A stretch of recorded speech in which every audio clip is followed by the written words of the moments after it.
This is Audible. Podium Publishing presents Gray, The Complete Collection. Written by Lou Cadle. Performed by Lauren Fortgang.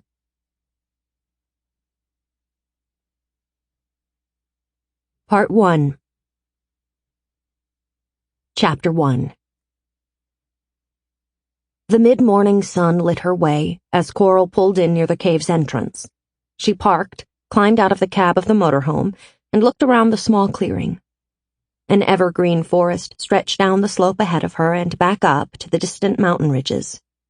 The woods were eerily still, not a bird singing or insect buzzing.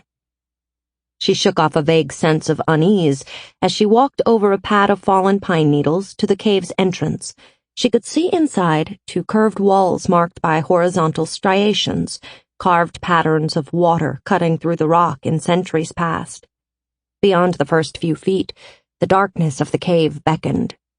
Returning to her brother's aging 20-foot motorhome, which he kept for hunting getaways and had reluctantly let her borrow for this trip, Coral found a flashlight in the glove box. Shoving it into the day pack she always kept ready on her passenger seat for spontaneous hikes. Hauling the pack with her, she crawled back between the bucket seats to the living area. In the propane-powered mini refrigerator were two 1-liter bottles of cold water. She made sure the cap of one was tight and tossed it in the pack. Then, thinking better of it, grabbed the other, too. From the closet, she pulled her gray sweatshirt off a hook and tied it around her waist. She had nowhere to be and no one to report to until July 1st, when her summer job started. Over the past 10 days, she had lost track of days and calendar dates, a loss she found made her nearly giddy with relief after the past year of a rigid and packed freshman schedule at the University of Michigan. She was pre-med, and the classes were tough. This month was her well-deserved reward for a freshman year spent working while most of her friends had spent theirs partying. At the cave's low entrance, she stooped to peer inside. The floor was flattened by time and wear. She hesitated. She wasn't afraid of the dark, or of small spaces, and the website had said it was a safe beginner's cave, right? But caving alone, she knew, was a risk. Maybe she should leave a note on the windshield of the motorhome, with the date and time she went in. Then something, not a sound, but some other sense, made her look up into the sky. A dense, black cloud was boiling up in the southeastern sky. It rose high and fast, like a time-lapse movie of the birth of a thunderhead. But it was no rain cloud. Deadly black, it reached up and loomed over her, blocking out the sun. What the? She stood and gaped. The menacing cloud was nothing like any Coral had ever seen before, nothing natural. 4 mule deer crashed through the clearing, running to the west. They disappeared, and Coral stood alone again, staring at the coming blackness. She had no idea what it was. It looked like some Renaissance vision of the world's end. It looked like death itself coming, silent and swift, and damned fast, she realized. Coral's shock turned to fear. Logical thought fled. She stooped and dove into the cave's maw. The sky outside went dark. Blackness covered all the world around her. A hissing wind whipped through the clearing, whistling at the cave entrance. She dropped to the ground, covering her head with her arms. Her bare arms were stung by tiny pricks as pebbles rained down outside and bounced inside. Coral scrambled away from the barrage and farther back into the cave, scuttling like a beetle. She escaped the rain of rocks and curled into a tight ball, her eyes shut, hoping desperately she was having a bad dream. Her panic may have lasted only a minute. It might have been as long as 10. When she forced herself to raise her head and look around, the world to her right was a bit lighter than to her left. The cave's entrance was barely visible.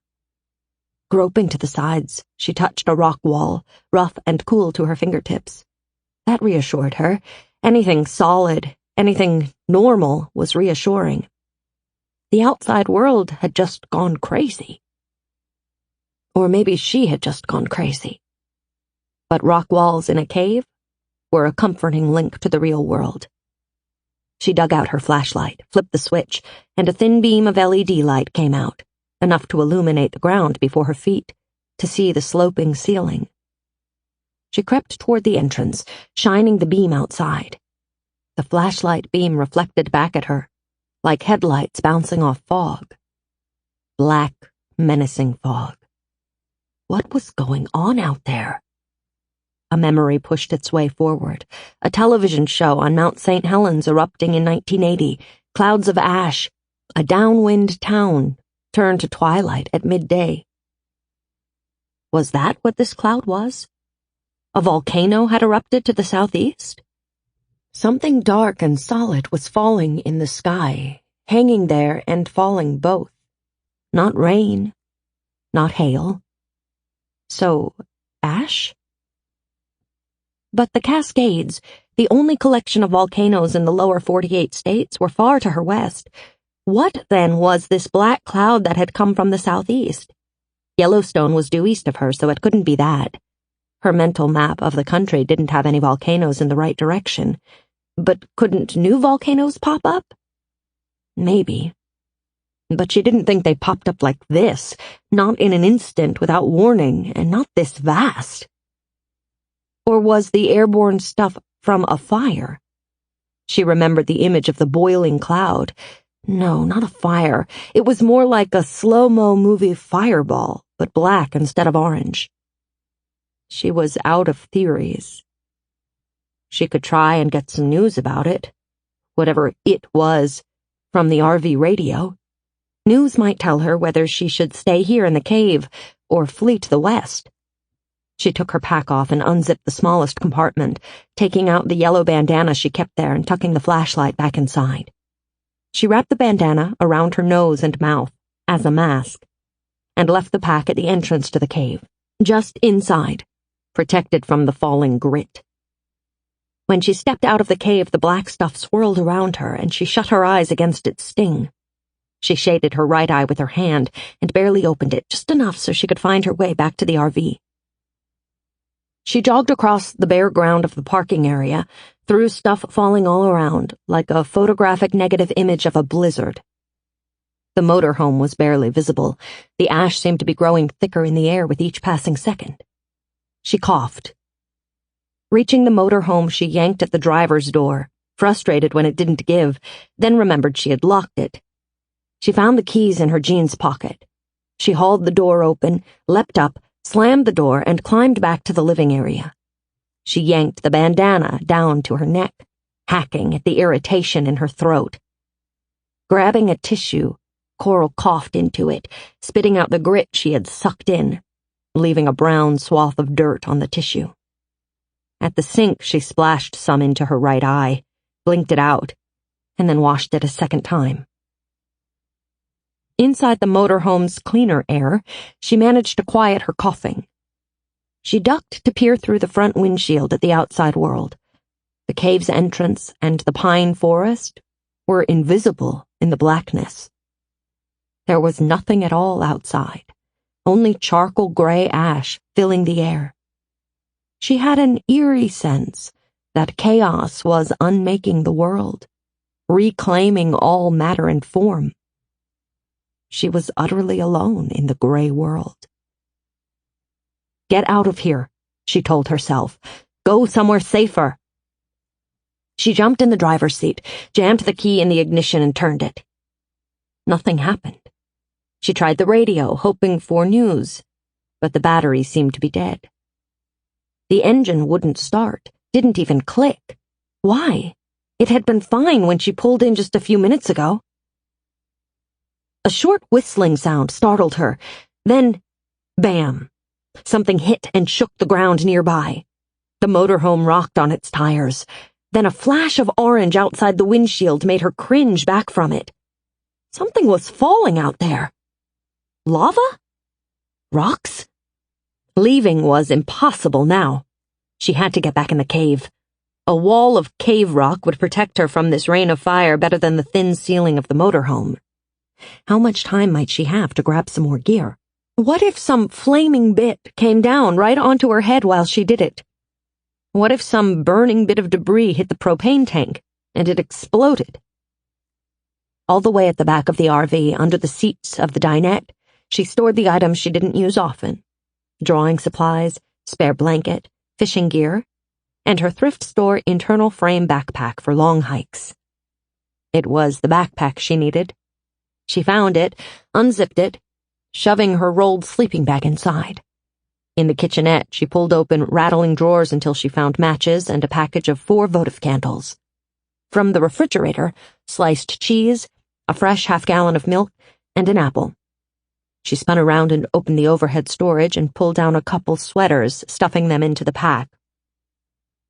A voice inside her head urged her to hurry. Hurry.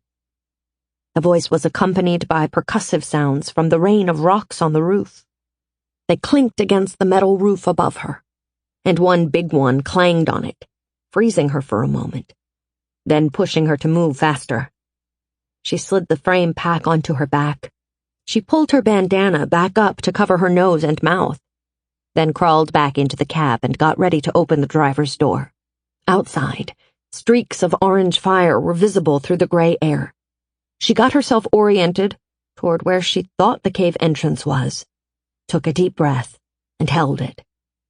Then she shoved open the door. She kicked it shut and ran from the motorhome.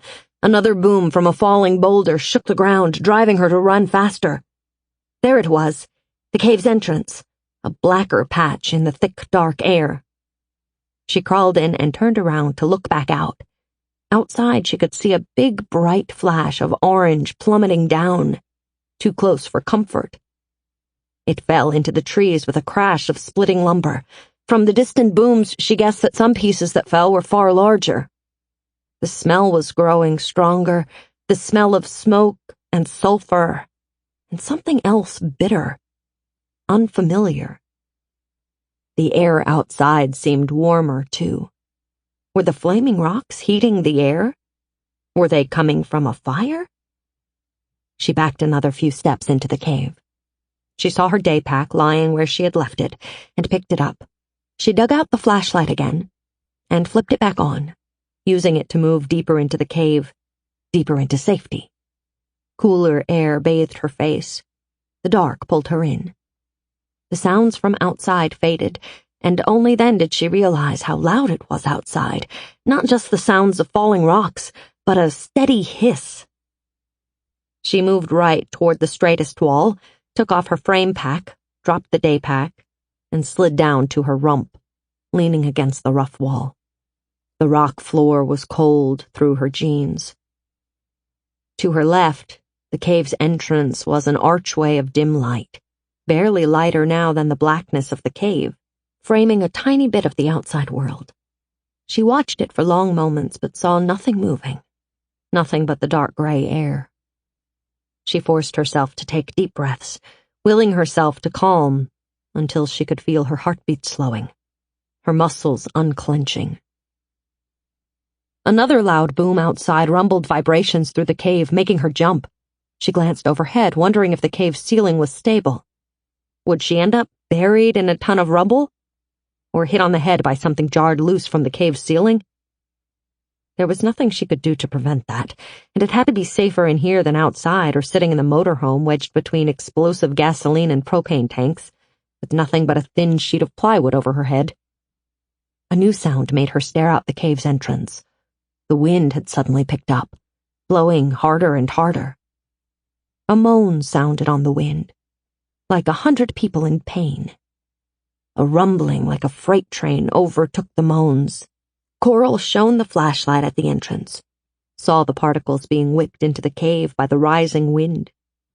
As suddenly as it had come, the moaning wind stopped. The noises ended, and an eerie silence descended. She stared at the entrance, not knowing what to expect next, but afraid of another awful surprise. An image of fresh flowing lava came to mind, creeping toward her, sealing her inside this cave and making it her tomb. She trembled, literally quivered, at the nightmare image of being buried alive. A rational voice spoke up in her mind, telling her no. If there were lava, the weight of it would probably collapse the cave or burn her to death first. Well, that was a cheerful thought. Coral laughed aloud, then stopped herself when she heard the edge of hysteria in the sound. When no new horror came from outside, her trembling eased, leaving her cold and weak. The ash, or whatever, maybe soot, outside was thickening. That much she could see from here. The entrance to the cave was dim, night appearing to come to the skies outside. Coral knew it was approaching noon, but it was like no noon she had ever seen. Crawling forward, she felt fine particles score her throat. The air out there was definitely getting hotter. She coughed and she backed away. There was nothing else she could do. She couldn't go outside. She couldn't get help or give help for that matter if someone out there needed it. Her car radio didn't work. Her engine wouldn't start. Her cell phone was sitting on the center console of the cab at the motorhome, but she hadn't had a signal in several miles anyway, driving in the remote areas of the national forest. The cave was in the middle of nowhere. She was stuck here, alone, until the skies cleared, however long that might be. If they ever did. There was no sense in being frustrated at what was beyond her control, she knew. But she was frustrated anyway. Her mind raced in circles. Her muscles twitched with the desire to get out of here, to do something. She racked her mind for something else useful to do. An inventory. First, she'd get a candle lit so she could conserve the batteries of the flashlight. In the dim light of a single votive candle, she unpacked and laid her supplies neatly around her. She had a ground cloth rolled inside her sleeping bag. She had 2 bandanas, one from the frame pack and the dirty one hanging around her neck, plus a hand towel.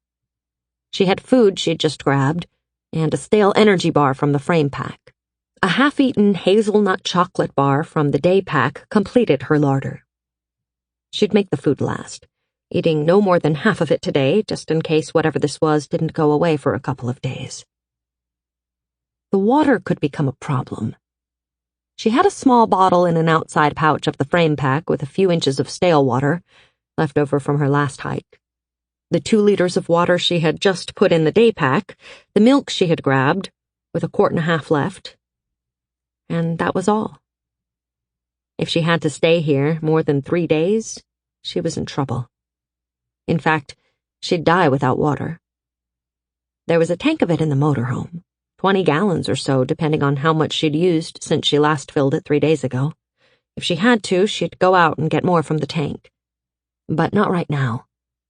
While she could still see the occasional orange flash of burning rocks out there.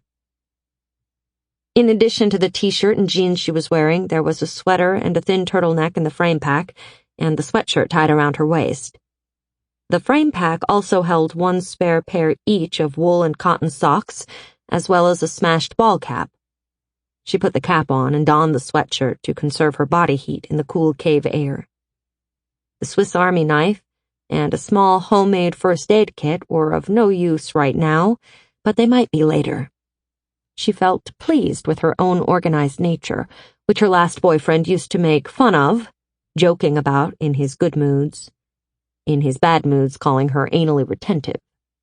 That desire for order also had led to her keeping her frame pack packed all the time. Now she felt an echo of, "I told you so," pleasure. The knife held 2 blades and several gadgets, including a magnesium fire starter and a can opener. She had a coil of red paracord, maybe 30 feet long. The candles and matches she had brought would be useful, though she had no idea how long 1 candle would last. Not very long, she imagined. The spare pair of dollar store sunglasses would do her no good at all in here. Her day pack held her film canister survival kit, utility knife blade, a fish hook, and a neat coil of monofilament line knotted to a small screw eye, 5 wax-covered matches, and a magnetized sewing needle. It was exactly what some articles she had read had said to pack in such a kit. How any of it could help her survive in this hole in the mountain? She couldn't say.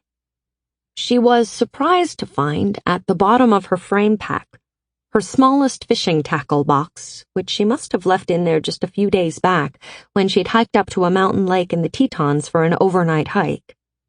Nothing in there would be of use right now either. And the tiny paperback field guide to the stars she had tucked in the frame pack's outside pocket, in case she was camping out and wanted to know the name of the constellations overhead, seemed utterly superfluous. Who knew when the stars would be visible again? Never.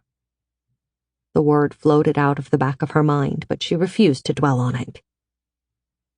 In the day pack she had a small notebook and pencil stub, and a piece of chalk she sometimes used to mark trees on unfamiliar trails. From the big pack, a sliver of low-phosphate soap, wrapped in lavender-colored tissue paper, a roll of biodegradable toilet paper without its cardboard tube, smashed flat and stored in a zippered bag, a packet of a dozen antibacterial baby wipes, a tube of combination sunscreen and insect repellent lotion on a nylon rope necklace, a trial-size container of bath powder, lip balm. That was all. She set about repacking, taking her time, filling the day pack with the food and extra candles, what she'd need today, and the frame pack with everything else, making a mental note of where she put each item so that she could find it all in the dark if need be.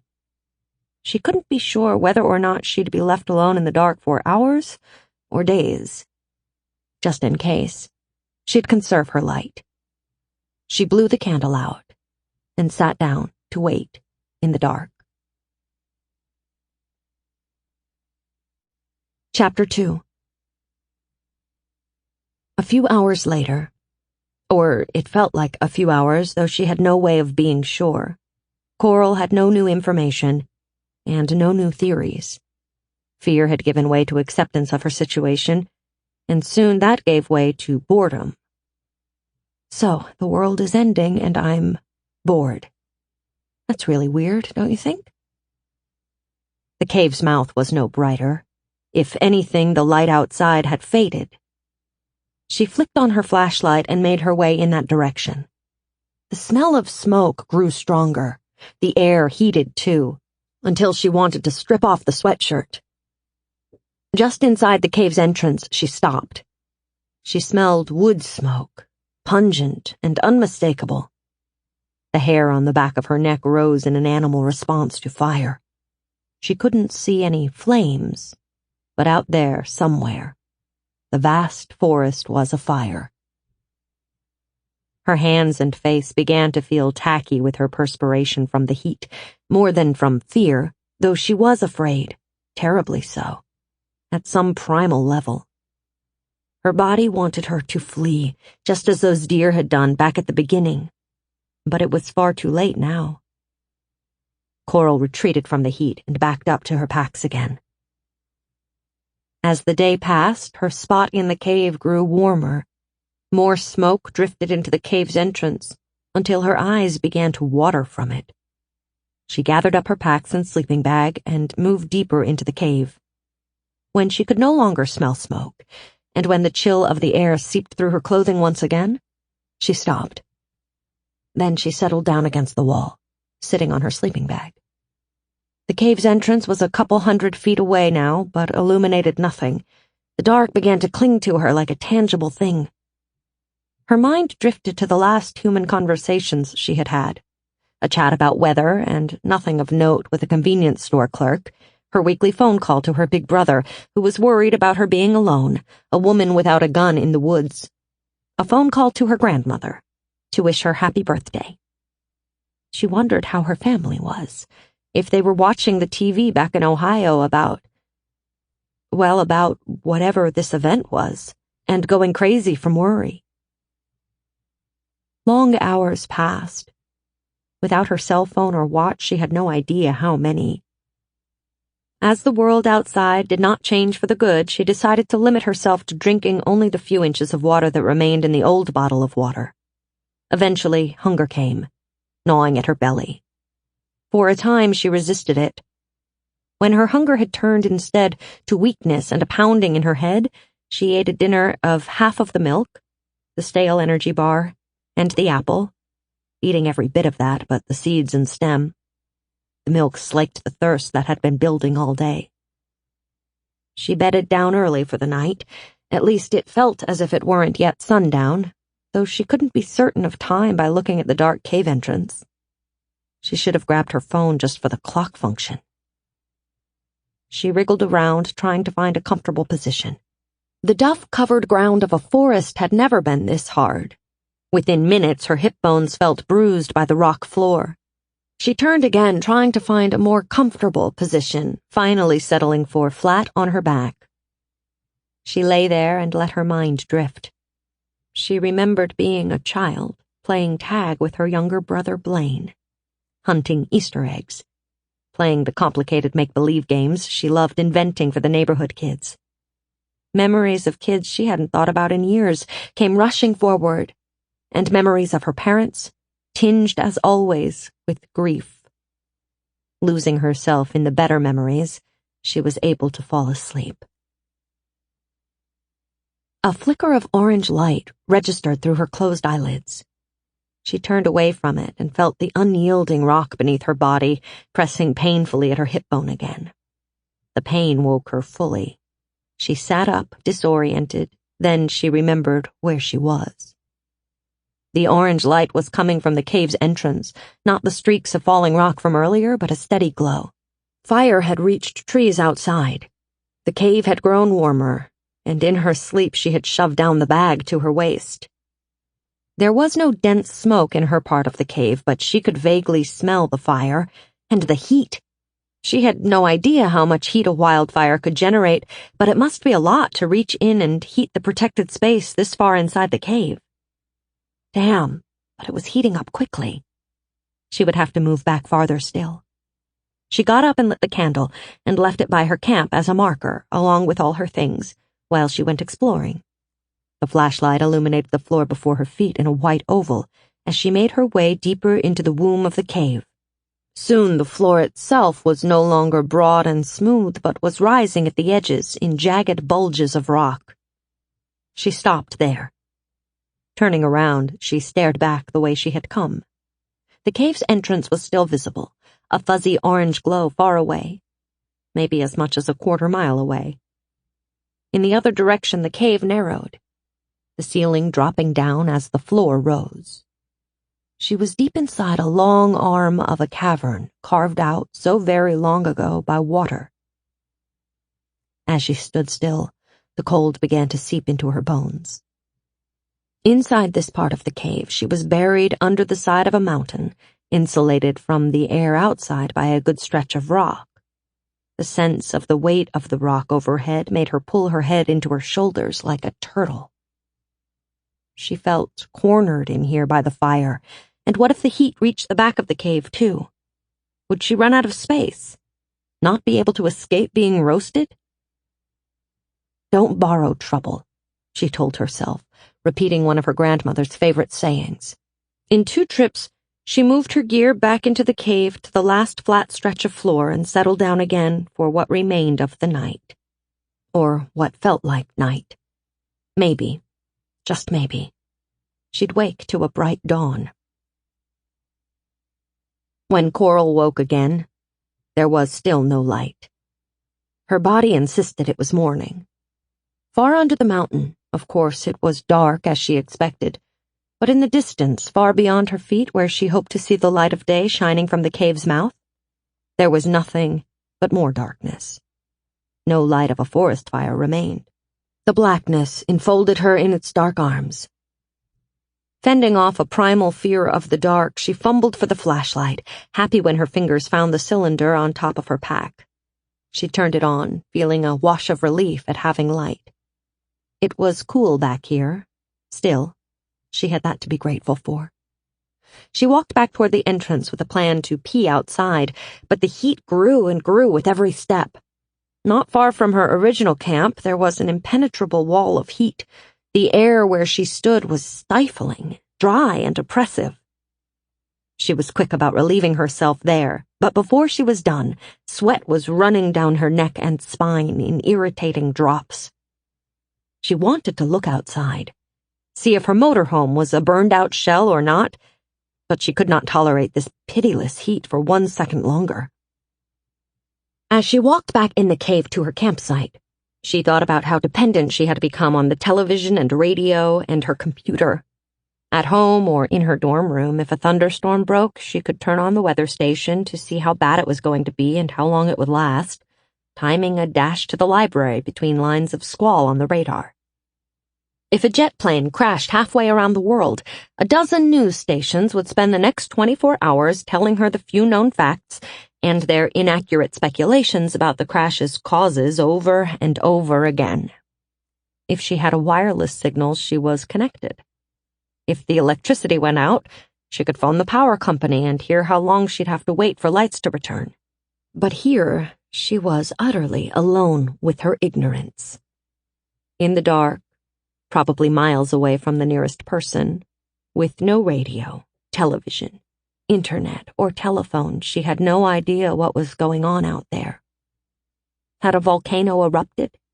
Was there some freak gigantic firestorm? Or had something else happened that she hadn't yet begun to guess? In one part of her mind, she was being rational and trying to work out what had happened. In another part of her mind, primitive fear was clamoring to take over, because whatever was happening out there, it was clearly bad. Very bad. An irrational animal inside her brain clamored to be let out, to run in fear, to make mewling noises. Coral refused to let it win. Mindless panic would not help her, and it wouldn't help the world outside. So she simply would not, could not, allow it out. The fear she could fight off, but as the day wore on, she felt more and more caged. Despite the drama and mystery of the events outside, the boredom of her confinement threatened to drive her mad. That is, until she remembered the little star guide she had kept in her frame pack. She lit a candle and flipped through the book. It was worth burning a half-inch of candle to be distracted by reading for an hour or two.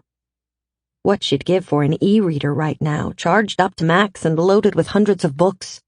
She vowed to buy herself one at the end of the summer, when she was flush from her summer job's pay. She flipped to the Star Guide's table of contents. 2 chapter titles, Comets and Asteroids, leapt off the page. What if that's what had happened? An asteroid impact. She flipped straight to those sections and read. Such an event, most scientists thought, had killed the dinosaurs 65 million years ago, and impacts before then had also killed millions of species at a time. The book said little more than the basic facts, so Coral dredged from her memory all that she knew. What was happening right now in the world outside only partly matched what she could remember of what she had read or seen on TV. She thought the scientists said that massive earthquakes would be triggered by the impact of a massive object, and yet she hadn't felt any tremors. And she certainly hadn't seen a bright fireball streaking across the sky before the black cloud began to rise. Also, she remembered that what happened next, if the impact was great enough, was something like a nuclear winter, a terrible drop in worldwide temperatures. It was stiflingly hot outside, not cold, so all the details didn't fit. Still, it was another possibility to add to her useless theorizing. Like a nuclear winter. The phrase echoed in her mind. What about a nuclear war? Not some minor power like Pakistan or North Korea dropping its few bombs on a neighbor, but an all-out nuclear holocaust with bombs dropped everywhere, even in the middle of rural southern Wyoming or northern Colorado. Her best guess as to where that initial boiling black cloud may have had its origins. But who had the bombs and missiles enough to do that? She thought only Russia did. She couldn't remember anything on the news about some new flare-up in war or diplomacy there, and the black cloud looked nothing like the film she'd seen of mushroom clouds. Still, if it were that, a total nuclear war, then hiding in this cave would not save her from the radiation for long. That much she did know. She'd die anyway, and her survival efforts here would come to nothing. But if it were a nuclear holocaust, why would the air be black with gunk? No, that theory didn't make any sense either. Holding on to the theories, as inadequate as they seemed, was some sort of comfort. Massive new volcano, nuclear holocaust, asteroid impact, crazy big wildfire. It could be any of those, or perhaps something she hadn't yet guessed. She wondered, whatever it was, how wide the devastation was, wondered how many other people had survived, or just sitting as she was, wondering what the hell was going on. Was her family worried for her? Or had the thing, whatever it was, stretched all the way to Ohio to get them too? How many had died? How many would? The cave might be a cage. It might be boring to sit alone in it for hours upon hours, but it was, she knew, also keeping her alive. All the second day, the searing heat continued outside. On the morning of the third day, or what she counted that, after she had slept another long while, she resolved to suffer through the heat and go outside, forcing her feet along no matter what. She tried to do just this, but it was impossible to get as far as 100 feet from the cave's entrance. Within seconds of trying to push through the wall of heat, her skin felt scorched and her throat and lungs felt flayed. Her eyes burned to painful dryness. She retreated back into the cave's recesses, frustrated that she could not overpower the heat with the force of her will. She was starting to worry about water, too. The milk was gone now, and she was out of all but half of the last bottle of water despite taking only the smallest sips yesterday. And she was hungry. The hunger twisted her belly. But the thirst was maddening. The thought of water nagged at her every waking moment. She fantasized about juice, soda, and tall glasses of iced tea with lemon twists along the rim, condensation beating on the glass. The image of a clear, cool waterfall began to haunt her thoughts. She used a full candle that day, burning it until it had turned to liquid, and letting it burn until the liquid wax had burned entirely away, reading every word of the one book she had. When the day's candle sputtered out and the star book was tucked away again, she spent more time remembering. She remembered her father leaving her mother once, then coming back less than a month later. Remembered her little brother coming to her, bruised and miserable, after an encounter with a bully. Remembered her big brother, James, getting arrested for drunk driving when he was 16, and the family arguments about that. Remembered the last time she saw her grandmother, who had given her mad money for this trip. She thought of the old woman's independence and spunk, which Coral hoped she had inherited. She wondered what her grandmother would do right now. Coral could use a healthy transfusion of the old woman's toughness. Whatever had happened outside, her grandmother would feel lucky to have survived it. Coral was lucky, she knew, not to be at ground zero of the event, wherever and whatever that might be. She also had been fortunate to have decided to grab the food and backpacks when she could, because she sure couldn't get out there now to gather supplies. But now her luck seemed to be running out, along with the water. She napped again and woke a short time later. At the end of what she was guessing was the third day, she was out of food and the level of the last half bottle of water sank lower and lower, despite her trying to resist drinking. The cave, which had at first been her luck, her sanctuary, could easily turn into her grave. The fourth day in the cave, she woke to the reality of less than an inch of water in her bottle, and no food. She took just enough water to wet her dry and cracked lips, and held it in her mouth as long as she could before swallowing. Her throat still felt shriveled, her gums tacky. The cells of her body were all clamoring for moisture. Soon, she knew from her physiology studies, systems would begin to falter. In another day or two, they would shut down.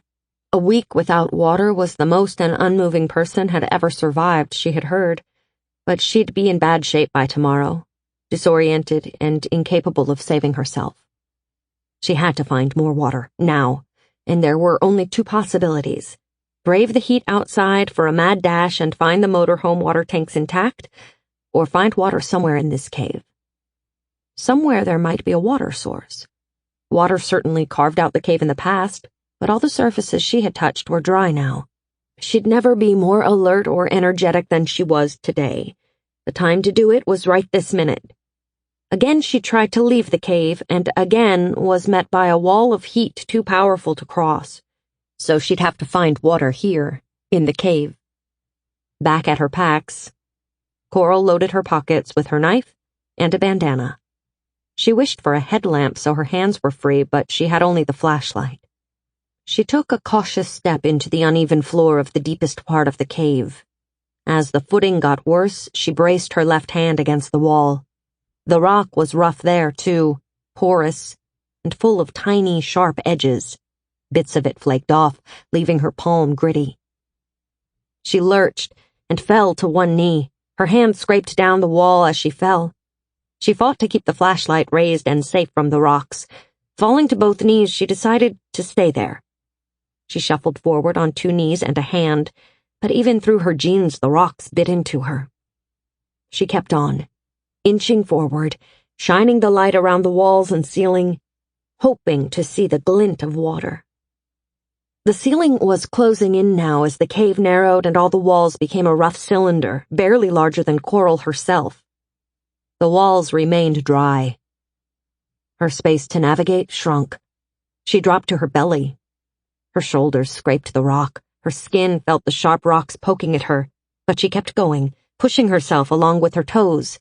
Her hands groped ahead, hoping to feel moisture. Water was life right now, and well worth a few, or even a few dozen, scrapes. The tiny space spooked her. She could feel her heart thudding in her chest, harder than the physical effort warranted. Her dry throat felt painfully swollen, painfully dry, and yet she couldn't stop herself from compulsive swallowing. The space kept shrinking until she was worming her way along a tunnel barely larger than her body. She seemed to be ascending steadily. Suddenly she realized that the flashlight was illuminating a different sort of rock just ahead, smooth rock, a darker color than the rough bits. She felt the rock beneath her move. It was loose here, like gravel. Very sharp gravel. Reaching forward, she felt the rocks ahead. Still no moisture, not anywhere. She held her breath and listened hard, hoping to hear a trickle of water. But there was no sound except the deep, rapid thump of her own heartbeat. She sniffed, hoping to somehow smell water, but she smelled only a faint metallic smell. The hole ahead was too small now to push through. The last thing she needed was to get wedged in there. Maybe with the rock beneath her being loose, she could widen the hole. She wriggled her hand down until she could fish the bandana out of her pocket. Wrapping it around her left hand as padding, she began to dig, one-handed, pushing the loose rocks back behind her hips and kicking other rocks away with her feet. She made slow progress, but she kept at it, an inefficient mole. Suddenly she heard a snap. Her hips slipped backward several inches, and a pile of rubble came skittering down into the hole ahead. Fast as she could, she wormed her way back, her sweatshirt riding up as she went, leaving her belly exposed to the rough rocks. More rocks fell in front of her head, bouncing back toward her. The flashlight went out as she lost hold of it. She scooted back faster, feeling her hips catch in a narrow space. Her hands scrambled for purchase, for some way to push herself back through the obstruction. She felt true panic rising, heard herself whimper. The sound of falling rocks got louder. She was on the edge of panic when the sound of the rock slide stopped. She took deep breaths, trying to slow her racing heart. She was lucky the rockfall hadn't buried her entirely. Worse, her light was gone. With great care, she felt around in the darkness for the flashlight. The last thing she wanted to do was start up the rock slide again, but without light, she had even more problems. For long minutes, she patted the ground around her, searching for the familiar cylinder shape. She pressed her palms systematically into the newly fallen rock, hoping to feel the flashlight poking up through it. Stretching as far as she could, she went over the area twice, blindly feeling. She started again, trying to be more thorough, feeling every square inch of rock. Nothing. She couldn't risk more digging. She really could bury herself alive. Coral wormed backward until she could get on hands and knees again. and then she groped until she found the left wall and turned around, standing. Feeling her way along the wall in the blackness, it took her a long while, nearly an hour, to get back to her sleeping bag. The whole time, moving blindly, she fought back her fear. A fear of the dark that was childish, she kept telling herself, but that got no better for her knowing it. When her shin finally touched on the folds of the sleeping bag, she let out a long, shuddering sigh of relief. She fumbled for a candle and lit it, then went back to the rockfall again, using the candle for illumination. As she wormed her way forward through the tunnel, every ping of sliding rock froze her. But she went on anyway, inching forward, hunting for the damned flashlight. She must have spent another hour looking, burning the candle nearly through. But she finally had to admit that the flashlight was gone, buried under rock or rolled away somewhere that she couldn't see. Frustrated, disheartened, she returned to her gear and took another precious sip of water. She had to have more water to live, but she was stuck in the cave with only a few more scant mouthfuls, and there was nothing she could do about it. As she thought that, the candle guttered out and died. Over the rest of the day, Coral lay in the dark and thought of water every moment. She dreamt about water that night. She woke the next day and upended both water bottles and the milk bottle, getting no more than a half-dozen drops. As she swallowed them, she knew it might be the last drink she ever had. At least she was no longer hungry, though that was small comfort in the face of the burning thirst. That morning, she burned her last candle. As it sputtered out, she knew she was going to be left alone in the dark, with not even the little star guide to distract her from her fears. As the last flicker of light disappeared, Coral felt bereft, as if she'd lost a friend. Every abandonment of her life added together was not as bad as this, with one exception, the death of her parents. She closed her eyes and rested her head on her knees, trying to talk herself out of despair. There was no logical reason she shouldn't despair, but she knew that to give into it would mean her certain death. As long as you're breathing, she told herself sternly, there's hope. She raised her head again and opened her eyes, and saw light. Literally, a light at the end of the tunnel. Chapter 3.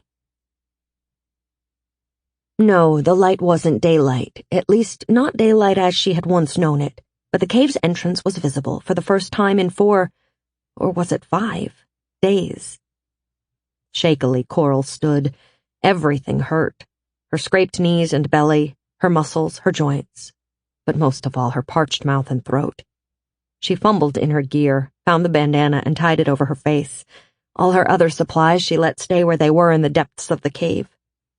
As she made her way to the entrance, the air around her grew hotter. She passed her original campsite, smelling now of her own waste, and she moved cautiously toward the dim daylight. The air continued to warm. 2 days ago, though, it had scalded her lungs by this point, had been impossible to step into. Those oven-like temperatures had abated. Now the air at the entrance to the cave was only miserably hot, hotter than the worst summer day she'd ever known. But it wasn't killing hot, she hoped. For the first time in 5 days, she stepped over the threshold. She was free again. The relief, the sense of escaping prison or her grave made her lightheaded. The air was still thick with dirt, or ash, or soot, but the particles seemed smaller now. Maybe the big stuff had all fallen to the ground over the days. The forest smelled like the inside of a fire pit the day after a barbecue. 2 stumbling steps later, her brother's motorhome became visible through the gloom, as a vague shape, a blur emerging out of the gray. It's still there, she thought with hope. Not exploded, not burned to the ground. Her feet moved over a thick cushion of fallen ash. The urge to cough pressed at her chest. She resisted it as she made her way around the motorhome to the driver's door. As she approached it, she saw the side of the motorhome was blasted clean of paint. Scarred with streaks of black soot, the tires were all flat. She pulled the door open and crawled inside. Motes of dust danced in the dim light. Most of the windows were shattered, crazed safety glass still in place in the frames. The fire had not reached inside. Under a layer of dust, the table and countertops were still standing. Shuffling along, she found her way to the kitchen area. She steadied herself at the sink and turned on the tap. A whisper of sound came from the faucet, but no water came out. She opened both taps full blast. Still nothing. The thirst, so close to being slaked, was now a powerful animal urge. She went to the bathroom and tried the tap there. Nothing. The shower. Nothing. She could hear the water pump running, low and slow, driven by a dying battery, but nothing was coming out of the taps. She yanked open the refrigerator. She groped inside and found, warm to the touch, round objects. She pulled one out and squinted to make out the label. A jar of pickle relish. Worse than nothing, with all that salt. She rooted in the refrigerator again. This time she struck gold. A glass bottle of orange juice at the back, unopened. It was warm to the touch. With shaking hands, she opened it. The juice stung her cracked lips. The liquid was as hot as fresh coffee. She gulped anyway. The glands behind her ears spasmed at the sweet taste. After a few swallows, she forced herself to put down the bottle. She didn't want to make herself vomit up the precious liquid. Carefully, she screwed the cap back on and set the bottle on the countertop. She probed into the refrigerator again. In a vegetable drawer, she found a can of white soda, straining at its seams but still intact. These two finds were enough liquid to save her, to rehydrate her, and get her through one more day. She set the can next to her juice, then took another sip of the hot juice. In the kitchen cabinets, she scored more finds. Bags of pasta and peanuts had been baked to brown bits, useless. But hidden behind those, there was a can of peaches packed in pear juice and 2 cans of green beans. Nothing else had survived. A bottle of canola oil had melted into an abstract sculpture, and the cabinet's bottom was sticky with the dried oil. She pulled down the 3 cans of food and set them on the counter, lined up with the 2 drinks from the refrigerator. Each addition to her collection was a treasure. Such simple things. Bits of uninteresting food she had taken for granted not 10 days ago. Water she would have dumped out of the vegetable cans now was more valuable to her than a wallet full of $100 bills. Another sip of orange juice. Sweat popped out on her face, as if her sweat glands had just now remembered how to work. She had no way of knowing the temperature, but it had to be well over 100 degrees. If she stayed here, she and the air were going to battle for her body's moisture, and the hot air would win. She had to get back into the cave's cool air as soon as possible. More exploring could wait another day, and maybe the outside temperature would cool more by then. She gathered up her cans and carried them out. As she returned to the darkness of the cave, she felt a resistance to going back inside. She wanted to be free of this place. She wanted to find other survivors, to discover what had happened, to take a shower, to get to a limitless water source. She wanted to call her family and best friends, let them know she was okay. And she wanted to know what the hell had happened. But all that had to wait until more immediate needs had been met. It was cooler at the rear of the cave, and the air was free of dust. Here she had to stay, for at least a little while longer. As she drank her way through the bottle of juice, her head began to clear. The clearer her mind got, the more she understood how foggy her thinking had been the last 24 hours. She had been lucky to have survived that time with nothing worse than a few scrapes and a lost flashlight. She ate a can of green beans and fell, still hungry, into a dreamless sleep. The next day the outside temperature had dropped. She wanted to move back into the motorhome, but without water it was useless to stay here. She'd have to pack up and walk out. Maybe she'd find a forest ranger, or a sheriff, or someone in charge who could help her. The clothes closet held more unpleasant surprises. Her cotton shirts were yellowed, baked from the heat. A thin woven shirt broke like a cracker when she touched it. A nylon jacket hadn't melted, but the material of the zipper and threads had turned brittle. Plastic bottles with shampoo in the bathroom had melted. At least she knew that the severity of the heat hadn't been in her imagination. It had to have been damned hot to melt plastic and turn cotton so brittle.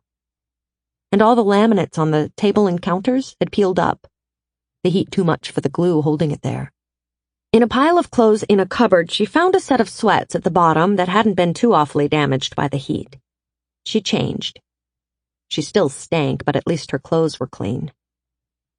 She had to consolidate everything into the one-frame backpack, paying attention to the weight. Weak from lack of food, she wouldn't be able to carry much, not for long. Her knife stayed, along with her sleeping bag and other standard camping supplies. She had been wearing her boots, but her running shoes seemed okay too, except for the laces, which she could replace with unbraided paracord. So she decided they were worth the wait. What if her boots got soaked? If she had backup shoes, she could still hike. Her day pack she emptied, filled with dirty clothes, and shoved down into the bigger pack. Maybe she'd eventually get a chance to wash them. She considered each item carefully before allowing it to stay. She had a rod and reel in storage, and she decided to take it and the tackle box that she'd had with her in the cave. The monofilament line had melted on the reel in the motorhome, but she had the short length in the emergency kit that had been with her. She simply didn't know how long she would be on her feet, or how far she was from the nearest town and the nearest food. But if she could find a stream or lake, she'd have water and she might find fish. That chance made the weight of her fishing gear worth carrying. Unfortunately, she didn't have a camp stove. With the motorhome's propane oven, she hadn't needed to bring one. Since she didn't have anything to cook, she supposed it didn't matter. She packed her empty water bottles and tied the empty juice bottle and empty milk carton onto the outside of her pack. If she found water, with all these empty containers, she could carry plenty with her. Her cell phone wouldn't even turn on. The heat must have fried something important there, too, so she left it behind. Breakfast before leaving was the can of peaches. She might as well eat them now as carry the weight. She tidied up the ruined RV before she left, throwing away the can and closing cabinets and closet doors, thinking as she did it that it was a ridiculous gesture. This might be the last she ever saw of the place. Her brother wouldn't be able to go hunting in it anymore, that was for sure. The thought made her feel guilty. He had loved this thing. Despite the cracked windows, she locked the place as she left, though there was nothing in here to steal. In the parking area, she tried on the pack, maybe 40 pounds, at a guess, and walked back and forth with it on. She shrugged out of it and rearranged some gear to balance it more comfortably. The fishing pole disassembled, she lashed to the outside of the pack. She wore her bandana mask to filter out as much dust as possible. The air was still thick with it. The outside temperature might be around 90, 95 degrees. Hot, but not unbearable. In the other outside net pouch of the backpack was the small water bottle, all the liquid she had. Instead of water, it held the juice from the peach can. She was still thirsty, but she would ration it, no more than a half today. If she couldn't find water today, she'd drink what was left tomorrow. She might be able to hike a third day without water. Then if she hadn't found another water source, she would start to get spacey again. Without water, in 5 days, in this heat, surely she'd be dead. In the dim light, the gravel road was barely visible. 2 columns of skeleton trees flanked it. As she moved between the trees, she could see they were all scorched by the fire. Not a leaf or a needle remained. Smaller trees and brush were consumed entirely, leaving only the frames of the largest bushes standing, and the trees, giant black toothpicks with a few short branches poking out like spines. On the main road, she turned left, continuing down the hill in the same direction she had been traveling when all this started, not even a full week ago. Behind her, it was 30 miles to the nearest town. She hoped in the other direction she'd find a stream, a house, a town, a gas station, or a rescue vehicle. Under her feet, the road was covered with a thick layer of ash. Her boots shushed in it. like in fine powder snow, sinking down in it to the laces. She wiggled her feet experimentally and found herself sinking lower. There had to be 4 or 5 inches of it on the ground. It was slow going, hiking through it. Coral walked through a still, dim landscape of an ashen roadway that passed through a dead forest of black skeleton trees. No animal noises, no car noises, no sound at all pierced the thick air.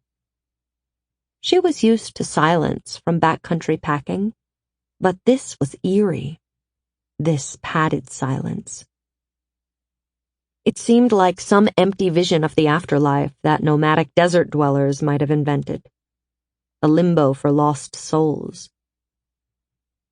When she got to the bottom of the long hill before the next one started to rise, she left the roadway, making her way to the lowest point between the 2 hills, the place where water might be. She hunted for a creek, a stream, or any trickle of water. Despite spending what seemed a full hour at the search, she found no trace of moisture. If she could tell how the land sloped away to one direction or the other from here, she would have followed the slope down, but without clear skies and light to reveal distant trees, it was impossible for her to guess how the land changed farther than a dozen feet away. She made her way back to the roadway and trudged on. Within steps, she had to stop. Her heart was pounding and her breath was coming in gasps, pulling fine silt through her mask. She thought she couldn't have lost that much fitness in just a few days, but this climb was far harder than she had anticipated. She wondered what sort of elevation she was at. Probably something like 5,000 feet. Still, she had been hiking in high country for over a week. She was fit, young, and strong. But then again, she was hungry, thirsty, and worried, and she was breathing dust through a makeshift mask. Irritated at having to make the adjustment, she lowered her expectations of her drained body. At this rate, in 2 days she'd only cover a dozen miles before thirst stopped her. Maybe she'd get 20 miles before thirst killed her. She had to find water, or help, soon. She started off again, slower, taking the sort of short steps she'd normally take only on a much steeper grade. Each footfall she moved only a couple inches ahead. After 200 paces she had to stop to catch her breath, even at this turtle's pace. She took the pack off and sat, waiting until her breathing had slowed to normal. She looked at the water bottle but refused herself its relief. Next stop, she'd allow herself a scant mouthful. The next stage was no easier. You'd think it would get easier, she kept telling herself. The straps of the heavy pack dug into her shoulders. She kept her pace slow, but still, it was as hard a hike as she'd ever taken. In the hot air, pulling herself up this hill. She was sweating and resented it, resented the loss of water from a body already too dehydrated. It seemed to take hours to reach the top of the next long rise. It probably wasn't hours, but having no way to check a clock, she couldn't be sure. No car passed her during the time she walked, no tire tracks showed. If cars could even drive on the fallen ash, which she doubted. The ash in the air would surely clog up something in a car's mechanical system, wouldn't it? Finally, she crested the hill. She sat and allowed herself a quick drink. The warm moisture felt so good on her dry throat. She wanted to gulp and gulp.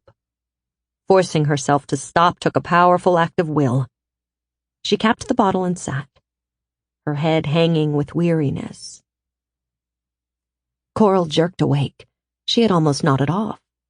The water bottle was still in her hand. She gripped it harder, her stomach lurching at the thought she might have dropped it or let it roll off. It was her salvation. A thin layer of ash had coated her arms below her sleeves and had turned to a gray mud as she walked and sweated. As she rested, the mud dried to a thin layer of mortar. This cracked as she stretched and stood. It itched, and she rubbed her arms against her sides to ease the irritation. The downhill walk was easier. The air was still hot, the pack was still heavy, and she was still weak from hunger and thirst, but at least she wasn't fighting gravity, too. Still, her breath came harder than it should have, and she felt as if she wasn't getting enough air. She wondered if her lungs were filling with fine ash, and if she could suffocate from it. Probably. Another thing to avoid thinking about. She had to do what she could, which was put one foot in front of the other, to keep going. Finally, she reached the bottom of the hill. She stopped for another rest, taking another sip of precious water. Her water bottle was half empty, and it couldn't yet be noon. She simply could not hike at this level of effort and keep to her rationing plan. She had to find a water source, and today. If she didn't, she'd die out here, alone in the dim gray world. What to do? She was at the bottom of another hill. Somewhere in these hills there should be a stream or a trickle of water, snowmelt. Even if the heat had evaporated some standing water, it would have melted snow and glacier at higher elevations too and sent water downhill. She didn't know if she could make it up another long grade. This was her best chance, to commit right now to finding a stream by following the cleft in the hills. Turning right, she kept her back to the road, making her way to lower and lower ground. Before the fire, this route would have been impassable, with undergrowth tearing at her and thick brush blocking her path. Little of that growth remained, only the occasional charred skeleton of a fire-resistant bush. She stumbled over rocks made slick by the carpet of ash.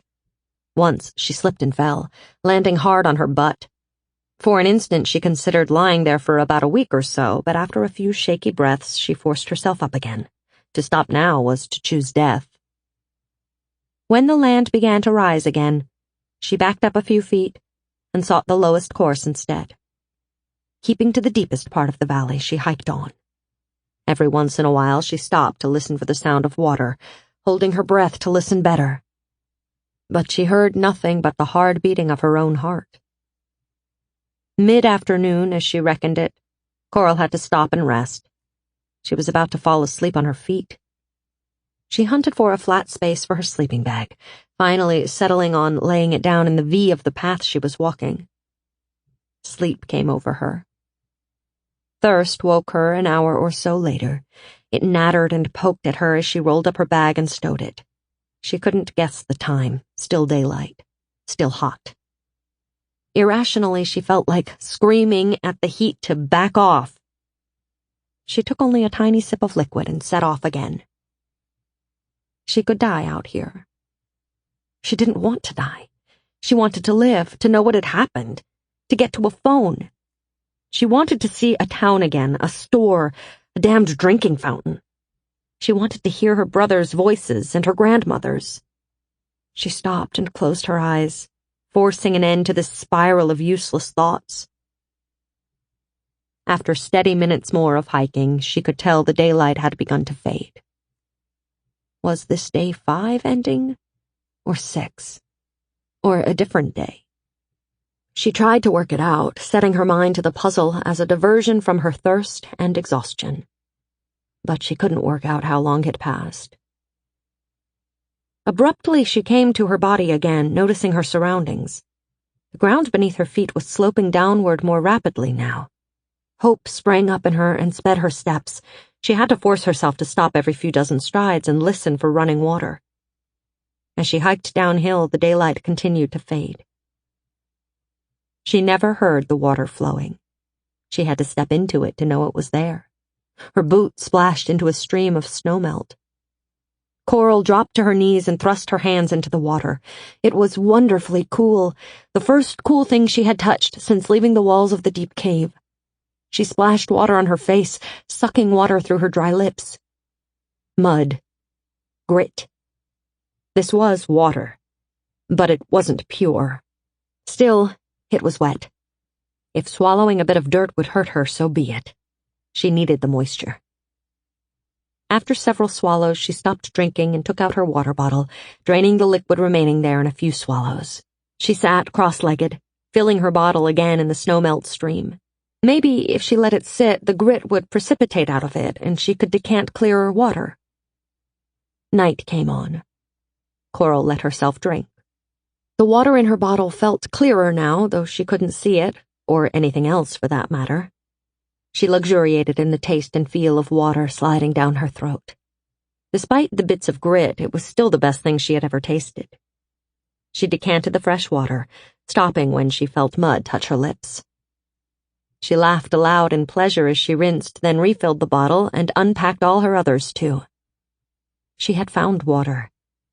She was going to live. For a few days, at least. She slept again, and when she woke, she felt her body coming alive. For the first time in almost a week, her bowels rumbled to life. Her kidneys and bladder, she was happy to find, still remembered how to work, though peeing burned like acid. As day broke and the valley turned from black to dark gray, she drank her fill from the bottles, filled them again, and let the sediment settle for about an hour, then drank again. She used more water to rinse dust out of her bandana. Her thirst was nearly slaked. She filled every bottle to the brim, giving herself nearly a gallon of water spread over 5 bottles. She broke camp. It was time to move on, to find other people, to get back to civilization, and find something to eat. Her thirst relieved, she was made aware of her weakness. She needed fuel, and soon. Chapter 4. Hydrated, she made better time. The stream of meltwater was her guide. Following the water's course might delay her making her way back to other people, but she couldn't abandon the life-sustaining liquid, and certainly not for a vague hope. Eventually, she knew water had to lead to a town. Find a river, keep moving downstream. You'll find a town, guaranteed. Lunch was water. Supper was water. What she'd give for a handful of crackers. In this fire-wasted land, she could see that she would find no plant food, no spring berries or miner's lettuce, no mushrooms. Maybe root vegetables, but without their tops there was no way to find them, even if she knew what was edible, and she didn't. She didn't see any animal tracks either, though even if she had no idea how she could trap or kill one. An animal certainly wouldn't be willing to sit patiently while she beat it to death with a rock. But she had her rod and reel and this trickle of water running away downhill, and that gave her hope of finding a bigger stream with fish. She followed the water as it found its way to lower ground. For 2 more days she walked, fueled only by water and her own determination. Steadily the stream grew broader as other snow melt trickles joined it. She expected mosquitoes to appear, but none did. In fact, she saw no sign of insects at all. Not in the air and not in the water. Maybe the heat had killed them all too. Soon the stream grew wide enough so that, by the time the light was fading the second night, she could no longer jump across. It was an established stream, not just random melt water flow. It had carved a place for itself years before. Bushes and small trees began to appear inside its edges, some standing in water, their bases having survived the fire. No leaf had survived. One tall pine had fallen, and the fire on it had been put out, leaving its charred trunk half in the water, with unburnt wood submerged on the other side. The stream spilled noisily over it. On the 4th morning since she had left the cave, another sizable stream joined the one she had been following. A dark smudge of mud spread from its mouth into the main watercourse. She walked downstream of that spot and peered into the stream. There was enough water that she believed fish might be swimming in these murky pools. Then she peeled the pack off and looked at the rod. She stuck her finger into the reel, feeling a dried mess of molded plastic. She pulled out her knife and sat down, opening the reel. Carefully, she began to slice away at the melted line, hoping that deeper down, individual strands would have stayed separate. No such luck. She had to carve away every bit of what had once been more line than she would ever need, had she fished with it to the age of 100. She had that little bit of line in her emergency survival kit. That might be enough. Not for casting and reeling in, but to tie to the last eyelet of her rod. She'd be fishing as she had when she was 5 years old, with a simple pole and line. She unpacked her backpack, finding the tackle box at the bottom of the bag and the black film container with its few survival supplies. She repacked everything else before she opened the tackle box. Among her lures, she had a tiny glass jar of red salmon eggs, just bought in Wyoming at the advice of a bait store clerk. And the lures: a sculpin, a small crayfish, a silvery minnow, a purple worm, and a package of neon pink scuds. She flipped back the second compartment of the box. Here she kept weights, corks, leaders, a scaling knife. And a chill of relief, a tangled mess of monofilament she'd never thrown away. Now she remembered putting it there. At a lake she'd fished in southern Montana, she had gotten her line entangled in some bushes. She felt silly, it was a novice's mistake. And she was no novice at angling, having been taught by her mother when she was just 4 or 5. That day in Montana, she hadn't been paying close enough attention to her casts, watching birds fishing the lake across the way instead. Coral had been taught to take her angling responsibilities seriously, and so she had collected the knot of line. Pack all your trash out is the rule. So she put the mess in the tackle box, meaning to toss it into a trash can later. Thank heavens she had not. Coral tied on her emergency line, baited the hook, and let it dangle in the stream. While she waited for a bite, she sat cross-legged, the knotted wad of line in her lap, and began to work at untangling it. She found the 2 ends and worked for a while from one end, then switched to the other and worked at that. Under the gray sky, it was like trying to thread a needle in the moonlight. The chore tried her patience, but what else was there to do but stick with it? Picking at the line with her fingernails and teeth, feeding the loose ends back through knots, she gradually saw the length of line slowly emerge. It wasn't a lot, but it was enough to tie to the rod. She pulled in the rod, cut off the emergency line just at the grommet, and wound it back into her emergency kit. The untangled line she secured carefully to the reel, knotting it onto 3 grommets. She couldn't afford to lose it. She had enough line so that she could cast across the stream now. If, that is, she could find any living fish. After a half-hour or so of no luck, she gathered her gear and went downstream to try another likely spot. All that day, she stopped every so often to cast her line in the stream. No fins broke the murky surface. No bubbles told of rising trout.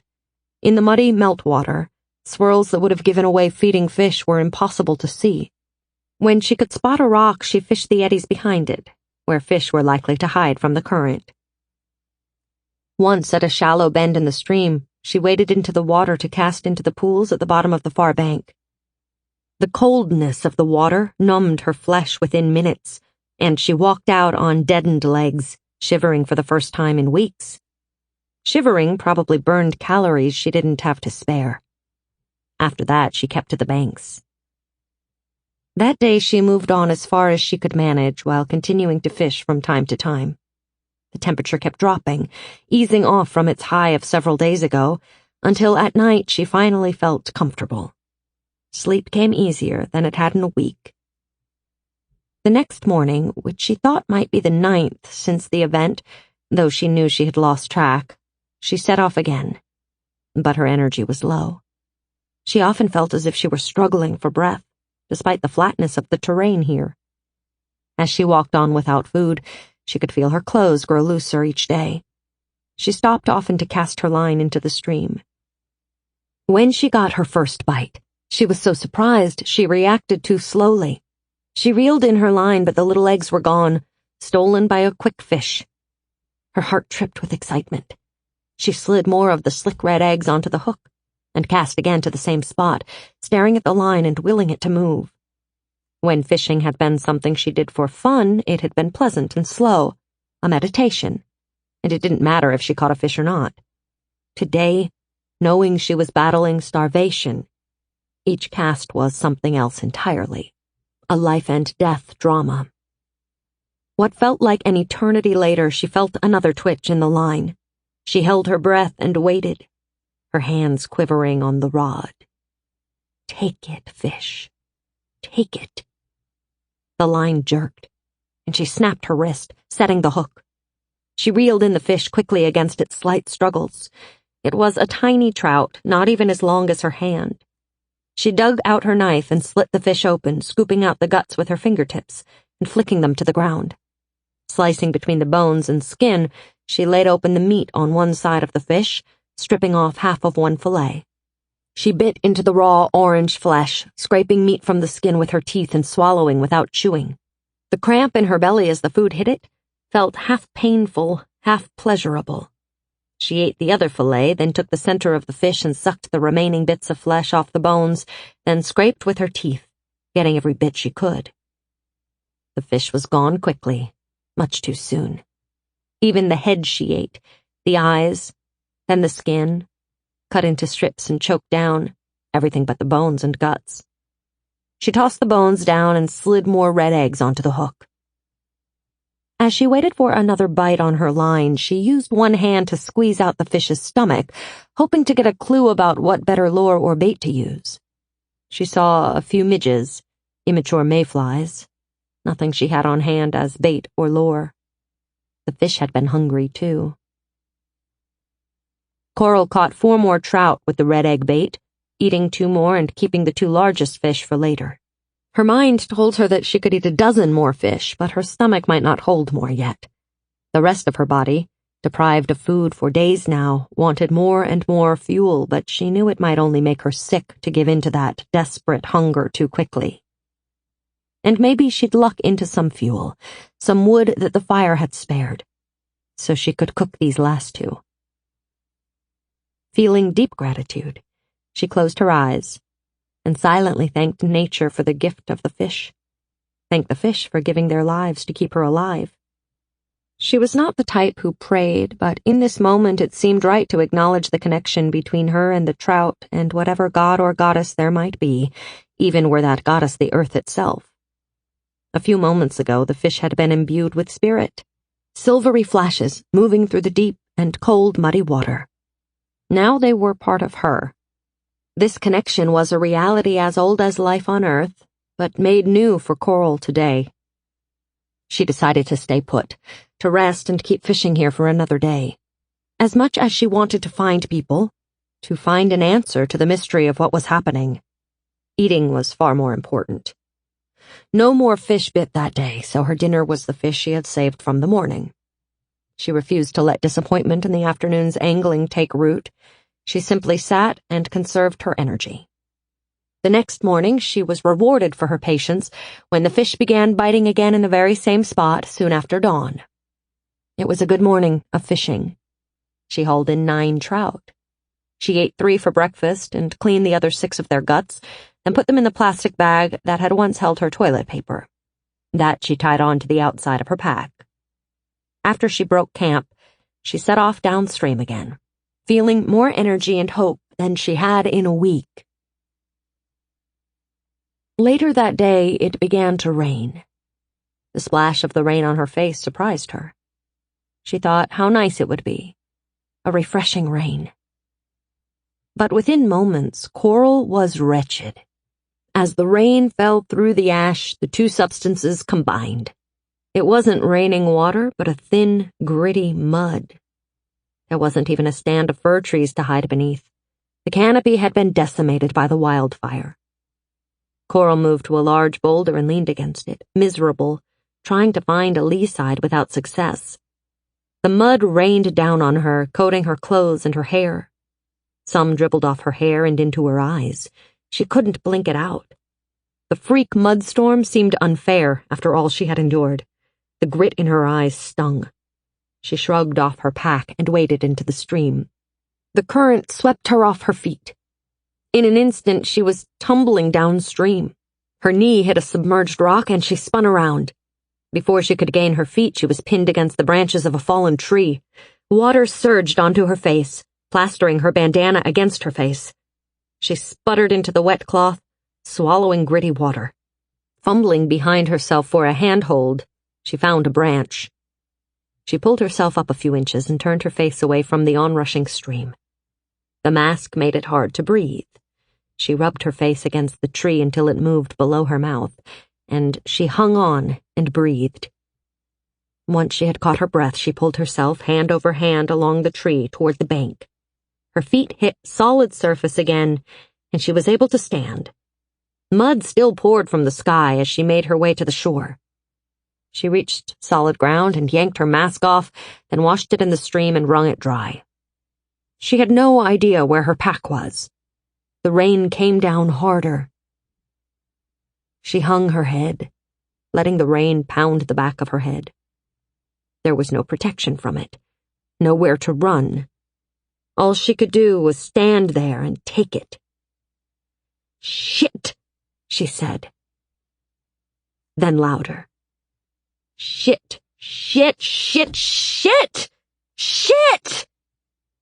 Yelling didn't stop the mud from falling, but it made her feel a little better.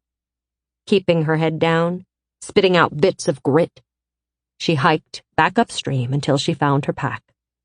She sat next to it, pulling her jacket over her head as an umbrella, and waited out the miserable storm. The next morning, she woke to dry skies and cooler air. The ash still filled the air, but she could see a few yards farther across the stream. Maybe the rain would be worth enduring if it could wash the ash out of the air.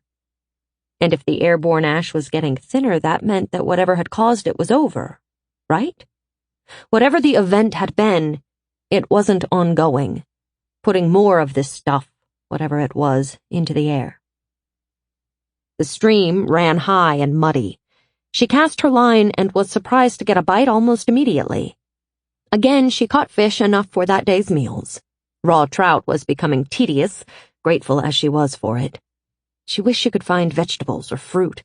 If only she could find one little bit of land that had been saved from the fire. One intact house with food or even a cache of firewood, so she could cook the fish. But she wouldn't find it sitting still. She ate her raw fish breakfast, packed up the rest, and then moved on again, trusting she'd find another fishing spot tomorrow, or the day after. The next day she came to a road. She would have passed it right by, not recognizing it as a road, except that at the stream's edge there was a metal barrier meant to keep cars from driving into the stream at a curve in the road. That led her to the road. She followed it away from the stream and walked straight ahead, trying to keep to the road by aiming at the space between the tree skeletons. Within yards she came to a crossroad, a patch of gravel visible under the ash at a high spot on the road.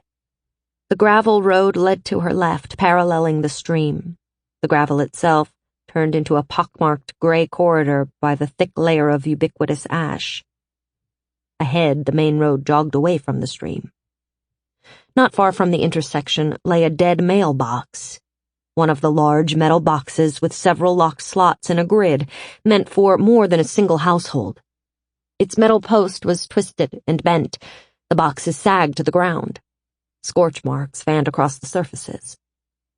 She poked at its ruin with her toe. The thin metal crumbled beneath her boot like eggshell. Anything that had been in it was ash now. Leaving the fallen mailboxes, she continued along the road, looking for some sign of the houses she now knew had to be here. In a few minutes, the curve of what was once a driveway appeared on her left, and she followed it back. A concrete corner of the foundation told her where the house must have stood. A low pile of ash sat where the house had once been. There was far less left of the house than seemed possible, only a couple of cracked foundation walls, some curls of metal poking out of the ash pile, and a gray mound carved with runoff from the rainstorm. That was all she could see as a sign that human beings had once lived here. She made her way to the wreck of a house and stirred through the ash with her boots, but she only raised more dust. Still, she hunted a while, hoping for cans of food, but nothing like that had survived the fire. Coughing, backing away from the ruin, she felt a wave of pity for the homeowner. She hoped the house's residents had evacuated before the fire reached them.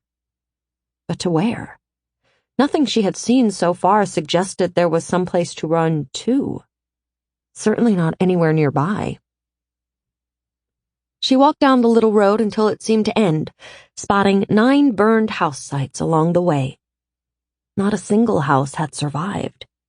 Some were left with only the square of the foundation.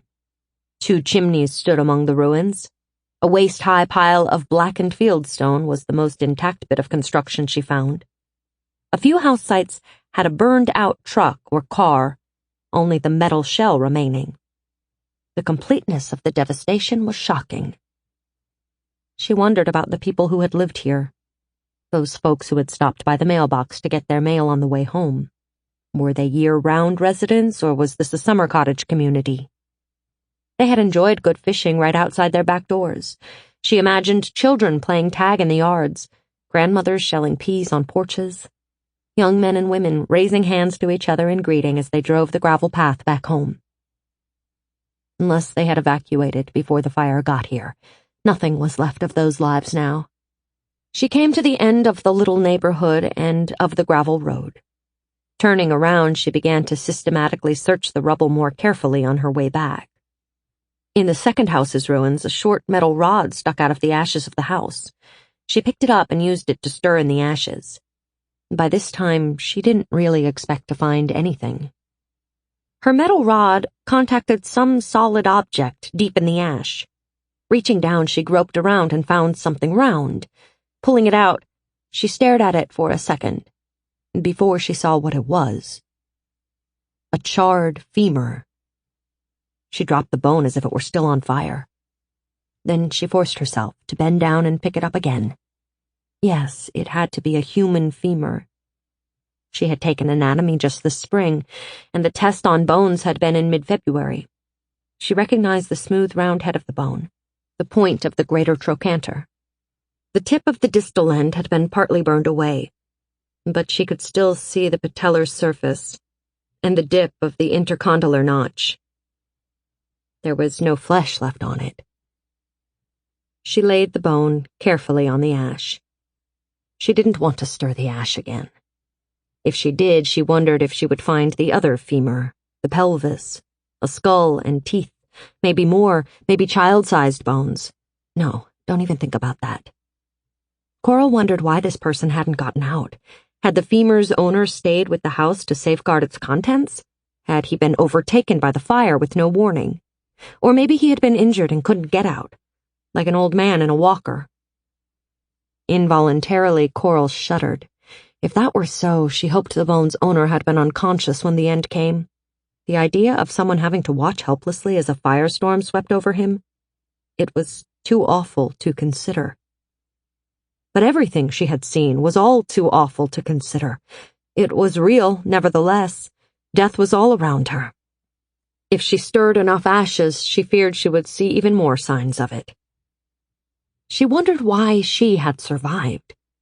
She was no more deserving of life than the person whose bone lay there, and surely less deserving than many others who had died. It seemed such a random gift, her survival. Had she not been able to get into the cave in those first seconds, she'd be dead.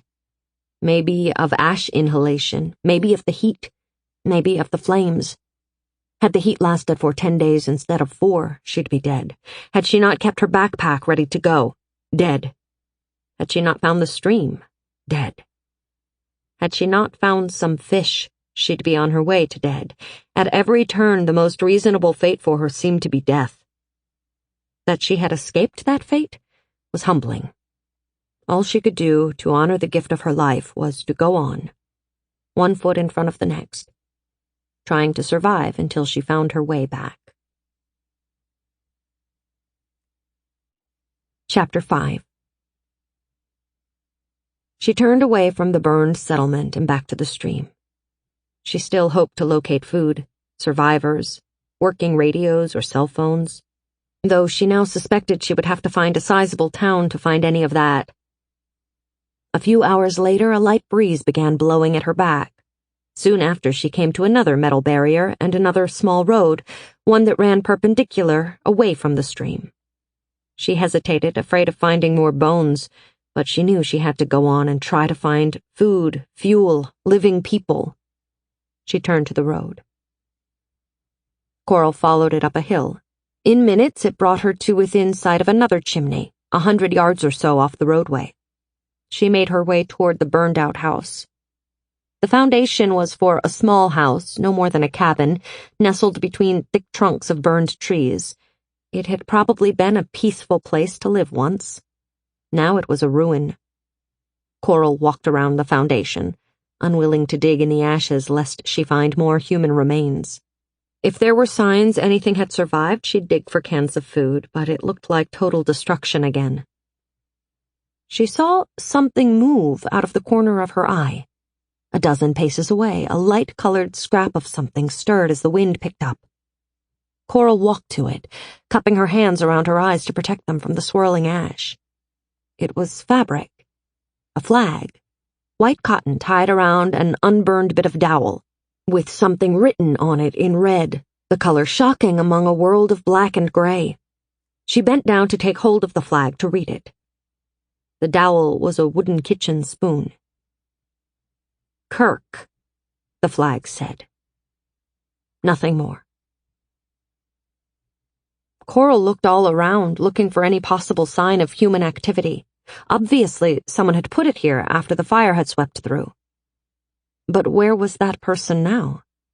She began to search for any sign of a human presence, walking a slow spiral out from the flag, looking closely at the ground, hoping to see some slight indentations in the ash that suggested footprints. But rain and wind had removed any trace of tracks, if there had been any. After long minutes of careful searching for the sign of a person, she gave up and went back to the flag itself. "Hello?" she called. Her voice was rough with disuse.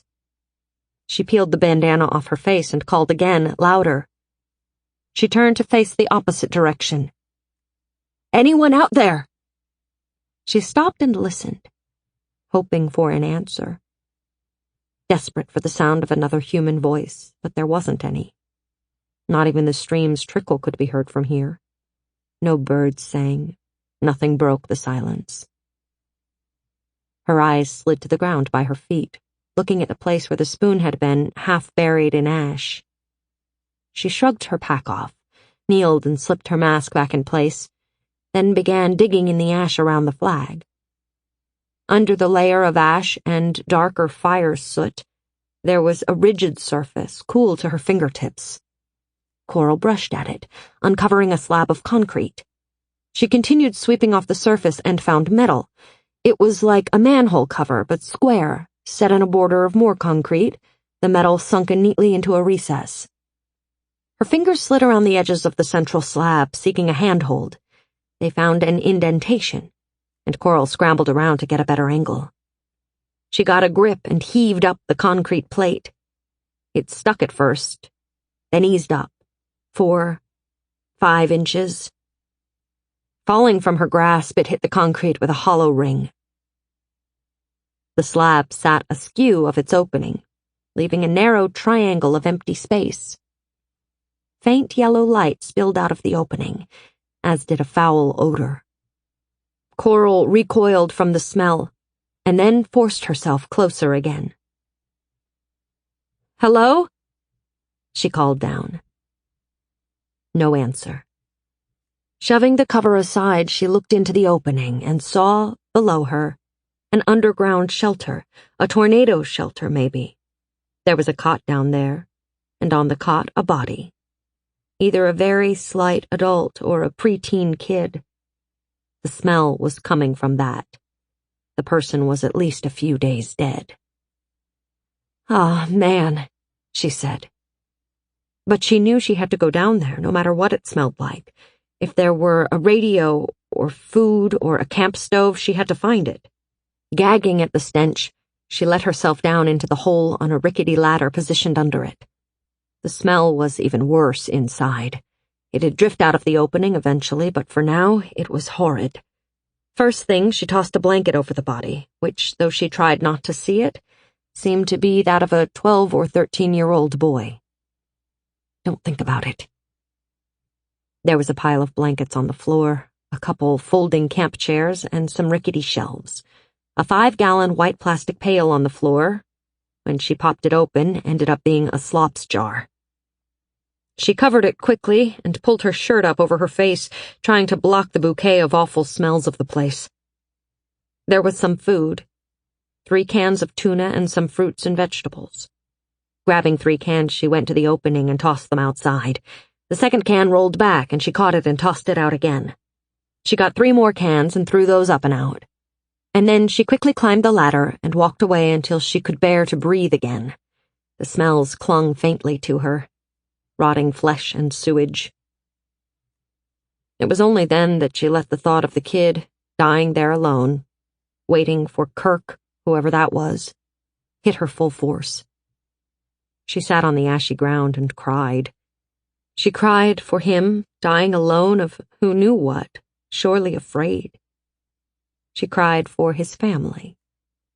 She cried for all the other dead ones, their bones buried in the ash. Mostly, though she was ashamed of the self-pity, she cried for herself. If she were the only person left on the earth, she wouldn't want to live. Finally, she forced herself to stop. Tears weren't helping. Thinking of death wasn't helping her. Surely somewhere, a dozen or 100 miles from here, people were alive. They had to be. Had to be. Then why haven't you seen or heard an airplane or a helicopter looking for survivors? As a pleasant conversationalist, you suck, she said to the interior voice. She shook herself, got up, and gathered her cans. She hiked down to the river again and set up camp there. She'd wait a couple of days for the storm shelter to air out, then go back and look more carefully, scavenging whatever food was left and whatever supplies might help her survive. The difference between a diet of only fish and fish plus the food from the cans was astonishing. She attended to the taste of the canned food as she had never before. She had grabbed canned corn, peas, and peaches in a syrup that was so sweet it brought more tears to her eyes. It was wonderful. There was a can of beef stew for supper that night, and a can of chili with beans for supper another night. The last can was dog food. The picture on the can looked like beef stew as well. She set it aside, knowing she'd be eating it soon. Along with the fish she was catching regularly now, she was the least hungry she'd been since the event. The chili had about 440 calories for the can. Seeing that made her try and figure out how many calories she was consuming. Say 250 average for each fish, none of which had been very large. 6 fish a day would keep her alive, though when she was hiking, twice that number would be better. She wasn't catching 12 fish most days. The calories in the vegetables and fruit were negligible, but they provided vitamins she wasn't getting with the fish, and blessed relief from the tedious taste of raw fish over and over.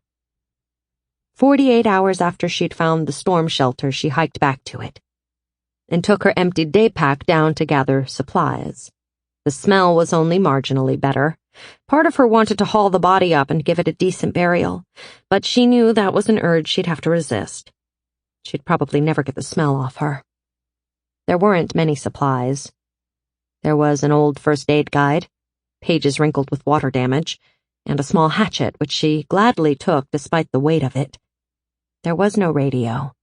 The light had been coming from a battery lantern, but not an LED. It was old and heavy and the beam was really dim, so the batteries must be low. Still, she stared at it for a full minute before deciding the wait wasn't worth it. There were another 11 cans of food. She packed those all away in her pack. The only blanket was over the body, so she didn't want it. But there was a thin roll of garbage bags in a corner, which she grabbed, and a half a roll of toilet paper. She put the day pack on and climbed back out. As she pulled the metal cover back over the opening, she realized she was sealing the boy into his tomb, and she stood over it for a moment, trying to think of something to say. The only words that came to her were ashes to ashes, dust to dust. She hiked back down to the river and spent another night at that camp, inventorying her food and washing her clothes and hair, trying to get the smell of death off her. The following morning, she hiked downriver again. Death seemed to haunt Coral after that. The following day, at a shallow turn in the stream, Coral came upon a pile of dead fish, spilled onto the bank. They were larger than what she had been catching. The reek coming off them told her they had been here for a while. Holding her breath against the smell, she moved toward them to take a look. A few flies buzzed around, not nearly as many as there should be. Swatting at them, she came closer. The fish on top were pockmarked. With what, she couldn't say. She saw no insects. Maybe it was a disease. Bones showed through the disappearing flesh. With the toe of her boot, she kicked one free of the bed of ash. The ones underneath had spots on their skin, but not the pits of decay. Death had faded their skin colors from orange to gray. Though she backed away quickly and gave the fish carcasses a wide berth after that, she imagined that she was smelling rotting fish for the rest of the day. Before she stopped to fish at dusk, she hesitated. If some disease had killed the rotting fish, any she caught could be diseased too. It might kill her to eat them. But it hadn't yet. She had only enough canned food to last a couple days, if she tried to live off only that. Starvation would definitely kill her, and so far the trout had done her little harm. Once again, she baited her hook and cast her line. The morning after finding the dead fish, she woke wondering what day it was. She had entirely lost count. 2 weeks since the world changed? A little more? Past mid-June at any rate, if June meant anything anymore. Day names and the concept of weeks were human inventions, useless, really. Without culture, only seasons mattered, the solstices and equinoxes. The moon was invisible beyond the filthy night air, so months had become meaningless for now. She was nearing summer solstice, she realized, and maybe right on it. Rain began to fall again as she lay thinking. She wriggled out of her bag and snapped it to shake off the excess dust that fell on her in the night. Quickly she rolled it up, shoving it into her pack and out of the fall of thin mud. After some unsuccessful fishing, Coral started walking again. Thoughts of her loneliness weighed her down along with the heavy pack. But she figured with the rain, she might as well be miserable walking in the storm as miserable sitting and waiting it out. It was slow going, though, with her vision hampered by the dirty rain. After several minutes of walking, she sat down to rest, her hair and clothes filthy and plastered to her skin. She had an urge to bellow, to throw things and roar out her frustration at the disgusting rain. The urge grew and the scream bubbled inside her, feeling like it would force itself through her lips. She pressed her lips together and clamped them down with her teeth. I may finally be going nuts. What was sanity, anyway? Once it seemed to be polite people walking down paved sidewalks. A mental picture of Coral herself sitting down on a sofa at the cafe with the student paper, drinking coffee out of a mug, thanking a waitress. Which was a strange thought because she didn't read newspapers often and actually hated the taste of coffee. The picture stuck in her head, though. A portrait of normalcy that she longed to step into and inhabit. She forced aside her self-pity. The sooner she got going, the sooner she would come to a real town. Maybe there'd be people there. Food. Shelter. News about what had happened. What the event really was. The rain pounded down on her all morning as she walked. She stopped to fish mid-morning and managed to catch a pair of small fish, which she ate raw once again, trying not to think about possible diseases.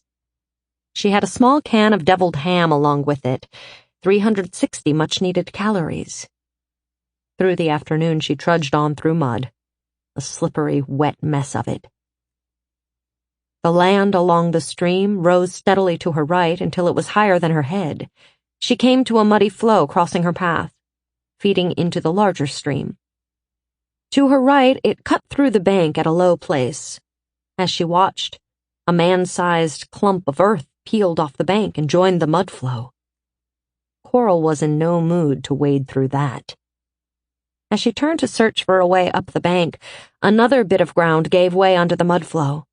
The mud gushed suddenly, the flow widening. She backed away from it. The mud flow no longer looked merely unappealing, it looked dangerous. She turned away. A noise made her turn. More of the bank was peeling away and into the stream. She scrambled backward away from the unstable ground. Back upstream, she felt rock underfoot and felt immediately safer. She paused and scanned the bank, looking for a solid place to climb. Without warning, a burned-out tree crashed down mere yards ahead of her. It hit the stream with a crack, Blackened wood burst off it. Coral flinched back from the shrapnel. The tree made a dam, and the river rose behind it. She had to get up out of the streambed, away from the danger of mudslides and flash floods. The bank was almost vertical here, but less than twice her height. Reaching her hands up, she sought for a hold. A solid buried rock, anything to give her purchase. Dirt peeled away under her fingers. Muddy water from the river overspilled the banks and licked at her heels. Coral stripped off her pack and untied the hatchet from it. She swung it overhead, sinking the sharp metal blade into the face of the bank. Reaching up, she shoved her fingers into the gap she had made and pulled down, testing her weight. She cut a second gouge in the dirt as high as she could reach and quickly lashed the hatchet back onto her pack. Hoisting the heavy pack again, she used the 2 holes as handholds, pulling herself up off the flooding ground. Her feet scrambled for purchase, pressing over and over again without finding a solid hold. The muddy stream kept spilling over its banks, creeping up her ankles. She had to get higher. Finally, her right foot found something solid and she pressed into it, finding a precarious balance. Pulling her left hand out and reaching up, she groped until she found the face of a large rock. Her fingers stretched for the top of it, and she hauled herself up another foot. She hung onto the rock for dear life and tried to find another foothold higher up. Her left foot skittered across the face of the muddy cliff, unable to find purchase.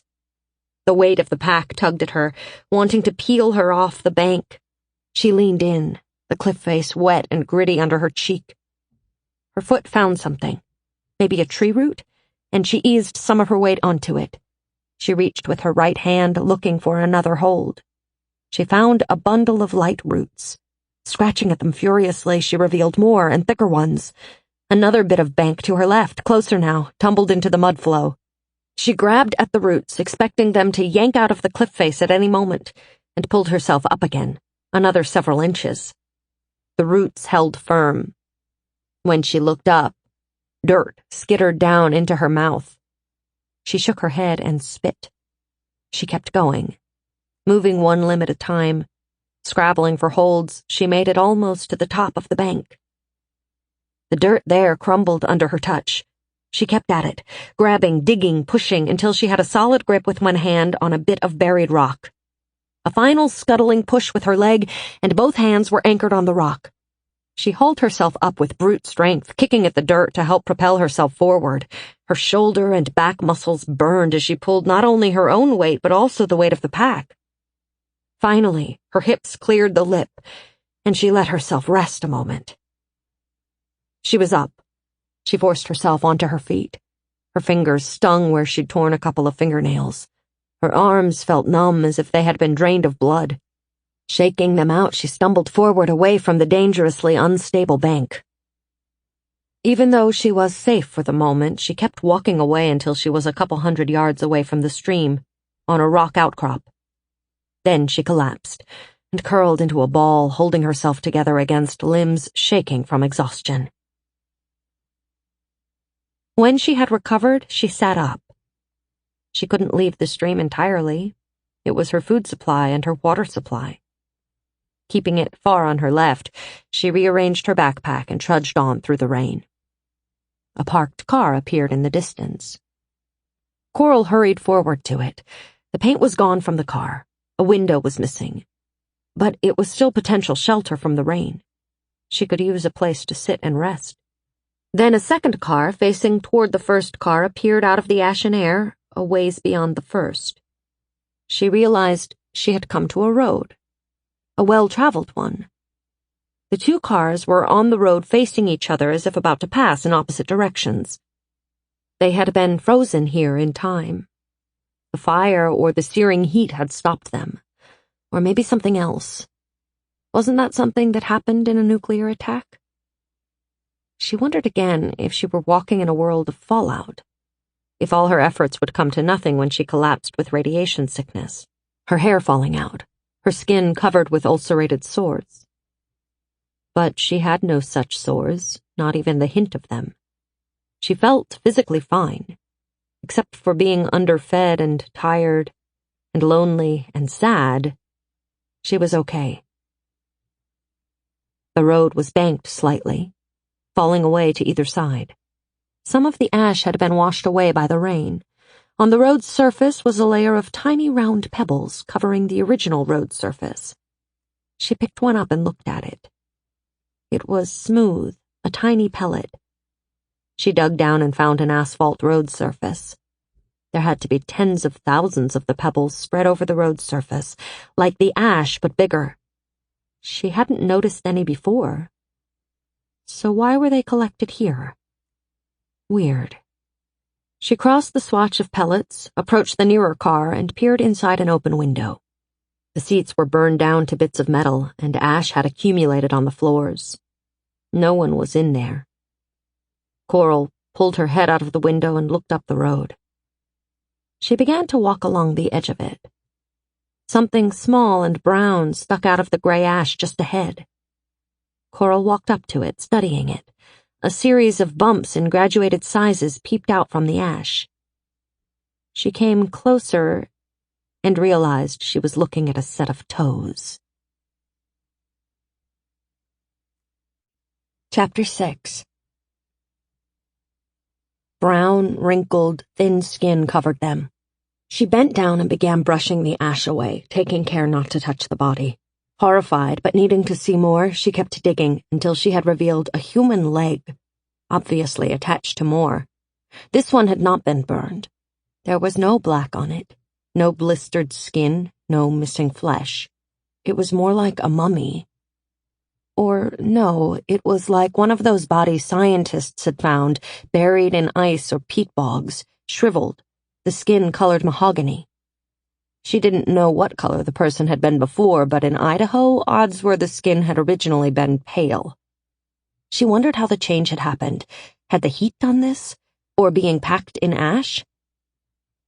Add these to the hundreds of questions she had no way of answering. How she longed for experts to explain everything to her.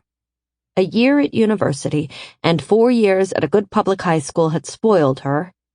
Everything she wondered about had an explanation there. Courses, professors, libraries, computers could answer most of her other questions in moments. Her curiosity had been an asset in school. But now, on her own, in this bizarrely changed world, her ignorance was a weakness, and her curiosity seemed to magnify that weakness. It did her more harm than good. She passed more cars. Some had desiccated bodies in them. None had intact seats to serve as a bed for her, so she trudged on. Finally, the rain ended. She marched down the line of the road until the light began to fade. She stopped at a big pickup truck with plenty of space beneath. She crawled under it and popped open a can of tuna fish in oil, eating the fish and drinking the oil, scraping every drop of oil out with her finger. Huddled under the shelter, she fell asleep. That night, her sleep was broken by nightmares. Every time she tried to wake herself, she felt as if she were swimming up through mud.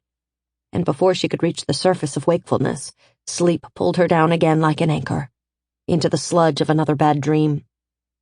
One dream was like a secret agent movie. In it, she was a World War II spy who had volunteered to smuggle a backpack full of raw liver across England. She arrived via train at an underground station and climbed stairs to the surface. There, people dressed in period clothes and hats hurried by her. From out of an alleyway, a gang of feral cats leapt on her, trying to get to the liver. Coral fought them off, but her blouse was shredded by their claws. It fell from her in tatters, leaving her naked. Passers-by glared out of the corner of their eyes at her bare breasts, but no one confronted her or offered to help. When the morning came, her muscles ached. Mud was caked on her face and arms, and her eyes felt painfully dry, as if they had been sandblasted during her sleep. Mercifully, the rain hadn't started up again. She forced herself up. Midday, she reached a metal sign that, while scorched, offered her up the name of the town, Mill Creek. Her heart buoyed by hope. Hope of food, hope of shelter, hope of human company. She went on. Occasionally, a highway sign still stood, giving speed limits that no longer applied. Coral moved through the ghost world, her shoulders stinging under the backpack straps. She ignored the pain and moved on, hoping to come to a thriving town and so to an end to her journey, or at least a comfortable rest stop before she moved on. Other buildings appeared out of the ashen air, some burned to the ground and others, those made of brick, stone, or concrete, partly standing. Some had burned husks of cars in front. The fire had swept through everything, shacks and mansions, BMWs and flimsy Korean compacts, with impartiality, a purely egalitarian force. Yet nowhere did she see signs of living people, not a boot track, not a sound of voice or motor, or a distant hammer striking a nail. It was as if some strange alien wave had come and plucked away every human being, leaving a scene that seemed every bit as unreal as an abandoned sci-fi movie set. She wondered if there were groups of people nearby, huddled in some burned-out building or camped somewhere well off the road.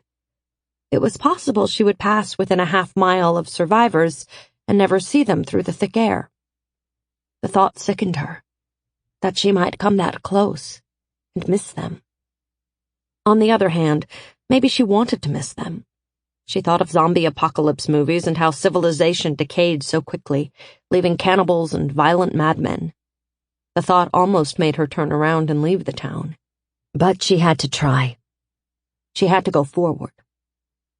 The truth was, she was lonely, and without people she feared her sanity would soon slip away. She needed people, needed at least one living person to link her to the old life, to the old reality she had known and so taken for granted.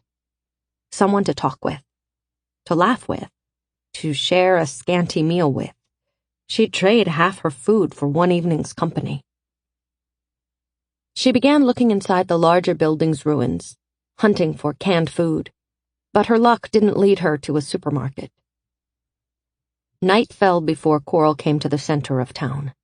She bedded down for the night next to the blackened shell of a brick house and slept fitfully. Within an hour of setting out the next morning, Coral arrived in the downtown of Mill Creek. The highway widened to accommodate angled parking on both sides. The fire had hit here too, but had done a less thorough job of destruction than it had in the outskirts of town. Shells of brick buildings stood, missing roofs.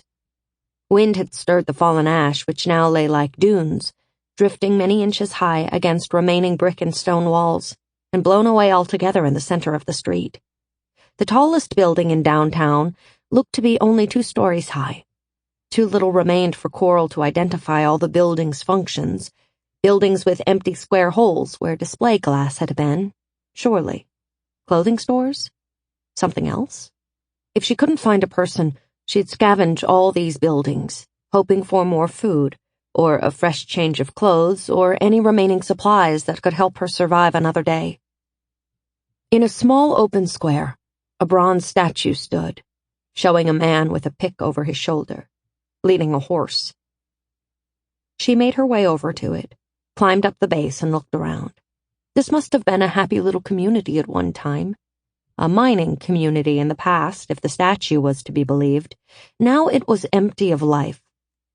She wondered if someone could have survived in a mine, as she had in the cave. She'd go hunt in mines if she had any idea where they might be. The disappointment of finding no one here at the town center felt like a cold stake in her heart. She had so hoped for an intact community, a few of the refinements of civilization. But she had found only a ghost town. Taking off her pack, she sunk down and sat next to the statue. What now? For a few moments she couldn't think straight, couldn't work past her broken illusion that this town might be the end of her journey. She braced herself and forced her mind to get back on track. She'd have to have water, so for now she'd stick to the water source, the river. After that, she'd want to make her way to a bigger city. Pocatello was closest, she thought, north or northwest of here. She wished she had a paper map and a compass. And if there was no one there, she'd go west along the interstate highway, I-80-something, as she recalled. By Boise, she'd surely be out of the destruction. Long before Boise, she'd surely find other survivors who had banded together. If she had to go as far as Boise at the rate she was hiking, it would take her months to get there. But what other choice had she? None. She had to aim for bigger cities. Pocatello would be first, if she could find it. Today there was nothing else to do but hunt for food and supplies in the ruins of this town. Maybe something had survived. Coral began to quarter the town's central streets, taking the main crossroad downtown to the stream, more of a river now, where a 2-lane concrete and steel bridge spanned the waterway. She turned back toward town, zigzagging to a new street, making her way back to the main drag as she tried to identify what the stores had been. Residential streets without sidewalks near the river gave way to streets with sidewalks. A couple blocks of businesses stretched beyond the main street. Even some of the brick houses might be worth searching. Canned food might have survived the fire and days of heat. At the 4th Street she tried, a block away from the main street. A half wall remained on one corner, built right next to the sidewalk. Maybe a little grocery store. Maybe a laundromat. Hoping for a grocery store and some intact cans, she leaned over the remaining wall, looking inside at the debris. All she could see was ash, lying in drifts, hiding indistinct shapes. She was about to step over the wall to hunt through the ash when she was yanked backward by her hair. Chapter 7. She tried to pull her head away, but it was held fast. "Hey!" she yelled. Something punched into the back of her right knee, collapsing that leg. She was spun around as she fell. Before she had time to think, she was down on both knees, off balance, still held by her hair. She turned her head, saw a rifle aimed her way, and went motionless. A bearded white man held the rifle, his face too distorted with rage and filth for her to tell age or anything else, but that he was pale-skinned and dark-haired. A few inches taller than her, he was thin, emaciated. He looked mean and hungry. His clothes were tattered. Down the front of his shirt there was a yellowish stain. She suspected dried vomit. Slowly she raised her hands in the air as if he were a cop arresting her. "It's okay," she said. "Give me your weapon." Coral kept her voice as calm as she could, not easy considering how afraid she was. "I don't have a weapon." She thought of her hatchet, lashed tightly to the pack. Even if it were free, it would do her little good against a rifle. "Don't try anything," he said, backing up a step, wild-eyed. Coral had no idea what she might try. She wanted to calm the man, show him she was friendly. "I'm no threat to you," she said. He gave her a look of disgust. "Where are your men?" Coral opened her mouth to answer that she was alone, then thought better of it. "I don't know," she said. "Somewhere in town. Looking for supplies like I am. We split up to cover more ground." His eyes narrowed. She worried he could tell she was lying. She didn't lie often, so there was a good chance she was being obvious about it. He backed up another step and said, "Get up and drop that pack." She got to her feet. Her right knee stung where she had fallen on it. Her scalp burned where he had yanked her by the hair, but she was okay, so far at least. Slowly she shrugged the pack off, her mind skittering around, searching for a way out of this. She kept her voice quiet and calm. "I'm not—" "Shut up," he said. Coral got the pack off and stood, waiting silently. "Back off." She backed up 2 steps. The man reached down and lifted the pack by a strap, struggling with its weight. As he did, the rifle in his other hand dipped a few inches. She thought about running while he was distracted. But what was the point? By the time she got 10 steps away, he'd have dropped the pack and had the rifle aimed at her again. The fire hadn't left a lot of places to hide, and the ash would offer him clear footprints to follow. He got a pack strap over one of his shoulders and motioned with the rifle down the side street, back toward the center of town. "Get going. I'm right behind you." She hesitated. The last thing she wanted to do was go with this crazy man anywhere. "Now!" His voice held an edge of hysteria. She began walking, not wanting to go with him, but even less wanting to do anything to make him pull the trigger. He guided her in shaky words down the street.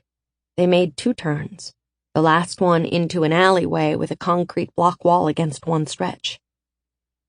"Stop," he said. "Stay behind this wall. Sit."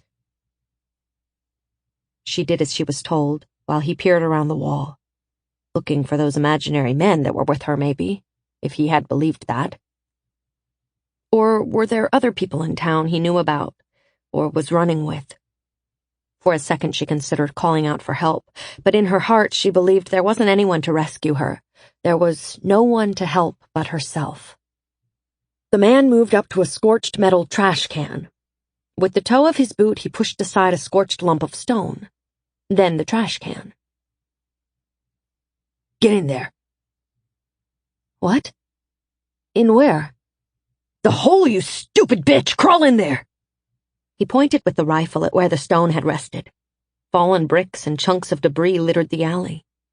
She looked where he had pointed and realized that there was a hole, and a tunnel that slanted down into darkness. Maybe there was a living space inside there, a basement. Like she was going to crawl into some hole in the ground with this guy. "Move your ass," he said. She leapt at him. Straight at his chest she flew, her shoulder pushing the rifle up. The gunshot came, deafening her. But she was inside the rifle's barrel by then, and the shot went over her shoulder. She raised both hands and grasped the rifle, shoving it upward farther. The weight of her pack had him unbalanced. He dropped it and struggled for the rifle, snarling like a madman. He was a madman, and he had stronger arms than she. Coral felt the gun being pulled from her grasp. She got her balance and kicked hard at his knee, slamming her hiking boot against it. Something cracked audibly. She kicked again, harder, and felt the knee give. He screamed with pain and anger and crumpled to the ground. As he did, the rifle was pulled from her hands. She fell on him, her hands going for his face. She clawed for his eyes, found a socket, gouged. Revulsion swept over her, but she pushed anyway, felt something warm and damp give under her fingertip, then a slimy fluid coated her thumb. His hands flew up to protect his eyes.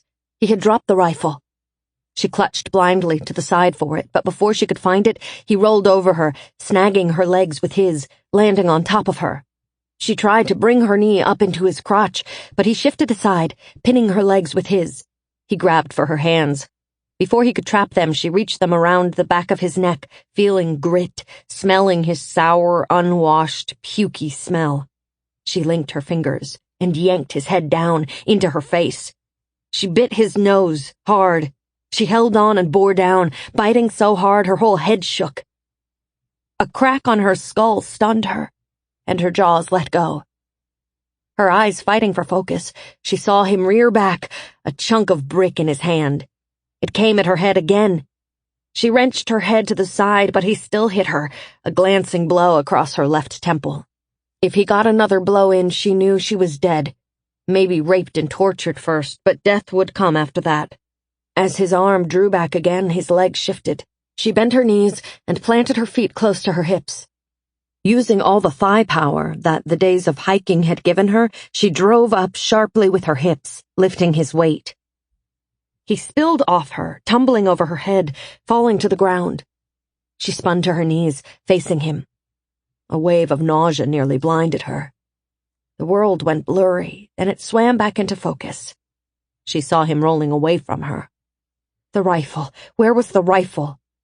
Coral got to her feet, unsteady, but brought back her leg, kicking him in the back of the head as hard as she could.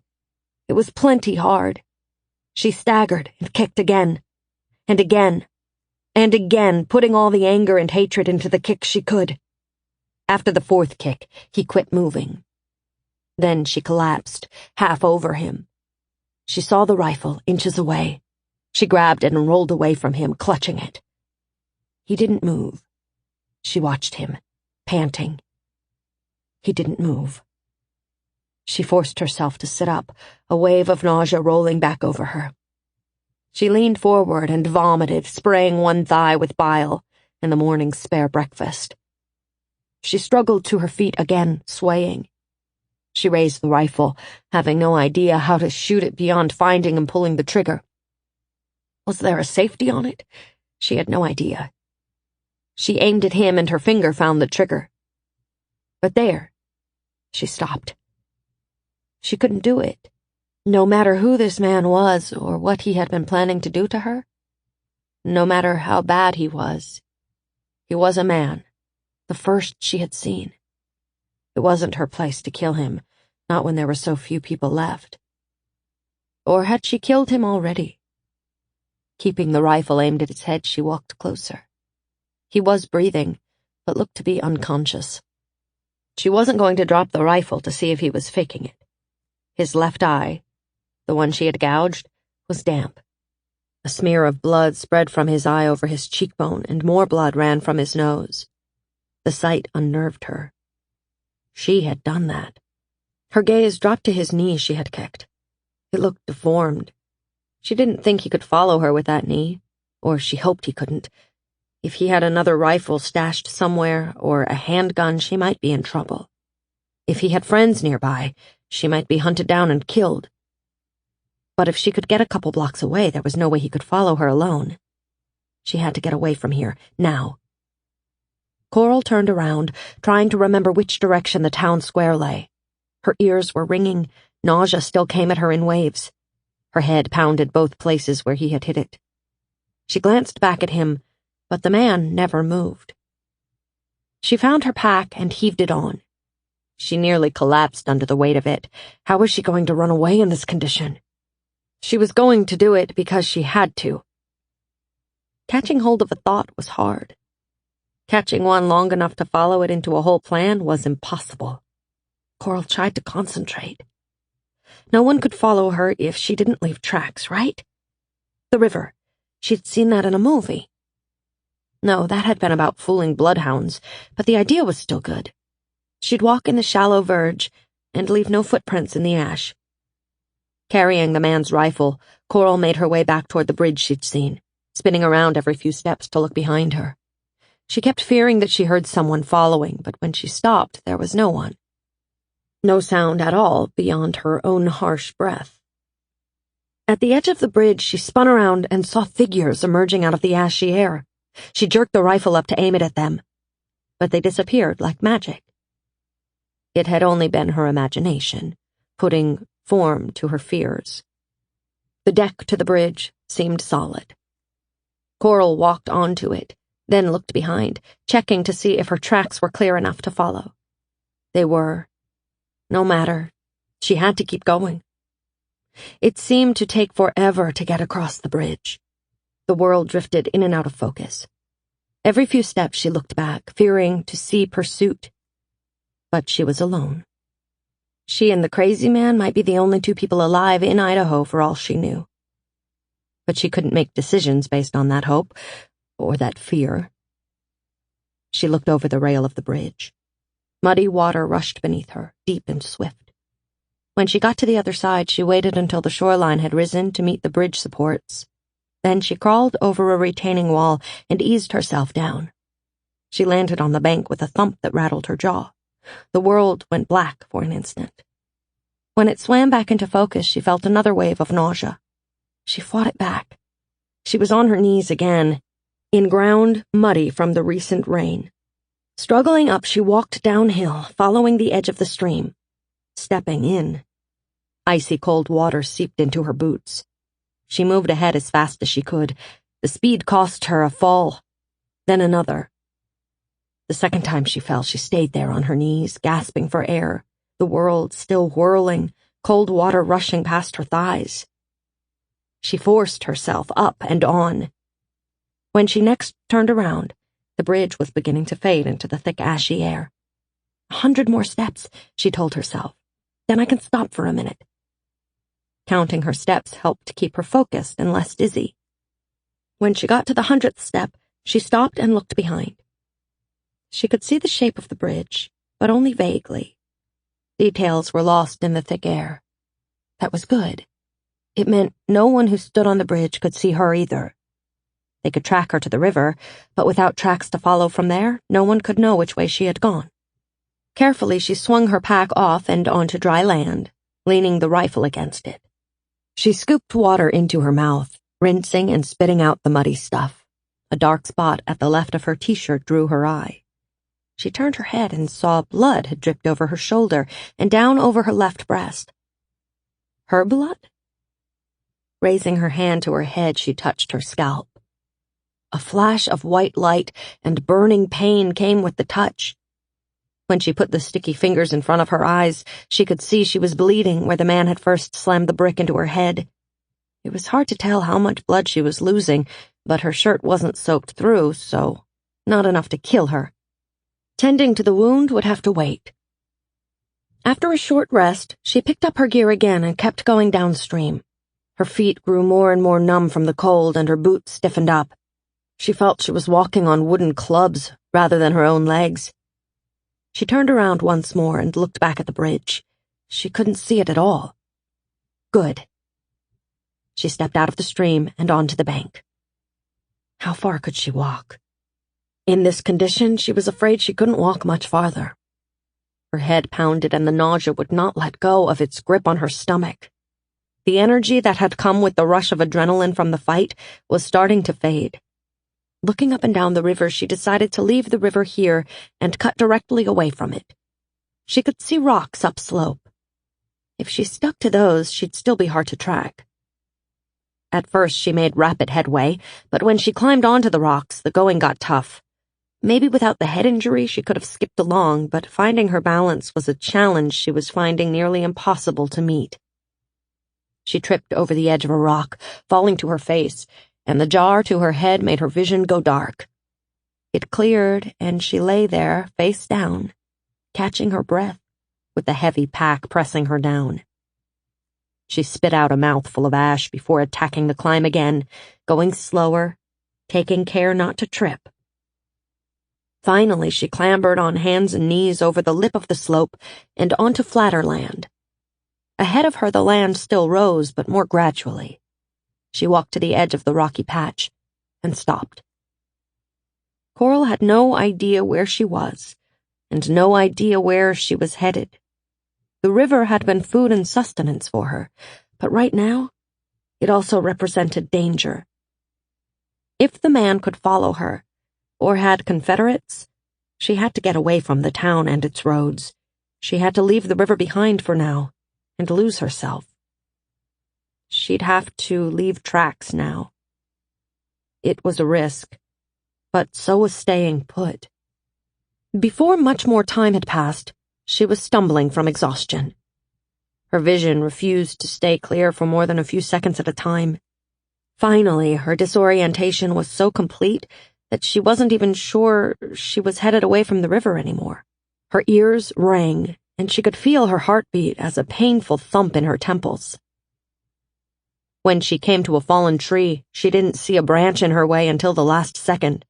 Even then, her foggy brain would not take the instruction to step over it. She tripped, fell forward, and the world went dark. Unconscious, she still had dreams of being mauled, dragged down into the man's dark tunnel, of the black cloud rising in the east and the world going dark. The cloud rose over and over in her mind, a horrible loop she couldn't stop until she wanted to scream. When light hit her eyes, Coral was without her pack, lying on something soft. Trying to move brought pain and dizziness. She fell back. "You awake?" At the sound of the voice, she forced her eyes open. A man's face hovered over her, unfocused features with a dark beard and mustache. Recoiling, Coral tried to scream. All she could manage was a helpless moan. Chapter 8. "Shh, it's okay," came the voice again. Coral tried to bring the face into focus.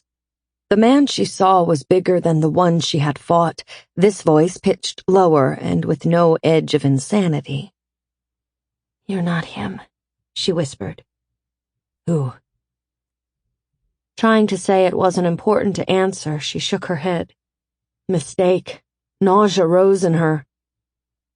I'm sick, she said. You have a concussion, I think. Yes, of course, that made sense. I don't think your skull is broken, but you really took a solid hit, the man said. 2, she said, before she could consider the wisdom of telling him anything. Her voice came from an odd distance and seemed not to be her own. 1 bad one, at least, he said. It's not bleeding anymore. His gaze moved over her head. She started to reach up and feel the sore spot, but remembered how horrible that had felt the last time she touched it. Her hand dropped back to her side, touched a rough cover. A wool blanket, maybe? She looked beyond the man to see walls, and overhead a ceiling. She realized the light here was artificial light, a lamp. Its light had woken her. Where am I? In my house, he said. Such as it is. She couldn't focus long on his words. She knew there were 100 answers more she needed. She couldn't trust the situation she found herself in, not until she knew who he was and what he wanted. Before she could formulate an intelligent strategy for getting those, her voice spoke again, as if from another source, not herself. You going to hurt me? Hurt you? He looked again at her scalp. So someone did that to you. She bit her lower lip, bringing her wayward mouth under control. She shouldn't tell him any more than she had to. As far as she knew, he was in league with her first attacker. I thought maybe you just fell, cracked your head on a rock, he said. Coral suddenly realized she was lying under a thin blanket in her underwear. You undressed me? The idea appalled her. You were a mess, he said matter-of-factly. Blood on your shirt, puke, damp jeans. Filthy. She barely listened. Coral knew she was in no shape for another wrestling match. If this one was going to rape her or kill her, she'd have to suffer whatever indignities he had planned. Images of the worst possibilities swam into her head, making her stomach clench. Torture, anal rape, body parts cut off for food, being burned alive. She stared at the man, trying to judge him through her mental fog. She saw a tall man, broad-shouldered, the beard, brown eyes, and a full head of wavy hair. He wasn't as young as she, and maybe as old as 40. As for his intention toward her, she could read nothing in his face. Patiently, the man watched her, studying him until she looked away, embarrassed. You're going to be okay, he said. Just rest. Her body yearned to take that advice, but she didn't want to fall asleep with him in the room. She watched him warily as he got up and puttered around in the room. She couldn't see what he was doing and feared he'd turn around with a gun or knife. But all he did was spend a few minutes fiddling with something she couldn't see. Then he gave her a final glance and walked to the door. Rest, he said again, and he left the room. The lamp he left on, turned down to dim. Though she tried to stay awake, exhaustion overcame her again. She drifted into a dreamless sleep. She woke again at the touch of his hand. He was nudging her shoulder, saying something. She opened her eyes, and pain in her head rushed forward like an avalanche. Oh, fuck, she moaned.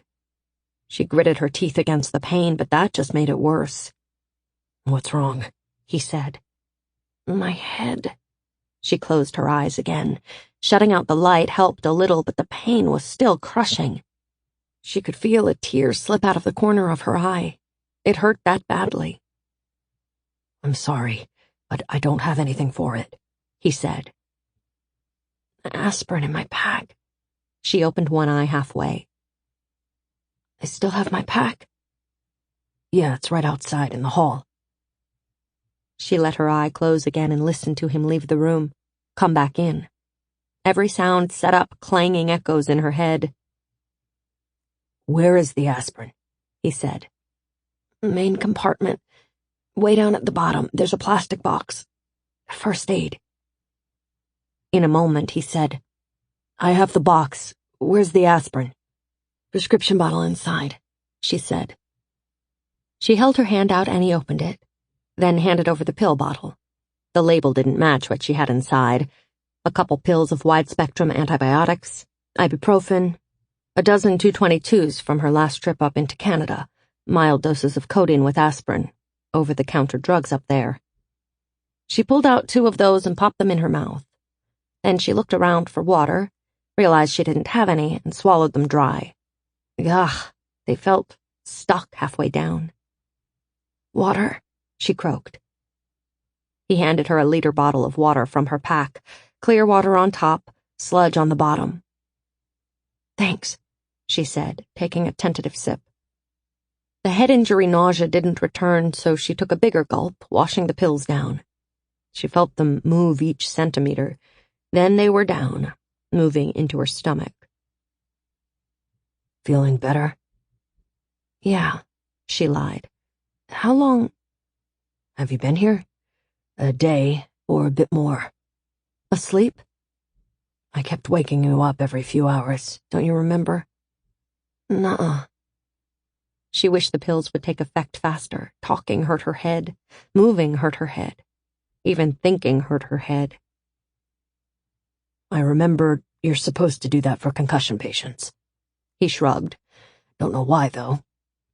"To check for coma, to determine if there is brain swelling and bleeding. Though what you could do about a severe brain injury in the middle of nowhere without an MRI and surgical theater nearby, she couldn't imagine.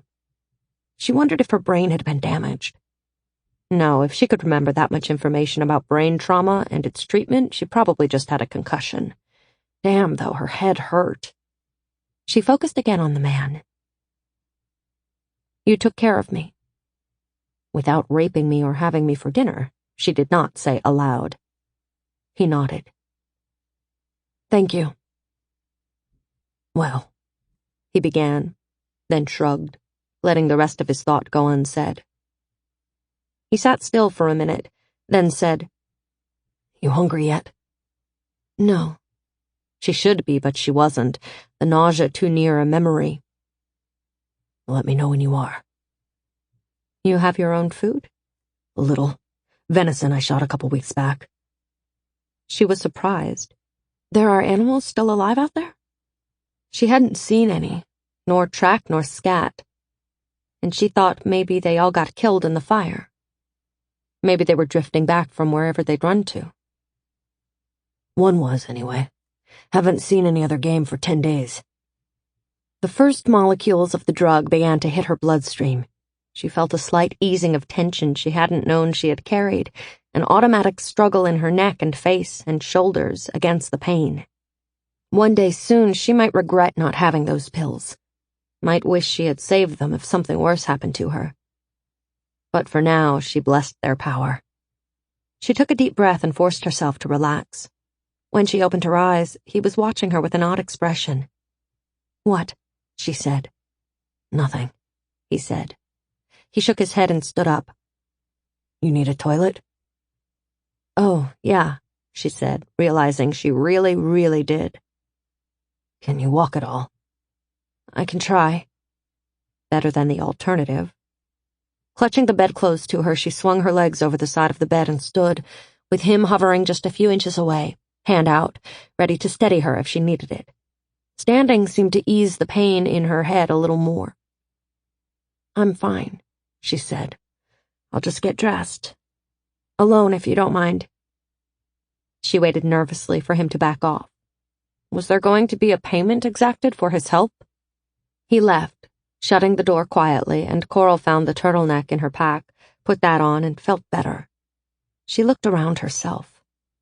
There was the bed she'd been on, a table, a chair. The floor was carpeted. She wondered how the place had survived the fire. She saw her jeans and other clothes piled in a corner. He was right. They were disgustingly dirty. She dug out the sweatpants, which were dirty too, but at least not stained with puke. She found him waiting halfway down a dim hallway. He led her up a flight of stairs where an open door at the top let in some daylight. At the top of the stairs, He pulled up a bandana mask like hers against the ash in the air. She realized she had been in a basement of a house, and as they reached the upper levels, she saw the familiar fire damage. The roof was gone and the floors were coated with mud. No furnishings remained up here. The scorched walls still stood, but the outside openings for doors and windows yawned open. "It's colder outside," she said. "Yep," he said. He guided her outside and away from the house to a pit toilet recently dug. There was no building around it, no toilet seat. He pointed to a metal bucket filled with ash. "When you're done, just pour some ash onto it. Don't skimp, there's plenty more where that came from." The small joke made her fear of him ease. He returned to the house and left her some privacy. The latrine was free from odors, tidily made with broad flat rocks circling the opening. It seemed downright civilized after long days of digging cat holes in the wilderness. When she was done, she saw a dark mound in the near distance and walked over to it. Charred bits of furniture, wet cushions, chunks of wood, bits of metal and other debris from the house had been piled together, roughly organized by material, all of it smelling of soot. Behind that was a burned pickup truck, doors removed and leaning against its sides. He'd been busy. When she got back inside, she took a closer look around. The walls were different, not drywall or plaster, but what? He came from behind an interior wall. "Is this adobe?" she asked him, stroking the rough texture of the wall. Tiny cracks shaped like spider webs were visible from close up. "Similar. It's layers of clay inside and out, packed over straw bales. Steel rebars inside the straw for structure, starting with rebar set into a concrete foundation." Oddly, she thought of the 3 little pigs. The straw house wasn't supposed to stand, but this one had outlasted the fire when frame houses hadn't. Why didn't it burn? "The roof did, and the doors and window framing. Most of the flooring and furniture up here got burned or badly charred, but mud doesn't burn, and the wall surfaces are basically mud. With no trees right next to the house, the fire moved by fast." "You survived here?" "Barely," he said, looking grim. He didn't offer more detail, and she didn't ask. Asking seemed rude somehow. She blinked at that, at her invention of new social rules for the new world. Or maybe they were the same old rules, but seemed alien in such a new context. "I'm sorry," she said, reminded of the polite thing to do. "I never asked your name. I'm Coral." "Benjamin," he said. "You prefer Ben?" "Nope," he said. "Not particularly." "Benjamin, then," she said. "Thank you again for helping me. Where'd you find me?" "You hungry yet?" he asked instead of answering her. "I could use some food." He led her to one side of the main level. A refrigerator and stove remained in a kitchen, soot-streaked but intact. The central island, with granite countertops, had been reconstructed since the fire, with a fieldstone base. The countertop was whole and scrubbed clean. He opened the refrigerator and pulled out a hunk of meat. Ribs were visible along one side of it. "You have electricity?" she asked. "Nah," he said.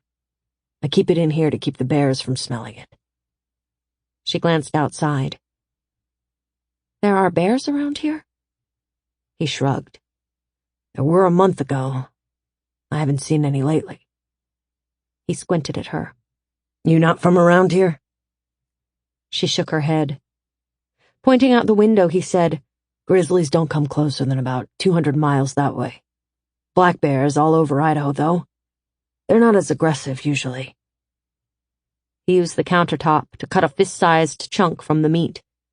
"But with so little food for them out there, I can guess how they'd act if they found mine." He replaced the meat in the refrigerator. "Though if I were a bear, I'd have left and found better pickings somewhere else." He looked a little ursine himself, a big man with dark hair on his wrists and knuckles, a patch of dark hair peeking out from an undershirt he wore beneath a faded green flannel shirt. Coral thought he had been much bigger still once, though she couldn't put her finger on why she thought so. Maybe it was the way he moved, as if he was used to carrying more weight. "Eat downstairs or outside?" he asked. "There's no ash downstairs." "I probably swallowed a peck of it so far," he said. They went back down to the bedroom she had been in, and he sat on the chair while Coral sat at the edge of the bed and watched him use a pocket knife to cut a thin slice of the venison. "How old did you say that meat was?" she asked. He chewed a while, swallowed, and said, 2 weeks. It's dried through. Almost jerky now." He cut a slice and offered it to her on the tip of his knife. "Sure you don't want any?" She put her hand out and accepted a slice. She bit off a corner of it. It was tough. After she had chewed a long while and swallowed, she asked again, "So where did you find me?" "Down the hill a ways. I was hunting. I do most days, even though I only found the one doe early on, and yesterday I came across you." Coral thought how easily he could have passed her by, or how easily someone else could have found her. Her attacker, a different violent person, or a hungry bear. She had been at the mercy of chance. She still was. "You carried me back here?" "Pulled you." He took another bite and went through the chewing and swallowing routine again. Meat this tough made for a slow dinner-time conversation. She took another bite, too, as the first wasn't threatening to come back up. "It's quite a ways. I left you, came back here, got a blanket, rigged a travois, got you settled in here, then went back for your pack later." He got up. "Hang on." He stepped out of the room and Coral heard water splashing. She was curious, but sat and waited for him, looking down and registering the worn blanket that covered the bed. It looked antique, the color muted. Benjamin came back with a metal bowl of clear water and sat again. "I thought by the time I got you back with the travois you might still die," he continued. "But you're tougher than you look." She didn't know what to say to that. Thanks. She watched as he made his way through his meal. After the third thin slice of meat, she refused more. He was nearly done eating when he said, "Wish there was something other than the venison." "I have some salt," she said. "Didn't you see it in the pack?"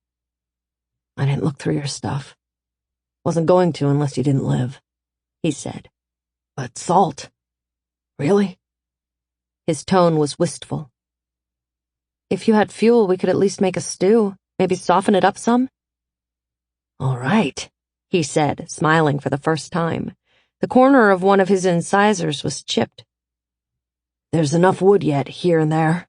Made into charcoal, some of it." "And there's trout in the river," she said, "just small ones now, though."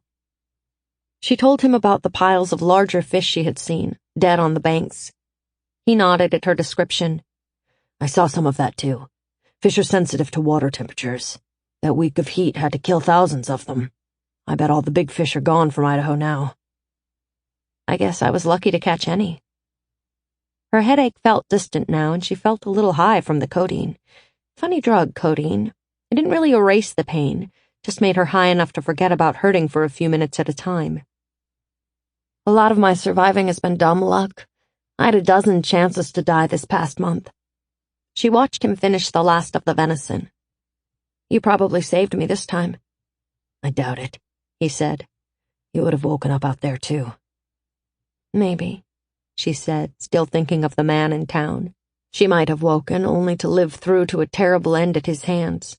While her attacker had been unable to follow her path along the river, she also felt a new and acute sense of her vulnerability that she hadn't felt a few days ago. Lying on the ground, unconscious, she could have been found by anyone. Benjamin had been the one. So far he seemed okay, but she couldn't know that for sure. She had learned the lesson in caution. There was an outside chance he was fattening her up to eat her. She felt torn between gratitude for his hauling her into his home and sharing his blankets, and her automatic fear of him. He hadn't stolen her gear, hadn't even looked inside her pack, if he could be believed. He hadn't taken advantage of her hours of unconsciousness in any way that was obvious, but she couldn't help but wonder if he'd eventually demand repayment of her. Or if he'd suddenly change, become aggressive and violent like the man in town. Didn't they say serial killers always seem nice at first? Who was there, after all, to stop any one person from hurting someone less powerful in this empty, lawless world? Nothing but a person's own conscience. A person's core character. Until she knew more about Benjamin's, she had to keep a close eye on him. He stood, unaware of her speculations about him, and stretched. I'm going to go out, look around some more. I've been hunting through neighbors' yards. I kick up ash and hope to find some sort of roots left in a garden, or tools or anything useful that survived the fire. He wiped his knife on the tail of his shirt and tucked it back in his pocket. Why don't you rest? I'll help you, she said. I'm fine. No, you're not fine. Get some more sleep if you can, or just lie in bed. Let yourself mend. There'll still be plenty of work to do tomorrow. He pointed to the lantern. Turn it off, please, if you can stand the dark. She looked at it closely for the first time. That's not kerosene. It's solar. Probably doesn't have many hours left in it, so use it as little as possible. He showed her the dial that dimmed it. Coral wanted to argue with him about coming along, to get up and be of some use, and to keep an eye on him, but she realized that she was still shaky and weak. Maybe if she could sleep, the headache would go away on its own. She'd feel safer in here with the door closed, against everyone, including him. Maybe it locked. Illogically, she felt a stab of guilt as she turned the lock. He had been nothing but nice to her. She knew it might not be fair to mistrust him, but she couldn't stop herself from feeling as she did. She had been a naive fool before, just wandering along hoping for the best. The lesson in mistrust had been learned in town, and just in time to save her. Coral turned off the lantern and fell into an anxious doze, punctuated by codeine weird dream fragments. Off and on she woke, startled at some imagined noise, half expecting to see Benjamin looming over her, ready to do her harm. But each time she was alone, in a soft bed, quiet and safe. Finally, after she realized he hadn't come back to sex crime her yet, she let go and fell into a deeper sleep. When she woke, her headache was nearly gone. Only a ghost of it remained, more like a hangover of pain rather than pain itself. She scrubbed at her face and sat up. She was outside the covers. She fumbled the lantern on to dim, then went to the door. Night had fallen while she slept. The hallway was dark, lit by the faint silvery lantern light spilling out of her room. Benjamin? She called softly. No one answered. She went back to get the lantern and carried it with her. Halfway down the short hallway there was a bathroom. At the other end was a closed door. Opposite the bathroom door were the stairs up to the ground floor. She went upstairs. The dimmest of lights, flickering orange, shone through a doorway. She made her way toward it, navigating slowly through the unfamiliar rooms. She found the light, a small fire, and Benjamin outdoors, sitting by it. She realized his eyes were closed and he didn't see her. When she cleared her throat, his eyes popped open. "You're up," he said. "Yeah." "You look better." "I feel better," she said. "Much." "Hungry yet?" "Yeah," she said, surprised. "I am." Her stomach clenched at the thought of food. Starved. An exaggerated claim, back when she used it in her old life. But here it was the truth. "Would you mind sharing your salt? I have stew simmering." Going back downstairs, she retrieved the salt and the last 2 cans of vegetables from her pack, 1 can lima beans and the other mixed peas and carrots, and brought them back. He squatted over the fire, stirring a cast-iron pot with a long metal fork. She handed him the bag of salt. He poured some in, stirred. He took the fork out and let a few drops of the broth drip onto the back of his hand. His eyes closed as he licked it off. Man, that tastes good. He hefted the salt, testing its weight. Quite a bit of it. Looking up at her, he said, You mind if I put in more? You're the cook, she said. Go for it. He let another bit of salt trickle into the pot, then closed the container and handed it back to her. She got out her knife and used the can opener attachment to work most of the way around the cans of veggies. She bent the lids back and handed them over. He poured them in. A half hour more and it'll be perfect. We can eat a couple 3 days off this. Her stomach was rumbling at the smell of the stew. Find anything else to eat at the neighbors' houses? No. And I doubt I will, he said. At first, that first week after the fire, I thought I knew where there had been a patch of biscuit root growing, but I've not been able to find it. It's out there somewhere, though. She shivered. Hey, what happened to the weather? Is it getting colder? Yeah, it is, he agreed. The last 3 days, the temps have dropped a lot. I wonder why. I imagine the sun can't get through this crap in the air, he said. I can't recharge the solar lantern with that amount of light either, so enjoy it while it's still working. I think the temps are likely to keep dropping, too. In silence, they watched the fire. He dished up 2 bowls, metal pie pans to be accurate, and they shared a meal of venison stew, their masks shoved down to their necks while they ate. The meat was still a little tough, but it was food. She ate, grateful to have anything, happy to have a spoon and a fork to use again, not worrying for the moment about accepting the gift of meat or what it might cost her later on. No price was exacted that night. She went to bed alone and locked the door again. The next morning, Coral spent time looking through her pack. The fishing gear and hatchet were lashed to it.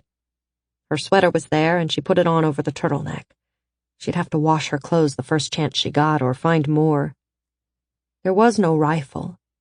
Maybe she'd dropped it by the river, or among the stones on her climb away from the river. She couldn't remember the trip away from town at all clearly. She found Benjamin outside at his organized collection of debris, holding up some stray bit of what may have once been furniture and studying it. Morning, she said. Hey, he answered. How are you feeling?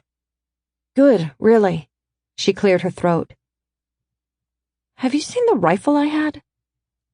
A rifle? He dropped the bit of junk, stood and looked at her. What kind? She hesitated. I don't really know. When he said nothing more, she turned away. She felt his eyes on her as she walked back inside, and it troubled her. When she got to her room, she shut the door and felt a little better. Chapter 9. Coral did not know what was wrong with her. A month ago, she had trusted nearly anything another person said, wanting to believe the best of people. But her sense of security was shaken now. It wasn't just the memory of the attack that made her mistrust Benjamin. It was that the world had changed in an instant, even if it had taken her a while to realize how completely. The blue sky had disappeared, maybe forever. The grass and trees had disappeared, and summer rains had turned into cold mudstorms. The reliable landscape had become an alien world, and no old rules could be counted on. It was dizzying, like reinventing herself from the ground up. No longer Coral the sister, the granddaughter, the pre-med student, the Midwesterner. She was someone new, something new that she couldn't even put a name to.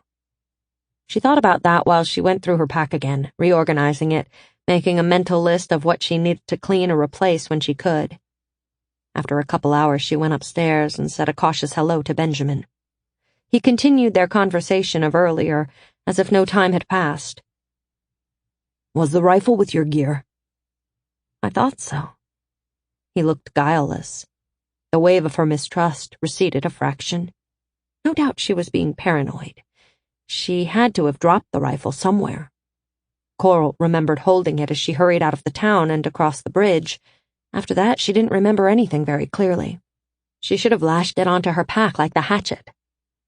I'll go look for it later, she said. He said nothing.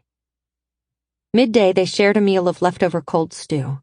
No matter what sort of person he was otherwise, he was decent enough to share his venison, and she was acutely aware that she couldn't continue to take his food indefinitely. Who knew when he would find more? "I'm going to try and catch some fish," she said, after they were done eating. She'd bring him back enough food to repay these meals, and then she could leave without guilt if she wanted to. She was afraid of encountering the man from town, but if she stayed far upstream from the bridge, she'd be safe. The ash in the air was a pain in the ass in a dozen ways, but at least it kept her invisible. You had to get pretty close to someone to be certain they were even there. "You mean to go where exactly?" "Back toward the town, Mill Creek. The stream along there has fed me for more than a week." "You have other choices," he said. "What do you mean?" Did he have more food hoarded? "I mean, there's a closer stream. There's 3 of them that feed into the lake." "There's a lake near here?" Maybe deeper water meant more fish.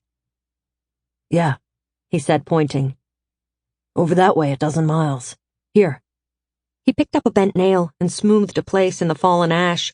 Then he started to draw a map, starting by tracing something in the shape of a human ear. "This is the lake, and Mill Creek is here. The river itself, I mean." He drew a line, then poked at a spot right by it. "That's the town of Mill Creek. There's a ridge here, then a valley with another creek." He drew a line roughly parallel to the first. "We're here," he said, poking the nail nearer to that line. "And then over that way, a 3rd creek, the smallest." He drew a final line.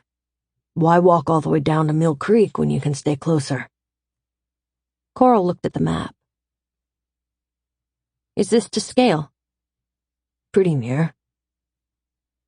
She had come farther from the town than she had thought, or Benjamin had dragged her farther than she had imagined.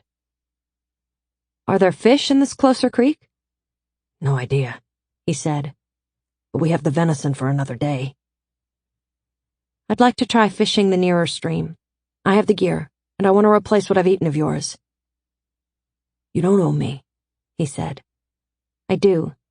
We can't live forever on the rest of that deer. Just get me pointed in the right direction." "Downhill, along the road will get you there." He studied her face. "You want me to come along and show you?" "No," she said. "You look busy." As for possible dangers out there, she'd be on guard, listening and watching as she had not before. No one would get the jump on her from now on, she promised herself that. At his insistence, she took a small slice of dried venison with her. She packed, leaving nothing behind. He glanced at the full pack and raised his eyebrows, but didn't comment. "I'll be back by nightfall," she said. "Unless something goes wrong. Tomorrow for sure." He nodded. She followed his directions to the stream. Several times she turned around and looked at where she had been so that she wouldn't get lost on her way back. The soot-streaked walls of the house faded away from sight quickly. She picked out landmarks, a bare gray face of rock, a snag that looked like a face, and memorized them. At a couple points she stopped and dug a big arrow in the fallen ash with the toe of her boot. She'd erased them on her way back. No reason to advertise the location of Benjamin's house. The stream was farther than she expected, and a little clearer of mud than Mill Creek had been. She found a flat rock next to the water and stripped down to her underwear. She pulled all her dirty clothes out of her pack. The blood stain on her shirt stopped her short, sent a chill through her. The memory of the attack tried to force itself to the front of her mind, but she thrust it back. Scrubbing hard at the clothes with her sliver of hand soap, she made progress against the blood and dirt. Not as clean as a commercial washer would get them, but clean enough. At least they didn't smell bad after the final rinse. She moved upstream of where she had washed, hooked the clean clothes on a couple skeletal nubs that had once been branches of trees, and settled down, bare-legged, to fish, catching 3 trout before they quit biting. She tied her damp clothes to the pack straps and pulled on the damp jeans before wandering downstream, tossing her line in periodically. The 4th time she stopped and cast the line, a fish hit quickly, and its cousins came to the bait soon after. She caught 13 in all before they quit biting, 16 in all for the day's work. By the time she made her way back to the house, she was weary, and her head was beginning to throb again. Benjamin cooked up a third of the trout, and they ate them in silence. She was too tired to make conversation, and he seemed comfortable with silence. The next morning she woke feeling physically better. Her head was still tender to the touch, but the headache had gone. She hoped for good this time. She found Benjamin working at scavenging more debris. "Can I help?" Sure. This was a barn. My workshop was in here. A lot of metal survived the fire. Be on the lookout for any parts of tools, screws or nails, hinges, bolts, anything like that. They dug in the ash together in silence. When he uncovered a pile of rib bones, she recoiled, worrying he had found a dead person. But he said, "Lizzie. The goat. She was a good old thing, too. Dumb, but kind-hearted." His tone was matter-of-fact, and Coral wondered again what kind of man he was. Had he seen the animal as a pet? Did he grieve her death? She couldn't think of how to ask such a question of this reticent man.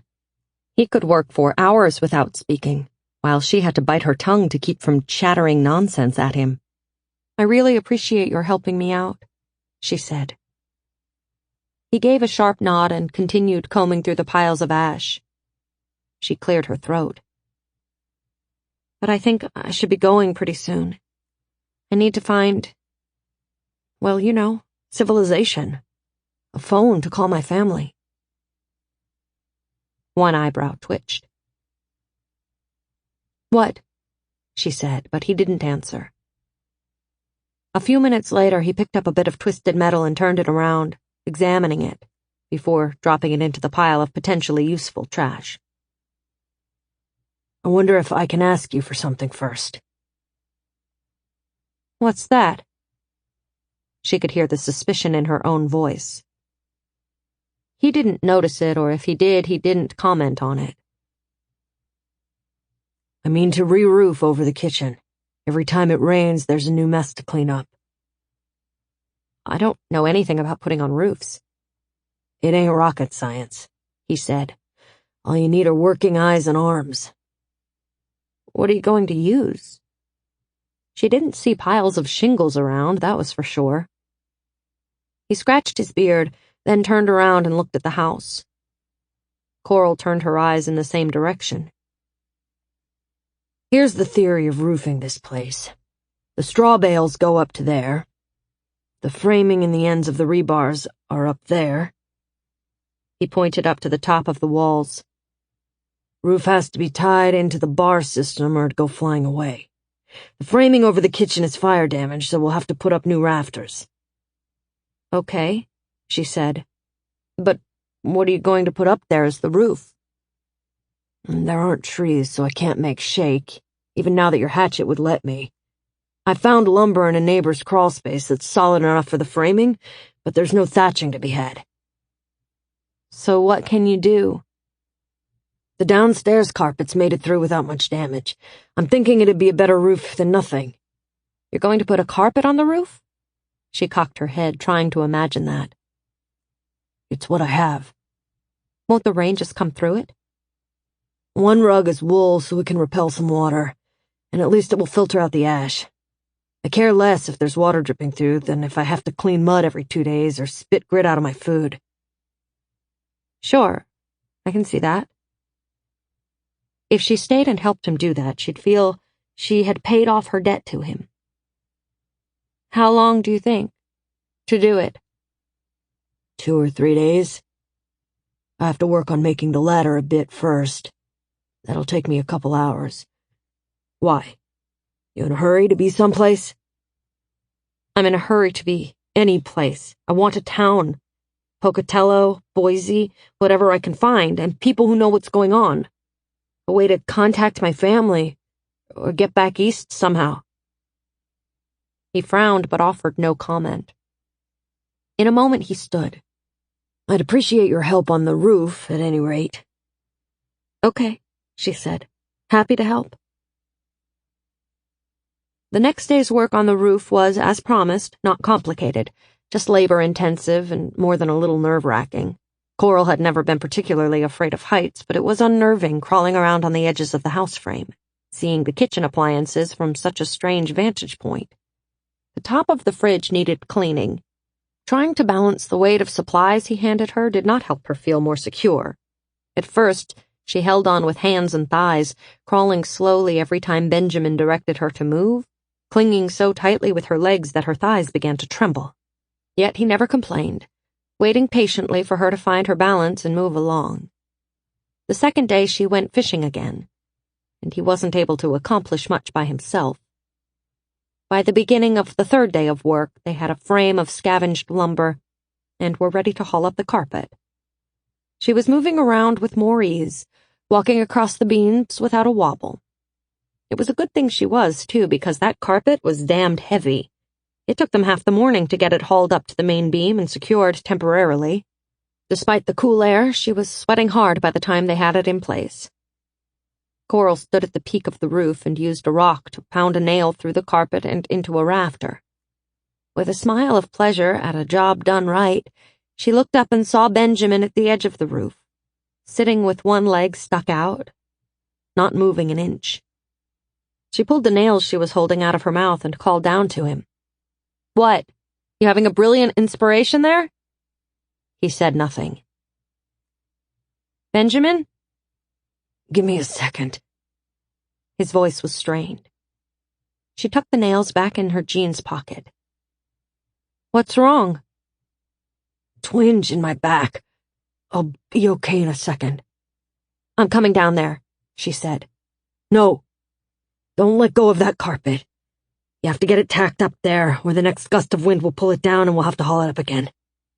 "But you're hurt." I'm fine. Had this before, it'll ease up. She wasn't so sure. He seemed frozen in place, and his shoulders were hunched in pain. But he was right. She couldn't just let the carpet roll back down to the ground. It had taken too much effort to get it up here.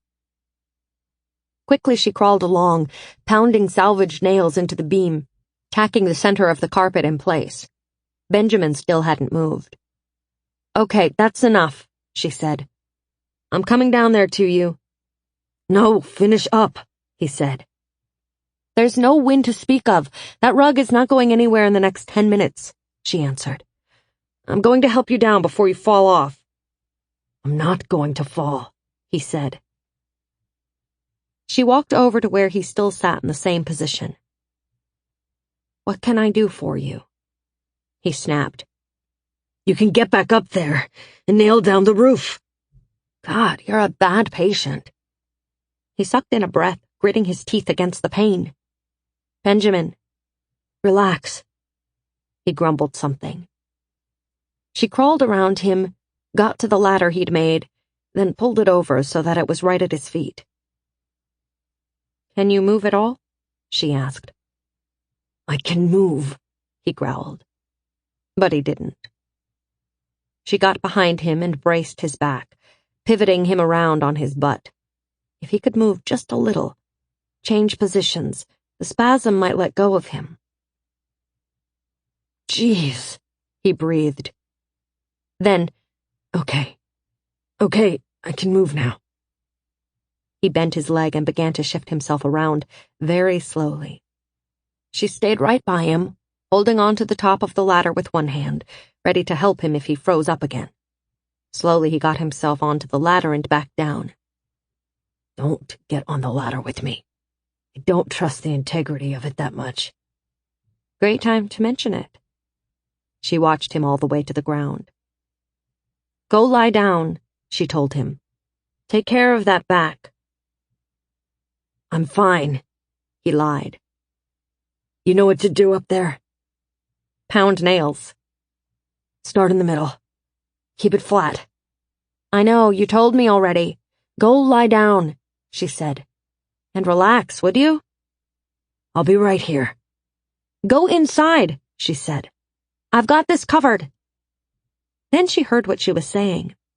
Ha! Covered! A roofing joke! He shook his head at her.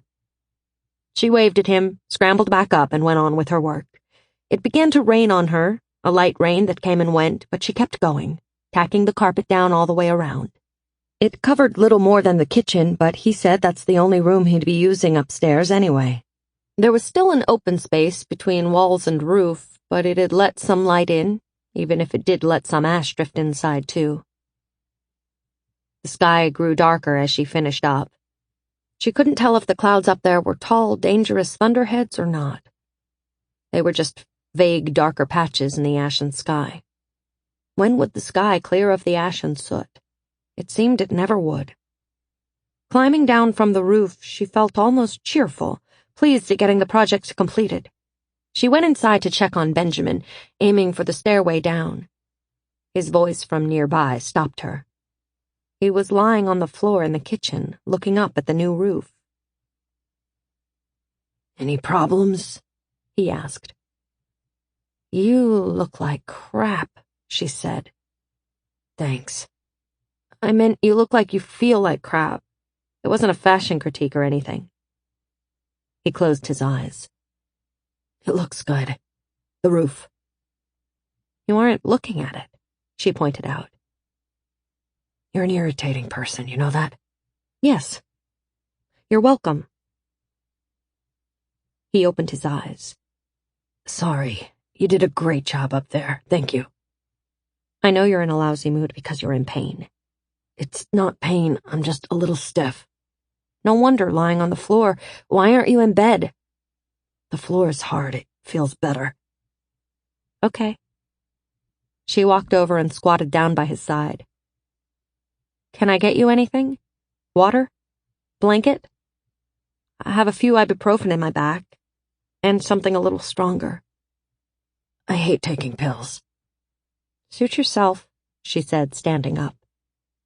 She had never understood people who wanted to avoid taking drugs for pain. That's what they were there for. Suffering was senseless, in her opinion. She turned to leave him alone. His voice stopped her. "Maybe one favor." "What?" "Water. You can get some out of the tap downstairs." "I can?" She went downstairs. A metal cup stood on the counter there. Sure enough, when she turned the tap, water came out. She ran back up with a full cup. "Where's that water coming from? Is it safe?" "You've been drinking it all along," he said, taking a sip. "Yeah, it's safe and cleaner than any water you're likely to find in a river. There's a well, too, but the pump for that's electric, and I haven't looked at changing it over yet. This is coming from a cistern." "A cistern?" "An underground water storage tank." He shifted himself on the floor, winced, then settled back down and went on. "When the heat came, and then the fires, I stayed there, in a space between it and the basement wall." "So you were down there for how long?" 4 days. Insulated by the tank, I was cool enough to survive the big heat. I was able to get to the drain for water to drink, too." "You're lucky it was there." She had always lived in a city where water magically appeared at her taps, and she couldn't have told its source. "The guy who owns the house, he's rich and an eco-freak. So the house is straw bale and partly earth-sheltered." "Earth-sheltered?" She frowned. "You mean the basement where I've been sleeping?" "Yeah." The corner of his mouth twitched. "It's the protection of being underground that saved most of the furnishings down there, and the carpet. The house had solar panels and the cistern and a wind generator, too. The cistern was meant to supply the gardens during the dry months. It was sustainable housing, all self-contained, but I don't think he ever thought he'd need it." He grimaced. "Not like this. There may even be a little charge left in the batteries." "You mean you have electricity?" Electricity sounded like some form of magic from a far-off realm. She supposed that's what it was. "That we can use?" "In theory, but I haven't been able to make the water pump or anything else work with it, not even the lights, and they're LED and take almost no juice at all. Could be there's a break in a line I haven't found yet. There's no lines feeding them juice anymore, and nothing to feed them with anyway. The wind generator is down and the cabling is all destroyed. The solar panels, well, if they hadn't been screwed up, there's no sun anyway. She thought over all he had just said. So this isn't your house? Then why are you here? I'm the caretaker.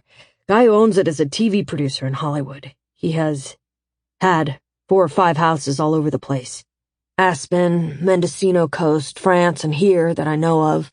Came here to this one maybe twice a year. 3 times. He colored faintly, embarrassed by some part of this. The whole rest of the time I have the run of the place. She couldn't imagine such a prosperous life, so much money that you could own a house and hardly ever use it. If her parents hadn't died and left a little insurance money, she couldn't have even gone to college. She still had to work summers to pay for books and food. She understood working class. She definitely did not understand rich. Did you like the guy? He's okay. But I can stand anyone for a couple weeks a year. Coral wondered what would happen when her couple weeks were up. Would he begin to hate her? It didn't matter, really, because she wanted to get going again long before that happened. You've had this before, this back thing? She asked him. Yeah. And how long does it last, usually? Couple days is all. Coral wondered if he was telling her the truth or if this was stoicism or optimism operating. It didn't matter.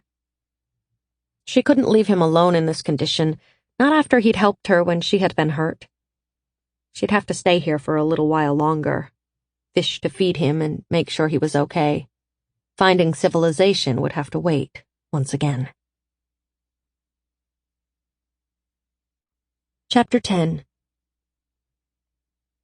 It was more like 4 days before Benjamin could move around again without wincing. Coral spent the mornings fishing and the afternoons digging through the burned-out barn, looking for bits of tools and hardware. Each morning at the stream yielded fewer fish. Was she fishing out the stream that quickly?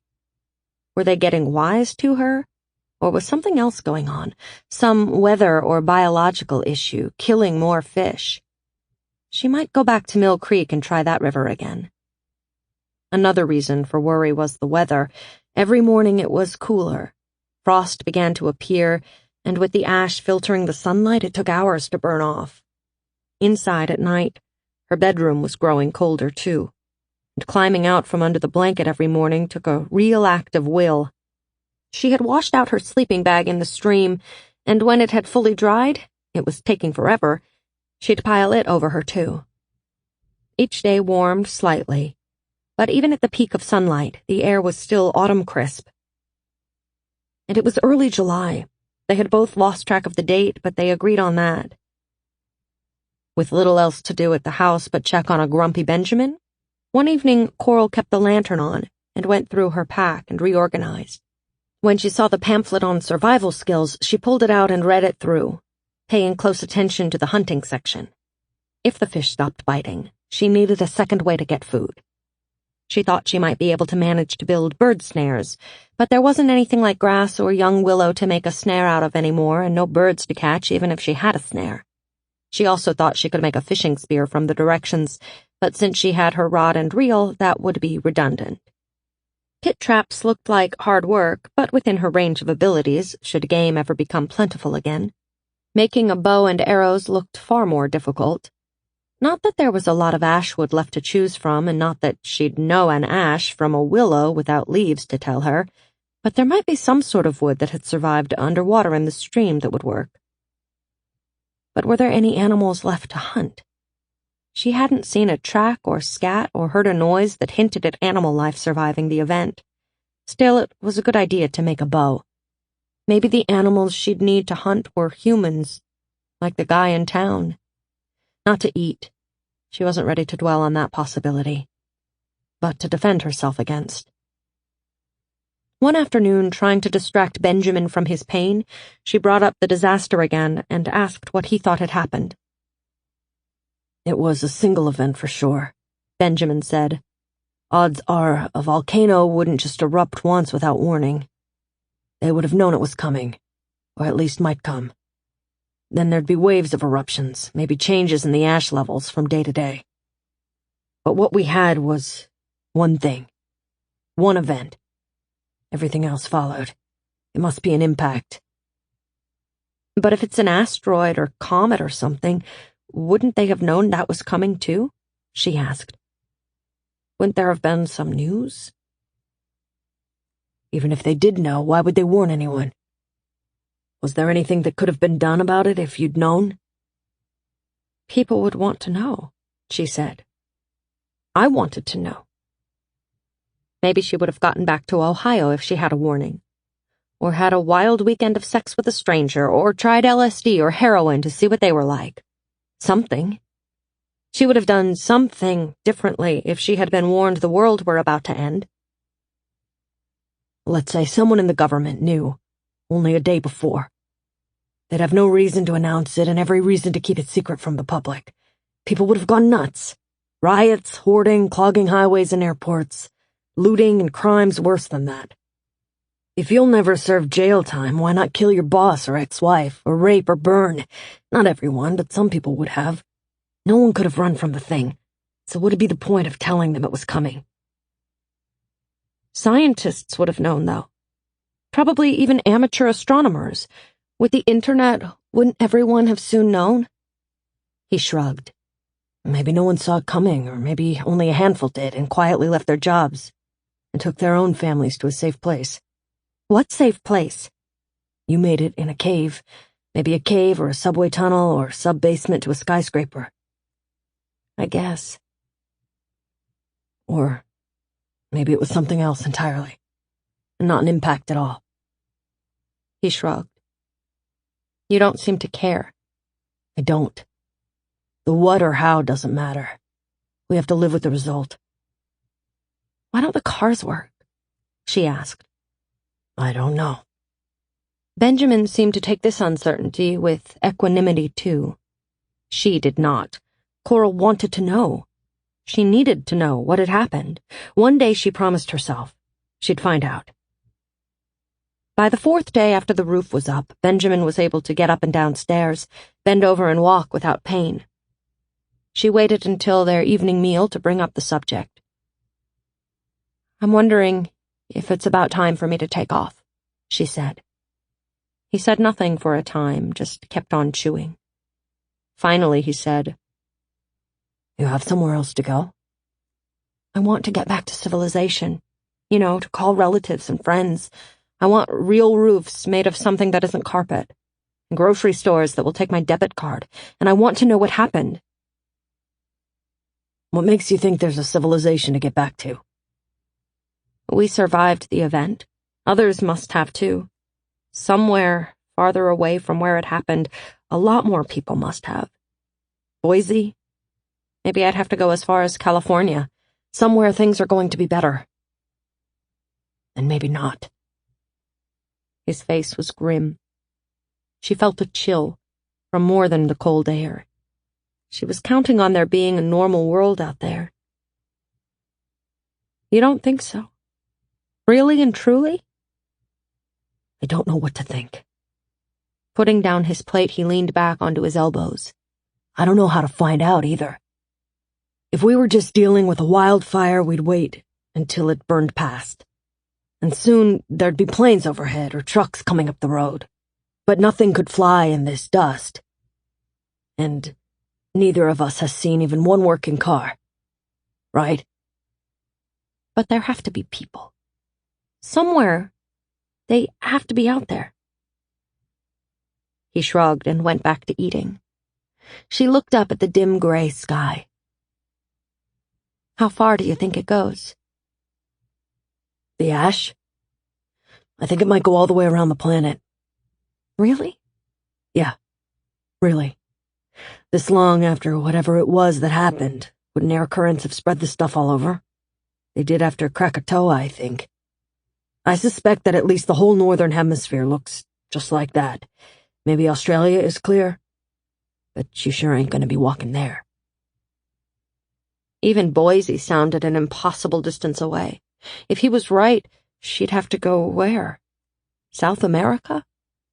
At maybe 5 or 10 miles a day, even if she could find food the whole route. That'd be years of travel. How far do you think the fire burned? Maybe straight through to the coast. Both coasts. She shook her head, unable to grasp the idea of a fire that big. Surely not. That'd mean her family was in trouble, or dead. She refused to accept that. I'm certain it wasn't small or limited or something you're going to hike out of anytime soon. There's just no way to know for sure. Except to go look. You could come if you want. He said nothing to that, and they finished their meal in silence. Coral was in bed when a knock came at the door. "Come in," she said. She had quit locking it every night. She trusted him. Benjamin entered, carrying a candle. He blew it out when he came into the dim light of the lantern. Really dim by now, as the charge was nearly spent. "I want to say something before you decide to go." She sat up. "Okay." "You're having problems finding fish. What if that doesn't change? What are you going to do about food if you go walking off alone?" "What are you going to do about it here?" "At least I have a rifle. I can hunt." "Yeah, if you can find something to hunt." "Yeah." He leaned against the door jamb and lowered the candle to the floor, leaving his face in shadow. "Before you leave, let me spend a couple days at hunting. And if I find a big mammal, we'll dry some meat, and you can at least have something to carry along." "What if you don't find anything?" "Then we'll both have problems worse than we have now. And we'll know that's so. We'll deal with them when we need to." He stood in the shadow. "Will you wait for me to hunt?" Coral was anxious to get going, but she knew he was right about provisions. "Okay," she said. "I'll wait." The next morning, Benjamin gathered gear for a hunting trip. "You sure your back can take this?" she asked. "I'm better, as long as I don't bend over and try to lift something." "What if you shoot a big animal? Won't you have to lift it?" "I should have such problems," he said. "If I need help carrying meat, I'll come back and get you. But I can't imagine there's any large game left. What the hell would they have eaten for the past few weeks?" Good question. With nothing green on the ground, with not a single leaf on a tree, all the grazing animals would surely have starved by now. "Maybe you'll find something on its last legs." He looked doubtful. "I'm going around the lake. I haven't been there since the first week after. I'm hoping any animals will be drawn to its water. If I'm lucky, maybe there'll be a bear doing some fishing." "A bear? Be careful," she said. She realized there was something else she wanted to warn him about. "Stay away from Mill Creek, too." He looked up from his packing. "Why's that?" She cleared her throat. Maybe she should have told him days ago. "There was this guy." Her tongue went leaden. She had a hard time making herself speak again. She didn't want to think about it. "Just stay away from there, okay?" He stared at her for a long time. "That's it? You're not going to tell me anything more?" She shook her head. "Just be careful of people." "I'm always careful," he said. "Good." Minutes later, he was gone, disappearing into the gray air. Coral was left alone. As the minutes wore on, she regretted not forcing herself to tell him more about the attack on her. He needed to know why to stay away from Mill Creek. She resolved to tell him when he came back, no matter how painful it was to remember. She didn't have to wait days to do it. No more than an hour had passed when she heard him calling her name. Coral trotted upstairs. Benjamin was outside the burned-out back door. He moved into the kitchen, leaned against the counter, and folded his arms. "What's wrong?" she said. "Did you hurt your back again?" He reached onto the counter, picked up his rifle, and extended his arm, offering it. She didn't reach out to take it. What do you want me to do with that? You needed to hunt. Look at it. Reaching her hands out, she accepted the rifle, then looked at it. She knew very little about guns, hadn't had an interest in hunting, though her brother had offered to teach her. She shook her head and offered him the rifle back. He didn't take it. That's not mine. Perplexed, Coral shook her head. Then she understood. It's the one I had. She looked at it more closely. You finally found it. Good. He frowned. I didn't finally find it. I'm sorry, I don't get what you're saying. I found it when I found you. But why? She shook her head, trying to clear it. I'm not getting this at all. You found the rifle and then lied to me and said you hadn't? I lied to you? His voice was flat, but there was anger etched in the lines around his mouth. Are you pissed at me? Coral clutched the rifle to her chest. I should be pissed off at you. And why's that? No, I should be afraid of you. I am afraid of you. What's going on here? You tell me. Coral backed up a step, ready to turn and run if she needed to. You found the rifle. You hid it from me. And you lied to me about finding it. Right so far? I didn't lie, actually, if you remember. I just didn't answer your question. That's half the story. So tell me the other half. No, the other half is yours. A story about whoever hit you in the head. The story about what you were running away from. It's time to tell me. Did you turn on a partner or kill someone for their food? She was so stunned she couldn't formulate a full thought for a moment. Wait, you think I'm dangerous? His face was stony. Then why did you just hand me the rifle? If I were dangerous, I'd just shoot you right now. I unloaded it. You were down to 1 round anyway. He reached into his shirt pocket and held up a bullet, then tucked it back in the pocket. I didn't even know that. No. Forget that. If you thought I was a killer, then why did you take me in? I could have stabbed you in your sleep at any point. I kept my door locked until I got hurt on the roof and needed your help, and I was watching you pretty closely even then. She was incredulous. It was impossible to imagine herself as a violent person, as a threat. You really think I'm going to hurt you? He shook his head. You still haven't told me what happened, and when I left today, well, I realized I needed to know. That I deserved to know. She shook her head, dazed. I've been half afraid of you all along, and now you tell me that you didn't trust me either? Looking at the rifle, she suddenly felt repelled by it. She set it down. Then she turned and walked out of the kitchen, back down the stairs. She didn't know what to think. Or she did know what to think.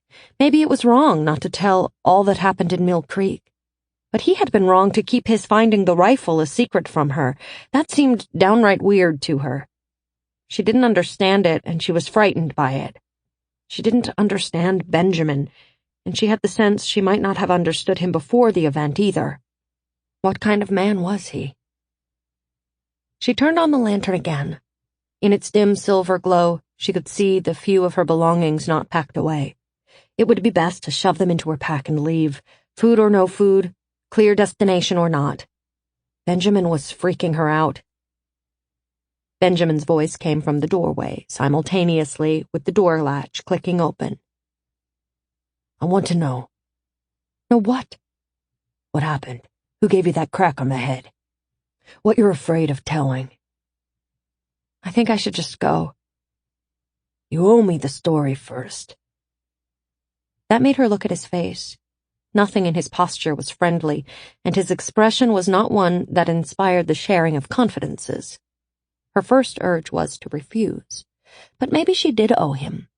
He had taken her in, shared his venison, given her a safe place to sleep, given her a break from walking. Okay, she said. She stared at the open doorway instead of him. I was attacked, In Mill Creek. By someone you knew? Your boyfriend or something? No, a total stranger. I don't know what the hell was wrong with him. He was violent, crazy. Go on. She closed her eyes and forced herself to speak past the knot of nausea the memory still gave her.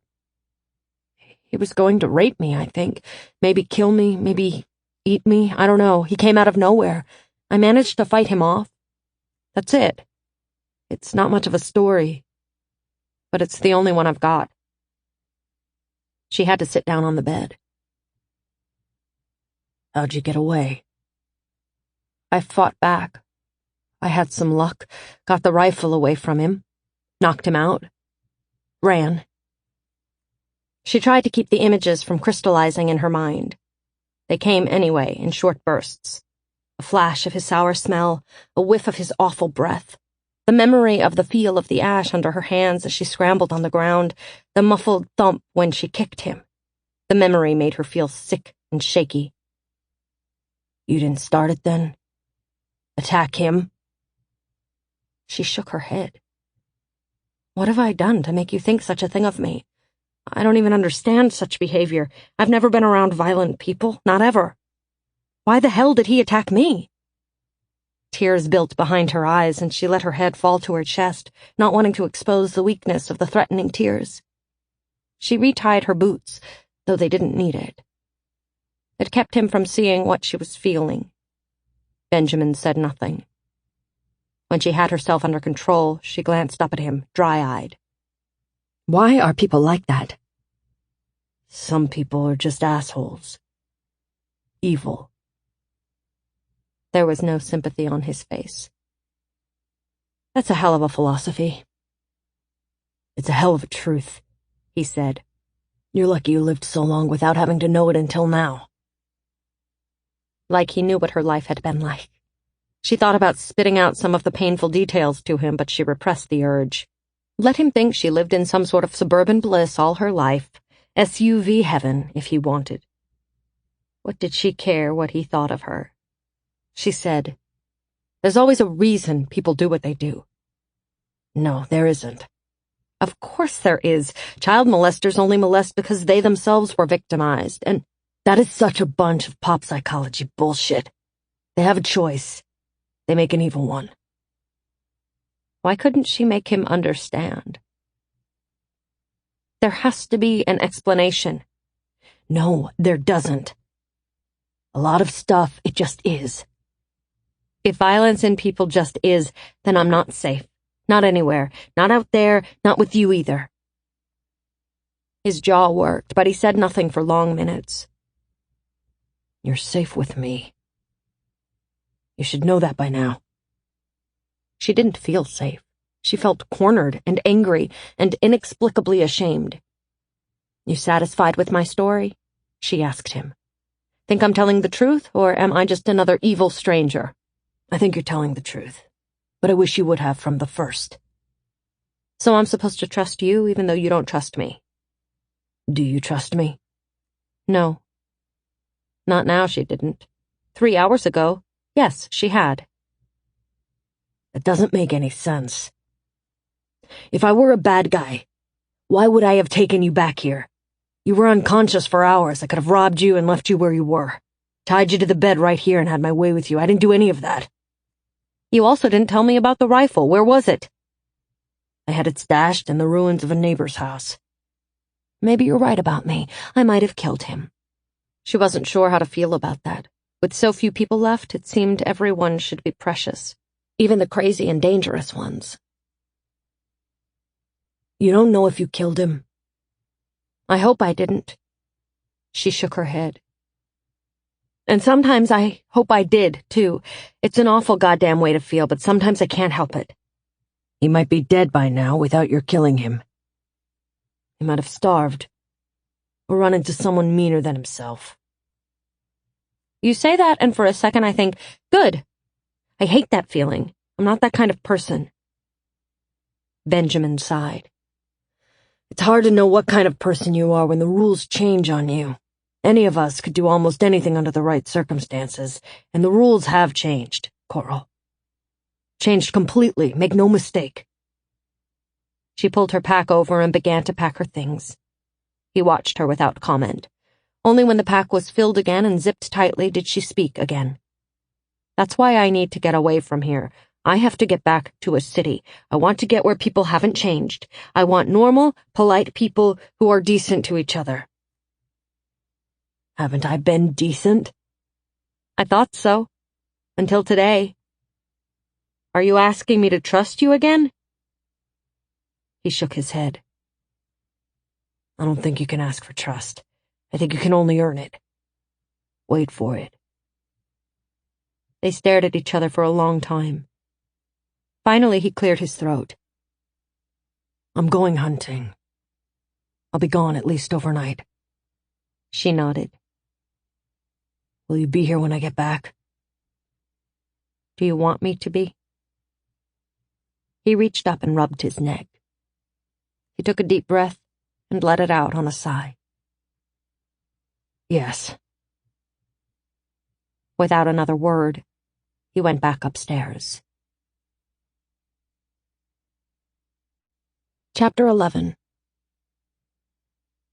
She sat on the bed for a long time, her backpack leaning up against her legs, not knowing what to do, feeling confused and angry and guilty all at once and not understanding any of those feelings. Finally, she went back upstairs and looked cautiously around. Benjamin was gone. The attacker's rifle was still sitting where she had left it, on the kitchen counter. The bullet that he had shown her was sitting alongside. It was something, not an apology, but a sign of his trust. At least he didn't seem to think she'd trail after him and shoot him in the back. She was more confused than ever. If he stuck to his plan, she had at least a day to decide what to do. If she left, she'd do it at first light and avoid talking to him again, leave a note of thanks and good wishes, and hope there'd be fish enough in the streams to fuel her journey. Coral decided she needed to take charge of herself. She loaded the single bullet into the rifle.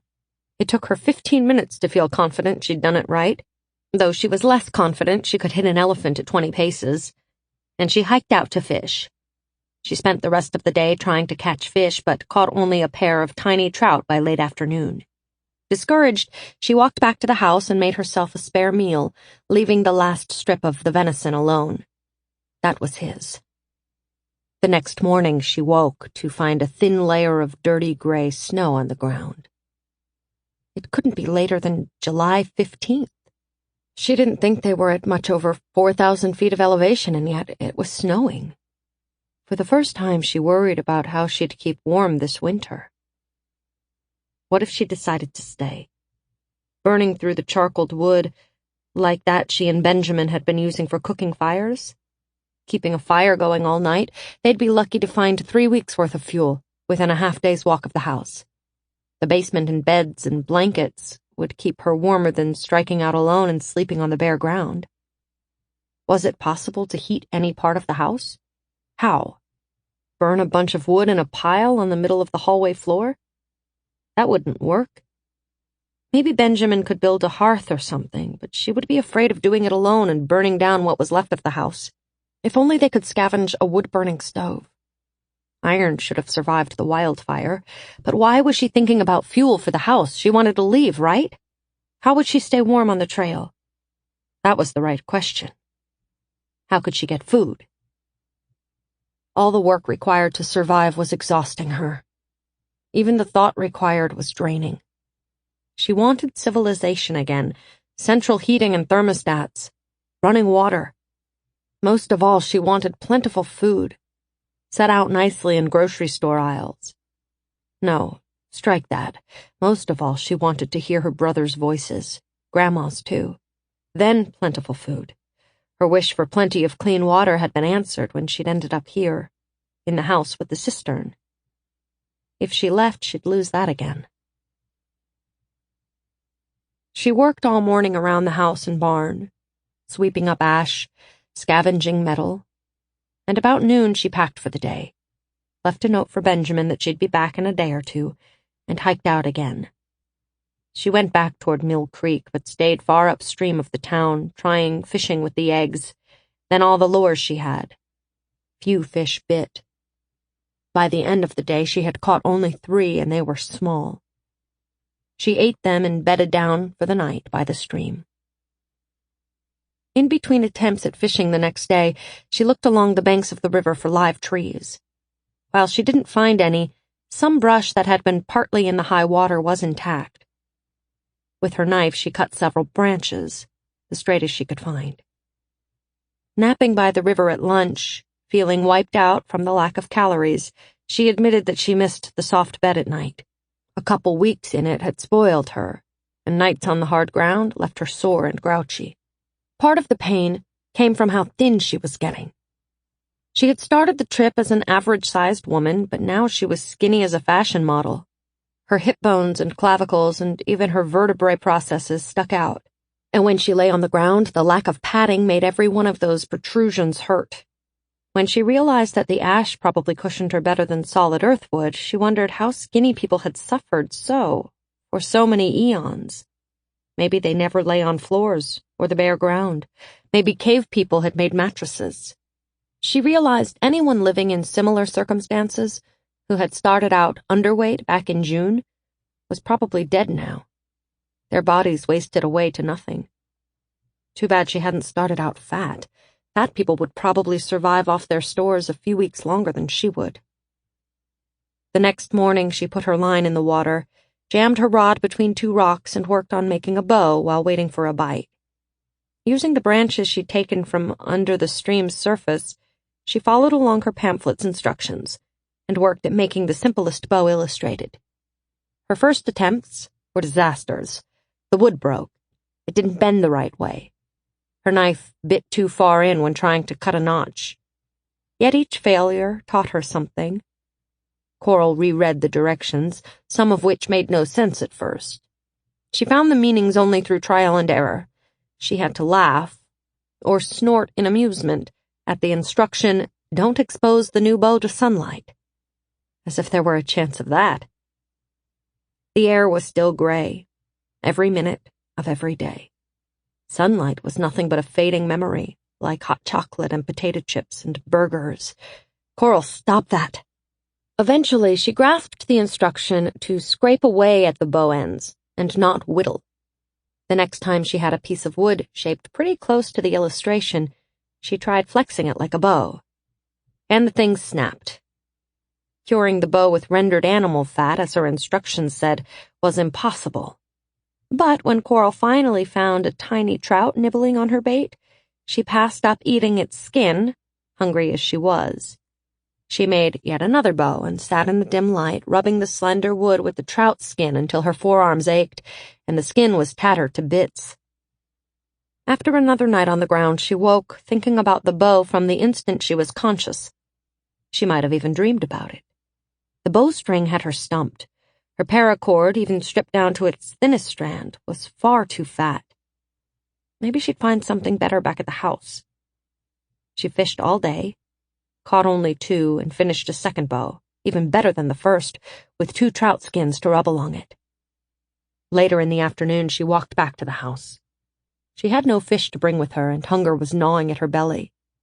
She'd have to beg food of Benjamin if he was willing to give her any, if he had even found any.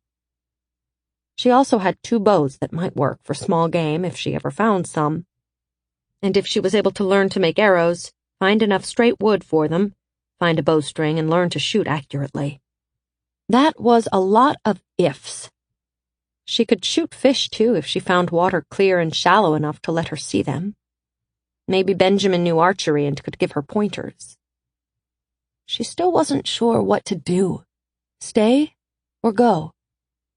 Without food, she couldn't walk to California or Boise or even Twin Falls. Without food, she'd die.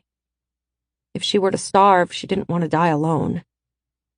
If she died first, maybe Benjamin could live off her body. If he died first, well, she didn't want to think about that. But she knew that he'd tell her to be practical, like him. But when she came to the house, Benjamin wasn't there yet. Her note was right where she had left it. Coral went to bed feeling anxious about Benjamin's absence. If he was hurt somewhere, even just his back again, she didn't have the first idea of where to look for him. Both of them were entirely on their own, and more vulnerable for that. She felt the force of the vulnerability. She had seen 2 people since the event, 3 if you counted the dead boy in the storm shelter. One had been crazy, and one, Benjamin, wasn't perfect. But he wasn't dead or crazy, which put him a good distance ahead of the others. She realized she wasn't angry at him anymore, or guilty, or frightened. She was only worried.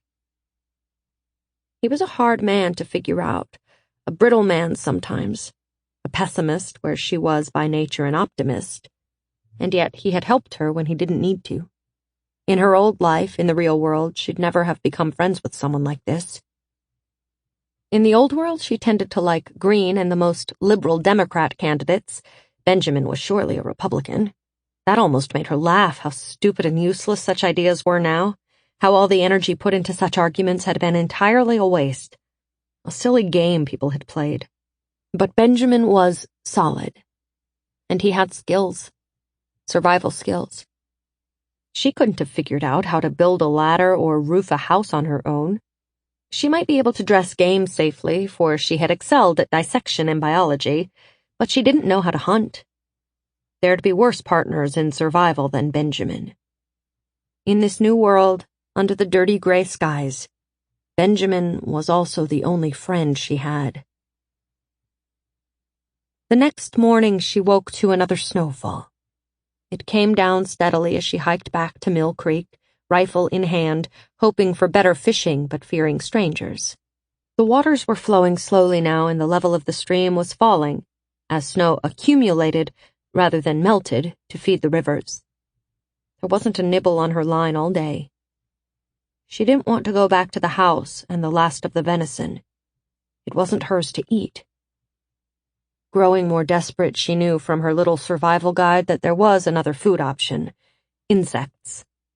She began to hunt for them at the edges of the stream, as she let her fishing line dangle untended. She turned over rocks and found a few lethargic grubs. She dug past the layers of snow and ash and into the ground below, uncovering a few earthworms, marginally less disgusting than grubs somehow, and far bigger. A couple she tried as bait, but when still no fish touched the line, she bagged the rest of the worms. Her pamphlet had said to cook them. The grubs, it said, were fine raw. She held her breath and swallowed one, gagging. Chewing it was beyond her. Maybe in a week of eating bugs she'd be able to bring herself to chew them and find their taste and texture a delight. Not today. At least, neither worms nor grubs had lots of long legs. She didn't know if she could force little wiggling legs down her throat. The rest of the day, while the line sat in the water, terribly still, she dug for worms and swallowed grubs. When she returned to the house, she walked into the kitchen. Benjamin was there, standing at the sink, washing his hands from a metal pitcher. He turned. A look of relief passed over his face before he schooled it again into his usual flat expression. Coral was relieved to see him too, but he probably didn't want to hear that. "I've done awful at fishing," she said. "I hope you've done better than me." He leaned against the counter and looked at her. "This is not the time to be a picky eater." What could be worse than worms? "I can manage," she assured him. "I got 2 snakes, almost a dozen frogs, and some snails." "Okay, good. I have some worms. Only a cup or so of them. I think we can eat them if we cook them." She thought for a moment. "Don't the French think snails and frogs are a delicacy? And I hear snake tastes just like chicken." "You hungry enough, you'll like them better than steak." "I'm hungry enough," she promised him. "Thank you for finding them." "It's only a day's worth of food, maybe a day and a half. I ate some of what I caught, had to. I'll need to go out again tomorrow. Which creek did you fish?" "Both." "That's good. There's no one left alive there," he said. "Where?" "In Mill Creek. This morning I went there and looked for that guy who attacked you. Or for anyone else." Her throat felt suddenly dry. "Nobody was there?" "Not a soul." "You're sure?" "Yeah.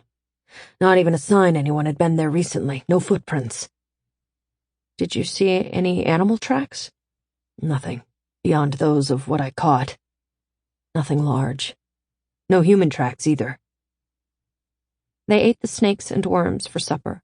The snakes were a little chewy, but a pleasant taste change from the fish and venison, and far superior, Coral thought, to the worms.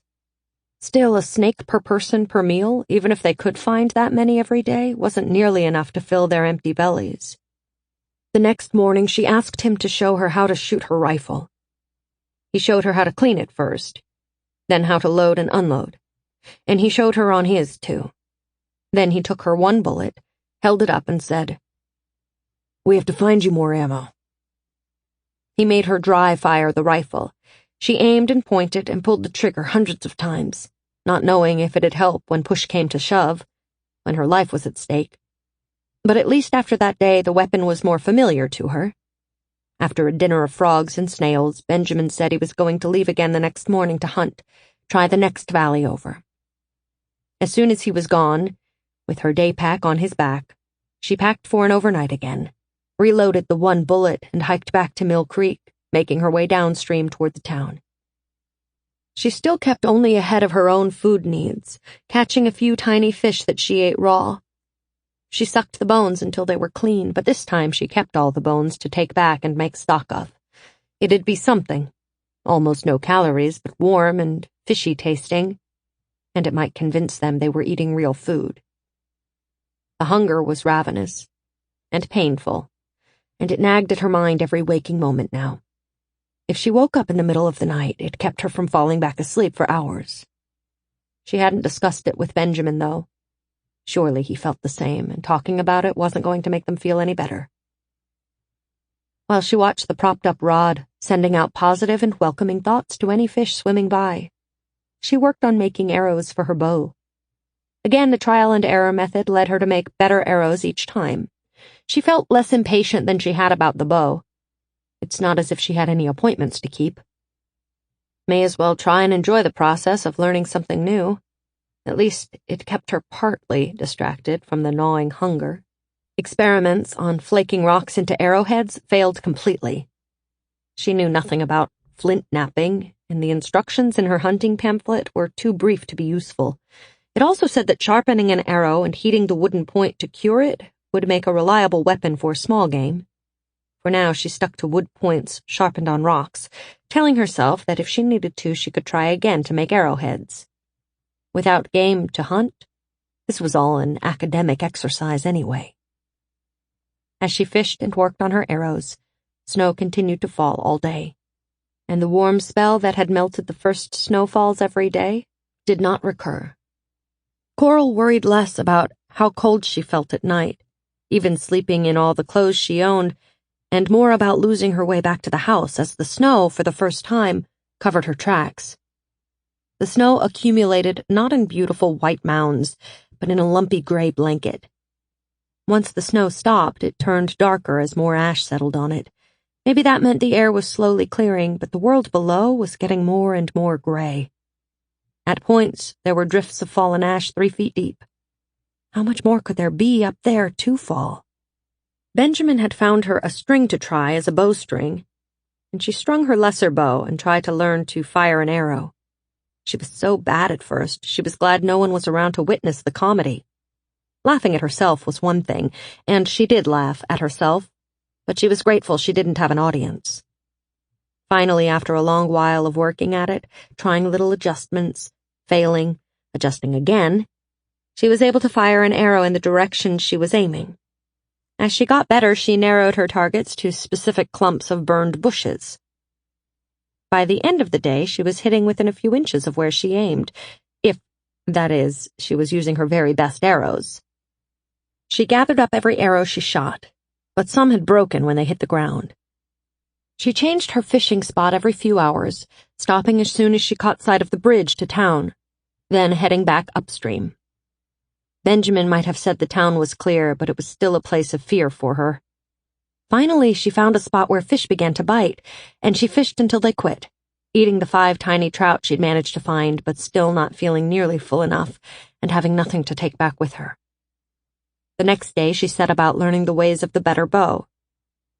The last morning, she skipped breakfast, saving the few small fish she'd caught with worms to bring back to the house, along with all the bones from the previous day's catch. If Benjamin was there, she'd make fish stew, and give most of it to him. If he wasn't there, at least she would have enough to see her through one more hungry day. Food was on her mind all day long, a thought simmering and nagging at her. The hunger poked her in the gut all the time. When she hiked back to the house, after only one bad moment where she feared she was lost, Benjamin wasn't home yet. She took the last hours of daylight to wash clothes. In the hall closet, she found a stack of towels and wore 2 of those as shirt and sarong, her wool sweater over both, while she scrubbed all her clothing in the downstairs bathtub. Shivering from the cold, she hung them to dry and wrapped herself in the blanket from her bed. It still wasn't warm enough, so she climbed into her sleeping bag and put the blanket and the dry towels from the linen closet over herself. It took all evening to get warm enough to quit shivering and fall asleep. By the end of the next afternoon, her clothes were barely damp, but she put them back on anyway, staying wrapped in the blanket, hoping her body heat would finish drying the clothes. Benjamin came back at last light. He looked unhappy. "Nothing," he said. "I couldn't find a thing." "There's fish stew. You have it. You must be starved." She had gone without food all day. "I'm hungry. Sure you don't want some of it?" "No, you go on. It's in the covered pot on the kitchen counter. At least the cold weather means the food won't go bad." At the end of the meal, which he ate in silence, she brought up the topic she knew they were both thinking about. "What are we going to do for food?" "I don't know." "We should leave. Go someplace where there is food." "Where would that be?" "We should check everything in Mill Creek, all the ruins. Maybe there are cans of food." "I looked around in the stores when I was there. The gas stations, the convenience store, places like that. I know the towns, so I knew where to look. I even looked in a couple of the less destroyed houses. Didn't find a thing." "Damn." "Where'd you get those cans of vegetables?" Coral told him about the storm shelter and the supplies, but not about the kid's body.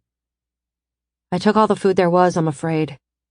So I'm not a killer like you worried, or a cannibal, but I admit that I am a thief." Benjamin studied her for a long time before answering.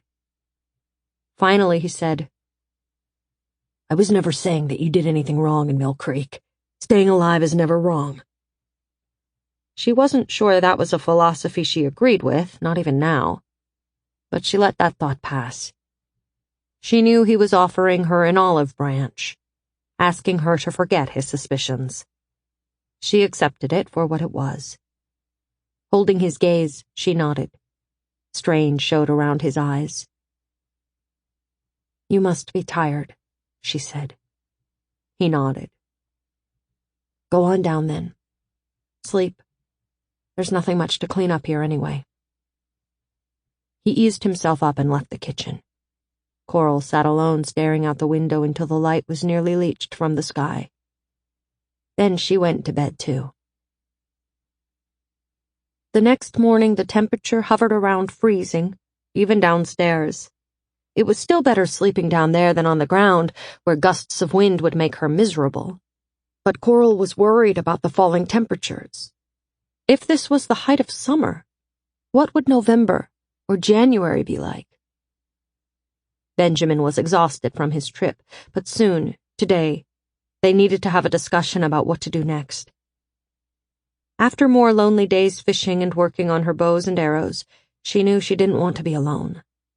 She would leave alone if he refused to go, but she didn't want to. She wanted him to come with her. She went outside with her bow and arrow, shooting at targets she had built from burned debris she had hauled out of the junk pile. Anything soft enough to shoot at without destroying the arrows in the process. The best of her arrows, the ones that flew straight and true, she was growing emotionally attached to, as odd as that would have seemed to the old Coral, the pre-event Coral. A good arrow was more useful than a smartphone now, that was for sure. Benjamin came out well after sunrise and observed her practice, saying nothing. She watched him out of the corner of her eye, trying to read his mind. Was he impressed? Entertained? Disgusted? With Benjamin it was hard to tell. His expression gave away little. She shot her last arrow. With a soft whop, it stuck in the target, leaving a tight group of 5 arrows with others scattered to the outside. Not bad for a beginner. She walked over to gather her arrows, stacking them in her hand, then checking them for damage. "What are we going to do about the cold?" she asked, turning to Benjamin. "Nothing to do," he said. "I mean to stay warm. And what about food?" Slowly he shook his head. "I'm not sure." That surprised her. Somehow she had come to believe he'd have a creative solution for every problem. Wordlessly, she started shooting another round of arrows at her target. He broke the silence. "You think you could shoot an animal with those?" "That's the idea," she said, fitting another arrow to the bowstring. "If I ever see an animal again." He watched as she shot her last arrows. Then he said, "I'm thinking we should leave." Shocked, she turned to him. "What?" "I gave it a lot of thought while I was gone. We should leave, like you said. Go west. Drop some in elevation. Hope for warmer weather. Hope for more surviving animals." "Do you think there are any game animals left to the west?" He held his palms up, dropped them. "Honestly, I don't know. We could be walking away from our only safe shelter. We could be walking into some worse death than starvation." She touched her flat belly, aware as always of the hollowness inside. "Starvation sounds like about the worst I can imagine." "You realize, don't you?" His voice trailed off. "What?" "You realize we are going to die." She notched an arrow, turning away. "Everyone does. Sooner or later." "Sooner," he said. "I think for us it's going to be sooner." His voice was gentle. She released the arrow, then turned to face him. "We can't just give up." "No," he said. "But the world is dying around us. Species are going to become extinct. Humans may well be one of them." "Well, good morning, Mr. Sunshine," she said. He barked a surprised laugh. The smile faded from his face. "Ignoring the facts isn't going to help." "I'm not ignoring the facts. I wanted to go before this, if you remember." His mouth stiffened, and she was sorry she hadn't kept her mouth shut. "I didn't want to leave the water supply and shelter is all, but I was mistaken. We should have gone 10 days ago." "Happy?" "Sorry. I didn't mean—" She had been relying, maybe too much, on his steadiness. Without him ever saying a word, without bragging or making promises, he had exuded a certainty that every challenge could be met, that everything was under control. His quiet strength had shored up her own, and she didn't like losing it to this fatalism. "So we're going together?" "Yes. It'll take a day or two to prepare, but I think we should go as soon as we can." Chapter 12. Coral was relieved she was moving on, and that Benjamin had agreed to go with her. 2 would be safer than 1 alone. She trotted upstairs the next morning, ready to make plans and get moving. "Where do you think we should go? West? Or is south better?" "South is too mountainous, and it gets drier and drier the farther you go. We have to stay close to water. and our best chance of finding manufactured food is going to be in cities. Still, we need to not just skip into big cities without knowing what's there. Like I did, you mean? So where are we going? I don't know Idaho well at all. I'll rely on you for a direction, a destination. The way I see it, Benjamin said, scratching his beard as he thought. There are two choices. We can go mostly north, toward Pocatello, cautiously check for canned food there, and go over and catch the Snake River from there. Or we can head west now and cut northwest to the Snake, avoiding the city. The problem with that is there are a couple lines of mountains to cross to the west. The weather could be a problem, and if it snows too much, and we're up high, we could regret that decision. She nodded. Will it be warmer as we go west? When we get down into the Snake River Valley, a little. But to get out of the cold, we might have to go to the ocean, then turn south, hundreds of miles. How long will that take, do you think? To walk all the way to the Pacific? She hoped that wouldn't be necessary. I don't know. To Boise, it's going to take us maybe 3 months, at a guess. To the ocean, 6 months or a year beyond that. That's assuming we can find food. Why so long? I can walk 20 miles a day. You were doing that much getting here from the cave? She didn't want to think about that, but she had to be realistic. She felt herself sag with disappointment. No, more like 5 on a good day, taking time to fish.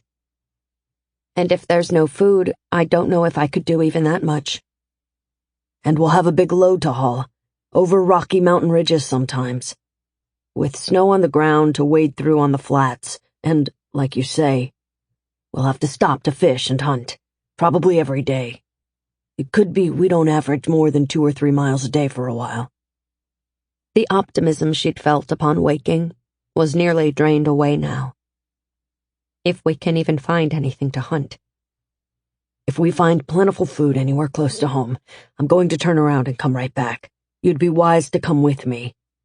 There's shelter here, living space underground, and that'll help us survive the cold. If not, we'll have to move on every day and hope we can find enough food to keep on our feet. Coral didn't like the idea of coming back here, not at all. To do what? Live here until spring and clear skies, not seeing another person? Her family not knowing if she was dead or alive? If there were any way to move forward, she would. Can we get going tomorrow? No way. First of all, we need to gear up. Figure out what we need. I don't know if I can carry much more than I walked in here with. And you don't have a good pack, do you? Won't need packs, he said. I'll make a sled, so we can pull the load over the snow. And if the snow melts? There were only 4 or 5 inches on the ground. One warm day would take care of that. That's not going to happen. He seemed certain of it. Benjamin's room stood at the other end of the hall downstairs. He led her there to start scavenging. Was this the owner's bedroom? She asked. No, that was upstairs. These down here were for me and guests. Here, let me show you this. Go through the closet and see what fits you. Remember, if you're wearing layers, it's okay if it's a bit too big. Then start pulling everything else out of the closet in your room while I'm outside. Get it spread out, look through it, see what looks useful to you. Don't hesitate about digging through this. I'm not worried about my privacy at this point. While you do that, I'm going to go start work on building the sled. Let me know when you're done. When he left, Coral pulled out all the clothes and laid them out on the bed. The clothes were all too big for her, but she left the warmer stuff piled on the bed for Benjamin to choose from. In her room, there were 2 thick sweaters on the closet shelf. She held their softness to her face. They felt and looked expensive, and smelled vaguely of an unfamiliar men's cologne. The owner's, she supposed. She looked in vain for a parka or gloves, and she finally decided that either there never were any, or they had been stored upstairs and destroyed in the fire. She held the sweaters up to herself. Big on her, probably a bit small on Benjamin. She'd use both of them. She found a pair of leather pants, maybe for riding a motorcycle, obviously too small for Benjamin. She'd ask if she could cannibalize them for gloves for them both. That is, if she could figure out how to hand-stitch leather gloves.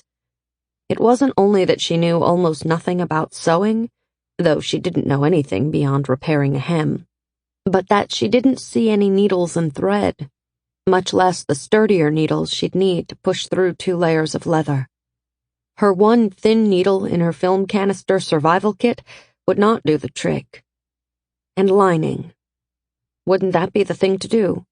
To make the gloves a size too large, and line them with absorbent material? Maybe mittens would be better than gloves. They'd sure be easier to cut and sew.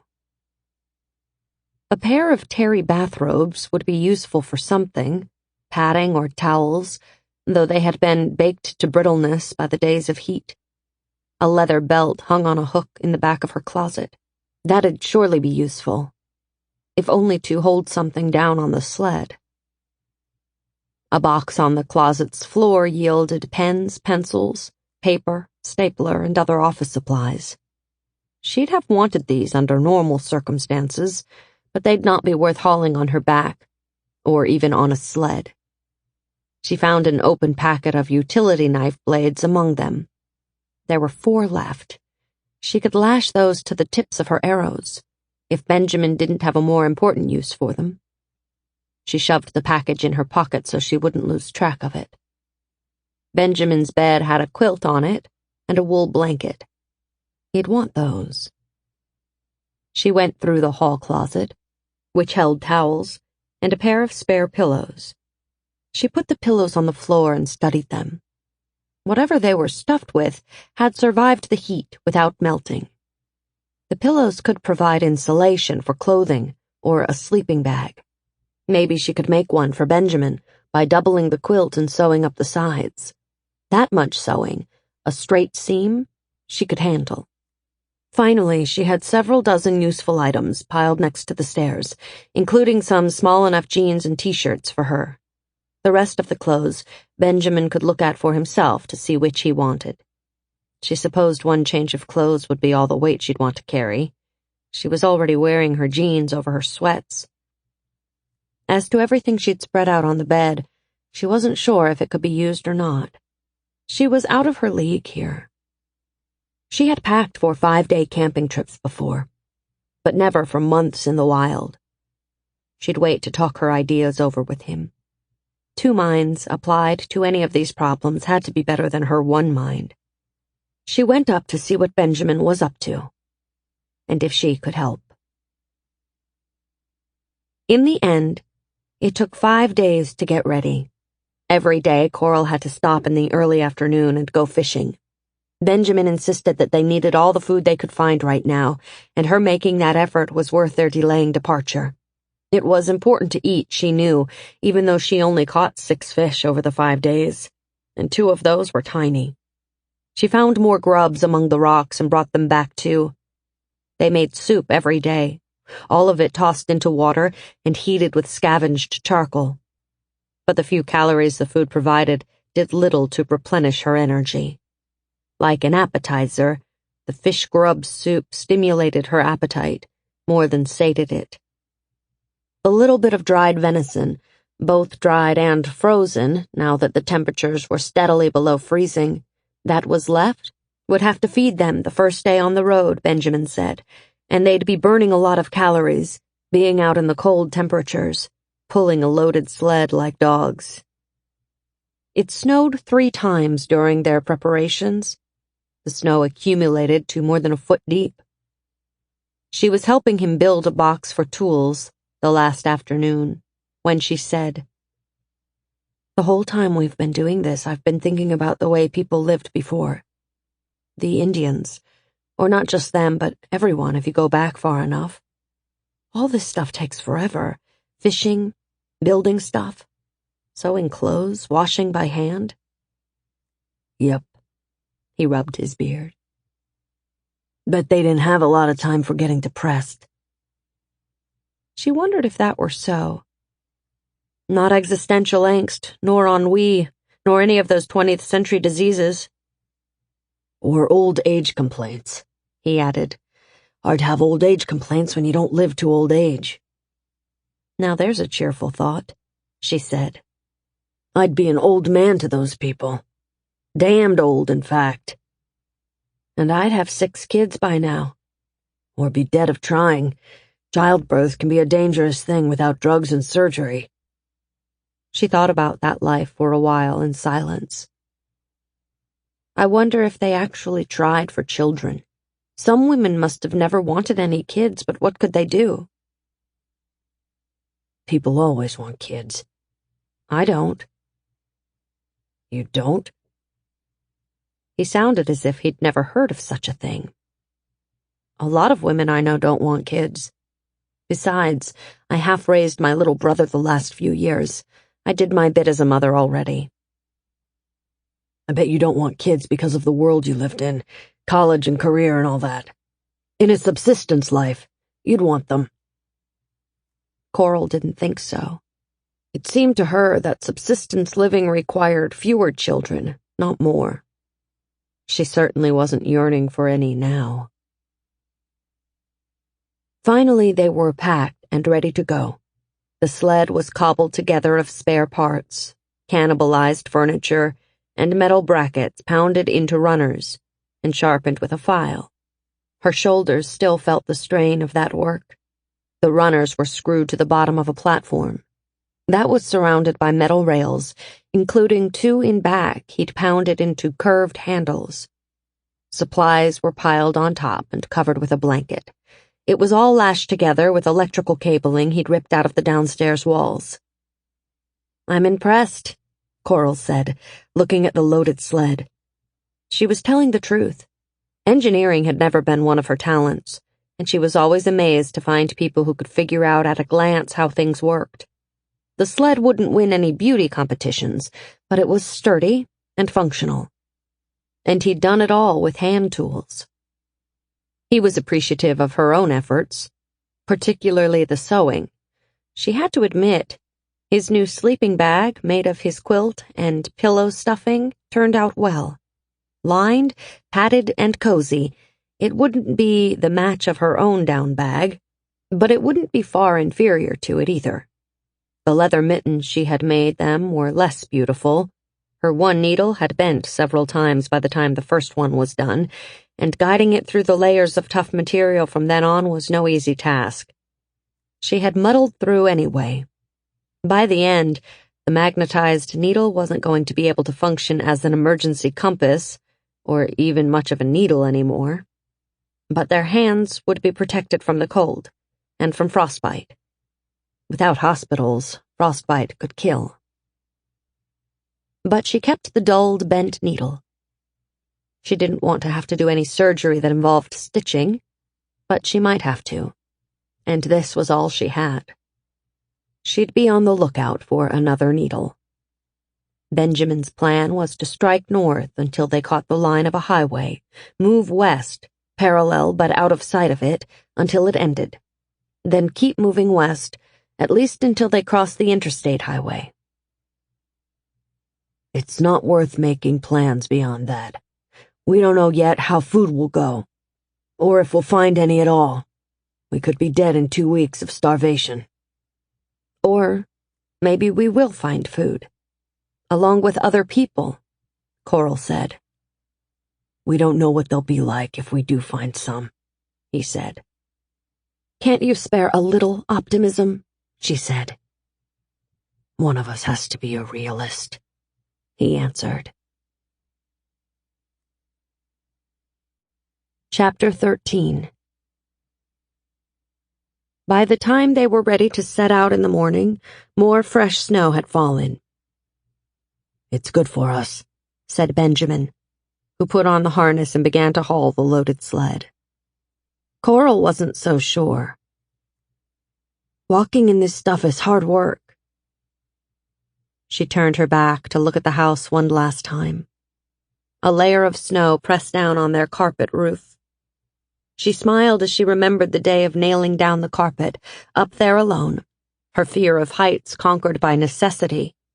Now snowdrifts climbed halfway up the remains of the walls.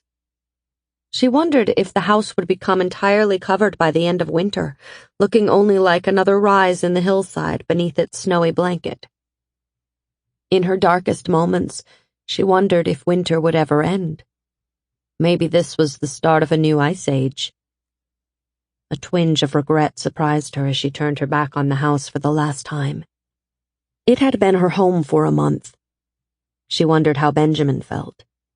He hadn't expressed regret at any point. He had just done the 5 days of preparation in a businesslike way. Now he didn't turn to look back at the house once. Not a sentimental man. They moved west at first, heading uphill, Benjamin donning the harness and pulling from the front, and her staying behind, pushing at the weight of it when he needed her to.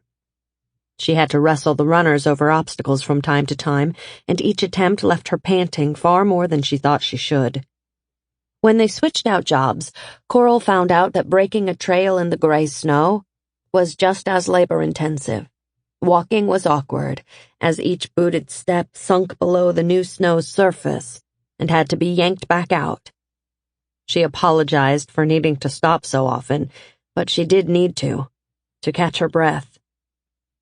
"It's the chronic lack of food, on top of the cold," he said. "My heart is tripping in my chest, too." Breathing had not been easy for Coral since the ash had first filled the sky. Now she was wrestling with a sled that weighed 10 times as much as the gear she had been carrying in her pack. This was a new level of effort.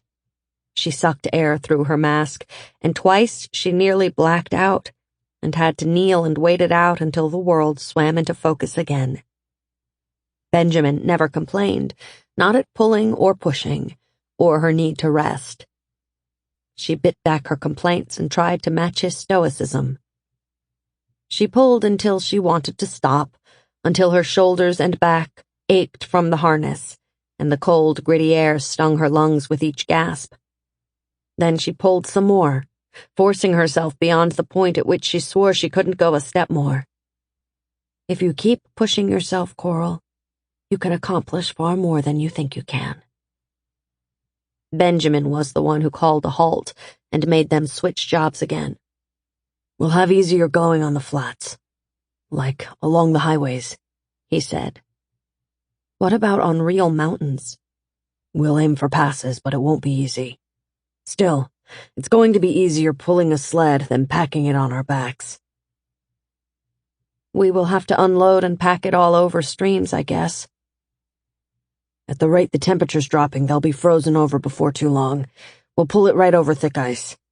Soon enough, we'll be wanting to see running water, having to chip through ice to get to some, or find fuel to melt snow for drinking water." His brows drew together in worry. "I wonder how cold it's going to get, and how fast." When the light of the first day began to wane, they came to a new stream. Coral pulled out her fishing gear. While she fished without success, Benjamin dug for grubs. That's what they ended up eating. Handfuls of raw grubs, saving the bit of venison for breakfast. The next morning, after another fruitless hour of fishing, they ate half of the venison that was left, barely 2 stringy, dry mouthfuls each. Pulling the sled kept her warm that morning, and that was the only bit of praise she had for the work. As the ground rose, it grew rockier, and the sled runners started hitting rocks. Some boulders were invisible beneath the snow, yet the weight of the sled was enough to run it into obstacles that were just out of sight under the surface. Benjamin was pulling again, she pushing, when the runner got caught between 2 hidden rocks. Coral had to haul back on the sled to free it and then wrestle it aside as Benjamin pulled it around the obstruction. He stopped and looked at the runners. "I'm going to have to straighten this one out," he said. They had to unload part of the sled to get to the box of tools he'd packed. Coral was amazed at Benjamin's calm. She wanted to curse. Throwing things about might feel good too, but his placid acceptance of the setback kept her under control too. Finally, Benjamin was done hammering out the runner. They loaded the sled again, continuing their trudge along the course up the stream. Finally, he pointed to a good enough place to cross the now shallow stream. Together, they lifted up the front of the sled to get it over a scattering of rocks on the bank. They pulled it over the muddy stream bed and up onto the opposite bank. Again, Benjamin stooped to examine the runners. Coral thought she would scream this time if they had to unload the sled again, but he said, "They're fine." And they were able to move on to the north, after refilling all the water bottles, leaving this stream behind. They crossed a new stream mid-afternoon, then backtracked to the east, following the stream downhill as it grew wider. Coral dropped her fishing line in again.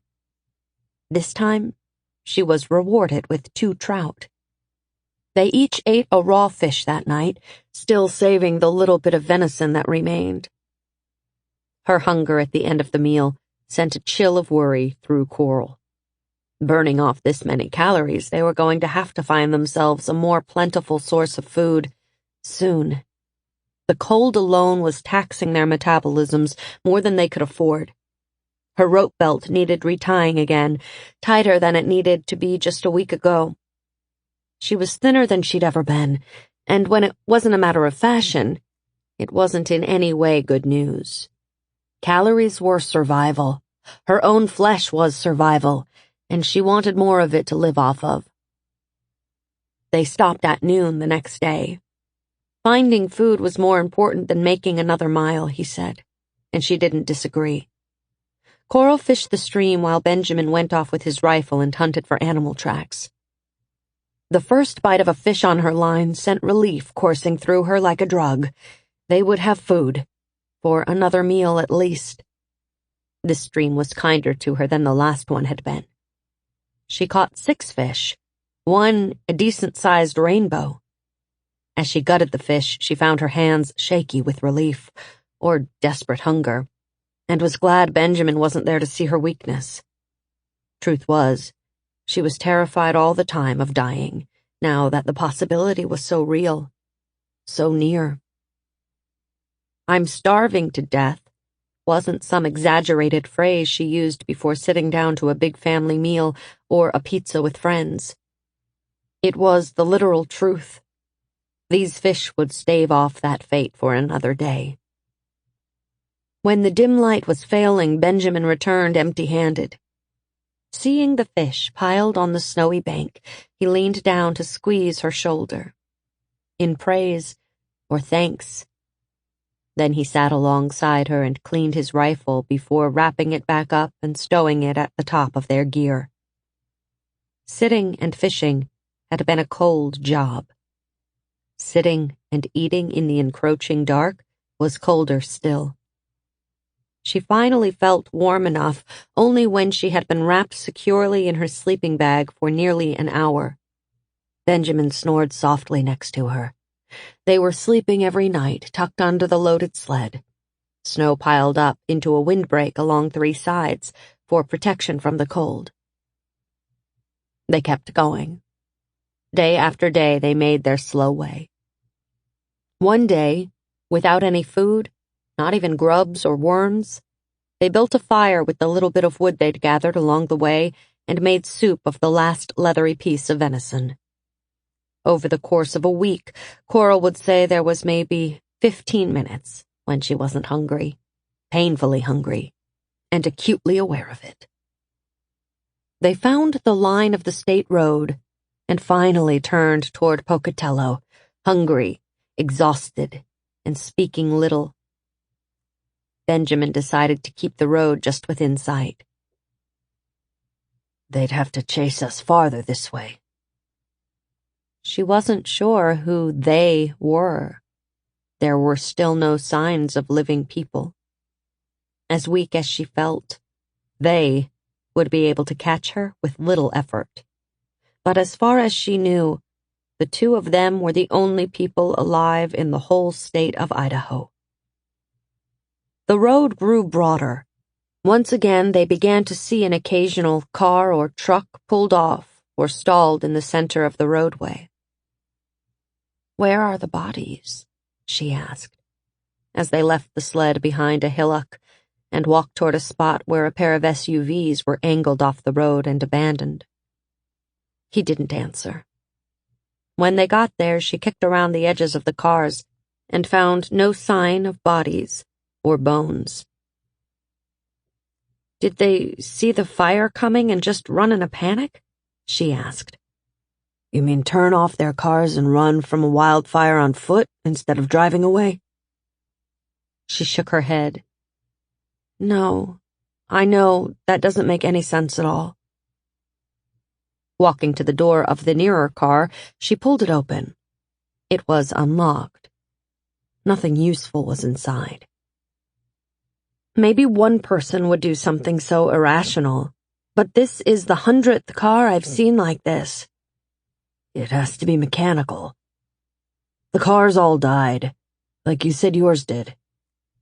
"From what?" He shrugged. "I guess the ashfall would eventually clog the air intake and stop them. But I don't think that's what happened. Whatever happened, I think it was sudden, instantaneous." That argues for an EMP, right? Like nuclear war or a terrorist attack or something. She opened a rear door and looked inside at the burned interior. The chances of finding canned food in a car were remote, but she had to look. He was shaking his head when she turned back to him. "It has been weeks. We'd know if it were nukes. We'd have lost our hair and have sores and be bleeding and bruised all over, I think." She closed the car door again, then wondered why she had bothered. Old habits, she supposed. "Where did they all go?" "I don't know." "You think they're all dead? Burned up to nothing?" "I think it might be better if they are." She wished he'd let up on the pessimism. "You mean if they were alive, they'd be dangerous to us?" "I think you and I have found each other, and we're not violent or crazy. And we were both damned lucky for that. I'm not counting on any more luck from here on out." "I think I might have gone crazy if I hadn't found someone to talk to," she said. As the next crossroads neared, he said, "Let's detour down this side road and see if we can find any canned food in the ruins of houses or gas stations." "I don't see any ruins of anything." "It was a pretty sizable road. There has to be something. A ranch house or a gas station or something." They hunted down it all afternoon, both ways, finding some signs of burned homes, but no food. "We should get back to the stream. It still has fish in it," she said. "I'd give anything for some fruits or vegetables, or baked beans, or, hell, Spam. And I hate Spam." "Please don't." Naming specific foods made it harder to bear the hunger. They returned to the sled and aimed back for the stream, at this point a mile or so from the road. She caught enough fish to keep them alive, if barely, but none to take with them when they had to leave the stream to aim for Pocatello. "Or we can stay with the water instead," Benjamin said. "I'd rather head toward town." He sighed. "I guess we need to try. But we need to be careful. I think we should approach at dawn, if we can, and then hurry back out before anyone sees us." She agreed. And for 3 days they circled the town and did just that, darting in and scouting, rummaging through ruins, looking for food, and darting back out to the hidden sled before the day had grown very bright. They both carried rifles, and Coral carried her bow and arrows slung across her back as well. They found plenty of human bones, but no living people. The second morning, they found a few cans of food in one burned-out brick house, food that kept them on their feet for another day.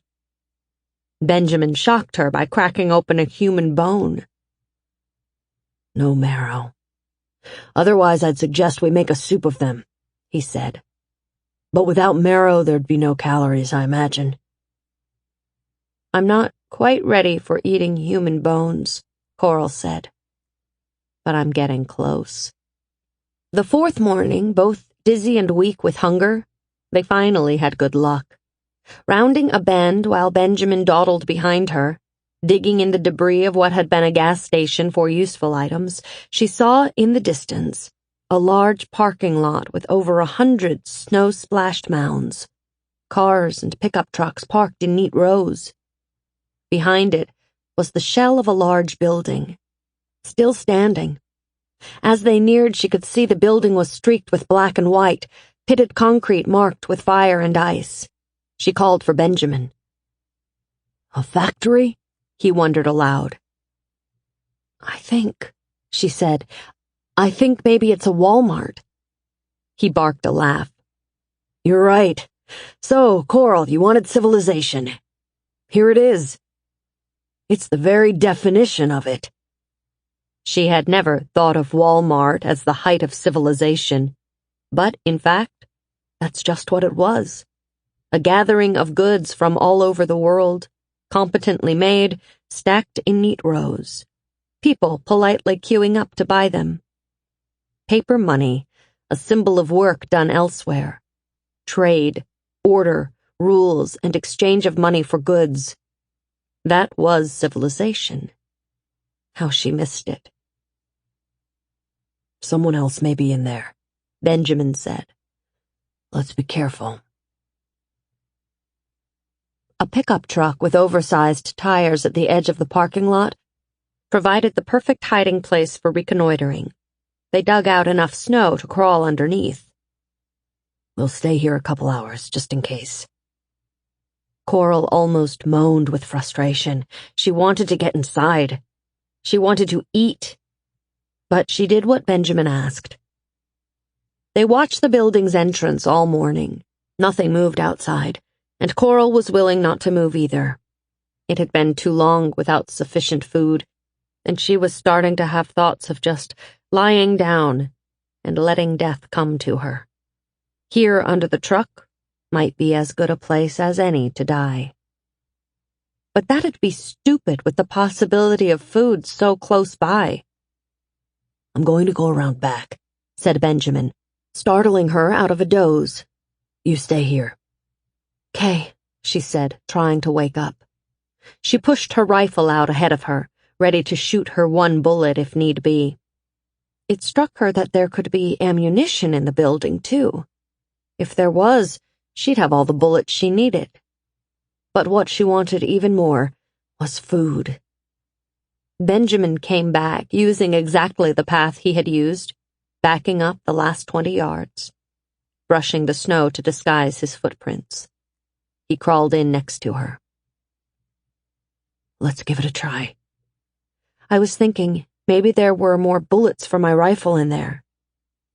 It was my first thought. Mine was food, she said. That too. We'll be careful. And why don't you leave your rifle here? Why? Just in case something goes wrong in there, I'd like to have one weapon stashed elsewhere. Take your bow and arrows along. She hoped she wouldn't have to use them to shoot people. She doubted she could hit a moving target yet. She hadn't been practicing much while they'd been pulling the sled. From now on, she'd try and remember to get a few shots in every day. If there was a from now on to be had. There had better be food in that store. At the front doors, the glass had melted. Not into a puddle, but into sagging free-form art sculptures, tinted a light green, decorated with black scorch marks. A couple panes had fallen out. If she had an internet connection, she could look up how hot the firestorm had to be to melt this kind of glass. Damn hot, she was sure. The building, concrete, was still standing, mostly unhurt by the fire. Benjamin spoke softly to her. Keep low. Once inside, stay back to back. keep a sharp eye out." He was right. If the two of them saw the potential value in the Walmart, so would any other survivors still in the area. There were no other tracks leading in, so no one had come in this way for at least a day. That was a small comfort. At the entrance, Benjamin leaned inside, and she could hear him hold his breath while he listened. As she strained to listen, she could hear the whisper of snow sliding down a surface. Nothing more. Some of the ceiling inside had collapsed, illuminating sections of the store. Other parts of the store were shrouded in darkness. Gray snow was visible under those roof holes, covering shelving and floors. Benjamin stepped into the entryway. She followed him through and into the bizarre landscape of the store. It was both familiar and unfamiliar, the aisles and stacks rendered surrealistic by the catastrophe. Some shelves were down, products scattered out from the fall. Rather than the blackened streaks of an active fire, she saw the stranger signs of ambient heat that had reshaped household objects. They passed a display of what she thought were CDs, or maybe DVD jewel boxes, no longer neat rectangles but akin to drooping dolly clocks. "The heat," he said, his voice just above a whisper. Coral nodded. The fire had done its work in here, even without the flames reaching inside. She whispered back. "How hot do you think it was?" she asked. "A few hundred, I'm sure. Maybe worse." Days of it. She remembered trying to get out of the cave, that wall of searing heat. "It's a miracle you made it." He leaned closer. "I made it the same way you did. Insulation of being underground, and, for me, the tank of water for extra insulation." If you had to be underground to survive, then damned few people would have. She tried to think of who else had been so lucky. Again, she wondered how far the fire had gone. What if it did stretch ocean to ocean? There might be only a few thousand people left in North America.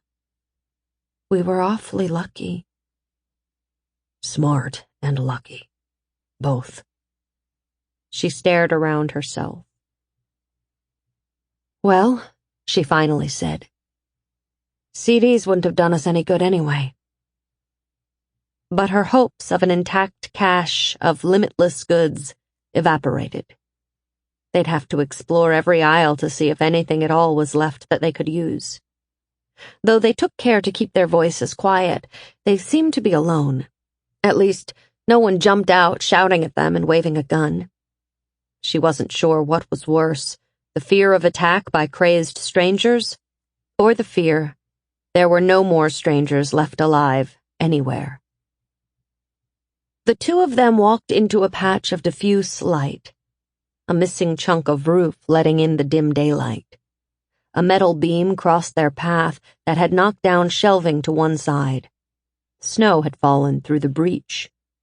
No human tracks. No animal tracks. "No one has been here lately," she said. "Not since the last snowfall." "I don't want to stay long." They continued quartering the main aisles until Benjamin was confident they were alone. "Let's divide up and work quickly," he said. "We can always come back another day. I'll start in sporting goods, ammo for the rifles, more fishing gear so we can both fish, and knives. And then I'll go to hardware. You look to see if any food made it through." He took off down a side aisle, while Coral aimed toward the grocery section. She couldn't help but stop here and there to stare at the sights. Stacks of cardboard boxes had been turned to gray ash where they sat. She approached one shelf and could still read the brands of tissues, the words Kleenex and Puffs still visible on the sides in shades of gray. When she reached out to touch one, it disintegrated under her touch into blackened flakes. The cascade of tissue ash created a domino effect, boxes disintegrating before her eyes, one after the next, a ghostly apparition. She soon wished her mind had not come up with that thought. It was far too easy to imagine ghosts, faint outlines of people pushing carts through the aisles, clerks in their blue uniform shirts, pushing carts of supplies, the loudspeaker playing music and ads, crying babies, old people riding in electric carts. The eerie vision was broken by a practical thought. Old people took lots of medicine. There would be a pharmacy nearby. She detoured away from the food aisles and made her way to the front of the building where the pharmacy was most likely to be. Weren't they usually on exterior walls? She had passed it before she recognized an open half wall must have been it. She stepped over a pile of ceiling rubble and into the dim space. There were 2 bodies here, their flesh shriveled by the heat, or by time, maybe. She stepped over them. Metal shelves held bottles, or what had once been medicine bottles in most cases. The melting that she had seen on the CDs had also hit here, making rows of medicine containers sag. On one high shelf, some glass bottles had exploded, leaving a few jagged bases stuck to the shelves. In a closed cabinet, she found a few intact plastic bottles whose labels had flaked off. She picked one up and tried to open it, but the cap-locking mechanism was frozen in place. She drew her knife out of her pocket, hacking her way into the bottle. A mass of melted capsules lay in the bottom, useless now. Frustrated, she tossed the bottle down. Coral realized that if any drugs had survived intact, the heat would have gotten to them anyway. Days of heat hot enough to melt a seedy jewel box or a store window were also hot enough to render drugs useless, or to turn them into something too dangerous to swallow. She wondered if she should chance taking any drugs she found now. Her mind sped through a list of useful drugs, painkillers, antibiotics. If she ever decided to have sex again, birth control pills. Pregnancy in these circumstances would be a terrible idea. Condoms would have probably melted too. It would have been good to have enough drugs to kill herself painlessly. There might come a time when death would be preferable to any alternative she or Benjamin might have left to them. An open fracture, an infection, no way to get it treated, a bear attack, a broken back. It'd be better to end it quickly than be ground down over awful days by the pain and disease. But the comfort of a good death, as well as the comfort of painkillers or antibiotics, all those were lost to her. The food aisles were next. In the first row, an empty wall of shelves held nothing but melted soda pop bottles, stuck in a dried pool of ash-coated syrup. Opposite them were cans of the same, some burst at the seams, but a few still intact. Coral rooted through shelves, searching for the intact ones. Empty calories, the phrase leapt to mind. Hell, they could use some empty calories. Calories were life. When she found intact cans of diet drink, she rolled her eyes at them and shoved them aside. She cracked open a real root beer, smelled it, and took a sip. Metallic root beer. Not a beverage choice she'd have made in the old days. It was food, though, and she kept drinking, her mouth puckering at the sweetness after so many weeks without that taste. If this can didn't kill her, she'd pick up a 6-pack on the way out. They could drink it before they hiked back to the sled. Heavy stuff, but calorie-dense, and as good as water for hydration. She left the soda for now and explored the next aisle.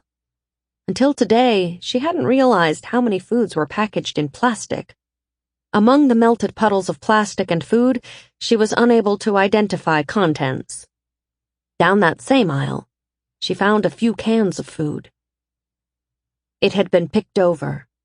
Either it was the day before restocking day at Walmart when the event had come, or someone might have been here after the fire, but long before today. Probably the latter. She thought about running to find Benjamin to tell him, but stopped herself. She wasn't sure after all, and he knew as well as she did that it was dangerous being here. that others might have passed through. First, she'd reconnoiter and pile up supplies at the end of every aisle so they could grab them quickly. What was here in this next aisle? Spam. She'd never had it before, but she welcomed it now. Little sausages. Perfect. Tuna and tuna-shaped cans, which might also be salmon or chicken. Though she'd never thought about it before, she realized almost all the cans of meat had labels printed right into the metal, which she could still read, while veggies had paper labels. She piled up a bunch of these small cans at the end of the aisle. Though the labels on the next aisle were charred, she could still read a few of them, just as she had been able to read the tissue boxes before they disintegrated. All veggies. But when she touched the cans, the labels flaked off and she was back to having mystery foods. That there were vegetables was good news after a month of an all-meat diet. For now she passed over the cans with bulging seams. Her next criterion had to be judging calories against weight. The fatty meat was good, decent calories and protein for not much weight.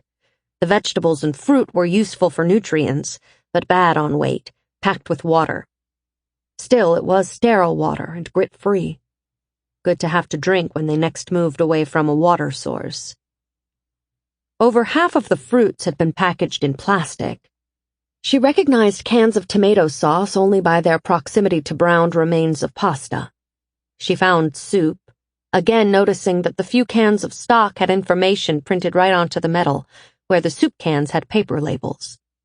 Who had decided that was the way to label things? Yet the unspoken law reigned through every brand. At the ends of aisles, short stacks of cans continued to accumulate her choices. She worried what sort of weight could they pull. How much space was on the sled? Enough for 30 cans? 40? 100? Maybe she could convince Benjamin to move into the Walmart for a few days while they refed. She rejected the soup. Too much water weight. She prioritized the meat, picked a dozen cans of vegetables, 2 of tomato sauce, 5 of fruits. She would have picked ones with pop-top rings, but all those had burst in the heat. She still had her knife with the can opener, though. They could get into the cans. The rest of the food she left for the next trip, or the next. The 50 cans she pulled to the center of the side aisle would see them through, what? A week of survival levels of eating? 3 days of the sort of eating they should be doing? Standing there, examining her choices, she realized she had just become a looter.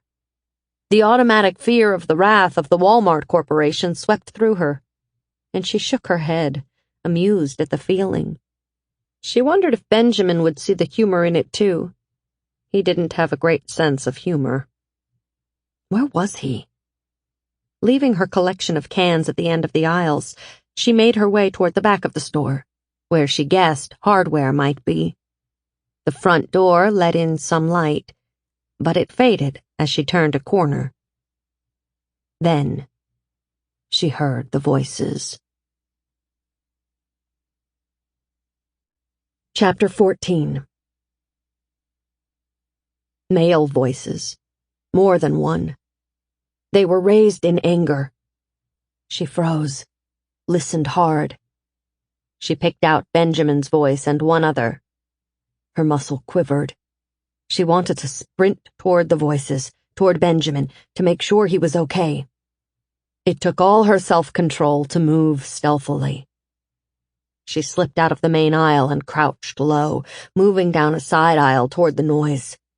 As she did, a voice came clear enough to understand it. "I said don't move!" A sound in answer, indistinct. God damn it, she should have never left the rifle outside. Should she run out and get it? No, she had to see what was happening first. Coral snuck forward along the aisle. "You two, go check the rest of the place." 3 of them, then. At least 3. Terrified, Coral looked around herself. She was in a dim part of the store. Should she make her way past the searchers? Try to get a jump on whoever held Benjamin? Try to hit him with arrows? She didn't think they'd kill him quickly, even if she pumped 4 or 5 into him.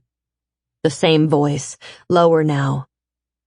"Make a move, and I'll blow your head off." Gun versus amateur bowman. Not a fair battle. Hating it. Hating the necessity with every cell in her body, feeling herself to be a coward and a traitor. She looked for a way to hide instead.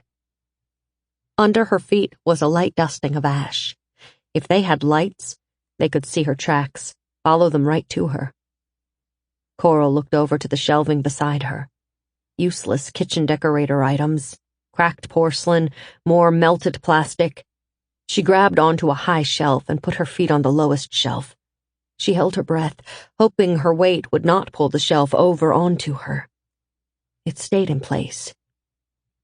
She edged down the length of the shelf, making tracks in dust still, but on the shelf, where no one would automatically look for them. At the end, she peered around the corner. Seeing nothing, she reached around the end of the shelf.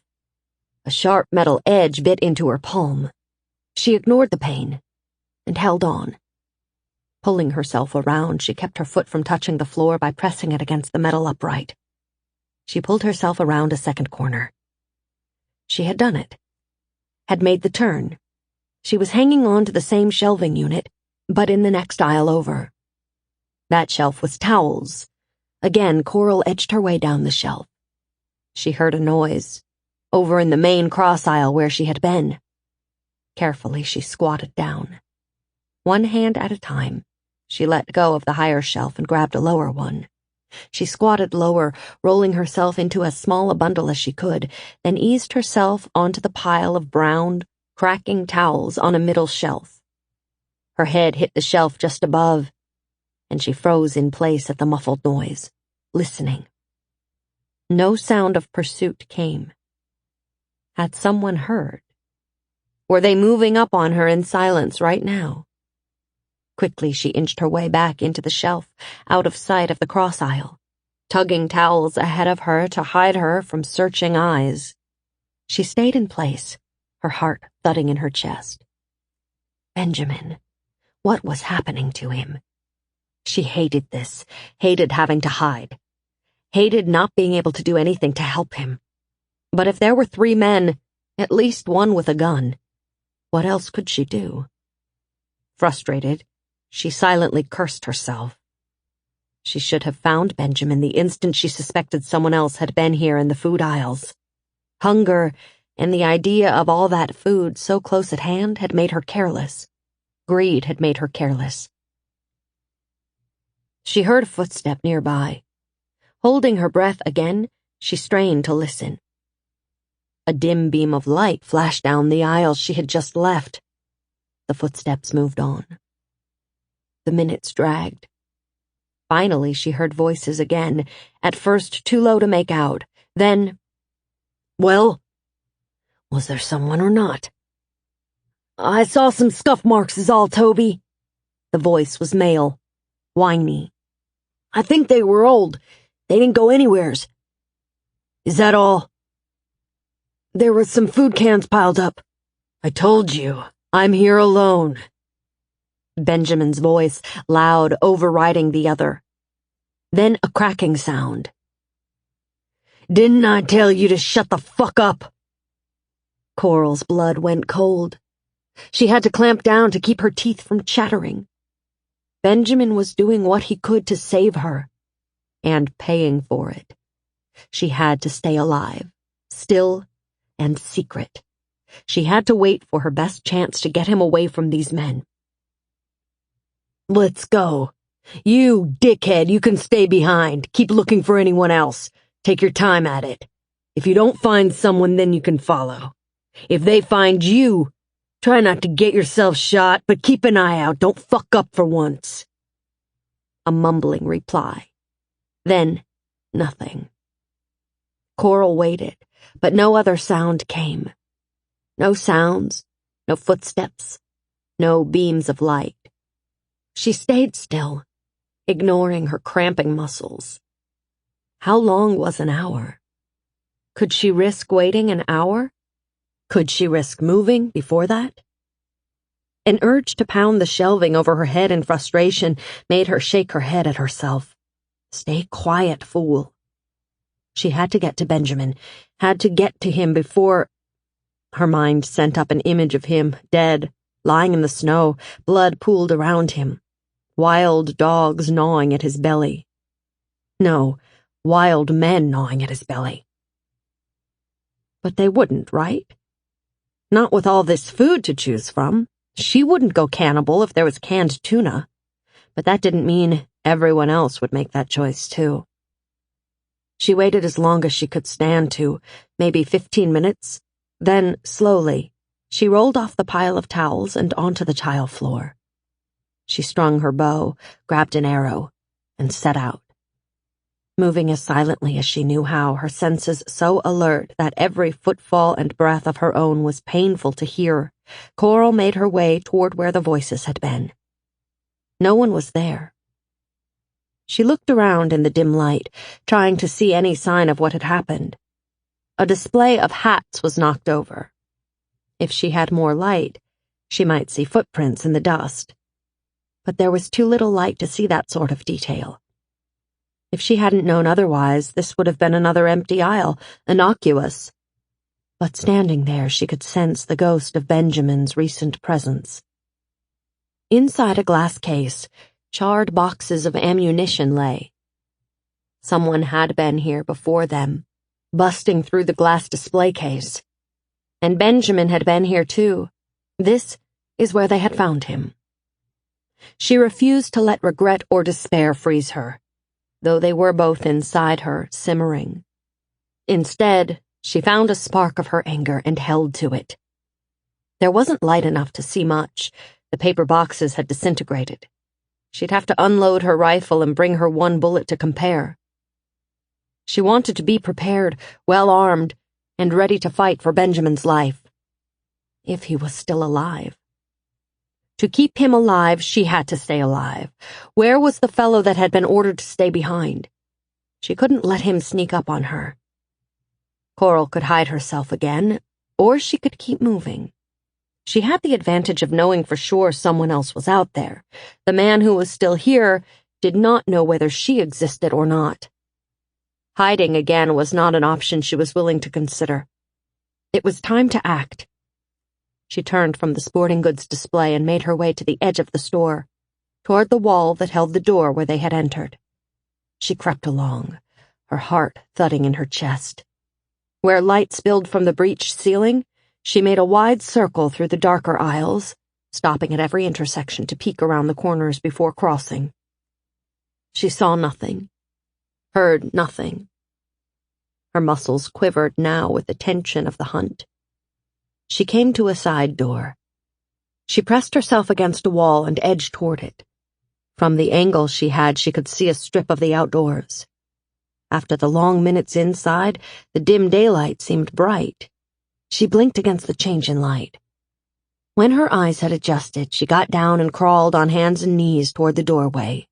Each inch she gained won her a view of a bigger slice of the outdoors. No one was out there. She let out a tense breath. Then she peered out of the door, looking both ways down the outside walls. Again, no one. She studied the snow outside the door. No tracks leading away. No, there were tracks, she saw, as she stepped outside. A pair of boot prints about 10 feet away led to the right, toward the back of the building. Just one set. It could have been any of them, any time in the last half hour, but it might be the one left behind. The one looking for her. She had to get going. But where? Stepping out onto the snow, she grimaced at the sound of her crunching footfalls. She reached the man's tracks and began to track him, hitting every footstep dead center, so as to avoid leaving her own obvious prints. At the front of the building, she looked around another corner. No one. But she was looking out at the parking lot now. The nearest car was only 20, 30 feet away. The distance across the parking lot to her rifle made her pause. The last thing she wanted was someone spotting her when she was partway there, still distant from the rifle. She got to the next corner of the building, pressed her bare cheek against the rough concrete, and inched around for a look. There was someone. A man. She whipped back and flattened herself against the wall.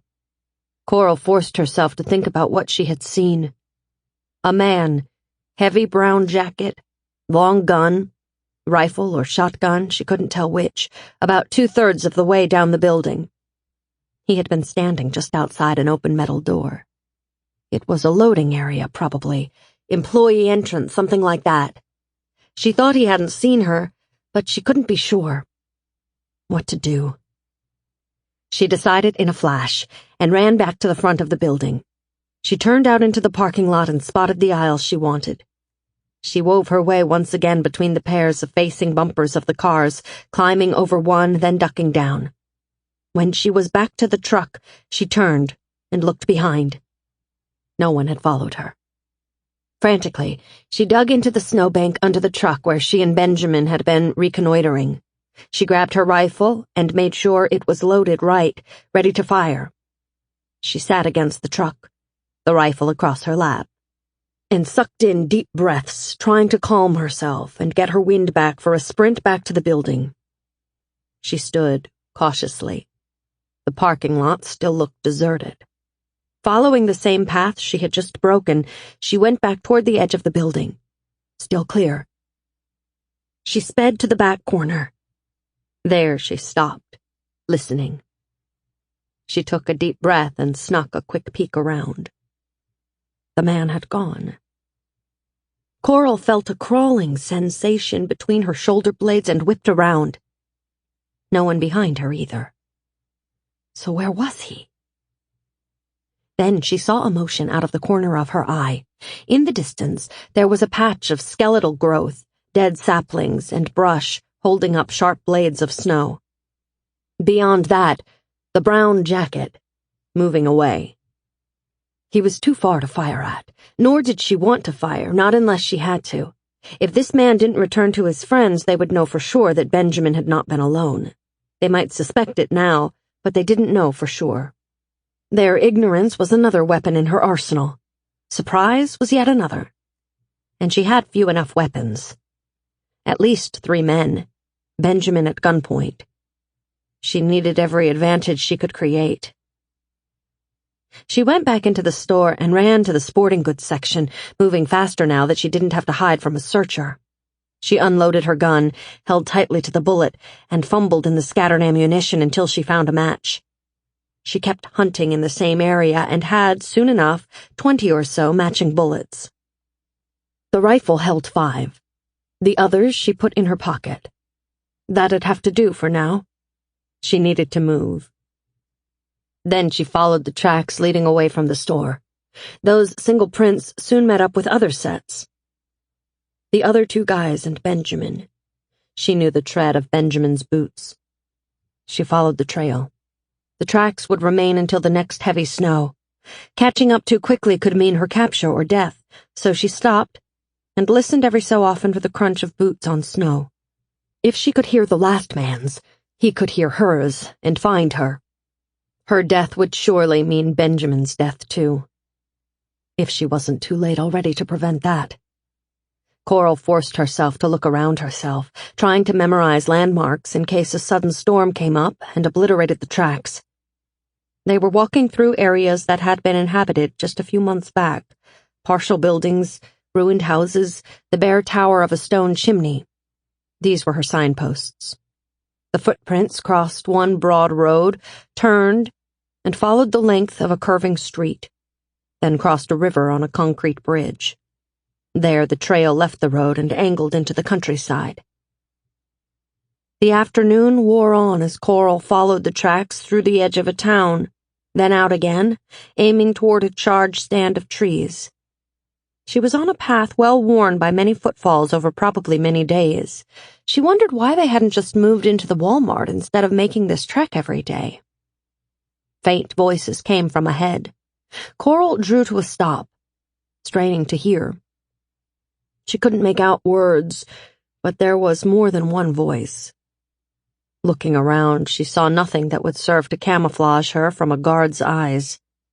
She missed leaves. At least she could get off this well-worn path. Not without leaving new tracks, though. Those were her only two choices. She opted for finding cover, angling away from the worn trail. Trying to be as silent as possible, she walked until the voices faded, then corrected her direction, trying to circle around them, coming up opposite their path to the Walmart. She kept the voices barely in range, so that she couldn't make out individual words but could hear the murmur of conversation. She hoped they kept talking so they'd not be able to hear her approach. She came to another path, also trodden down over the weeks, but less deeply. She wondered where it led to. Another food source, maybe? Maybe they had found a safe place to live midway between the two. The snow had drifted and was nearly hip-high at either side. Risk it? She decided she would. She dropped to hands and knees, then onto her belly. Crawling directly toward the voices, she pushed the rifle ahead of her. Coral stopped every few feet to listen. It was taking too long, she kept thinking. But she couldn't rush it, or she'd get caught. Her eyes were strained from staring ahead into the gloom. The moment she could see them, they could see her. "But what's the point, Toby?" A voice raised in irritation, a high-pitched man's voice. A response, too low to hear. Coral crawled forward another body length. A different voice, in a lower range. "Am I in charge here or what?" They were off to her right. She could see a ridge of snow ahead, off the track, a high drift peeking at her right. She might be protected from their sight if she could stay behind it. She changed course, wriggling her way toward the drift. "We have to know what he knows. He's the enemy. What if he has Confederates, supplies?" In what way was Benjamin an enemy to these people? If these people would have asked for his friendship, for his help, Benjamin would have given it willingly. He was that sort of person, or had been with her. What the hell was wrong with people? A female voice. "I think you should stop hitting him. It's not getting you anywhere." Coral's stomach lurched. "Go back inside," said the lower voice. "Rena, get that kid out of here. You too. This is men's business." Coral forced herself to crawl forward again. She climbed to the top of the drift. She was on the windward side of it. Setting the rifle to the side, near to her right hand, she pushed herself slowly up the slope, inching up. Another male voice, a new one, said something too low for Coral to pick up. At least 3 men, an adult woman, a child, 5 enemies. She had to get a glimpse to see if there were more. She stopped just below the top of the drift and steeled her courage. Fumbling for the rifle, she pulled it a few inches closer. She didn't want to attack directly, but if she was spotted, she would only have a second to start firing. Taking a breath, she eased one finger over the lip of the snowbank and made herself a notch to look through. Just 3 men, none looking her way. One sat on a rock, cleaning a handgun. She didn't think he could shoot her from this distance, but she could shoot him. Or theoretically she could. He was in range. Was her aim that good? She didn't want to have to test it. There was a tent, and the shell of a building behind it, with a chimney and brick wall. Rubble had been collected into 2 low piles, like a woman's breasts, near the building. Those mounds could provide cover for her. One of the standing men was young, maybe only a teenager. He wore a brown jacket and held a rifle. Coral thought he was the one she had followed, the one who the man Toby had called Dickhead. Which of the other 2 was Toby, the apparent leader? She didn't know. She thought the voice from the Walmart was the same voice she had just heard, ordering the woman inside. Inside what? The tent? Or was there a basement to this house where they were staying? If they were in the tent, she might only be dealing with 5 people. If there was a hidden living area, there could be a dozen or more enemies. She'd have to do some damned accurate shooting to kill that many, and since she'd only done the dry firing, that was unlikely to happen. The older standing man shifted, and that let Coral see Benjamin. He was on the ground, sitting up. His hands were tied behind him. His ankles might have been bound too, though she couldn't see for sure. She knew his clothes, but his face was distorted beyond recognition. He had been hit in the face, many times. Blood had spilled onto his beard, swelling had turned his face into a stranger's, and he'd be swollen even worse tomorrow. If he were alive tomorrow. She willed him to look her way, to raise his head and see that she was okay, that she was here to help him. He did not. The man shifted back, and Benjamin was hidden once again from her view. She inched back out of sight. She had been lucky so far, staying out of sight of these people, but she wasn't going to push that luck, not yet. What were her chances if she simply stood and shot? Only one had a rifle in his hands. She could shoot him first, then go for the guy cleaning his handgun. And a dozen more men might erupt into view, or the one next to Benjamin might kill him instead of firing back at her. Add to that the fact that she had never actually shot a gun at a person in her life. Hell, she could just as easily shoot Benjamin instead. She wasn't a soldier, had no training at this sort of thing, and she knew her opponents were very likely a good deal more skilled with guns than she. Males from Idaho, it was probably a law they had to shoot well. No, she couldn't attack directly. Not now. Though it drove her half mad with frustration to make herself wait.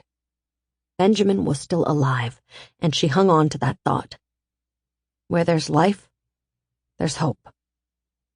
What if she tried a night rescue? Would they set a guard? Would Benjamin be somewhere she could find him a few hours from now? Would they kill him before then? Even if everyone was asleep and he was left unguarded, she didn't have a light to hunt for him. But they'd be less alert. Right now, they were still high on adrenaline. All of her choices sucked. Why not just shoot him now? The question stopped Coral's breath. She got ready to stand and fire. He hasn't told us anything yet. What if he doesn't have anything to tell? You're not going to let him go? Of course not. Waste good meat. The man laughed. The rifle was in her hands. If I haven't gotten anything out of him by tomorrow, he's done. You hear that, bro? It's the stew pot for you. A thump. Had he hit Benjamin again? Bastard. But he had also given her a reprieve. Jesus, Toby! The higher voice. The boy. You like starving? Rage echoed in the words. There's still food at the stores.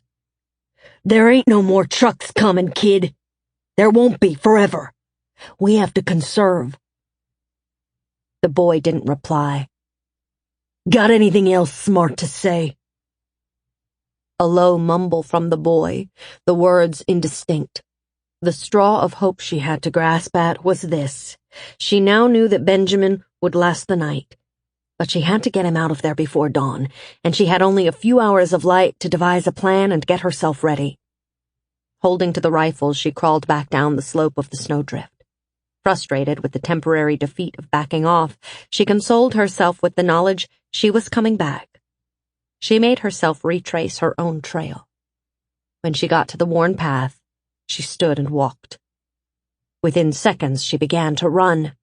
Moments later, her lungs were burning. She pushed on anyway, jogging as fast as she could on the packed snow. Hard to say how far it was back. A mile, maybe? Mile and a half? She came back at last to the Walmart. She ran inside, grabbed cans of food, and got out her knife, opening the cans one by one, eating as she jogged back to the sled and tossing the empty cans aside. Everything was still there at the sled. The precautions Benjamin had insisted they take to hide it behind snow were worth it. If she managed to rescue him, it wouldn't do them any good if their gear was gone. They'd freeze or starve within days. She put on the harness and pulled the sled all the way to the Walmart's front door. She got all the food she'd set aside and more, stuffing it onto the sled and into her backpack, then lashing that on the sled too. They'd have food for maybe 6 inactive days. Returning to the store, she made for the back of the building. She knew she was leaving fresh tracks everywhere she went, but what else could she do? By dawn tomorrow, it wouldn't matter. She doubted they'd come back here tonight. The half aisle of hardware, screws, nuts, bolts, was a mess. Plastic containers had melted and spilled a potpourri of hardware onto the shelving and floors. She pawed through the piles, searching for ideas more than for any item in particular. She moved to the next aisle and found chains, and, to her surprise, intact nylon rope. Plastic pop bottles had melted in the heat, but nylon hadn't? Weird. But it must have a higher melting point. There was a lot of it on a metal spool, and only the outer one layer had melted at all, just enough to stick to itself. They probably sold it by the foot. There was sturdier rope than what she had, and metal cable, all sorts of potentially useful items. Nearby, she found double-ended bolt snaps, and pocketed a handful of those. The nylon rope was lightweight and sturdy. She unwound several meters of the stuff, took out her knife and cut it through. She coiled it neatly. Back in the next aisle, she grabbed a handful of nails, screws, and screw hooks. She trotted back to the sporting goods department. She had the bullets from the spare rifle in her pocket, but she needed more. All she could get to match her rifle. Benjamin's took a different size, and she had no idea what. But no, don't worry. That rifle was probably lost to them anyway, confiscated. The odds weren't good. At least 5 men and women on the other side, or more, against her and a tied-up Benjamin. Once he was free, the odds would improve if he could get his hands on one of their guns, if he was in any shape to fire a gun. He'd have to be. Alone, her odds stank. Without an ambulatory Benjamin, her task was impossible. No, not impossible. She'd planned for that possibility, too. Her chances to rescue him weren't good, but as long as she had any chance at all, any hope at all, she'd do what she could. She'd rather die trying than not try at all. It barely registered to her that over the days of pulling the sled with Benjamin, something had shifted in her attitude. She'd once been willing to leave him at his home and move on. But now she wouldn't make that choice. He was her partner in survival. The only choice was to rescue him, or to die trying. Either those men had stripped the store of any guns, or it had never carried any in the first place. Coral did find a wicked-looking hunting knife, and she took it. Chapter 15. She went back outside and saw, with dismay, that she was losing light quickly. Was it that late? She had much to do before nightfall and too little time. She repacked everything quickly on the sled and got into harness. Snow began to fall, tiny flakes. Ah, that explained the fast loss of light. Invisible above the gray, ash-ridden air, there were clouds, too. A snowstorm would decrease visibility. And cover her tracks. Both their tracks, once she rescued Benjamin. Good. Fine. Snow all you want. Snow harder. Her spirits rose a fraction. Here was one worry that could be traded in for a hope. It had been a long time since she felt nature had been kind to her, but this snowstorm was a blessing. She pulled the heavy sled along the worn path back toward their lair. She came to the bridge and crossed it. Then she turned aside, towing the gear. She curved under the bridge supports and pulled the sled out of sight there. Shrugging out of the harness, she took only enough time to grab a drink of water. Before mounting a rescue, she had to find a safe place to hide them. If she could get Benjamin away from those people, she couldn't take him far. No way could she outrun a hunting party while pulling the sled, and maybe pulling Benjamin too. She had to find a place where they could hole up for a few days. And once she had him, she had to be moving fast. The snow continued, and she knew that it was filling in tracks. Hers, and the sled runners. Good. Let it keep snowing, please. She jogged once again, moving quickly through the side streets, quartering the neighborhood, hunting for a building, an intact wall, anything at all that could serve as a shelter. The snow fell faster. Finally, at the end of the 4th street she checked, she found what she was looking for. A long mound of snow had drifted up to shoulder height. She dug down into the snow, finding a lone concrete wall, some sort of traffic barrier at a dead end, that backed the snowdrift. This was okay. She'd make it work. She didn't have time to look for anything better. She was back at the bridge in a fraction of the time it had taken her to do the search. Strapping into the harness again, she moved the sled to her hiding place. Night was coming on fast now. She'd be trying to find Benjamin in the pitch black of a snowy night. Back at the drift, she got out of harness and immediately fell to work, digging with her arms. It was just like making a snow fort as a kid back in northern Ohio's harsher winters. Just like that, except this was for life and death, not neighborhood bragging rights. She dug a long tunnel next to the wall, pressing the snow upwards, making a solid roof overhead. The tunnel had to be long enough and wide enough for the sled, plus another foot all around so she could move around the sled. She dug on hands and knees, mostly using her arms, working hard enough to build up a good sweat. There was no time to fool with taking off a layer of clothes. She'd need them again soon. She got a tunnel dug, but she needed more space. She could feel the time ticking away as she scrambled to the other end of the drift and began digging again, aiming the best she could for the end of the first tunnel. Her aim was true. Finally, she broke through, linking the 2 tunnels. Then she smoothed the excavated snow out at the far end. A light coating of snow, and no one would think the drift had been disturbed. When she was done, there was almost no daylight left. She hauled the sled over and shoved it into the near entrance. She took the nylon rope, her sleeping bag, water, her knife in her left pocket, bullets tucked into both pockets. She emptied out her pack and added her few precious matches from her survival kit, and her hardware selection in her pack's outside pouch.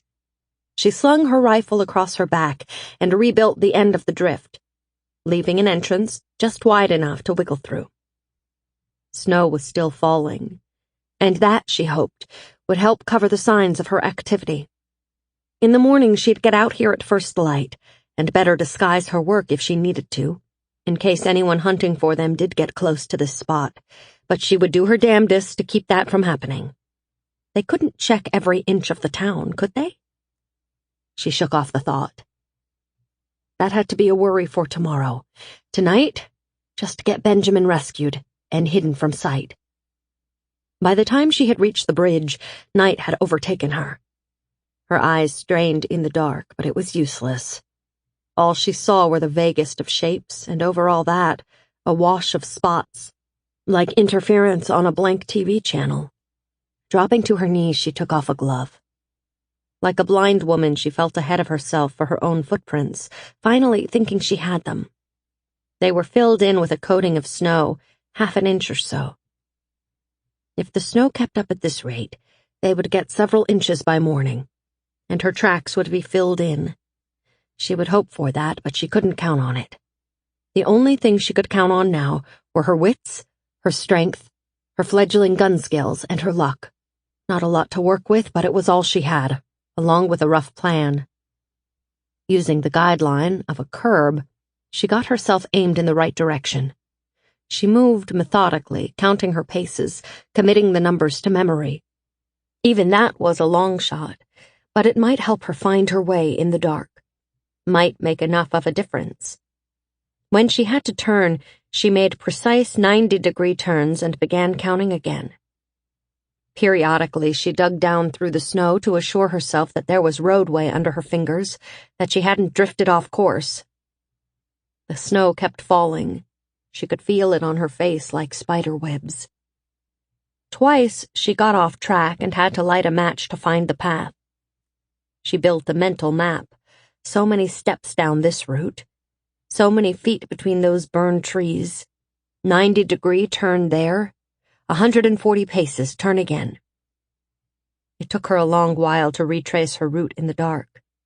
She was aware of every minute passing. By now, she had no idea what time it was.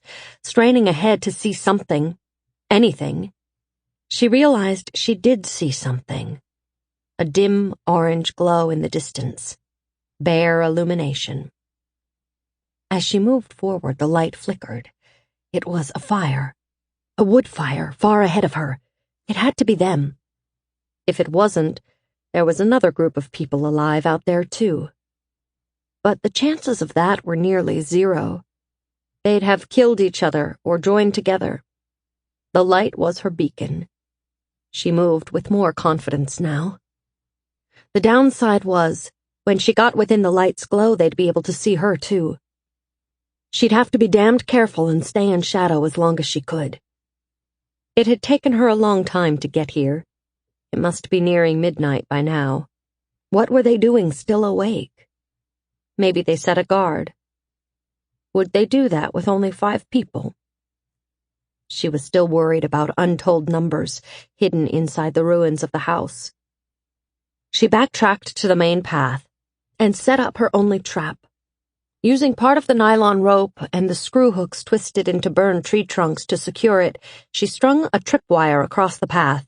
It might slow down a pursuer only 20 seconds, which wasn't much, but if she heard someone fall over it, it could be enough time to let her turn and fire the rifle at the noise. Edging around the encampment, she made her way to the spot she'd found earlier today.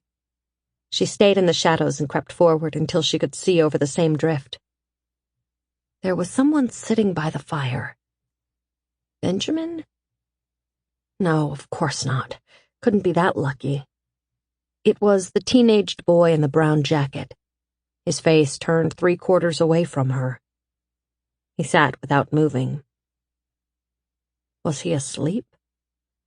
Was he alone? And where the hell was Benjamin? She waited for several minutes, bringing the rifle up to aim at the boy. But nothing happened. Finally, the boy moved. So he was awake. She had to make a move, take a chance, and get this show on the road, as her father used to say. And she had to do it without making much noise. She inched around until she was exactly behind the boy, so he couldn't catch her moving in his peripheral vision. The snow around the campfire was trodden down, but she'd still make noise on it. So she had to move fast. She rose. Coral adjusted her grip on the rifle, holding it by the middle of the barrel. She sprung out, racing around the clearing to the boy. When she was halfway to him, he heard her, turned. She swung the rifle like a baseball bat and hit him on the side of the head. He toppled over. The crack of the blow to his skull split the night. Coral got the rifle in her hands, aiming it toward the ruin of the house, then at the tent, and back to the house, expecting people to pour out at the sound. Her heart pounded as she waited, and waited, and waited. But no one came out. No one seemed to be awake. But where was Benjamin? She moved to the tent and swept the front flap open with her foot, aiming the rifle inside. There was someone in there. Thank all the gods. It was him, Benjamin, and no one else. She dropped the rifle and fell to her knees by his side, ripping off a glove and touching his swollen face. His skin was freezing cold. Was he dead? Her fingers trembling at the thought, she reached to his neck and found his pulse. Her own pulse was pounding so hard in her fingertips, the only way she could feel his was that it was so much slower. Her own heart was trip-hammering. She shook his shoulder. He didn't stir. How bad off was he? Only a single thin blanket covered him. He had to be hypothermic. Fuckers. Rage at them gave her strength. She backed up and took hold of his feet, pulling him out of the tent. How much more damage she was doing by moving him, she didn't know. But she had no choice. They had to get out of here. And fast. She turned to the boy, still slumped to the side.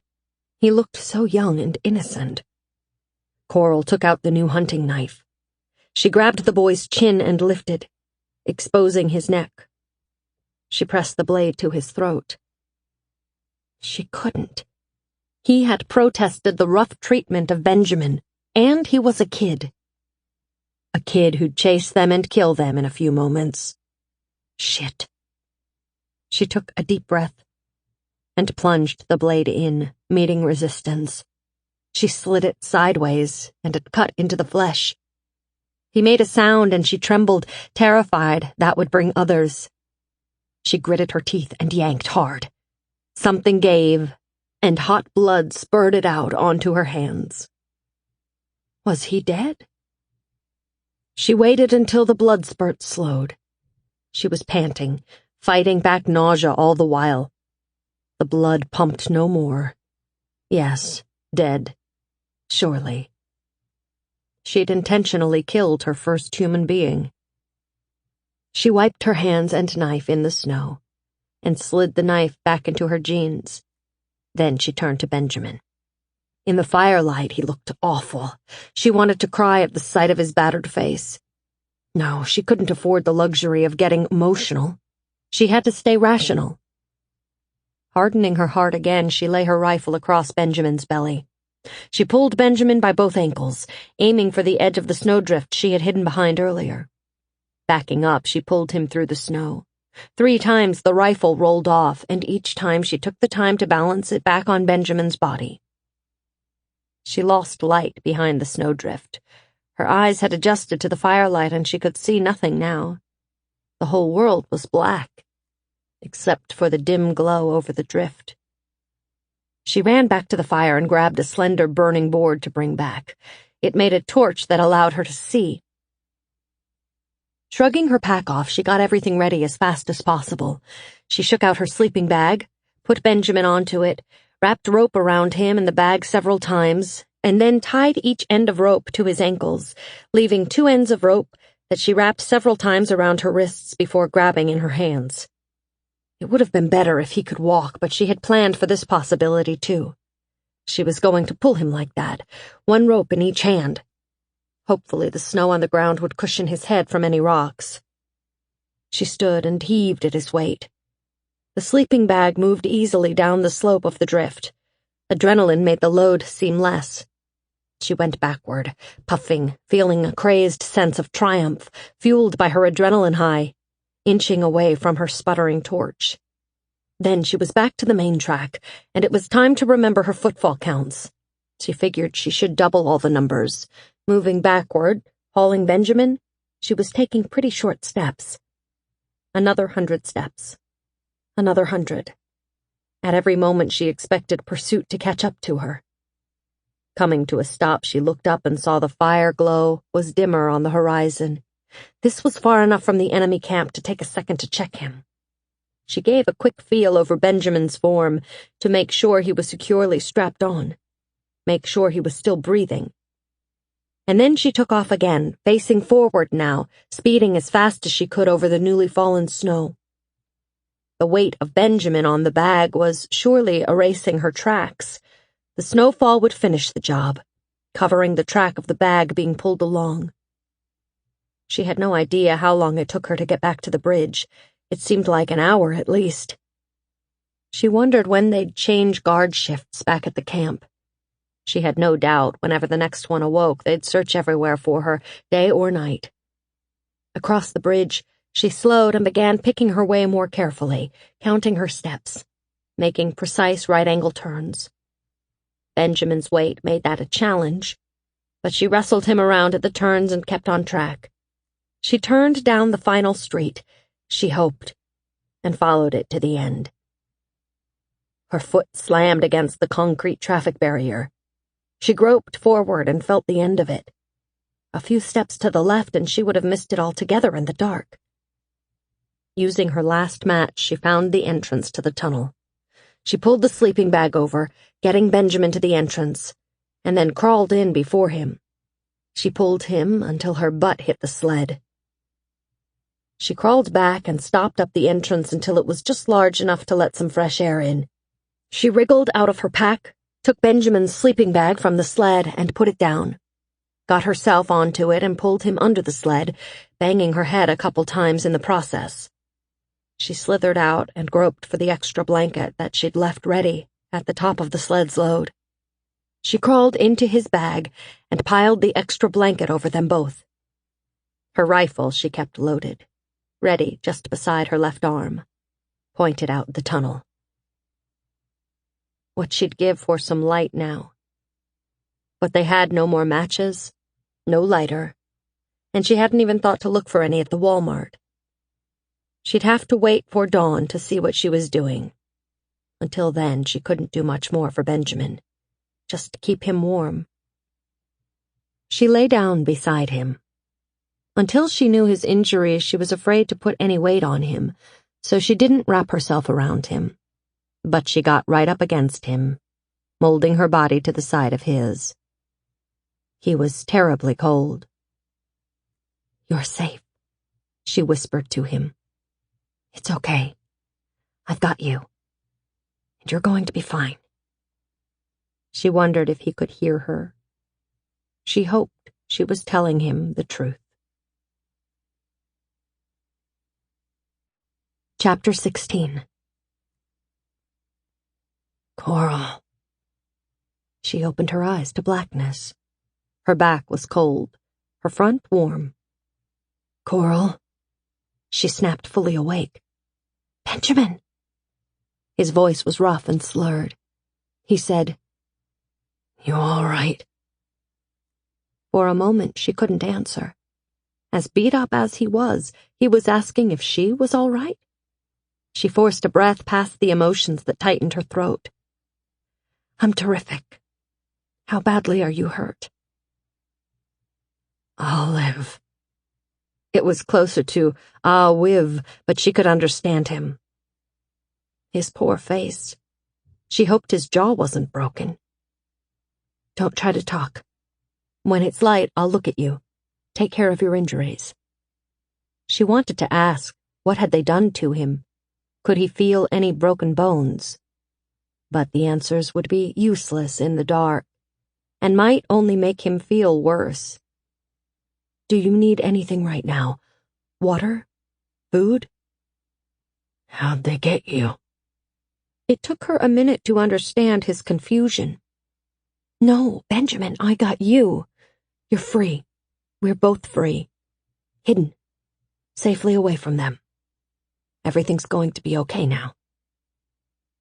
He mumbled something she couldn't understand, then took a deep breath and relaxed. For a second, she feared he had just died. But then she felt his body move with his next inhalation, and she realized he had fallen back asleep. Good. The less he had to be awake, the less pain he'd be feeling. She didn't let herself go back to sleep. She was tired, but she needed to be awake at dawn. She thought it was nearly that now. There was much to do. The instant she saw a smudge of brightness at the tunnel's opening, she eased herself away from him and wormed to the opening, pushing snow aside to take a look out. It was still snowing. A light snow. Good. She wished it would come down harder, but she'd take any amount of snow, just so there was enough to disguise their tracks. She listened and looked, and when she saw and heard no one, widened the opening just enough to pop her head up and check her trail in the snow. In the dim light of dawn, she couldn't make out her path in, but more light might reveal it to a searching eye. After debating, she decided to stay where she was. She'd do more harm than good crawling around out there, making more tracks. She thought again about all the people in the world who didn't survive the event, who had been better suited for this guerrilla warfare thinking, and felt frustrated with the large blank spaces in her brain in this area. She was muddling through, and so far her muddling had gotten Benjamin free. She crawled back and lay back beside him, keeping him warm. Would those people be out, looking by now? Yes, she knew they would. As the day brightened by increments, she crawled up to the entrance to check a few times, but she never saw a sign that anyone had been close. Not a track. Not a noise. Benjamin had fallen asleep again, but he woke mid-morning. I gotta pee. Now that he mentioned it, she did too. We can't leave, she said. Not yet. They managed with a bit of crawling about to get it done away from their bed, and Coral was grateful that the cold weather was keeping the scent down. I need to see your face better, she said when she crawled back to him. I can sit up. No, don't move any more than you have to. I'll pull you toward the light. No, I can. He struggled up, banged his head on the snow roof, and collapsed back down. Humor me, she said. She pulled him, on the bag, back up toward the entrance, until there was enough light coming in so that she could assess the damage. She grimaced when she saw his face. It was swollen, bruised, misshapen, with 2 cuts that had bled and crusted over. Who knows what other damage was hidden under his beard. Not very pretty, huh? You're stunning, she said. He laughed, then said, Ow, shit, woman, don't make me laugh. That hurt. And I had a comedy routine all ready for you. I'll listen to it later. He probed at his face. Nose is broken for sure. Maybe my cheekbone. He was talking, moving, making sense. He knew who she was. All of that was good news. My father used to tell a joke, he said. Coral crawled past him to get to the supplies from the sled. She found the first aid kit where she'd stashed it near the top and hauled it back into the light, opening it. She stuck the packet of antiseptic wipes between her thighs to get them warm. Tell me the joke, she said. He'd ask, Is your face hurting you? If you said yeah, he'd say, That's good, 'cause it's killing me. She shook her head. You fell for it more than once? You didn't really have to answer for him to go on and finish the joke. Must have been great for your self-esteem growing up. He shot her a look. I'm sorry, nurse, but I think you accidentally sent me to the psychiatric department. I need emergency medicine. In my opinion, you need the psychiatric department too. He laughed again. God damn it. Quit that. Fuck, it hurts. Yeah, but it's killing me, she said. Then she whipped out a wipe and said, This'll stop your laughing. She pressed the cloth to his face and wiped away the ash and dirt. It'll get worse before it gets better, she promised, pulling out a second wipe. She scrubbed gently at the dried blood at the side of his lip and on his cheek until the scabs came off. Fresh blood oozed out. She pressed gauze on the cuts until it stopped. Then she took a tube of antiseptic cream and dabbed the cuts. He hissed once, but mostly took the treatment stoically, Benjamin style. Wiggle your jaw, she said. He did, slowly. Is that broken? Nah. Your nose definitely is. She closed the bottle and got out a couple bandage strips to put on his worst cuts. Wouldn't be the first time. He reached up and touched his nose gingerly. Where else do you hurt? He hesitated. Tell me, damn it, or I'll start telling you jokes. He smiled, then winced at the movement. See? Now cooperate. My side. He pointed to his left. She moved around and worked his jacket open, then eased his sweater up. There was a flannel shirt, too, which she unbuttoned, and thermal undershirt, which she pushed carefully up. She unbuttoned his jeans and tugged them down a few inches. He hissed again in pain. Where does it hurt? She asked. and he touched the bottom of his rib cage. She pressed gently, feeling around the curve of the ribs. When he flinched, she felt bad for him, but she kept her hands moving, feeling for damage. If it's broken, it's not bad. It's not displaced that I can feel. At least there's no bones sticking out of you. She shrugged. I'm sorry, but I don't know what else to do. Should we wrap it somehow? No, he said. So, you think I'll live, Doc? Wanna be, Doc, at best. If I haven't screwed up too badly in getting us hidden, you'll live. If I have screwed up and they find us here, we'll both die. She rearranged his clothes with care, getting him covered against the cold. But it'll be entirely my fault. How's that? She tossed the sleeping bag back over him. I have no idea if I hit us well enough. I trust that you did, he said. I got us into this in the first place. How do you figure? She wormed her way past him again to reach her backpack. She got out her bottle of pills and pulled out 2 of the pain pills with codeine, offering them and a bottle of water. Not many pain pills left now. When he took them without protest, she knew how badly he must be hurting. He swallowed them and handed her back the water. There's only 2 more doses left. And then we're down to ibuprofen, and not much of that. Let me know when you want any of it, she said. She repacked the first aid kit, put it back onto the sled, then pulled him back into the darker part of the tunnel and got him settled again. There's my rifle next to your right arm, she said. Can you reach it? His arm went out and he groped for the rifle. Is it loaded? I found ammunition at the Walmart. There's plenty now, a few dozen rounds. You'll have to check to see if I loaded it right, but I think I did. You're a marvel, he said. Huh. She felt like a fumbling incompetent who had had more than her share of luck this past 18 hours. I'm no soldier. You somehow get me out of the hands of a half-dozen people who want to kill me. You find ammunition for the rifles. You find us a place to hide. What more do you expect of yourself? She didn't answer. Talk to me, he said. She took a breath. Instead of answering his question, she blurted out something else that had been weighing on her mind. I hate those men for what they did to you.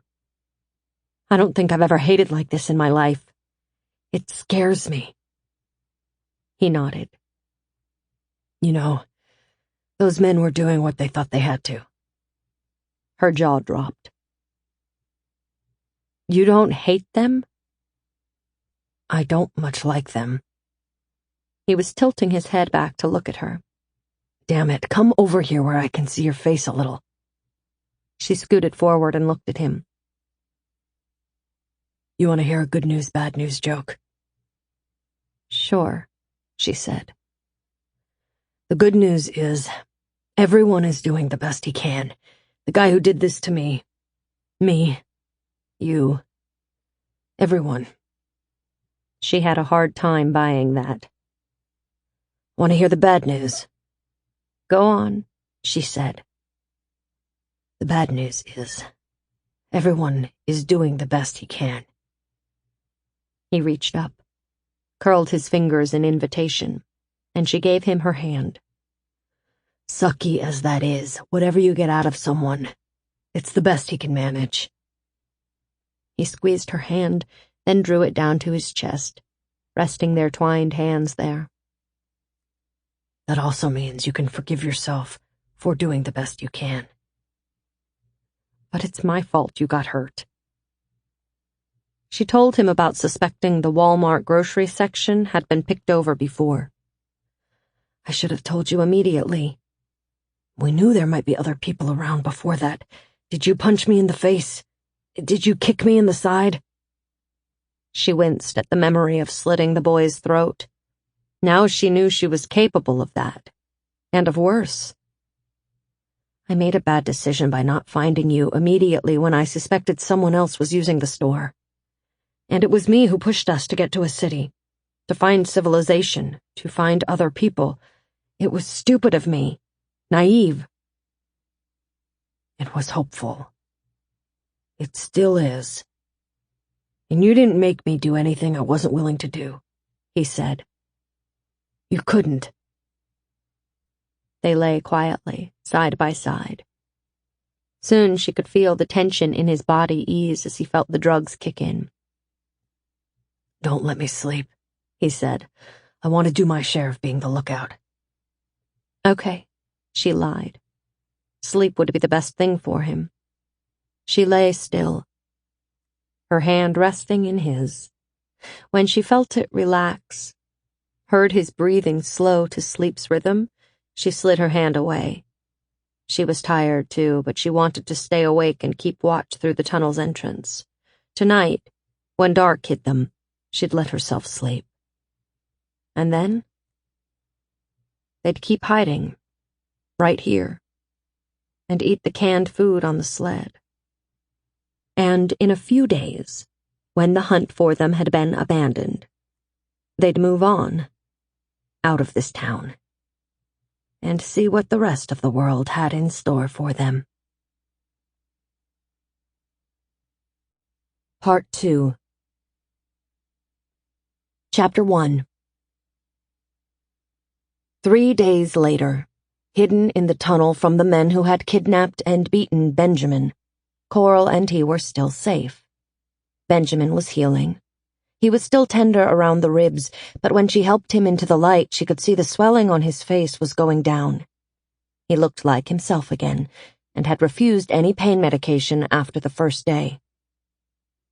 They were down to a couple doses each of mild codeine and ibuprofen. In this new, changed world, there was no medical care beyond what she could provide, with her year of pre-med courses, and the knowledge she'd picked up during one summer spent as a hospital volunteer, though that had been spent mostly handing out magazines and books. No healing plants were left alive. The handful of drugs she had on hand were the very last drugs on Earth, or the only ones the two of them would be likely to see. So when he refused the pills, she was both guilty and relieved. Better to save them. For a broken femur or pocketknife surgery she'd have to perform on one of them.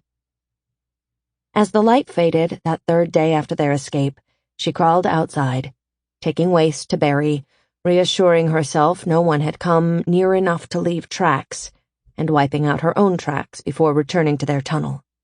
He claimed he could help, but Coral refused to let him. If in a day or two he could simply walk alongside while she pulled the sled, that'd be good enough. Talking it over that afternoon, they agreed to wait for the next snowstorm to leave. Snow would cover their tracks. It'd be best to leave at dawn, Benjamin said. If we can, she promised. It would snow again, and soon. Since the event had poured ash into the sky and turned summer to winter, it had been snowing nearly every other day, a gray and sooty snow that covered the burned-out Idaho valleys around them, and hid the signs of the scorching and of death. I hate to abandon the food at the Walmart, though. They were eating from the cans she'd managed to steal from the Walmart while the group of dangerous men were beating Benjamin. It was the first time they had eaten well in a month, and they needed the calories, Benjamin in particular, to heal his injuries. This past few days, she'd spent hours lying in silence next to him while he napped, trying to figure out a way to raid the Walmart one last time before they left, without getting shot dead by the group who considered it theirs. She finally asked him what he thought. Not worth the risk. We're down to one rifle, Benjamin said. There's at least 4 of them, all armed, one with my rifle, damn him. And there's only 2 of us and your rifle. She shook her head. No, it's yours now. I'm happy to let you have it. You're the more experienced marksman. And keep my bows and arrows. But I'm not confident with those either. With the thin wood arrows alone, she didn't trust that she could do enough damage to man, or beast to bring one down. She couldn't shake the image of an angry man coming at her, stuck in 5 places with her arrows, but still healthy enough to kill her barehanded. You should practice more. There didn't seem to be time enough before when we were on the road. We'll make time from now on. It would mean slowing down even more, making no more than a couple miles each day. I can do it while I keep an eye on the fishing line. And I grabbed up some hardware I might be able to use as arrowheads, make them more deadly.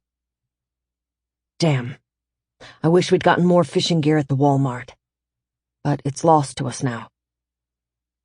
She knew he was right, but it hurt to let go of the idea of the store, still filled with aisles of canned food.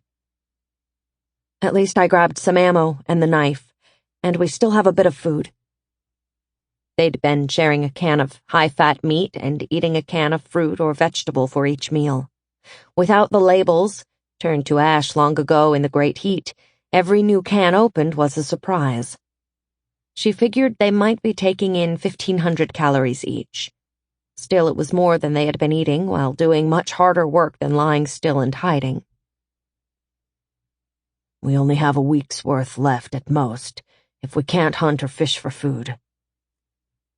It's more than we had, she said. And at least there's a variety for now. I know. He was about to say something else, but he stopped himself and shook his head. Thanks, she said. For what? For holding off on whatever pessimistic comment you were about to make. Mm-hmm, he said. And she could hear he was amused. She was getting to know the way his mind worked. He was truthful, but she did not need to hear more depressing truths. She knew them well enough herself. There's no way you can think of to raid the Walmart? At night, maybe? If I were them, I'd have moved in there, or set 2 guards around the clock. Maybe that's why they haven't found us. Not enough manpower to guard their food stores and hunt us down both. That? Or you did a good job of hiding us. It was rare praise from her taciturn partner. The afternoon after that, it began to snow again. On the following morning, they left their hiding place at first light, coming out of the tunnel into a light but steady snow. First there was an argument about who would pull the sled, and she was ready for him. You need to let those ribs heal. It won't kill me to pull for the next couple days, and more important, I need you to have the rifle at hand in case they do find our trail. At that, as she had hoped, he gave in. He watched glumly as Coral got into harness and began to haul the sled. Though she mourned the loss of the goods at the store, she agreed to avoid the area of the Walmart entirely. At Benjamin's urging, she aimed first north for a dozen blocks, then turned west for the edge of town. The snow fell, too slowly to hide the deep sled tracks quickly, but if it kept up like this, by midday the tracks should be impossible to see. Benjamin told her he had 2 destinations in mind. Once they were a mile west of town, he wanted to turn north until they found railroad tracks. After following them west for a while, he said, they could cut north again to a big reservoir. If there's any game at all left, that's where it'll be, near water. We can spend a week there, fishing and hunting. There's plenty of fresh water there, at least. What about people? Of her 3 encounters with survivors since the event, 2 had been life-threatening. A month ago, her goal had been to find a town, some piece of civilization still intact, and a few friendly people. Now she doubted such a thing existed anymore. If that's where the game would go, maybe that's where the people would go. We'll keep an eye out. If there's anything useful about this damned ash in the air, it's that it makes seeing a long way difficult. Works both ways, though. We can't see danger until it's right on us. He made a pained noise. She turned to look at him, fast enough so that she caught him with his hands clinging to the rear of the sled. "You aren't supposed to be pushing at all." She planted her foot on the front of the sled, bringing it to a halt. "It's heavy with those extra food cans." "You're hurt." "I'll just do it until we're out of town." He'd never heal up if he didn't let those bones knit, but she knew she couldn't talk him into obediently following the sled. "Why don't you kick over our tracks instead? See if you can confuse anyone trying to follow. Seems a good time for it." "We've been going straight for 8 blocks. If they can't figure out to continue this way, then get rid of the tracks and we'll go over a block. If you insist on doing something more than walk, I don't want it to be pushing or pulling this load." A vision of a broken rib puncturing his lung made the last few words sharp with anxiety. He gave her an exasperated look, and she gave him one right back. "Fine," he said. "Don't pout," she said, motioning him away from the rear of the sled. She waited until he complied before she adjusted her harness and started pulling again. 3 days of rest and adequate food had given her more energy, and while she wouldn't classify the work as easy, it was doable, even without Benjamin's sneaking up to help push. As long as the land was flat, she'd be okay pulling full time. At the next block, she turned right. Benjamin trailed behind, walking backwards, scuffing out the sled tracks and keeping a sharp eye out for anyone trailing them. But the road behind stayed empty. She had to take a break mid-morning, and again they argued over Benjamin's taking a turn at pulling. She was adamant. "Look," she said, "if we're going to camp for a full week starting tonight or tomorrow at that reservoir, you can take a day off now. Then when we're ready to move from there, your ribs will feel better. And you'll be breathing easier, too." His nose was broken, and she could hear him mouth-breathing most of the time. "Then you have to have more food. You need the fuel to pull full time." "Fine." Better to let him win this argument, if it kept him from hurting himself worse. She let him open up a can of what ended up being chili with beans, ice cold, of course, and a second can that ended up being, they thought after studying the contents, palm hearts. She popped one into her mouth. "Though I'm still not sure. I've never had them." "Me neither." "Here." She handed him the can. "No, you're the one pulling." "You have to at least taste them, so you can say you've had them. I think they're sort of rare or expensive." "I'm not sure there'll be anyone to brag about that to." But he took one. "If the world is bad enough, like you think it is, I doubt we'll ever get a chance to eat anything tropical again. So enjoy stuff like canned pineapple and hearts of palm while you can. And forget seeing a banana for a long while." He pulled out a second piece of palm. "It's good," he said. "Finish them." "You're the one." "I doubt they have many calories, and I don't love their taste. If you like them, go on." He frowned. But he also finished the can. He refused to take any of the chili until she had scraped most of it out. Then he relented and poured water into the can, sloshed it around, and drank what was left. "How are we doing on water?" she said. He checked their supply of bottles. "Low. But we'll get to the reservoir soon enough." They hit the edge of town soon after, and the rail line in mid-afternoon. The worry about being followed by the Walmart gang had faded, and now she was keeping an eye out for other dangers ahead. Human dangers in particular. She trusted Benjamin to guard the rear. They followed the train track to the west, staying to its north side and out of sight of the interstate highway. Not that any cars were moving on it, or anywhere else for that matter, but it was likely that anyone on foot might follow the most obvious routes, so they had agreed to avoid the interstates. On a rail siding sat 4 boxcars, which Benjamin went to check out while Coral rubbed the ache at the small of her back and checked under her jacket and shirt. She was getting blistered right at the junction of arm and torso from hours in harness without a break. Grateful Benjamin wasn't there to see, she pulled out her extra shirts and used them to pad herself better. When they stopped for the night, she'd dab antibiotic cream on those raw patches. He came back 10 minutes later, shaking his head. The cars are filled with asphalt. Yum. They hiked on, but didn't make the reservoir before the light gave out. She tried to sneak the first aid kit away from the sled to doctor her blisters, but Benjamin caught her. "What's wrong?" he said. "A couple blisters is all." "Let me see." "I'd rather not. It's cold, and I don't want to strip my sweater and shirt off. I can deal with them."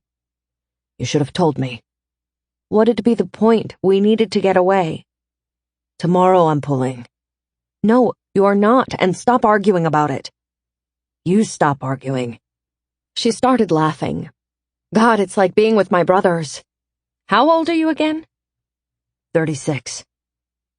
"Did you ever tell me that before?" "I don't think so. And I never asked how old you are, but I guess no older than 21. "What day is it?" "What?" "If it's after July 27th, I'm 19. "Jeez. So I could be your father." "Yeah, definitely dump me because I'm too young. You have so many other options for surviving." "Oh, go fix your blisters, brat." As she doctored the raw spots with cream and the last of the Band-Aids, she thought about what he'd said. "I could be your father," but more than that, the tone of it. There was an implication there that she had avoided thinking about. She was a straight woman. He was a straight man. Maybe the only sane straight man for 100 square miles. Or for the next year of travel. It made sense that eventually they'd hook up. But she didn't feel attracted to him. Grateful, yes. Fond, sure. Exasperated, occasionally. But did feeling anything more matter in this situation? When your choices were exactly one or nothing, you really couldn't be choosy. What if this were how her whole life would play out? The gray skies, the scrabbling for insufficient food, a winter that lasted months or years. A terrible death from starvation or freezing, always one mistake away. Maybe she should be interested in sex for that reason. But the truth was she wasn't. Not with him and not with anyone. Her sex drive was gone.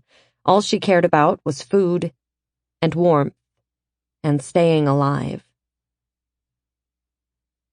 She was glad it was getting dark because she could feel herself blushing when he glanced at her as she got ready to bed down for the night. She laid out her bag and crawled into it, feeling awkward sleeping next to Benjamin for the first time since the first night they'd slept side by side. Why had she let her mind go off in that direction? "You okay?" he said, when she turned over for the third time in 5 minutes. "Yeah, pretty minor damage. How about you? Ribs? Head? Nose?" "I have at least one of each." "Be that way." "I am." He was that way. Stoic, taciturn, and certainly not happy to talk about his weaknesses, or for that matter his strengths. She wouldn't push. "Night," she said, moving away from him another inch. "Night," he said. The next afternoon they moved down a gentle slope to a river that widened steadily as they walked along its banks, and Benjamin said they were nearly there. They made the reservoir at late afternoon, and the two of them built up 3 snow walls to hide their sled while they reconnoitered the shore to either side. "Look for tracks," Benjamin said. "Human or game. And any holes in the snow that suggest there's fresh scat." "And you look for likely fishing spots, coves, or, well, I guess there won't be any docks left." Looking over the water, she wished now more than ever that she had more line. She'd sure like to be able to cast out away from the bank. She settled for dangling her line for an hour at the end of the day, but caught nothing. The next morning, Benjamin prepared to go off on his own, looking for game. "You okay with just the bow for protection?" he asked. "I'll be fine, and I'll scream bloody murder if I get into trouble I can't handle, and run in your direction fast while I scream." "Good. If I'm not back by nightfall, either I found a track to follow, or you're in trouble. And in that case, I'll follow you tomorrow morning." "No, give it a couple more hours than that in case I'm tracking an animal. If I'm not back by midday tomorrow, then start to worry. You'll practice with your bows, right?" "Right." He left, her day pack on his back and his sleeping bag tied with nylon rope onto it.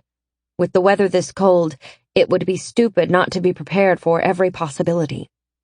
After he left, she walked south along the shore, scanning for animal tracks, paying close attention to the shape of the snow, looking for lumps that might be snow-covered scat. The hunt might fail today, but tracks or scat would mean on another day they might find some meat. The few remaining cans wouldn't last them for long. Thin ice had formed at the reservoir's edges, but didn't go out very far into the water. Whatever insects there might have been a month ago were likely now in hibernation, or existed only as larvae or pupae or eggs. There might be a few midges left in the cold water, but surely any fish surviving in there would be hungry. She found a flat rock to sit on, brushed it clean of snow, and settled down to fish. She was out of the salmon eggs, but she still had lures, and she might be able to dig for worms or grubs if they didn't work. As she let the line sway in the mild breeze, she looked around her. As the morning wore on, she could see to the south a vague shape, barely visible. As she stared at it, she went from thinking it was only an illusion to thinking she was looking at something real. Finally, she stood, pulled her fishing line out, and began to walk toward it. As the shape solidified, she decided it was a silo, one of those breast-shaped ones. She debated with herself about checking it out and realized it'd still be there tomorrow, whatever it was. It'd still be there when Benjamin returned with a rifle, and it would be smart to approach it only once a weapon was at hand. If they could find a silo full of grain, it would have been cooked by the great heat. Maybe only the outside layers, though? Maybe they could dig and find edible grain. Or maybe it had been full of silage, not raw grain. Was that edible? Or could it be turned into human food by cooking it? She knew little about silage, except that it existed. For now, whatever was in the silo, she'd leave it alone until Benjamin returned. She turned back north, scanning across the water as she returned to her rock. The reservoir looked fairly full, maybe a foot below its highest. As the weather cooled more and the snow piled up on the mountains, the water level would surely drop, and more of the reservoir would freeze. Eventually, she'd have to ice fish, which she'd never done before. She moved her fishing line several feet from where she had been, and watched it for 10 uneventful minutes, then let it dangle untended, pinning her rod between two rocks so no big fish would take off with it if he went for the lure. She built a gritty snowman to use as a target, and spent time practicing her archery skills.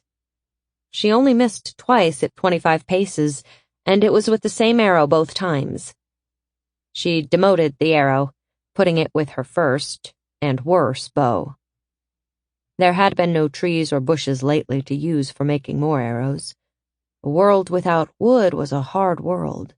Fuel was hard to find, too. She wouldn't mind heating tonight's meat and vegetables to warm up a cold evening. And they were all cold evenings now, and cold days. Her fingers were going numb from having her mittens off for so long to practice her archery.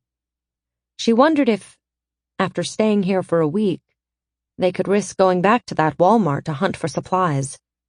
She could not get that place out of her mind. She'd like more fishing lures, She'd lost one to an underwater snag a couple weeks ago and would surely lose more, no matter how careful she was. But no. If she were the leader of that group back there, she'd have moved the whole bunch of them in there, to be on hand to defend it. There'd be other towns ahead of them, with other concrete Walmarts or supermarkets that had survived the fires. And maybe those would have other dangerous people, crazy people, cannibals even. How was Benjamin doing? The thought had barely crossed her mind when she heard the distant report of the rifle. She was caught between fear and hope. Fear it was a person he had shot at, and hope it was an animal. Should she run toward the sound? No. Either way, he'd want her to stay put, and by the time she reached him, any human fight would be over. She waited for a half-minute, breath held, but heard nothing else.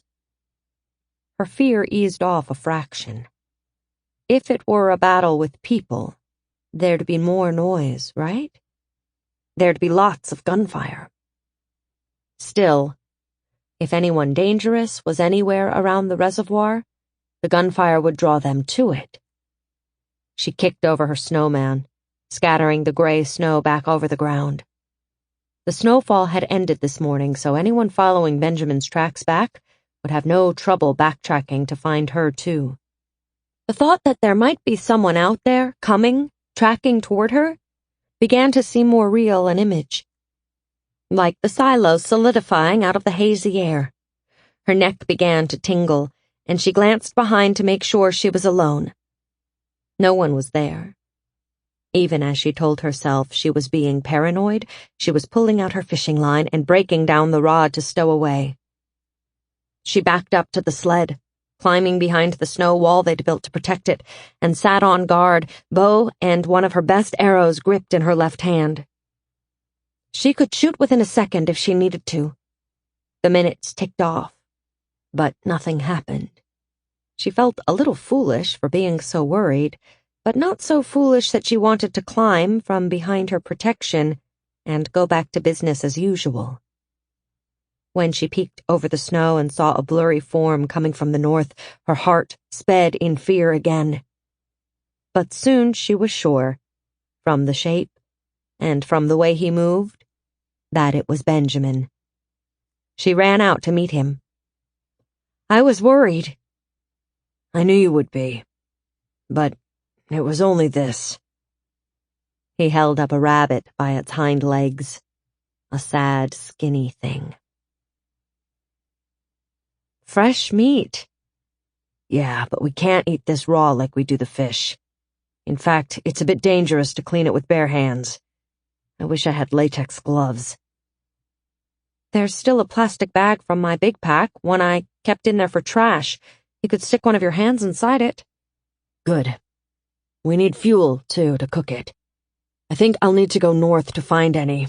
It's all farmland around here, trees cut down long ago." "That reminds me." She told him about the silo to the south. "Definitely, I should check that out after I get the rabbit gutted." "We'll go together." "How's the fishing?" "No nibbles yet. But I wasn't working very hard at it. I was focusing more on this." She lifted the bow and arrow. "Great. I have to get this rabbit cleaned." She looked at it lying in the snow. Awfully skinny. I'm surprised it survived at all. It must have been living off digging roots. I'll clean it. "I'd like to watch and learn more. I can clean fish, but I've never cleaned game." "Sure." "Good." She wanted to learn more, to depend less on him. What if he left for hunting one day and never came back? Not to be heartless about it, but every survival skill she could learn from him, she needed to learn and to practice. She reeled her line in, found her backpack, and brought him the old plastic bag and the new knife. He hunkered down, thrust his right hand into the bag, and kept his left mitten on while he worked at cleaning the rabbit.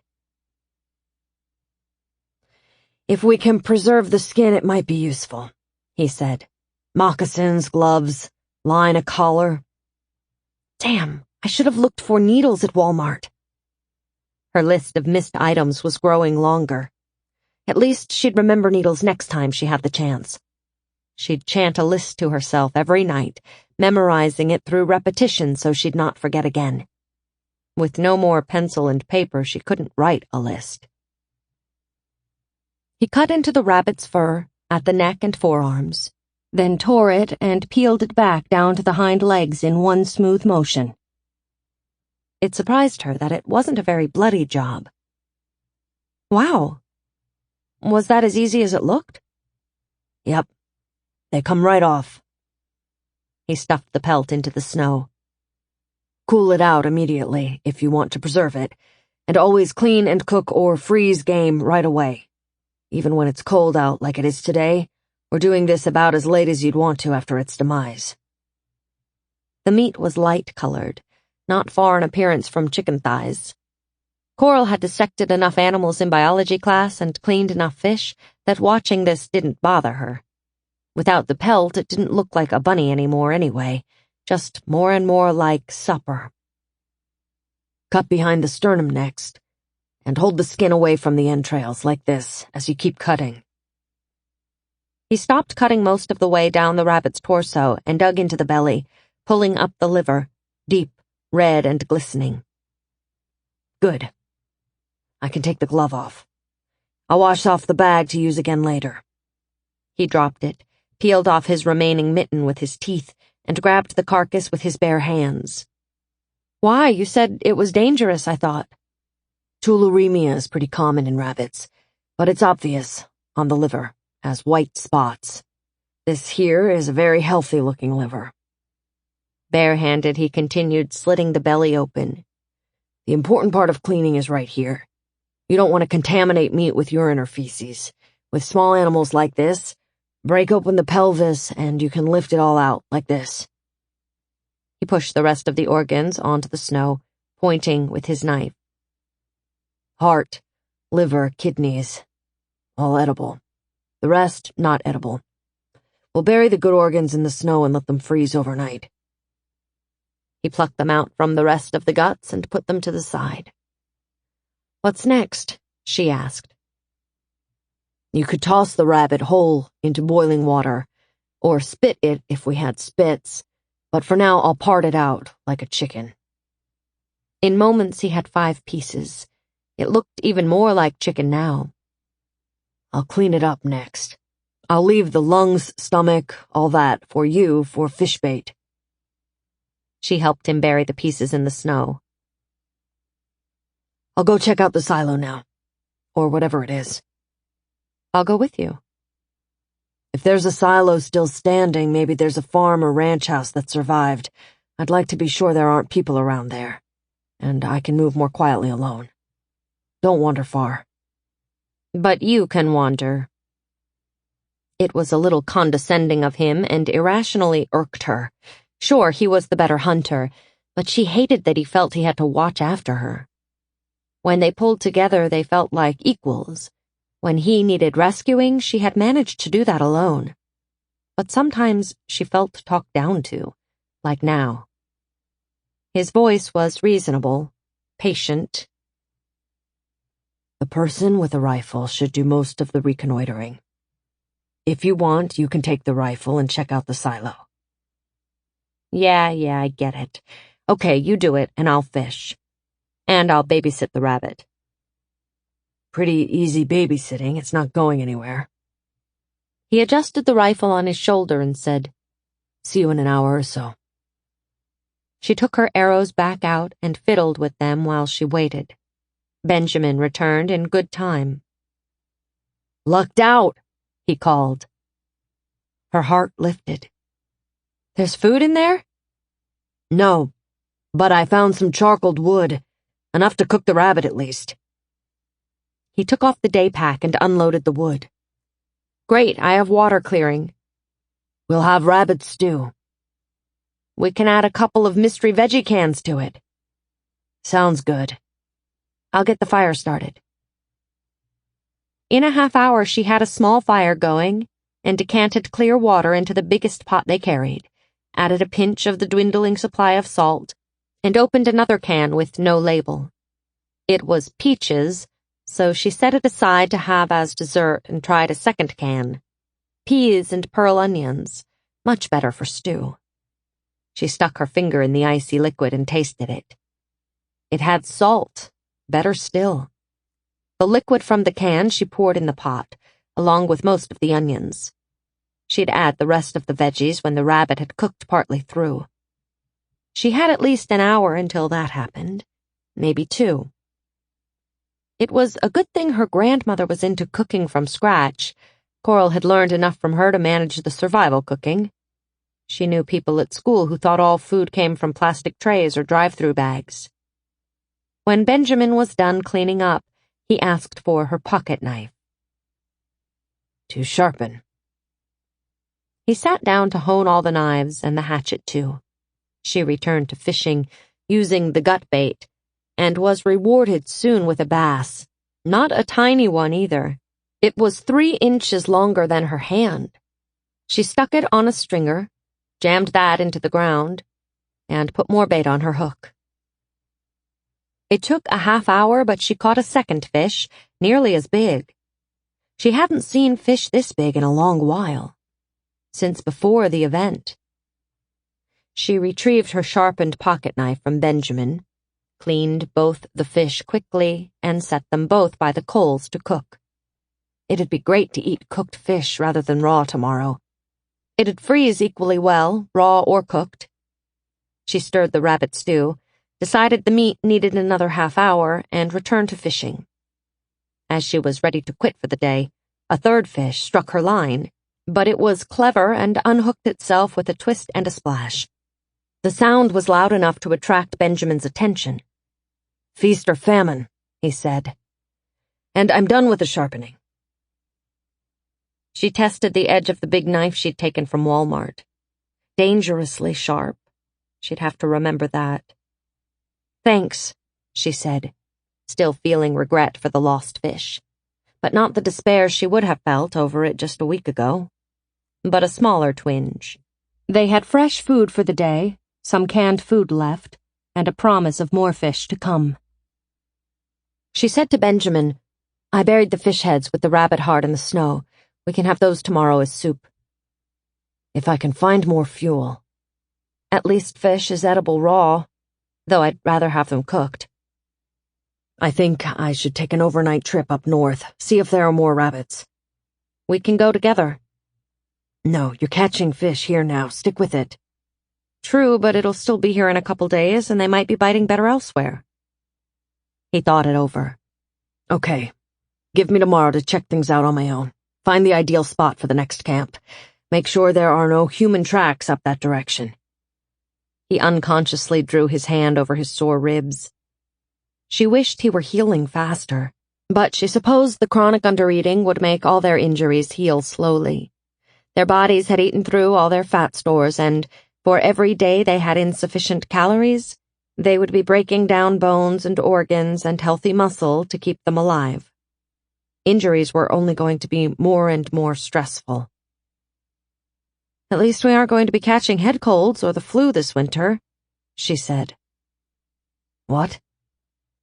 I was thinking, it's a silver lining in the cloud of all this death. Diseases will have a hard time staying alive.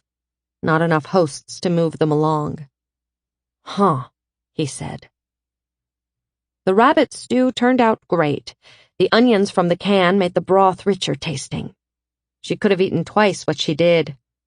But without discussing it, they stopped halfway through the pot. Benjamin left at dawn, taking the cooked fish with him to eat while he was hunting. She felt a twinge as he disappeared. She'd come to a point where she'd rather not have him out of her sight for long. Whatever hesitation she'd felt about him back at his house, when they'd argued over her rifle, had entirely disappeared since the incident at the Walmart. He was her partner, something akin to her wolf pack now. They might skirmish over alpha position now and again, but they had become a good team. It made her nervous when he took the rifle away, too. She didn't want to have to confront an aggressive group of survivors without one close at hand. Never bring a novice's homemade bow and arrow to a gunfight, as they said. Or someone should have said at some point in history. But that was the situation she was in whenever Benjamin left her to hunt. Coral was left with cold rabbit stew for the day's eating. The weather was cold enough that thick ice had formed on its surface overnight. She cracked the ice and had a few spoonfuls of cold stew. Setting up water bottles to clear was next. The weather continued to get colder, daily. And if it dropped much more, the water bottles would freeze before the ash could precipitate out. She'd have to sit with the bottles between her thighs, she supposed, while she fished. She started her workday by tipping arrows with screws she had grabbed at the Walmart. Soon she realized that she should have gotten tiny nails instead. Those she could have pushed through the wood. The screws were as thick as the arrows and needed to be tied on. She couldn't afford any monofilament for the job. Her paracord would be too thick. Finally, she sliced through the thread at the hem of her jeans and worked out the length of it. After she had 4 arrows tipped, she set up a snowman target and practiced her marksmanship with both sorts of arrows, plain wood and metal-tipped. After watching the new arrow's wobbly flight, she took off the tips and reattached them. Another round of target practice, and they still weren't right. She tried again. Finally, she put 2 together with screw tips, balanced so that they worked okay. The flight still had a wobble she didn't like, but they did fly further than the wood-only arrows. It must be the extra weight. After another half-hour of practice with them, she leaned her bow and arrows against the snowman and sat down to start the day's fishing. Not much later, Coral's animal sense told her something was wrong. But not what. Hair rose on the back of her neck. Though there wasn't any sound, somehow she knew that someone was watching her. Chapter 2. She spun around on her butt. There was a pair of animals digging at the place the organ meats and fish heads were buried. Those scraps were going to be a much-needed meal for her and Benjamin. She scrambled over to the snowman, picked up her bow, and stood to face the animals. She fit an arrow to the string and inched forward, toward the digging coyotes? No, dogs. Regular house pets. One maybe part German shepherd, his looks not far from a coyote's, and the other smaller and not an identifiable breed. Both were terribly thin. They didn't look up, but their growling intensified as she took a half-dozen paces toward them. She whistled and said something cooing and gentle, the way she'd talk to any dog pre-event. The shepherd mix whirled away from the other and showed its teeth at her, growling fiercely. The other continued digging, found food, threw its head back, and swallowed. The growling dog feinted a charge at her, then turned around and snapped at its partner, who lifted its head for a second and growled, too. Not at Coral, but at the other dog. These weren't nice puppies, but hungry animals, dangerous animals, predators. Desperate competitors for the little food there was left in the world. "Hey," she yelled. "Get away from that!" She strode forward another 2 big steps. Instead of cowering and backing off, the lead dog, the shepherd, leapt at her. Coral lifted her booted foot and kicked at the dog. She registered the sight of its jaws closing around her lower leg before she felt anything. Jerking her leg back, she yelled, "No!" The dog paid no attention to her voice but lost its grasp as she yanked her leg to the side. Coral felt as if, from a distance, pain in her calf and shin. She staggered back, and the dog growled again, crouching for another leap. Having no other choice, she lifted her bow and knocked the arrow. She let it fly. The arrow hit the dog's forehead and bounced off the bony skull. Still, the arrow's impact made it hesitate. Coral reached for another arrow and set it to the bowstring. She backed up a stride and shot again, aiming for the animal's chest. This time, the arrow bit and stuck. The dog gave a sharp yelp of pain. Coral knocked another arrow and once again aimed for the dog's chest. It turned from her as she let it fly, so she caught it in the flank instead. She grabbed a fourth arrow and aimed at the other dog, who looked at her but still gnawed at the fish head. The arrow flew true. She hit it square in the eye. It yelped and dropped its meal, pawing at the wood shaft protruding from its eye. She yelled again, an inarticulate sound as savage as the dog's. The dogs backed away from her but would not turn and run. They must be starved, willing to risk more pain or death to get to the buried meal, scanty as it was. She felt a flash of sympathy for them, but pushed it from her mind. The first dog began circling wide, trying to get around her, as the second dog lumbered forward. They were using pack techniques on her now. She was a threat to their food. As she spun to keep the first dog in front of her, she set another arrow to her string. She was down to the all-wood arrows now. She shot the first dog again. The arrow hit it in the hip, and it stumbled. The second dog stood its ground, protecting its meal. Coral sprinted up to the first as it tried to bite at the arrow and kicked it hard. She felt a rib snap under her foot. She kicked it again, then danced back from the reach of its snapping jaws. She had only a few arrows left. Again, she turned and shot at the second dog, missing this time barely an inch over its head. The arrow's passage made the dog drop to its belly. She heard a pained noise from the shepherd, clearly the alpha dog, and glanced back at it. It was struggling to its feet, leaning against a boulder that stuck a foot above the snow to help itself rise.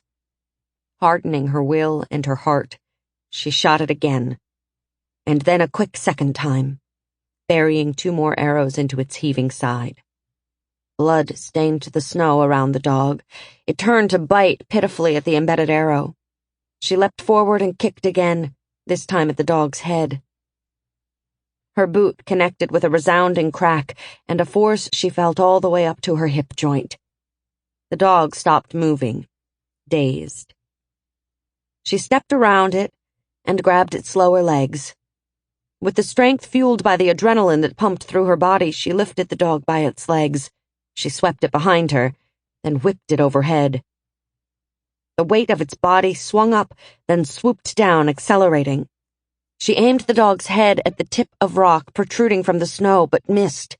She hauled it up again, panting with the effort, trying to keep a half eye on the other animal, too. This time, as the weight of the dog accelerated downward, its head found the rock. A sickening crunch, and she felt it go limp. She turned from it and grabbed her last arrow. The other dog was backing away from her. "Get out!" she screamed at it. This was her last arrow, and she really didn't want to kill the second dog. She felt bad enough about the first one. She screamed again, high and loud, a wordless threat. The second dog turned and ran, limping. Coral waited until it disappeared, then another few minutes to make sure it wasn't coming back for her. And she let her arms droop. She sagged. Her legs refused to hold her up any longer, and she fell to her knees. The bow and last arrow fell from her hands, now trembling from the excess of adrenaline. What had she turned into? Killing some poor, starving pup for a few bones. She covered her face with her hands, moaning from the sorrow of it. She thought she had understood how the world had changed, but new experiences kept slamming her with this new, awful reality. They were only dogs, but they were the enemy too. After several seconds of kneeling there, she roused herself. She had to make sure this dog was really dead. She approached the body. 5 arrows protruded from it. 2 snapped off short. Blood matted its fur. The skull was dented. She reached into its rough fur and felt its chest. No heartbeat. The heat of life still poured from it, but it was dead. "I'm sorry," she said. "I'm so sorry." She stroked the soft fur on its lopsided skull. "I bet you were a good dog once. Before." Before the event, she meant. Before civilization had ended, making men and dogs into something they hadn't been, or into something she hadn't wanted to see that they always were, just beneath civilization's thin veneer. And now the dog was food, wasn't it? It'd keep her and Benjamin alive a few extra days. She'd have to explain why she drove off the other dog, another 3 days' meals wasted. There was no rational excuse for that. She'd have to apologize for letting it go and accept her partner's disapproval. Coral pulled herself together. She wiped at her numb face with her gloves, then checked the sled. The gear there was undisturbed. The animals had been drawn to the smell of the soup, maybe, or to the buried meat, or were prowling irregular territory when they happened upon the camp. After tending to her bite wound, she hunted down her arrows. She found the few she'd missed with, then went back to the dead dog and tugged at all of the arrows' shafts. 2 of the arrows had been screw-tipped ones, but the tips didn't come out. She'd have to hunt for the screws inside the dog when she dressed it. 2 shafts had been bitten through by the dog or broken off as he rolled. She'd need to find more wood for new arrows. It was a rare commodity, and if she was going to destroy half her arrows every time she killed something, she needed to work harder at making arrows from here on out. Pulling her knife from her pocket, she flipped it open. She tugged the dog away from the rock, got to her knees, tossed off her gloves, and began to dress the animal, trying to mimic what she'd seen Benjamin do to the rabbit. She forced the biggest knife blade, very sharp now, into the skin, and began tugging at it. It didn't come off like the rabbit's had. She had to saw at it. Her lower lip began to hurt, and she realized she was biting into it. Taking a deep, shaky breath, she forced herself to become methodical, mechanical. This was a game animal, and she had to dress it. It was meat. It needed cleaning and freezing. It would help keep them alive. Not a pet. Just meat. When she had the belly split open, she pulled out the intestines, separating them into edible and not. That is how Benjamin found her, minutes later, bent over the split carcass of a dog, contemplating the twists of the bowels. She heard Benjamin trot up, breathing hard, knowing him from the sound of that, but she did not look immediately at him. He said nothing. A moment later, he knelt beside her. She couldn't look at him, but could feel him staring at her. "I can do this, kiddo," he said. She tried to say she could do it, but she couldn't force a word past her tight throat. Feeling stupid and inept and childish, she left him to it. The buried rabbit organs were gone, along with one fish head. The other was mangled, dropped by one of the dogs after he'd chomped on it. She buried it again in a fresh spot. It would still make a pot of soup. One dog had gotten a meal. The other had become a meal.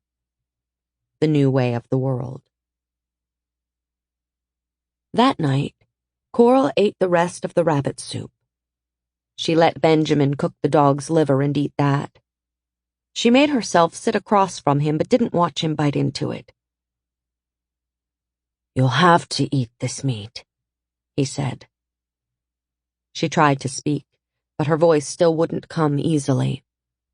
Clearing her throat, she forced herself to say something. "I can't. Not today." "You going to be able to eat it tomorrow?" "Yeah, when I'm hungry enough." "You are hungry enough, Coral. We're both chronically underfed. and it's red meat, which we both need. I know that. This wasn't a family dog anyway. It was probably a farm dog. Probably slept outside. They raised those dogs to barely tolerate human presence outside the family. She looked down, and only then she saw that blood still splattered her jeans. I want to change clothes. She stood. You'll eat breakfast tomorrow? I'll eat breakfast, she promised. She walked behind him to change clothes at the sled.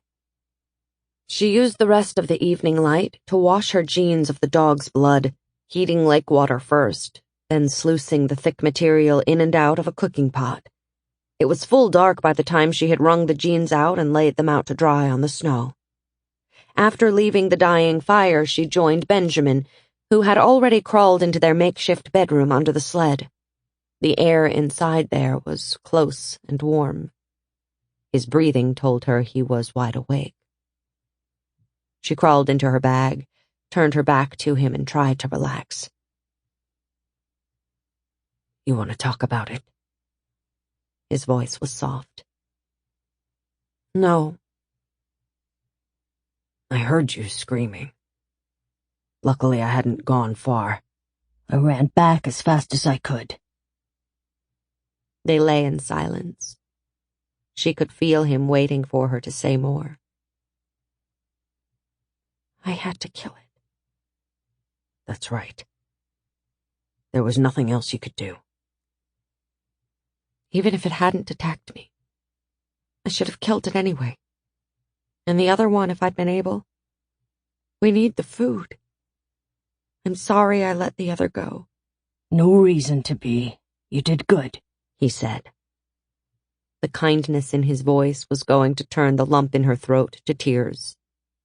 She felt ashamed at her weakness and wondered about her sanity. She'd killed a man. Maybe two if the guy back at Mill Creek had died of the blows to his head. She had seen mummified bodies, frozen bodies, and charred human bones. And yet it was the death of a dog that undid her. You must be sick of putting up with me. I'm no good at this. You must think of me as a horrible burden. I think you're a trooper, he said. Thanks, she whispered. The images of death spun through her mind. The dog laid open, the teenaged boys she'd killed, the first human bone she'd pulled from the ash, the kid dead in the storm cellar, smelling of rot, the dead dog again. And that wasn't a fraction of the deaths that had come since the event. There were millions more, just as dead, just as sad. Maybe everyone she had ever loved. She couldn't stop a sound of misery. They almost never touched each other, but Benjamin put a tentative hand on her back. She let the tears come, but she bit her lips against making any noise. It was only an animal, she told herself. Just food. Just food. Just food. She kept saying it to herself until she fell asleep. The next morning, as she checked the dog meat to make sure it was freezing okay under the snow, she could feel him watching her, but she didn't turn to look back. She was embarrassed she had cried last night. I'll go hunt up north again, he said. I may be gone overnight if you don't mind. You want to wait for fish to take with you? No, I'll take a can of something, and some of the new meat. She appreciated that he was trying to be kind by not naming it. Here, take my knife. You need it. I'll keep the hunting knife. The army knife has the can opener. If you take the can, you'll need it. She plucked it out, turned and tossed it over to him. He caught it. You okay? I will be. She finally met his eyes. If you see any good wood for arrows, bring me back some, would you? Straight wood. Crack one in half, and if it's hollow, it's no good." "Will do," he said, giving her a small smile. With that, he was gone. Benjamin hunted daily for the following 2 weeks, while she fished and made more arrows. She pulled out the bow-making instructions for the first time in many weeks, and noticed something she hadn't before. You could tip the arrows with bones. Small fish bones were sharp, though not very heavy. She carefully stripped ligaments from the raw dog meat and tried binding fish bones to arrows with that. After a few flights through the air, the ligaments began to unwind. She tried to puzzle it out. If she dipped the binding in water and let it freeze, would that work? Or mess up the arrow's balance? As she reread the instructions through the perspective of her additional experience with the bow, she realized she could improve her older arrows with more work, too. She hadn't dried the wood as long as she was supposed to. Any wood they found from now on, she'd lash to the sled and let dry for 2 weeks before turning it into arrows. As she studied the illustrations, inspiration struck her. In lieu of feathers at the back to fletch an arrow, she could try thin strips of rabbit pelt. But again, she needed some way to keep them on. She tried to imagine what a row of glue options might look like at a Walmart. Her memory had them all in plastic, and most plastics had melted, so that was no good. The heat might have hardened the glue inside anyway. She needed, instead, something in a metal can. The bigger a can, the better. Roofing tar, maybe? Something in the paint aisle? Paint itself? She didn't need something labeled glue, necessarily, but something sticky that had survived the high heat. She added it to her mental wish list. Needles, glue, monofilament line, lures, bullets. And food. Always food. She had eaten some of the dog meat, trying it first while Benjamin was off hunting, cooking it over a small fire. If she vomited it up, she didn't want Benjamin to witness it. But it stayed down. The trick was not to think about the source of the meat, or to think at all. Chew, swallow, repeat. Her stomach didn't know dog from cow, and it wouldn't know human from pig either. She hoped her hunger would never come to that. They moved camp to the north, set up a new camp, and then a week later followed the lake to the west. Finally, they found its western shore to the south for a third campsite. They made it all the way around the lake without seeing anyone else, or the second dog, or much beyond 3 more rabbits and a marmot Benjamin shot. Alone one day, Coral saw a rabbit digging for food and got a shot off at it with an arrow. But it was a long way off, and her aim was off as well. The rabbit skedaddled, and she never had another chance at one. On the northern shore, they found enough submerged brushwood that had survived the fires for her to replenish her arrow supply. Every day was much the same. Benjamin left to hunt and find fuel. She stayed with the sled, fished, made arrows, practiced with her bow, cleaned fish, ranged out to find what firewood or charcoal or arrow wood that she could. And she built a fire at mid-afternoon. If Benjamin came back, there was sometimes fresh meat to cook. If he didn't, she made fish head and canned vegetable soup for supper, and saved most of the fillets for when they ate together, or for Benjamin to carry with him. The fish continued to bite on her lures, or gut bait, most days. She and Benjamin were feeding themselves, but not making enough headway in increasing their food stores. By the time they reached the southwestern edge of the reservoir, the last of the canned vegetables and fruit had been eaten. They had 4 cans of high-fat meat put aside for emergencies. That is, for worse emergencies than the constant emergency that was their hungry life in the new gray world. "This is not going to work. I'd hoped we might be able to stay here," Benjamin said upon coming back one afternoon with nothing to show for a full day of hunting. temperatures still dropping. She didn't want to think of trying to sleep under the sled if it were 10 or 20 degrees colder than this. He knew what she meant. We could turn that silo on the east shore into a house. If we found a cast iron stove somewhere, put it on the sled, pulled it over, and heated the building at night, maybe only to freezing, but better than outside would be. That's only if we could find enough wood to feed it, which we can't. We'd need 6 months' worth. At least 2 cords. If there's not much food around the reservoir now, there'll be less when fall comes. So it won't work.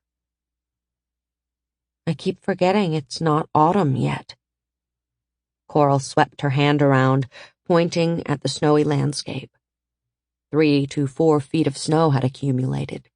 All of it light gray with ash it had pulled from the air as it fell. It was past mid-August, and the air still wasn't washed clean of the ash. She wondered if it ever would be, at least during her lifetime. Would she live to feel the sun shining down on her upturned face? Benjamin's voice cut into the thought. We should keep moving west. We need to get as low in elevation as we can before winter arrives. Maybe we'll find someplace to stay over the winter. Another Walmart, one without anyone competing for the food. Or maybe there are concrete buildings in Boise, with basements. Maybe, he said. It'll take a while to get that far, though. I don't think we'll hit Boise anytime soon. The next day, they packed to leave the reservoir for good. They traveled along the river, north of the interstate, walking to the west. When the river curved south and met the highway again, they slowed down to hunt through the skeletons of big trucks on the highway. They had learned passenger cars yielded nothing to help them survive, but they held out hope that one tractor-trailer stuck on the road would be full of canned food. A few of the trailers were padlocked. Sometimes they could break through the trailer's side anyway, where it had been scorched by the fire. Half of the trailers they could get into were empty. In others, they found mostly melted plastic, sometimes a carbonized load of paper, and sometimes items that had been useful once, but were meaningless relics now, like half-melted computer printers. Their best finds weren't useful to them now, but could be useful one day to someone who had the means to drag the items away. There was a load of pipes, and there was one 2-trailer load that carried 2 huge generators, nearly the size of compact cars. 800 kVA, she read aloud off the side. What's that? Kilovolt amps, I think. She'd never fully grasped electricity and physics in high school. It all seemed like some form of magic, really, and she had never heard of that measurement. I guess someone would really want these. If they still work, and if a person could find a source of diesel or manufacture one somehow. She put her shoulder against one. The straps holding it down had dried in the long heat and had broken with one sharp tug, but the big generator didn't budge. He laughed. It's gotta weigh 5 tons.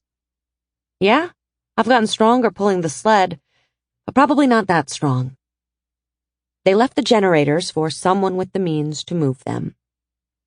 When they did find food, it wasn't edible. There was a truckload of wrapped hamburger tubes. The boxes they were in had disintegrated.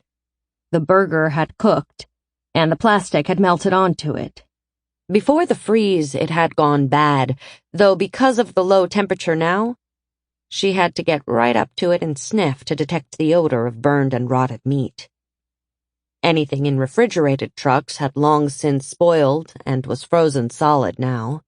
Anything in paper had cooked and then gone bad. What they needed were cans, and ones without pop-tops. The cans from the Walmart had tasted hardly any different than normal, a little more metallic maybe, a little softer in texture, but since they tossed a lot of it into soups, that didn't matter. Pop-Top cans had exploded in the heat. But luck wasn't with them. They didn't find a single truck of usable canned food. Soon the river and interstate parted ways again. They stuck with the river, which grew wider every few days. It provided them with a few small trout, but they were eating up the store of small game meat he'd hunted around the reservoir. The hunger never abated.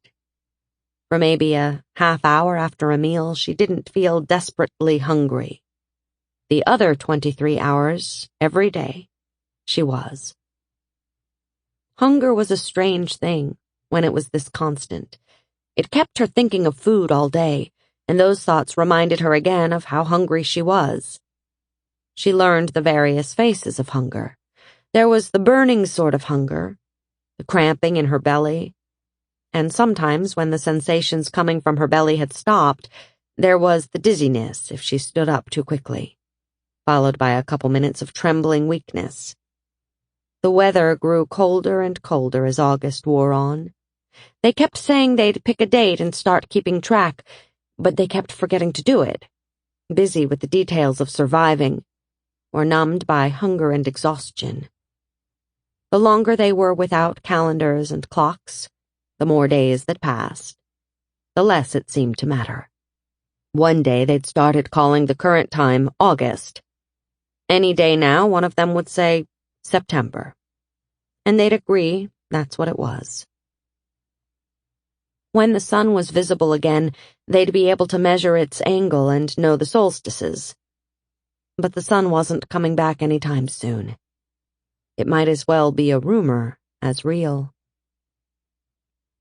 One night, over an ice-cold supper of raw fish, she said, "I'd be going back to college about now, I think." "You miss it?" "I miss everything," she said. "My brothers and grandmother most of all. I wonder, are they out there worrying about me? Or are they dead, too?" It was the first time she had spoken the thought aloud without choking up. She felt a twinge of emotion at it. They were so far away, and there was no way to get to them. They belonged to another life now. The chances she'd ever see them again, even if they were alive, she knew they were vanishingly small.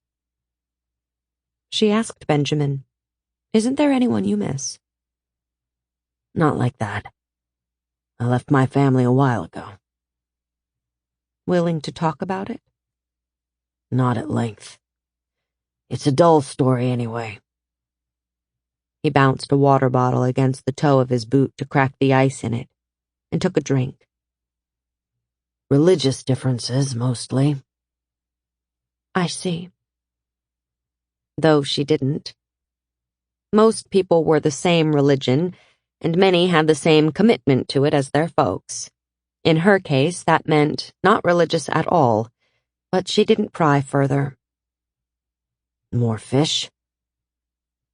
He held out half a trout. "I'm fine." A polite lie. She knew from her studies that chronic undereating was very bad for them both.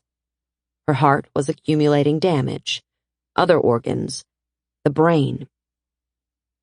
She didn't want to think about that, so she latched on to another topic to talk about. "I don't get why the land here is so empty. Either the fire really hit it hard, or it didn't have trees before the event either." "Ranch land, probably," he said. "Trees were all cut long ago. Good place to bury nuclear missile silos, too." "If there were any, they didn't get hit by any bombs that I can see." "I still wonder if it was nukes," she said.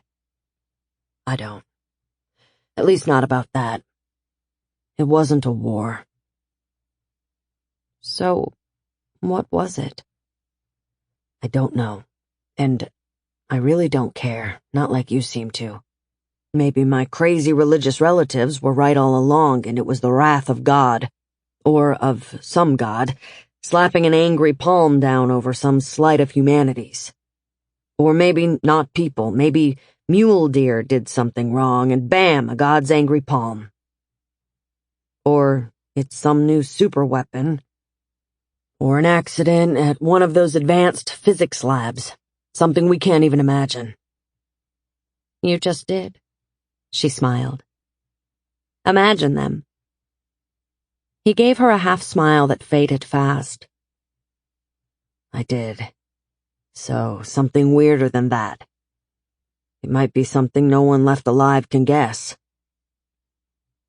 Coral didn't understand entirely why she wanted to know, but she did want to know. Maybe she needed someone to blame. The river they were following soon widened and became a lake. Not nearly as big as the American Falls Reservoir, but big enough that the far shore was invisible in the ash. They spent another 2 weeks circling this lake, though the hunting and fishing were not as good as back at American Falls. Still, it's better than the river.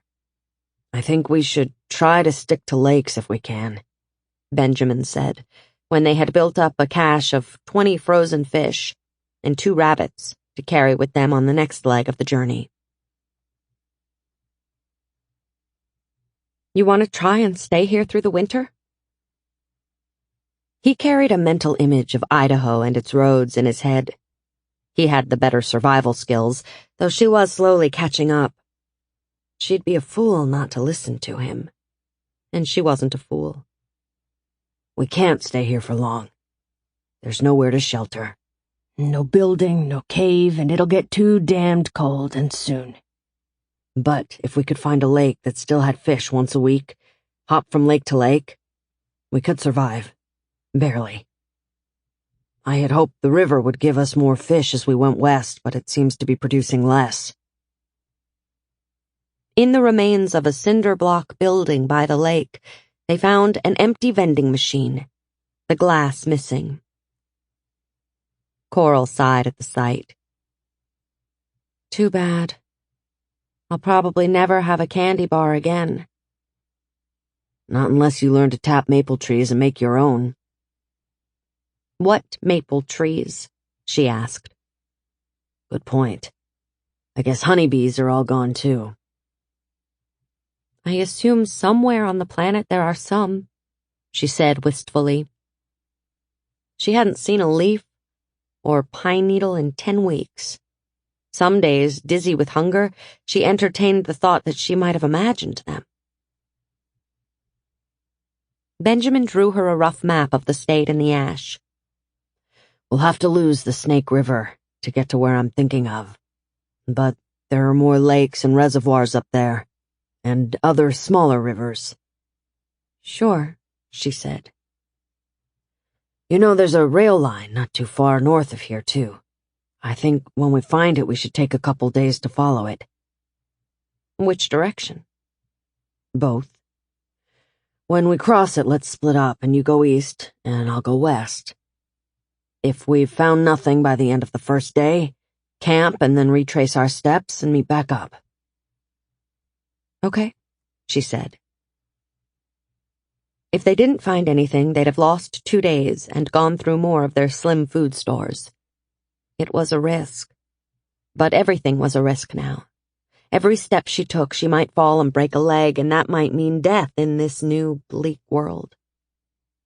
Let's give the train tracks a try. They cut north along the line of a highway, as near as they could keep to it now that its surface was hidden beneath the gray snow. When they came to the rail line on a bitterly cold mid-morning, they hid the sled in a low spot next to the tracks and covered it lightly with snow. Coral carried her good pack, Benjamin her day pack. She took the bow and arrows and her hatchet, as well as her pocket knife, and he took the rifle and the new, bigger knife. They both took their sleeping bags.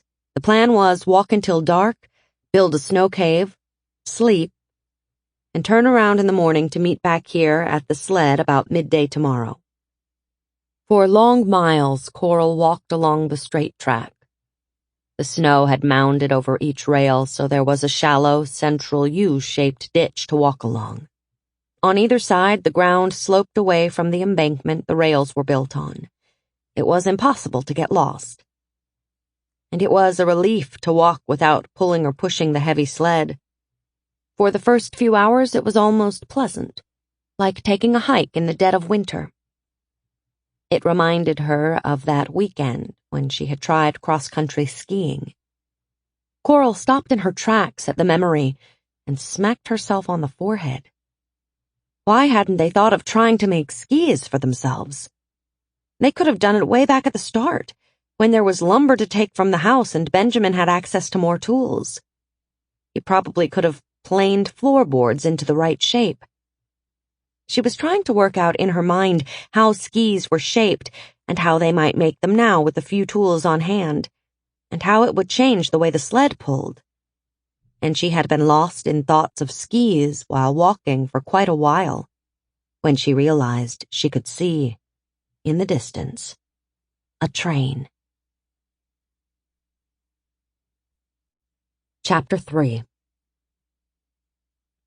She sped her steps, but the train was a long way off and a path had to be broken through the snow. Her legs were throbbing and she was panting through her mask when she finally arrived at the front of the train. It was at least 30 cars long.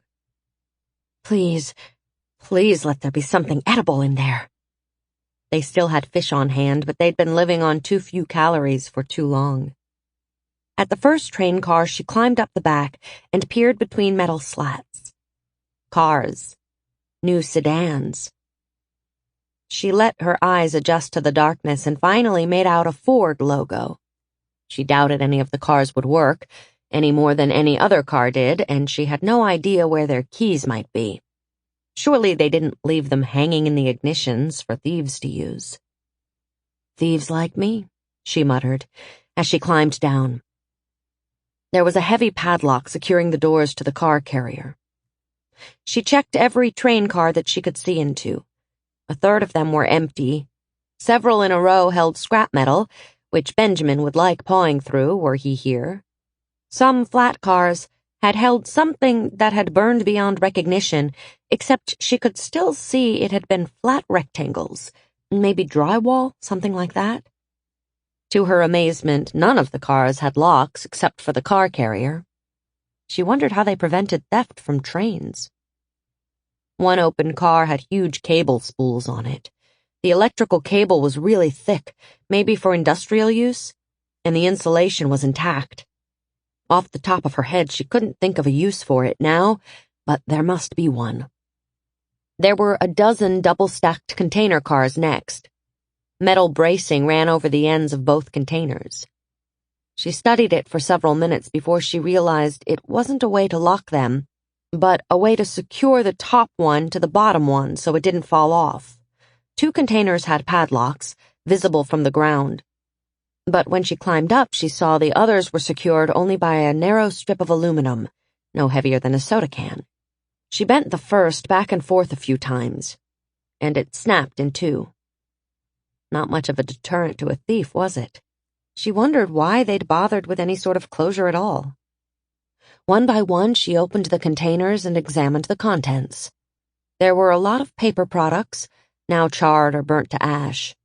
One container had ink pens, maybe once mounted to cardboard, now all melted together. Another had held a load of those Fisher-Price popcorn push-mower toys for little kids, now also fused together from the heat. There was a container with nothing but ceramic refrigerator magnets. A magnet or 2 would be useful, surely. She had closed the container doors as she went along, but left the magnet container open, so she didn't lose track of it among the other containers. She had nearly given up hope of finding food when she climbed on the last car of containers and broke the seal. She slid the latch up, yanked the door open, and was looking at charred cardboard boxes. She swept her glove over the front of the nearest one, and the cardboard disintegrated, leaving a stack of naked cans. They were the right size for food. Her heart sped. Could she yank one from the middle without bringing the whole stack down on her? She shifted to the corner of the container, ready to jump off onto the snowbank below if the cans all tumbled out. She had to take off a glove to wiggle her fingers in the tiny space, but finally got her fingertips around one can and sharply yanked it out of there. The stack of cans stayed put, undisturbed by the small theft. Her only injury was a broken fingernail. Coral pulled out her pocket knife, flicked open the can opener, and cut part way around the can until she could bend the top back. Inside was a thin layer of congealed frozen fat. She scraped it off with a fingernail and saw a familiar thin noodle. "Oh, God," she said. She had in front of her a whole container of soup, beef noodle or chicken noodle. Right now, frozen solid but with a charcoal fire, edible condensed soups. She laughed, the sound echoing off the metal of the stacked containers. She almost kissed the can before she thought better of putting her wet lips onto frozen metal. Staring up, she counted cans, did some rough measuring, and multiplied. The first layer she could see, maybe 8 feet square, was probably 24 cans tall, 36 wide. And the container had to be at least, 30 feet long? Or maybe 40? She glanced down at the can to check its size. The container had to be over 100 layers of cans deep, at least. She was so excited she couldn't multiply all those numbers, so she estimated. Call it 30 by 30 by 100 cans of soup. Almost 100,000 cans of soup. Could that be right? She closed her eyes and imagined a piece of paper, did the arithmetic again. She had been right. Holy shit. She was grinning so hard her cheeks were starting to hurt. She wondered how many calories in a can. Lots of water there, so probably not much. Call it 200 calories.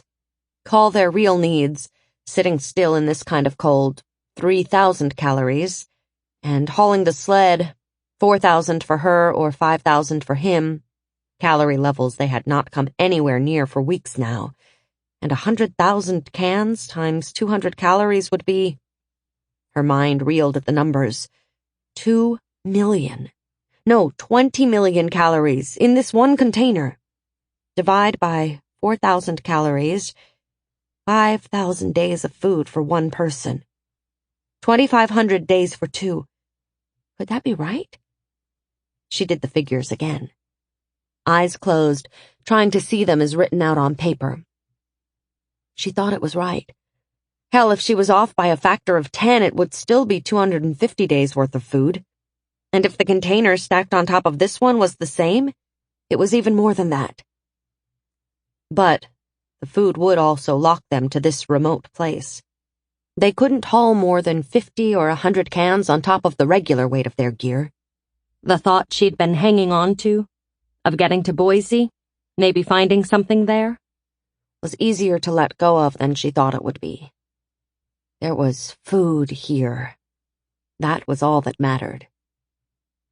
They would have to find a place to live within a half-mile, and a water source as close as possible.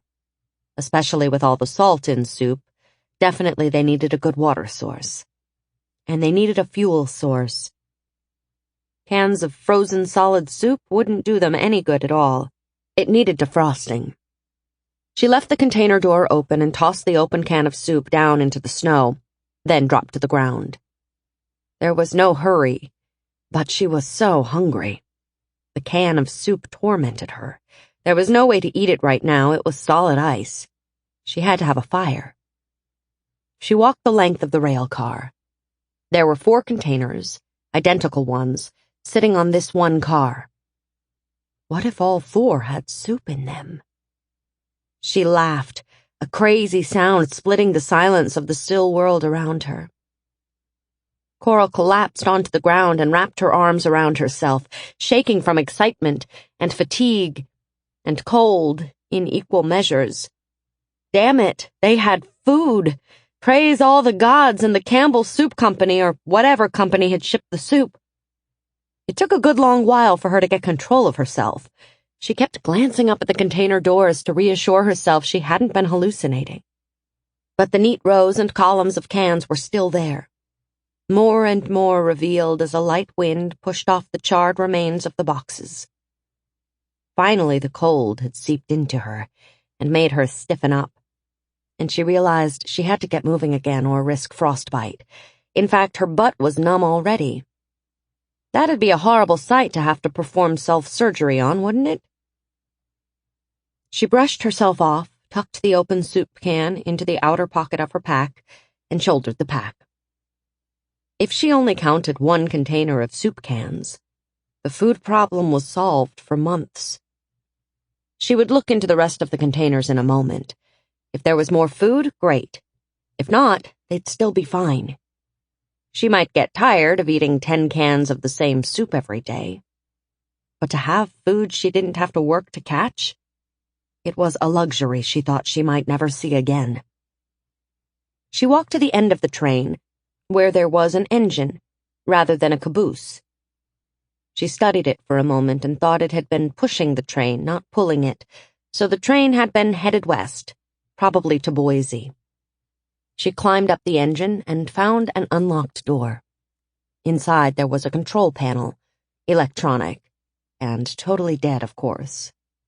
And a bunch of big machinery with levers. A couple plastic seats, not too badly charred. She sat down on one and pulled off her pack. She pulled out a fish fillet, still frozen, and chewed on it.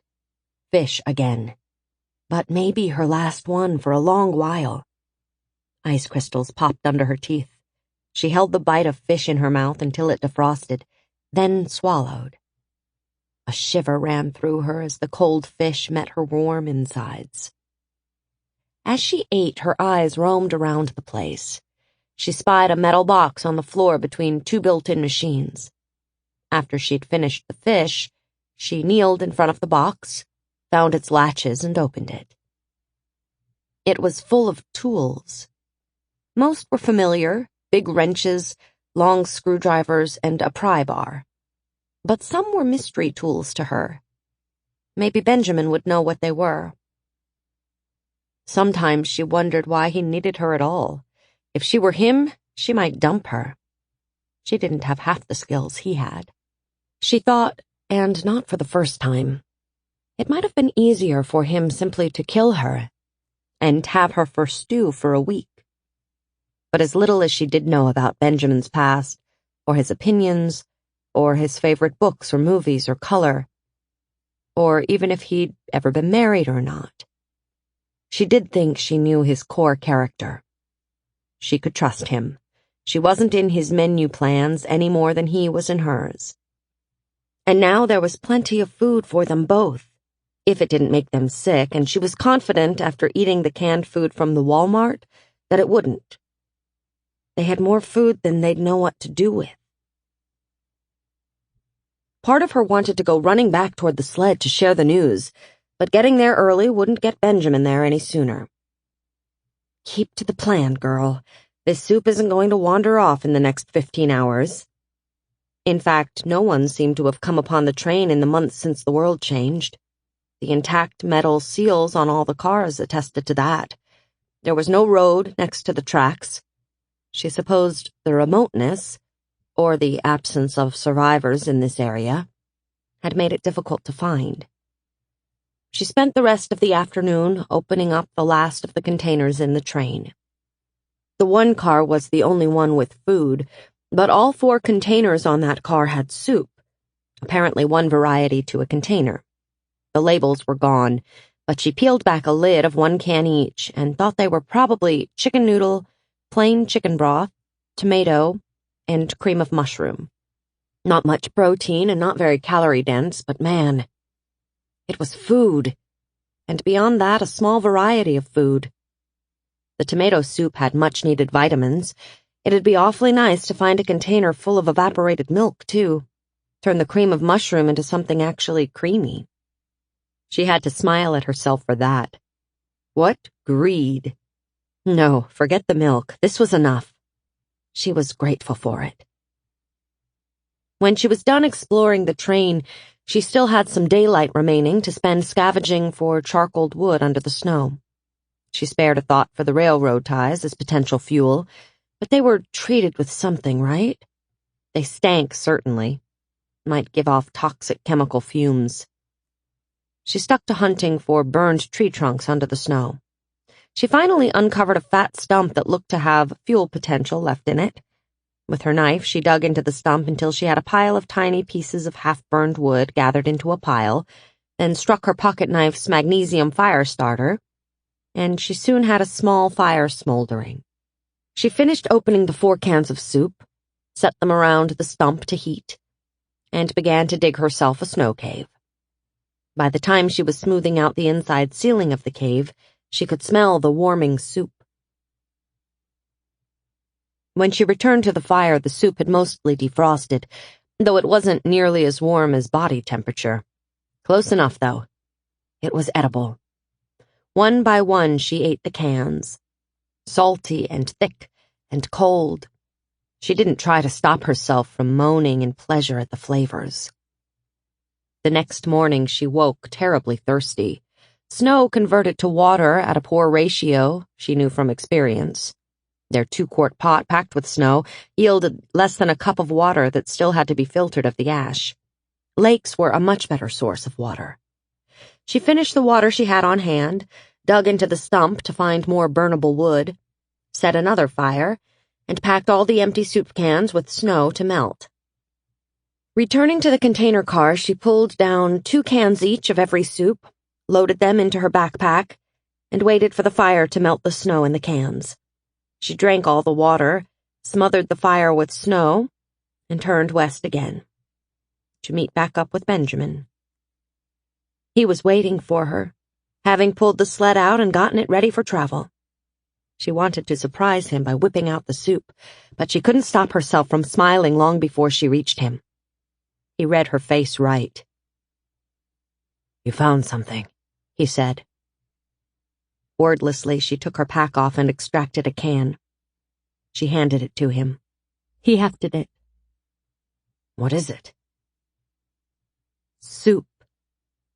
She pulled out all the other cans and lined them up on the snow. 500,000 cans of soup.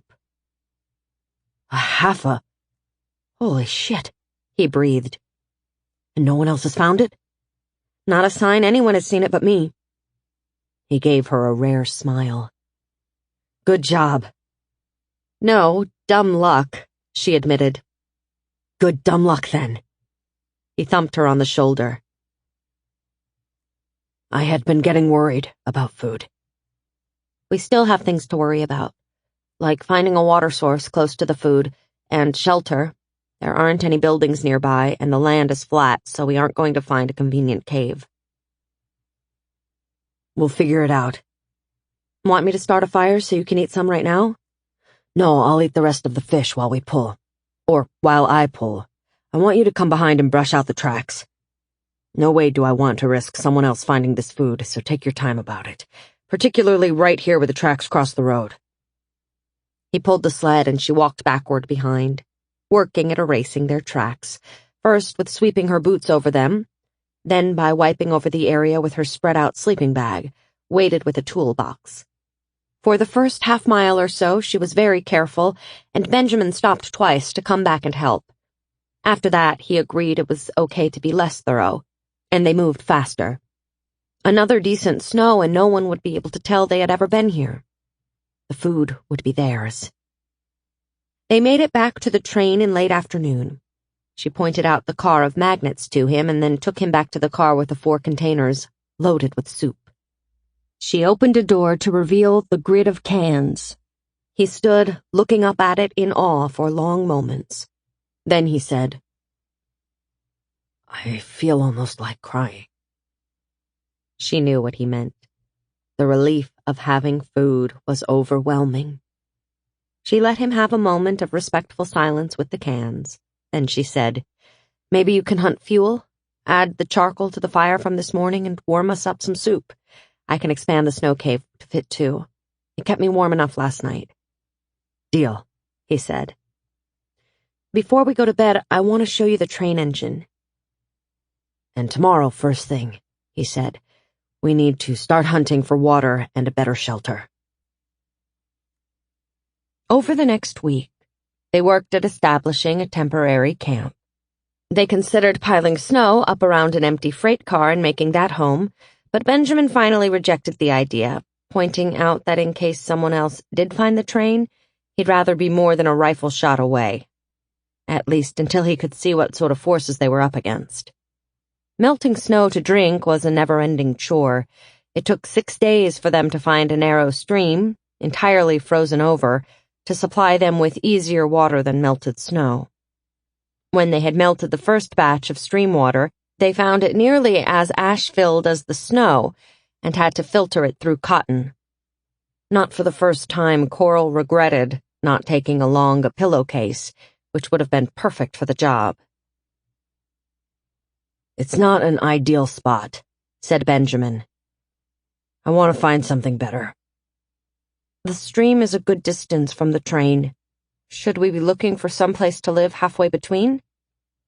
"No. Let's stay closer to the train. I know that means it'll take a half day to haul the sled out and back to load with ice, but we'll stow our gear and keep the sled empty so we can haul enough to last us several days. In a pinch, we can supplement it with snowmelt." I'm more concerned about a fuel source now. Too damn bad there's not a tank of propane on this train." He stared into the distance, the way he did whenever he was trying to work out a particularly difficult problem. "Not that we have a stove anyway, but fuel is now our #1 priority." They had learned a lot from living in the snow cave for a week. Their body heat kept it surprisingly comfortable, not warm but definitely above freezing. They kept the day's supply of soup nearly blocking the entrance overnight, and their body heat helped melt the soup into slush, so it took less time to heat their breakfast. At some point every day, one or the other of them worked at smoothing the walls of the ice cave so that the water from the melting snow would drip along the rounded walls rather than directly onto them. Still, Coral was woken more than once by a cold drip on her face. Coral had fun cooking at first, putting all the different sorts of soup together, and mixing them with the remaining fish and meat they had. The tomato soup turned the fish, a taste she had grown bored with weeks ago, into a pleasant chowder. Rabbit and cream of mushroom wasn't half bad either. "This is damned good. You should write a survival cookbook." She snorted. "On what?" Paper was as much a thing of the past as button-hooks and Model Ts. They worked hard every day, and though they were eating 3 times a day, she wasn't having to loosen her belt quite yet. Her hip bones and clavicles still stuck out. Between the cold their bodies had to fight, and the calories burned with labor, it was hard to get ahead of the energy equation. Even disguised by his beard, Benjamin looked gaunt, and she had no doubt she did too.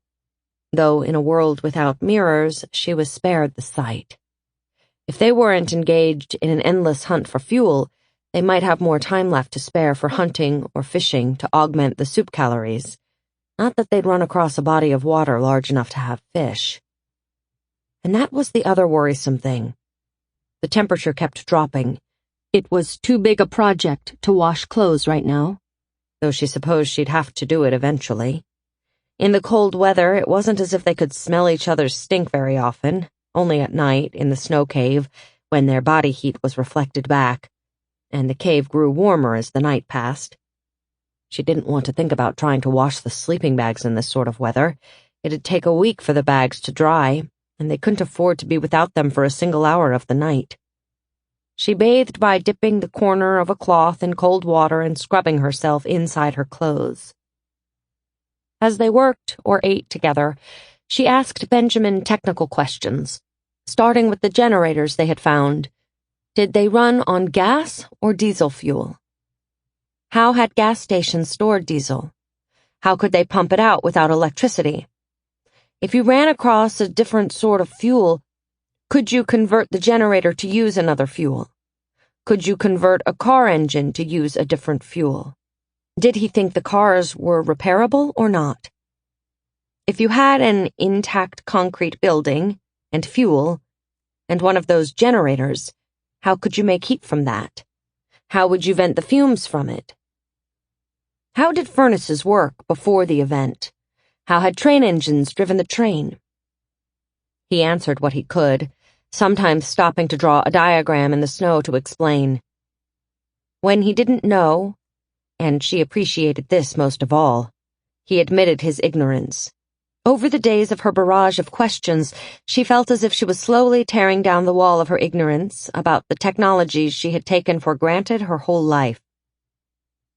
She had been a typical member of technological society, giving such matters not a moment's thought. You turn on a faucet, safe water comes out. You feel cold, you nudge up a thermostat and warm air blows from a grate. She was unwilling to remain ignorant a moment longer. It made her feel less useless to gather up this knowledge. She wasn't sure she could apply most of what she learned any time soon. But there might come a day. She might not have been prepared well for the event, but she would be better prepared for whatever happened next. One afternoon, as they hauled charcoaled wood back to their campsite, he said, "You're like a little kid with all these questions." "Am I irritating you? Boring you?" "No," he said, reassuring me. "How's that?" "You seem to have given up on the idea that somewhere out there the old world still exists, and all we have to do is walk up and find it, and you'll have cell phones and lattes." She threw a quick glance back at him. She was in harness, and he was pushing the sled. She turned to face front again and walked for a while without responding. That was one good thing about his taciturnity. You had all the time you wanted to think through what you wanted to say next. "I still hope there's something like that out there. But no, I don't expect it anymore. Someplace warmer than this would suit me, but it'd take a sure promise of warmth or shelter, or an intact and lawful city to make me leave this food source anytime soon." He grunted. She chose to read it as approval. That night she made everything soup, all 4 cans defrosted, stirred together, mixed with 2 cans of defrosted water. They each needed 1 pot. "It takes so long," she said, as she set up the second batch in the cooking pots. "I know. Coral, I appreciate you're doing the bulk of the cooking." "It's easy work. You don't have to know anything to heat frozen water." "And you can keep up your practice on the bow while you wait for things to heat." "That too." They hadn't run across any more unburned wood to make new arrows, though. All the wood she had gathered for arrows had come from underwater, at lakes or deep rivers. She was going through the train cars again every day when she had time, trying to work out some way of making more arrows from anything she found, melted plastic strips, thin metal rods. But so far nothing else had worked for arrows. She did find a can of grease in the train engine that melted by the fire into a sticky material and allowed her to secure her metal arrowheads and fletch her arrows with strips of rabbit fur. After several experiments in fletching, she achieved more stability in the flight, and that meant she could hit a target from a few feet further away. Problem was, the grease wasn't all that reliable. If it contacted her body, it was too warm and the stuff melted. If it grew too cold, the strips of fur cracked off when she jostled them. It was better than nothing, but she needed real glue. And she needed needles. Their few changes of clothes they had were ripping and fraying. Benjamin's sleeping bag had developed a tear, and she couldn't do anything to repair it. Her only pair of underwear was in a sad state, and soon would be fit only for a rag. Another week passed, and another, without them finding a better home site. Benjamin grew fretful about the danger of being near the food and exposed to attack. She didn't want to be ungrateful for the carload of food, but she began to tire of soup 3 times a day. Apparently so did Benjamin, for one morning he said, "I'm going to go north of the stream and try to find game again. See you before nightfall." He took with him the only slip of frozen fish they had left, hardly enough to flavor a soup, and definitely not enough for a full day's hunting. That was one problem with frozen soup cans. It wasn't travel food. She didn't bother to tell him to keep his eyes open for wood for arrows, or for a fuel source, or for a better place to sleep, because he knew what they needed as well as she did. She simply said, "Good hunting," and went back to her own work. She banked the fire and ringed it with soup cans, the tops pierced to allow steam to escape, and gathered up the ice chopping tools, including the giant wrench they'd taken from the train engine. She put herself into harness and pulled the empty sled to the stream, making good time. The little stream had quit running entirely. The world was freezing solid around them. She studied the next intact section of ice, looking for any crack she could use as a place to begin to pry out chunks of ice. There were none, so she took out her hatchet, reversed it so the flat side would hit the ice, and swung it overhead. It pinged off the ice. She struck again, closer to the edge, and a crack appeared. She banged away at it with the big wrench from the train until she could force the pry bar into the crack. She shoved it into place and put her body weight behind it. A snap, and she had broken off a chunk of ice twice the size of her head. She hauled it to the sled. They needed 2 gallons a day. The chunk was nearly that. She also wanted to wash herself today, and her underwear, t-shirt, and if she could stand the cold of the process, hair. So she needed an extra couple gallons for that. She worked for an hour at getting enough ice to last a few days, and it took another hour to pull the load of ice back to the campsite. First thing after slipping from the harness, she tested all the soup cans for temperature and rotated them 180 degrees. Then she set the biggest pot on the fire and filled it with ice to melt. Her sliver of soap was long gone, so when the water was warm, she washed with ash. They filtered the water after they heated it, if they meant to drink or eat it, and they had a sizable mound of ash piled up that had been filtered out of the water, a dark gray color, sharp little pieces. It hurt to rub it into her cold skin, but she figured it was sloughing off dead skin and stripping away some of her rancid body oil. That was as close to clean as she could get. Shivering in the cold, she put her sweaters back on. She chickened out on washing her entire head of hair, but she did take the strip of it closest to her face, about an inch wide, and washed that. She combed it out, wrapped a scarf around her head and face, and soon her body heat had warmed the wet hair. By morning it'd be dry, and a little crusty from the ash drying in it, but that'd comb out eventually. Her mind flashed back to a neighbor in her dorm, a super girly girl type, who squealed with dismay if she ran out of the right kind of overpriced hair product or moisturizing cream, and panicked when she could only find brown mascara when she wanted black. She wondered how women like that had adjusted to this new world. No blow dryers, wearing the same shirt for a month, not being able to ever really bathe, not immersion in a shower or tub, certainly, and living with grease and dirt and hairy legs. They had probably all died from emotional shock. Of course, such types probably had no survival skills either.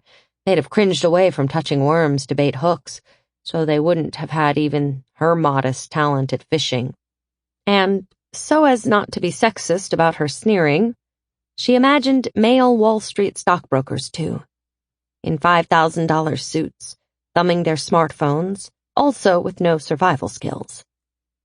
She remembered the old world where women would have turned away from an average-looking guy like Benjamin, whose idea of fashion was no doubt choosing between his red and his blue flannel shirt in the morning, whose annual income probably didn't exceed the Wall Street guy's annual wine bill.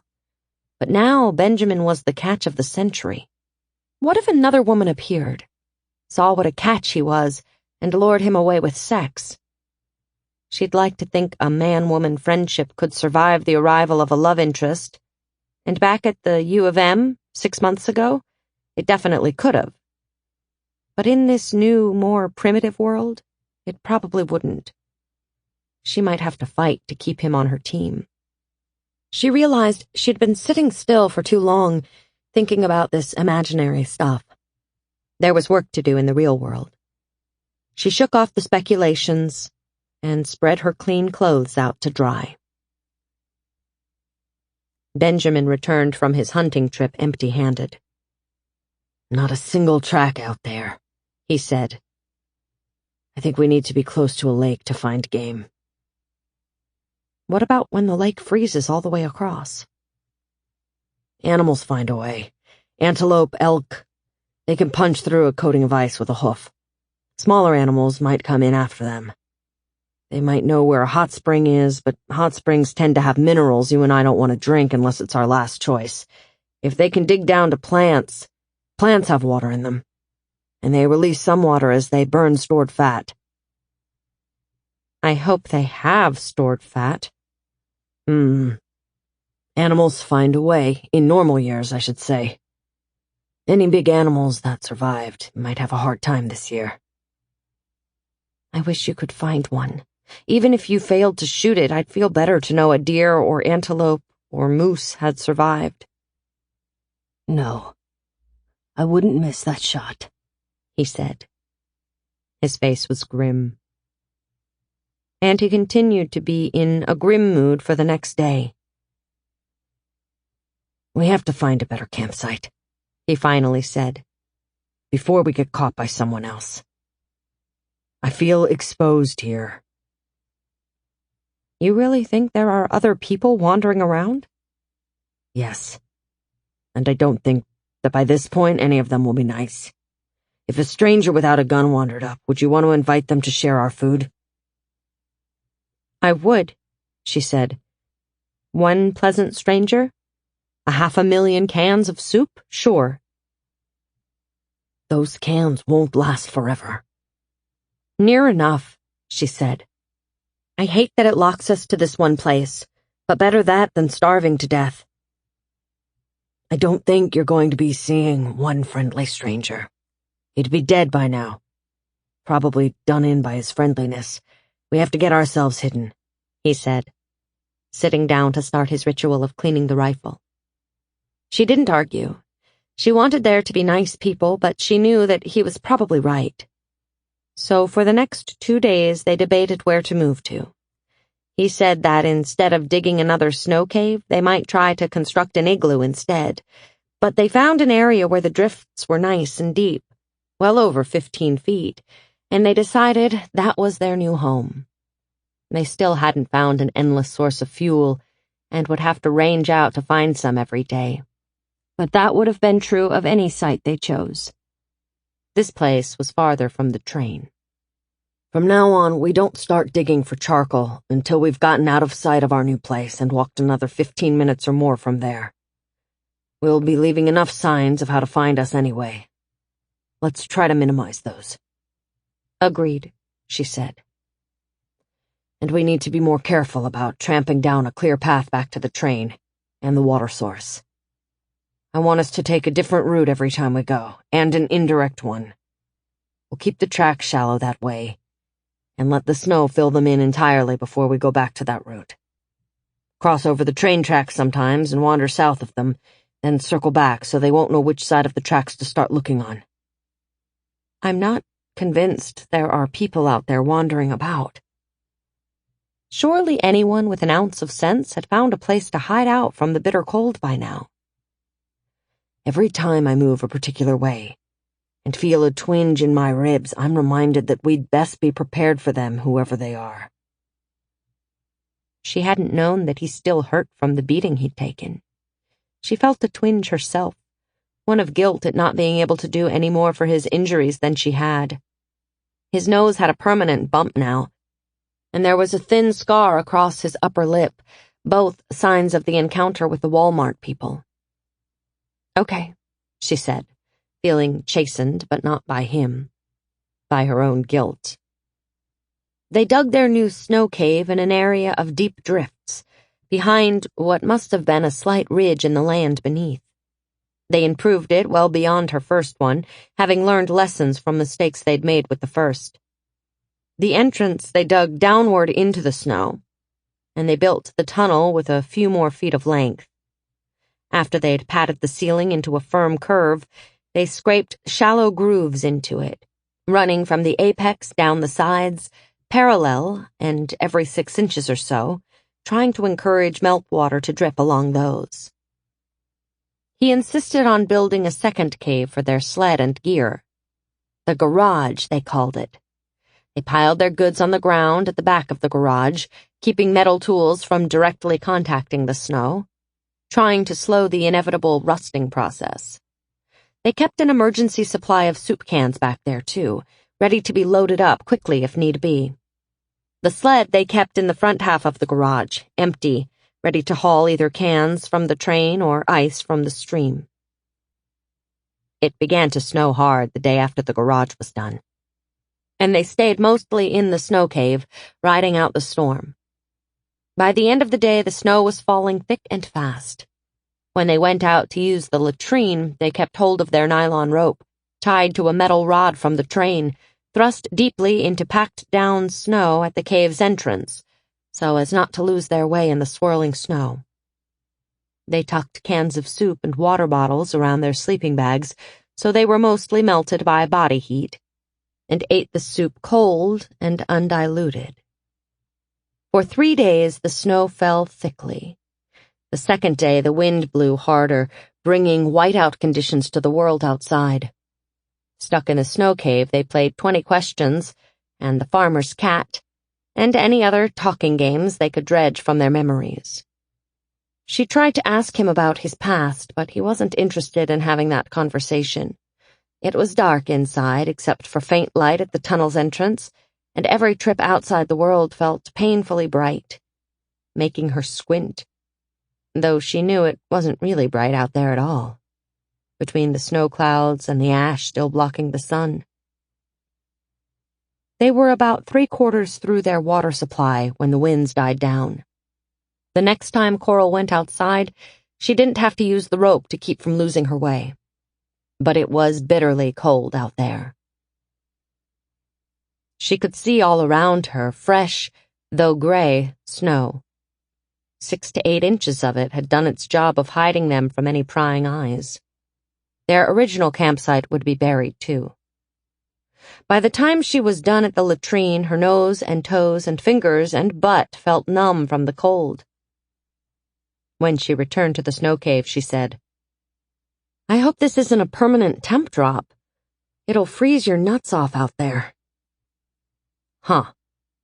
In that case, maybe you should do all the outside work." "Seriously, we need to be really careful about frostbite. There's nothing I can do for gangrene." "You have a hatchet." It took her a second to realize what he meant. "No way am I chopping my own toes off." "You'll damn well chop mine off if it's the difference between dead and alive." She could see doing that all too clearly in her mind's eye. "Let's be careful so I don't have to, okay?" It seemed more likely amputation wouldn't help, and she'd be digging a grave for him, or vice versa. They lived there for 6 weeks. It grew colder, and colder still, and finding fuel continued to be a daily struggle. Every 3 days, one of them went for water, having to pull the sled farther away along the stream bed to chop ice. Every 5 days, they both took a trip to retrieve as many cans of soup as they could haul on the sled. More and more, they grew weary of each other's company, and sometimes bad-tempered. When Benjamin lost it, it manifested as a deeper and deeper silence, which only broke after he took a day to go hunting, though he found no game. When Coral was the one who began to snap at him over nothing, he also took a day to go hunting. Sometimes, though, neither was angry. There was simply nothing to say to each other for many hours. When he was gone, Coral began to talk aloud to herself, not caring if it was a security danger or a sign of insanity. She told her own life story to herself. She talked about her favorite meals, her favorite movies, the best parties she'd ever been to. She daydreamed of the medical practice she'd been planning one day, an independent, small family practice clinic, 2 doctors, a PA, a nurse, a receptionist, all of them kind and dedicated to care, not to profit. She mentally decorated the place, with chairs and wallpaper, and a play area for the kids. Frostbite was a constant danger. She couldn't sit still and cook, but had to put the pot on the fire, then return immediately to the relative warmth of the snow cave, which was too small for 2 people to stay in 24/7 without going nuts. She suggested enlarging it, but he pointed out that if they did, it wouldn't stay as warm. What they had there was a form of cabin fever, and she dreamed of running across a cache of paperback books and a lantern in the ruins of a house somewhere, or anything to break the tedium of hiding out in the snow cave and staring at the light at the entrance. Every day she practiced with bow and arrows, but not for long, as the cold drove her back inside. The taste of their limited varieties of soup had long since grown boring. She wasn't achingly hungry any longer, but neither of them put on much weight either. Coral hated herself for it, but she felt an overwhelming sense of meaninglessness. She wasn't developing her mind. She wasn't developing her social skills. The only thing she was getting better at was her archery skills. She wondered if prison felt like this. The best that could be said was that they were surviving. She wondered, and more with every passing day, if that were enough for her. When the thought passed through her mind, she knew that she wasn't ready, not today, to wander naked into the snow and let the cold kill her. But as she imagined 10 years of living right here, off the train car of soup, or even 1 more year, she could see that death might seem more and more attractive an option. And then, as she figured it must be approaching Halloween, the ennui evaporated. Benjamin had been out on an ice run for more than an hour, and Coral was warming her lunch when she heard a noise in the distance. For a moment she didn't recognize it, a buzz, growing slowly louder. Then she realized it was the sound of an engine. A truck engine. Chapter 4. Her heart leapt painfully in her chest. Someone's vehicle had survived? This changed everything. She stood and turned toward the sound, like a lizard turning toward the morning sun. Part of her wanted to go running toward it, whooping with glee. But the part of her that had learned cruel lessons since the event kept her still. She turned her head this way and that, trying to figure out from the sound how far it was away and which way it was heading.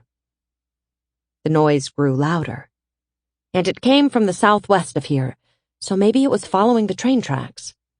Or it could be cutting cross-country, maybe following a compass heading east. Her mind spun for a second, then locked onto a thought. I should get ready to haul ass out of here if need be. So first, load the supplies back onto the sled and... No, damn, Benjamin has the sled. At least if this were danger headed her way, he was well away from it. As for her, defense first. She kicked snow over her fire, killing the small wisp of smoke rising from it. She gathered up the soup cans, barely warm to the touch, and carried them into the snow cave. Coming back out, she looked around, trying to see the camp with new eyes. A well-worn path went from snow cave to latrine. She kicked more snow around that. For several minutes, she pushed snow into the latrine, and then she went back to the fire and did the same, until the dark circle of the cooking pit was light gray again with fluffy ash-colored snow. In the garage, she retrieved her bow and arrows, and she scraped snow around the entrance, trying her best to disguise the line of the entrance tunnel, leaving an opening no wider than her hips. When she was done, she turned toward the snow cave, stopping at the last second to look back at the garage. It was still a suspicious hump, but it could be something natural, From a distance, someone might think nothing of it. Had it snowed since the last time they did a food run? She thought it had. She hoped so. Otherwise, a careful tracker could follow their circuitous trail back here from the train tracks. After the camp was taken care of, she had to decide what to do next. She could run, follow Benjamin's trail up to the water and hide out with him. It's what he might want. But no. The most useful thing she could do would be to go toward the engine noise, to reconnoiter. It might take her a while. She retrieved and quickly downed the defrosted cans of soup, washing them down with water. Then she wriggled back into the garage and groped around in the dark until she found her backpack. She wanted to camouflage. She had a towel, dingy gray by now, close enough to the color of the snow. Pack, water bottle, bow and arrow. Did she need anything else? She couldn't think of a thing. What she'd give for a pair of binoculars. She retrieved the smallest 2 bottles of water, put them in her pack next to her body, tossed in a couple frozen cans of soup just in case, tied the towel around her head like a shawl, tucked the ends into her sweater and jacket, and put the pack on her back. She was kicking more snow over the tunnel into the snow cave when the sound of the truck engine cut out. Whirling, she started to the south. She should have been paying better attention. Where had they stopped? She had to see who it was before they moved or left entirely. A hopeful thought struck her. Maybe it was a rescue vehicle. Police? Fire? Maybe the Red Cross. Could something like that still exist? A new sense of urgency pushed her into action. She jogged west, parallel to the train track, but still well out of sight of it. She kept her head low, running stooped through pristine snow. She was leaving a trail any idiot could follow, no help for that. After what she judged to be a half-mile, she turned left, south toward the tracks. The train itself would be somewhat east of her now. The state road they'd come north on, still a good ways to the west. It must be a cloud-free day above the swath of gray ash that filled the air. Visibility was as good as it ever was, but she still couldn't see as far as a half-mile in any direction. She climbed a slight rise and stared to the south, trying to see any hint of movement, any dark patch against the light gray snow. There was nothing. She headed south, but carefully, scanning the horizon all the while. Should she spend time scrubbing out her tracks? No time to waste. She had a terrible fear whoever it was would disappear. They might be enemies, but they might not be. And letting an opportunity to join forces with someone with a working vehicle? And maybe more resources than that? She'd never forgive herself for missing such a chance. Still, she felt more frightened of them than not. Hope was fine, but it was no reason to get stupid. The instant she spotted the line of the train tracks, she dropped to hands and knees and began to crawl. It took forever to reach the rail line. When she did, she saw not a truck, not people, but the tracks of the vehicle, in the ditch on the north side of the tracks. They were odd tracks, not at all normal tire marks. Thicker. Within each were 3 lines paralleling the line of travel. Within each of those, there were perpendicular marks, straight, and not like the normal zigzag of tire treads. And the tracks were deep. It must be a very heavy truck.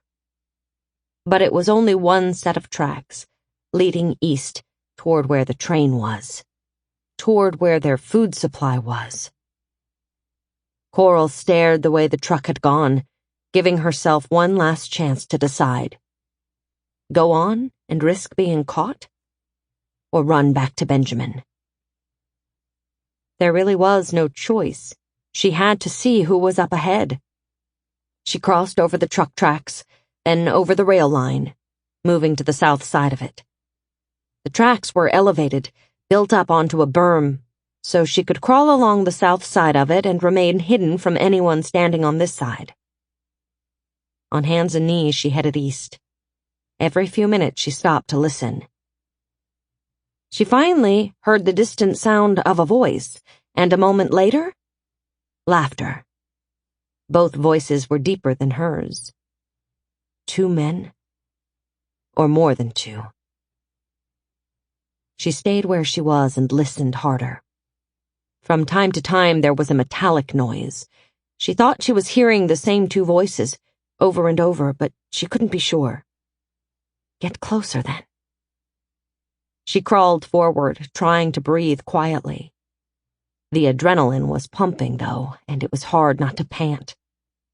Her body demanded extra oxygen. She was afraid of being heard or triggering a coughing fit, which would definitely be heard.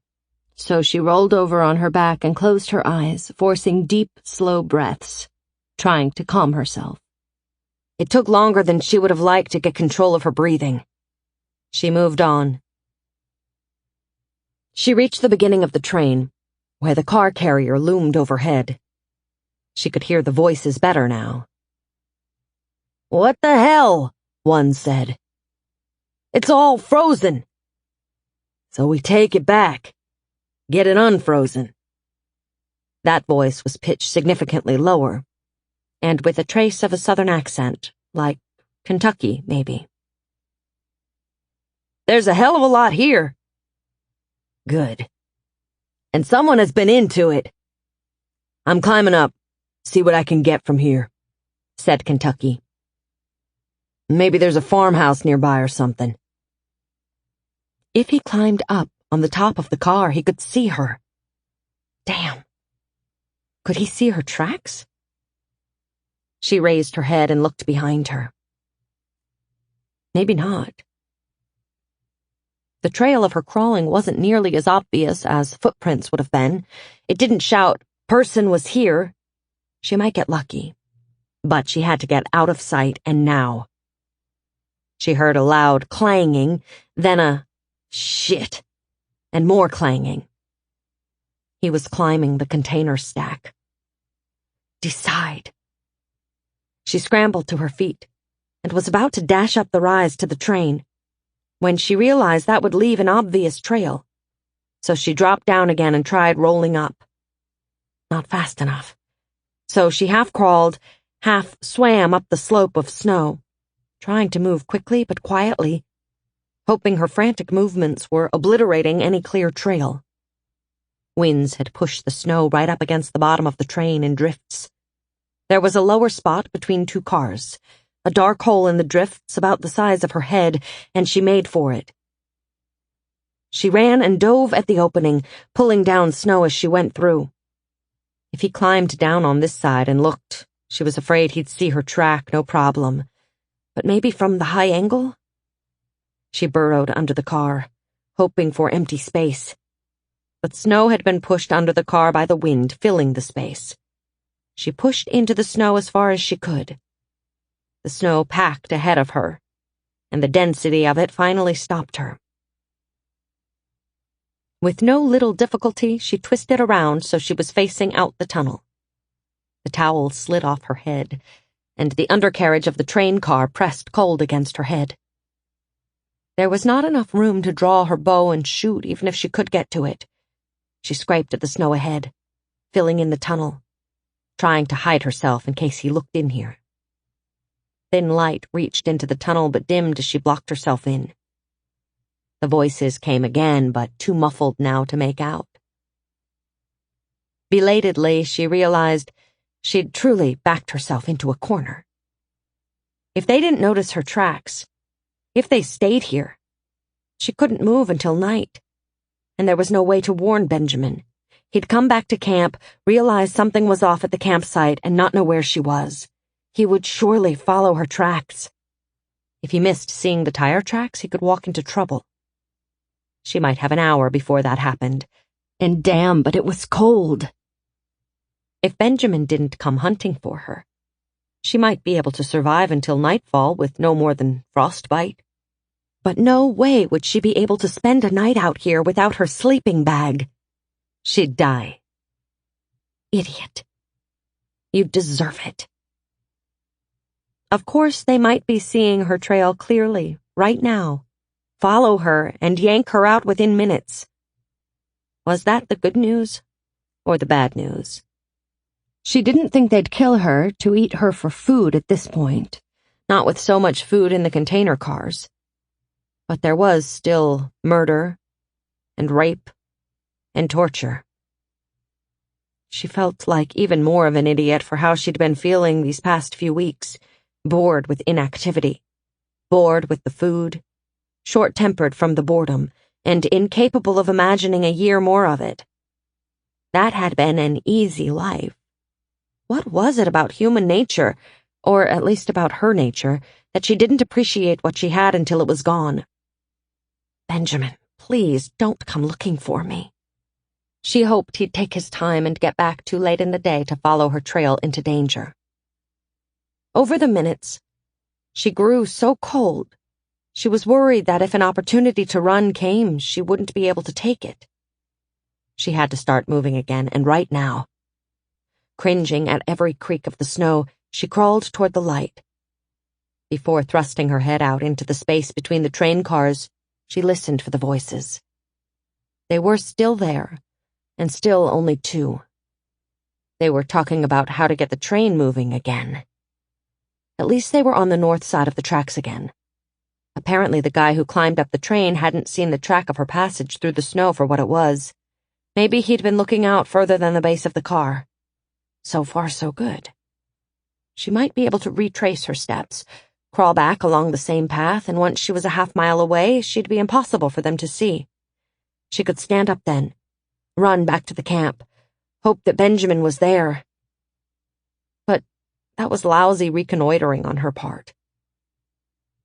A couple of male voices and a working vehicle, and I was too scared to see more. Not very useful information to bring back. Be logical. Okay, fine. Her choices were 1. Pop out of hiding, smile, wave, and hope they were good guys, as willing to share the cache of food as she was. 2. Sneak away and be happy she'd lived through the experience. 3. Sneak toward them and somehow steal their vehicle.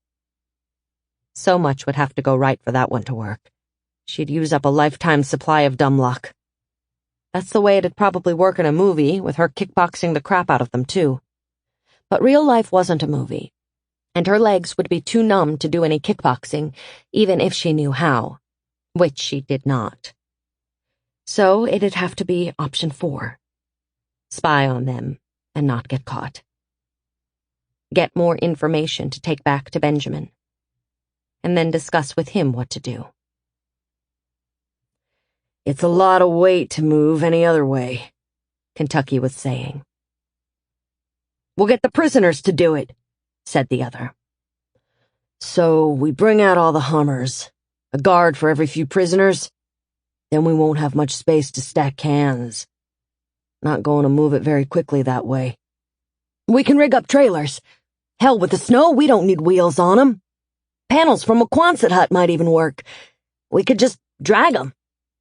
The cans would roll off. Whatever, man. We'll jury-rig something. Want to load some up now? When we have someone else to do the heavy lifting instead? You talk like you're still on the farm. Kentucky grunted.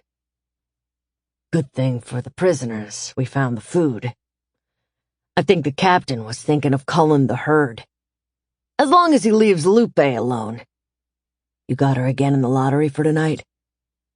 And only second. Not bad, huh? You must have some way of fixing the draw, man. The other man laughed. It's fate. I only had her once, but it was after Evans.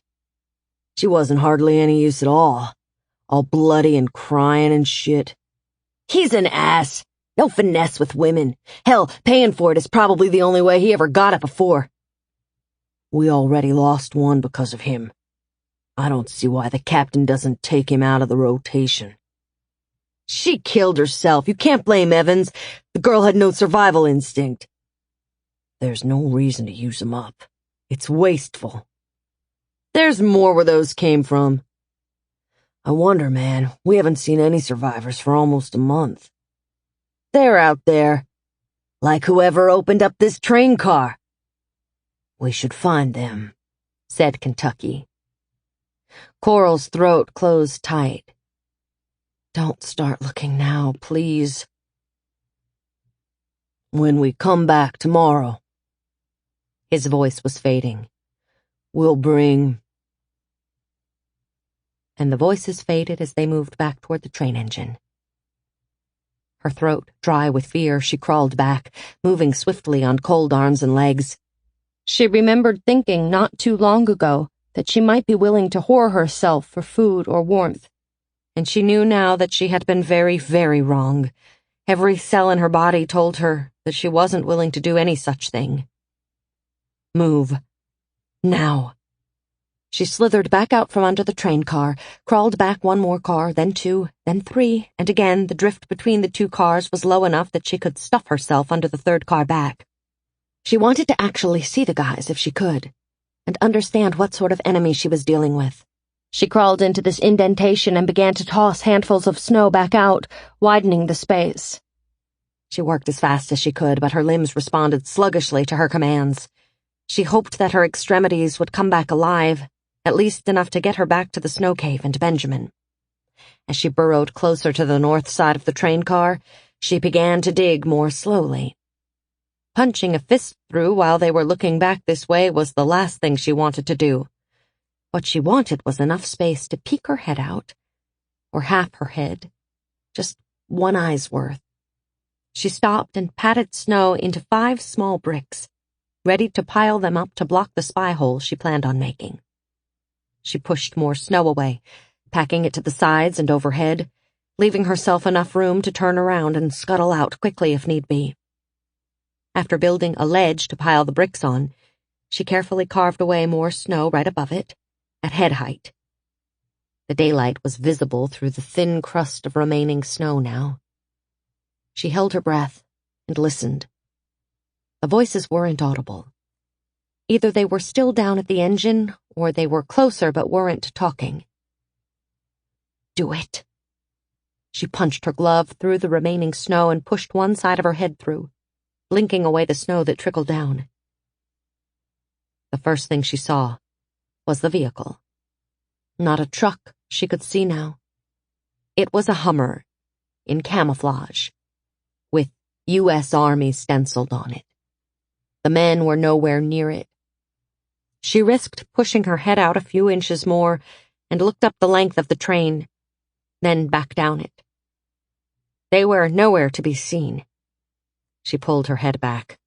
Her heart was pounding hard again, her throat dry, her jaw clenched against the fear. The world had changed. It didn't matter if they were military or regular guys who had stolen an army vehicle. Either way, they were enemies, not potential friends. Simultaneously with her having the thought, a man in a wool coat and fatigue pants backed down from the engine. A massive weapon was slung over his shoulder, the kind of big rifle they'd use in wars. They had prisoners, including, it seemed, women used as whores, and a working vehicle, and big weapons. She knew enough. She piled her bricks up over the holes she had made, hoping the disturbance to the snow wasn't glaringly obvious from the outside.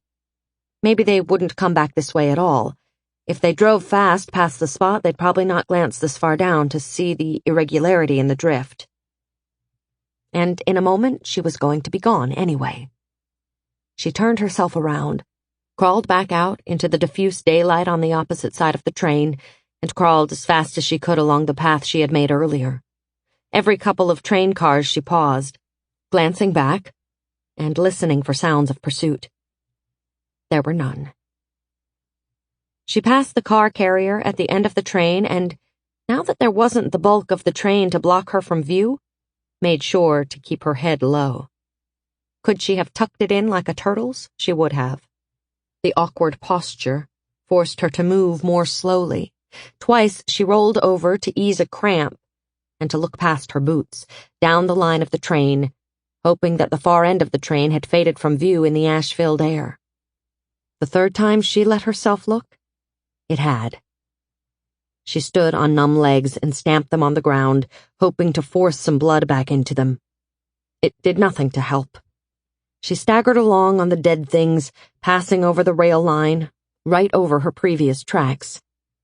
She wanted to run north immediately, but it was worth the delay to spend 5 minutes trying to disguise her tracks right here, where they could see them from their vehicle if they drove it back this way. The thought of the working Humvee engine bugged her. How the hell did they get that thing to run? No other car in Idaho was working. But that was? On hands and knees again, she swept her arms over her boot prints, backing up, sweeping out more and more, and wishing she had a blanket to speed the process. She erased her tracks for 10 yards, then 20, swinging her stiff arms like clubs. By the time she figured she had the length of a football field smoothed over, she stood again, checked to the east to make sure she still couldn't see them.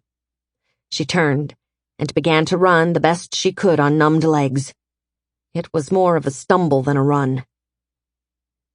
She had gone no more than another quarter of a mile, and her legs had begun to tingle and prick with new blood flow, when she heard the Humvee's engine. It was coming this way.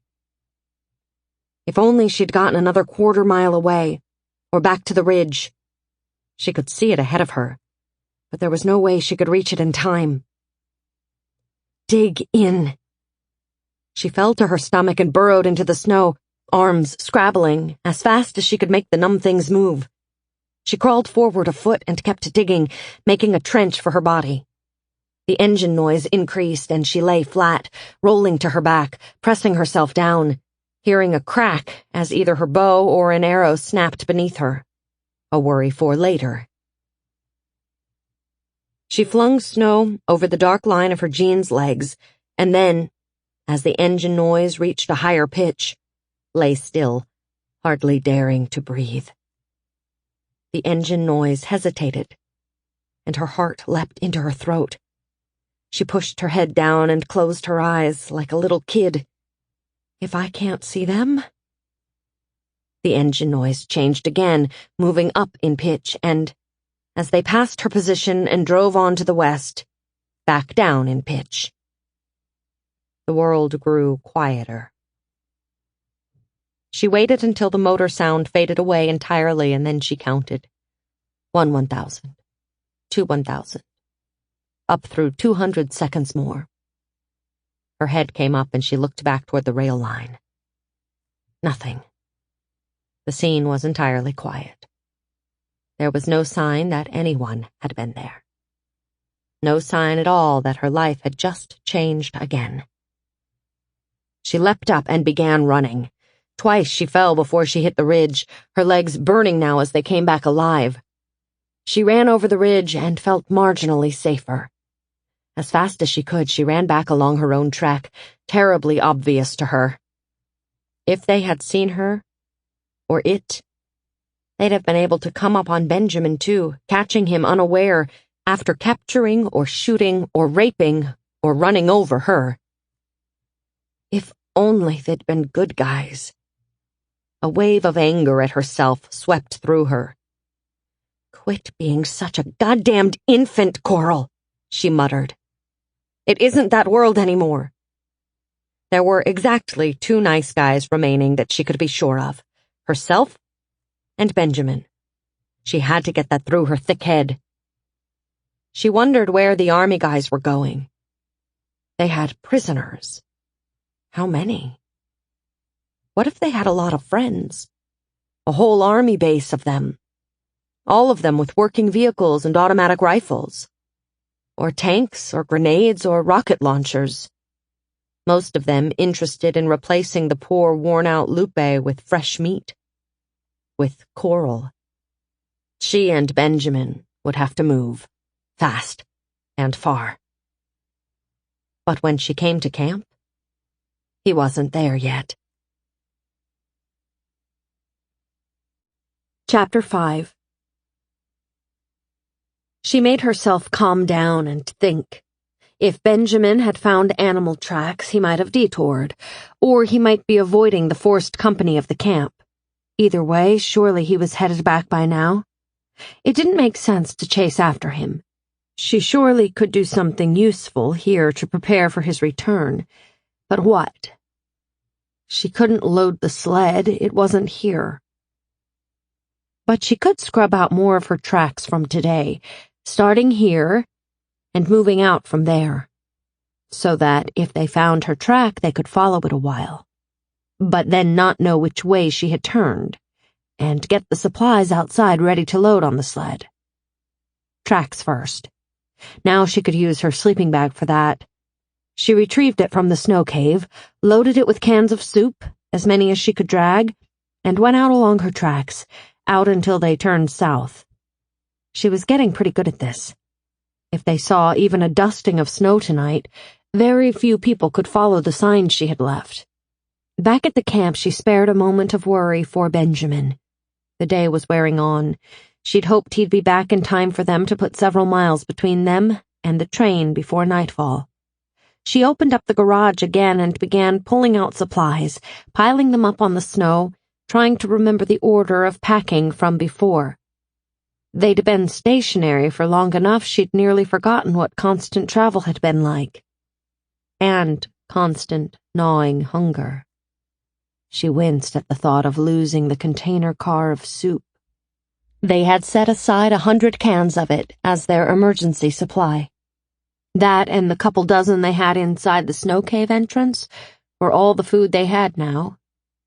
It would feed them for maybe 10 lean days. And it'd be damned heavy to haul at first. Not that she saw they had any other choice. The cans had been such easy food. From now on, it would have to be ice fishing, hunting, and more hungry days. That reminded her to check on her bow. She had dumped her pack off by the fire ring. She pulled out her bow and arrows, breathing a sigh of relief when she saw her good bow was still intact. It had been an arrow that had cracked when she had rolled on them. Bad enough, but not a disaster. She still had her backup bow, if the good one was ruined, but she could only shoot half the distance with it. Both were utterly useless against a bunch of army guys with high-powered rifles. "Come on, Benjamin," she muttered. "Get back here." Once she had all the goods from the garage piled up, she crawled into the snow cave. First, she took the soup cans from the end of the tunnel and piled them next to the other supplies. Then she rolled up his sleeping bag and hers and tossed them both on the stack of soup cans. Finally, she gathered the pots, utensils, and water bottles from around the fire. Rearranging the pile of goods to make packing the sled more efficient, she decided that was the end of what she could do. He still wasn't back, and there was nothing more she could think of to prepare for leaving. She grabbed her sleeping bag and a can of the still defrosted soup and took them back into the snow cave. At least she could get warmer again while she was waiting. Her legs and arms were still numb enough to worry her. She crawled into her bag, ate cold soup, and spent a half hour rubbing her legs together and her arms against her sides, trying to create more heat through friction. Slowly she began to warm up, until only her toes were numb. She crawled into the patch of light near the tunnel entrance, pulled off her boots and socks, and examined all her toes. They were awfully pale. But she didn't think she'd lose any. The weather was getting colder all the time. She was going to have to be more careful about frostbite. So was Benjamin. Damn. Where was he? He walked up, appearing from the ashen air when there were only a couple hours of light left, pulling the sled. She was irrationally angry from worrying and knew it showed in her voice. "Where have you been?" she demanded. At nearly the same instant, he said, "What's wrong?" He pointed to all the piled-up supplies. "I've been so freaked," she said. "There are guys." His eyes darted around. At the train, I mean. Army guys. They have a working vehicle and really big guns. He processed this for a second. Okay. Tell it from the beginning. I think we should pack the sled while I talk. Did they see you? Know we're here? No, but they might find my trail. Not at night, they won't, he said. I think we should go, now. Get as far away as possible. How many? Just 2. But there are more somewhere else. And they were headed back to them, and they have prisoners. I don't want to become another. Okay. Let's load her up. Unceremoniously, he twisted the sled and dumped off the ice he had spent the day collecting. I'm sorry. You didn't do anything wrong. You stayed out of sight. Gave us a chance. That's all we need. Do you think I should have tried to make contact with them? He stopped what he was doing to look at her. Do you think you should have? No. She told him what she had overheard. It was more than the concept of them having prisoners, or whores, or prisoners used that way, more than the guns. I can't tell you why, but I had a bad feeling from the start. And everything I heard them say made the feeling worse. I'm glad you trusted it, he said. Hand me the toolbox, would you? They loaded the sled, but it took too long. They were losing light by the time they were done. Should we stay here until morning? She said. No. You're right about putting distance between us. We can make the stream bed tonight at least. You need food first, she said. I can do without. If the cans from the snow cave are still defrosted, you may as well fuel up now while it's edible. It might be a while before we can risk a fire. Right. See if you can find them. The cans were piled up, covered and secured with the nylon rope, and she had to untie that to get to them.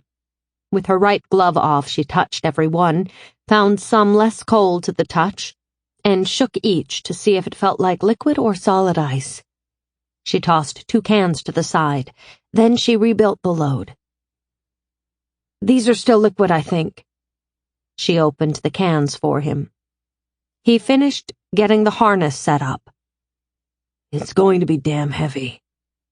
She handed him the soup. I'll pull. Either way, doesn't matter. It'll take us both everything we have to get it going. But we can't leave the last of the food behind. He tilted his head back and upended the first can over his mouth. I know. I'm sorry we've lost the rest of it. Eat. He scraped out the first can with his fingers and tossed it aside. And quit being sorry. I ate, Benjamin. I feel like I brought it on us somehow. If I wouldn't have noticed the engine sound, gone to see them, we could be blissfully unaware, eating hot food, settling down to sleep in our well-built cave. You know you're being absurd, right? Yeah, I guess. She stared at the loaded sled, feeling hopeless. Coral, look at me. Did you do anything wrong? She met his eyes. Not that I can think of. But I probably did screw up somehow. I doubt it. But let's try and figure out if you did. Tell me again everything that happened in detail while we pull. Where are we going? Tomorrow, I mean. Due north. I want to aim toward the edge of the mountains. If we have hills and big boulders, we have more places to hide. If we're crazy lucky, we might find a cave. Easier to defend that. We can't move as quickly in that kind of terrain. Right now, hiding is the priority. And water. And water. He agreed. We need to find a lake. The bigger, the better. More chance there'll be liquid water under the surface of ice. so we won't have to stop to build a fire to melt drinking water. You know where any lakes are? Not exactly, but there are some up there among the foothills. Reservoirs and natural lakes, both. He tossed the last empty can aside and kicked some snow over it. I'm ready. Then let's do it. She stood behind the sled and threw her body weight into getting it started. She heard Benjamin grunt with the effort of pulling, and at first she was afraid they weren't going to get it to budge. It had never been this heavy before. After another few minutes of digging in and pushing, she felt the sled finally give under her pressure. And they began to move off. By the end of the first full day, they were exhausted, hungry, and still afraid of what might be coming up behind them. When they came across a patch of downed big trees, they stopped. While he dug another snow cave, she set a small fire and melted drinking water and soup, 6 cans each, eaten straight out of the cans. She then slept like the dead. Snow fell the following day. They pulled almost without rest, not bothering to eat midday. At the end of the day, they dug another snow cave and were so exhausted they fell to sleep without bothering to hunt for fuel. The next day, they packed soup cans in their pockets, defrosting them with body heat, and ate as they moved.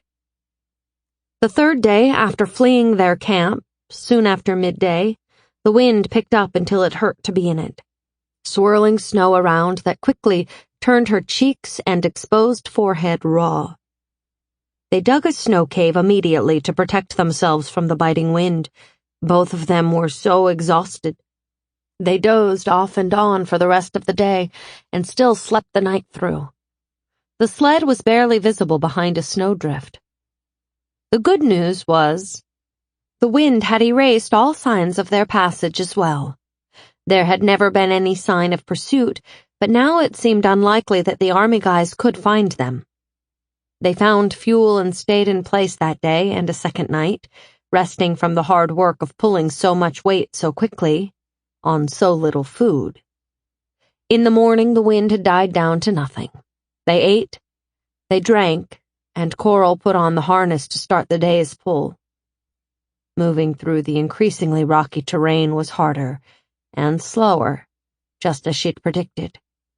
They came upon a frozen stream and stopped there for 2 nights, taking time to gather wood, eat their way through half of their soup cans, and drink their fill of water.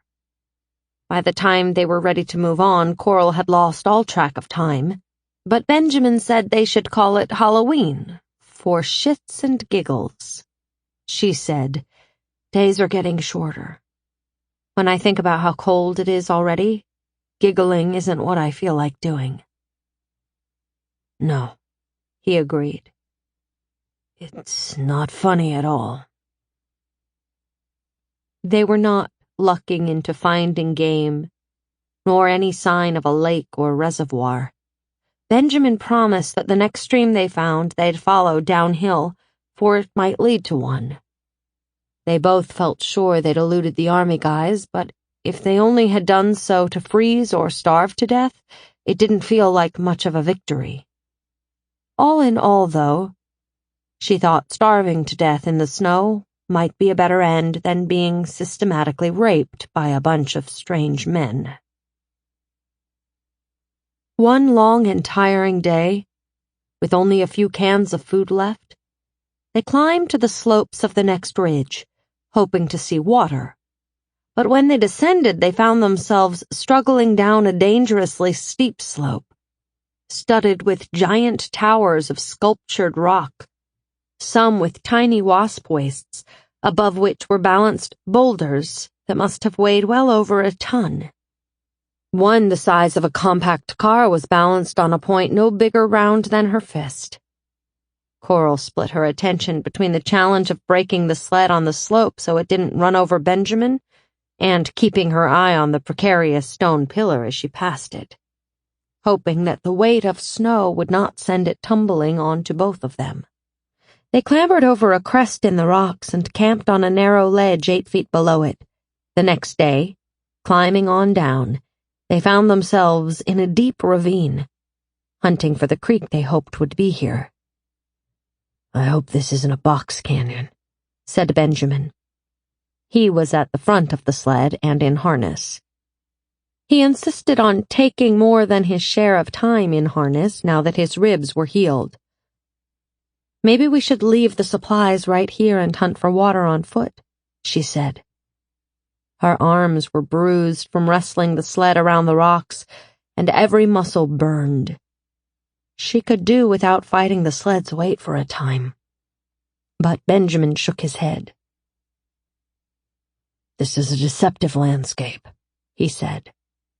"And there's a chance of avalanche. We'd be in real trouble if the sled got buried while we were away from it. I don't think we should move far away from it, or from each other." "So it'd be better if the two of them were buried along with the sled?" She kept herself from saying that aloud, knowing her exhaustion was making her short-tempered. "I'm done in," she confessed.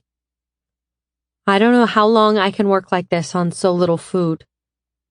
"Then we'd better move now, rather than in 2 days, when the soup runs out and we have no energy left at all." He faced forward and began pulling again. Within moments they were hauling the sled by force over another jagged patch of rock. When they were done, they both sat, catching their breath. Coral glared at the sled and for a moment hated the thing. "Maybe we should have stayed at the house. Took our chances there," she said. "Or found a place in American Falls. Or surrendered to the army."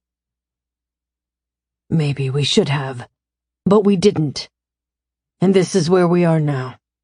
"But don't. I hate that." "Hate what?" "That should have, could have, would have shit. If only I would have done that other thing, then life would have turned out like this. Whine, whine, whine.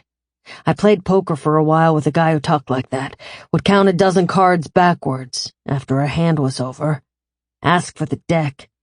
Look at the next 5 cards, then he'd announce, if you two would have dropped out and I would have stayed and drawn to the inside straight, then I would have won.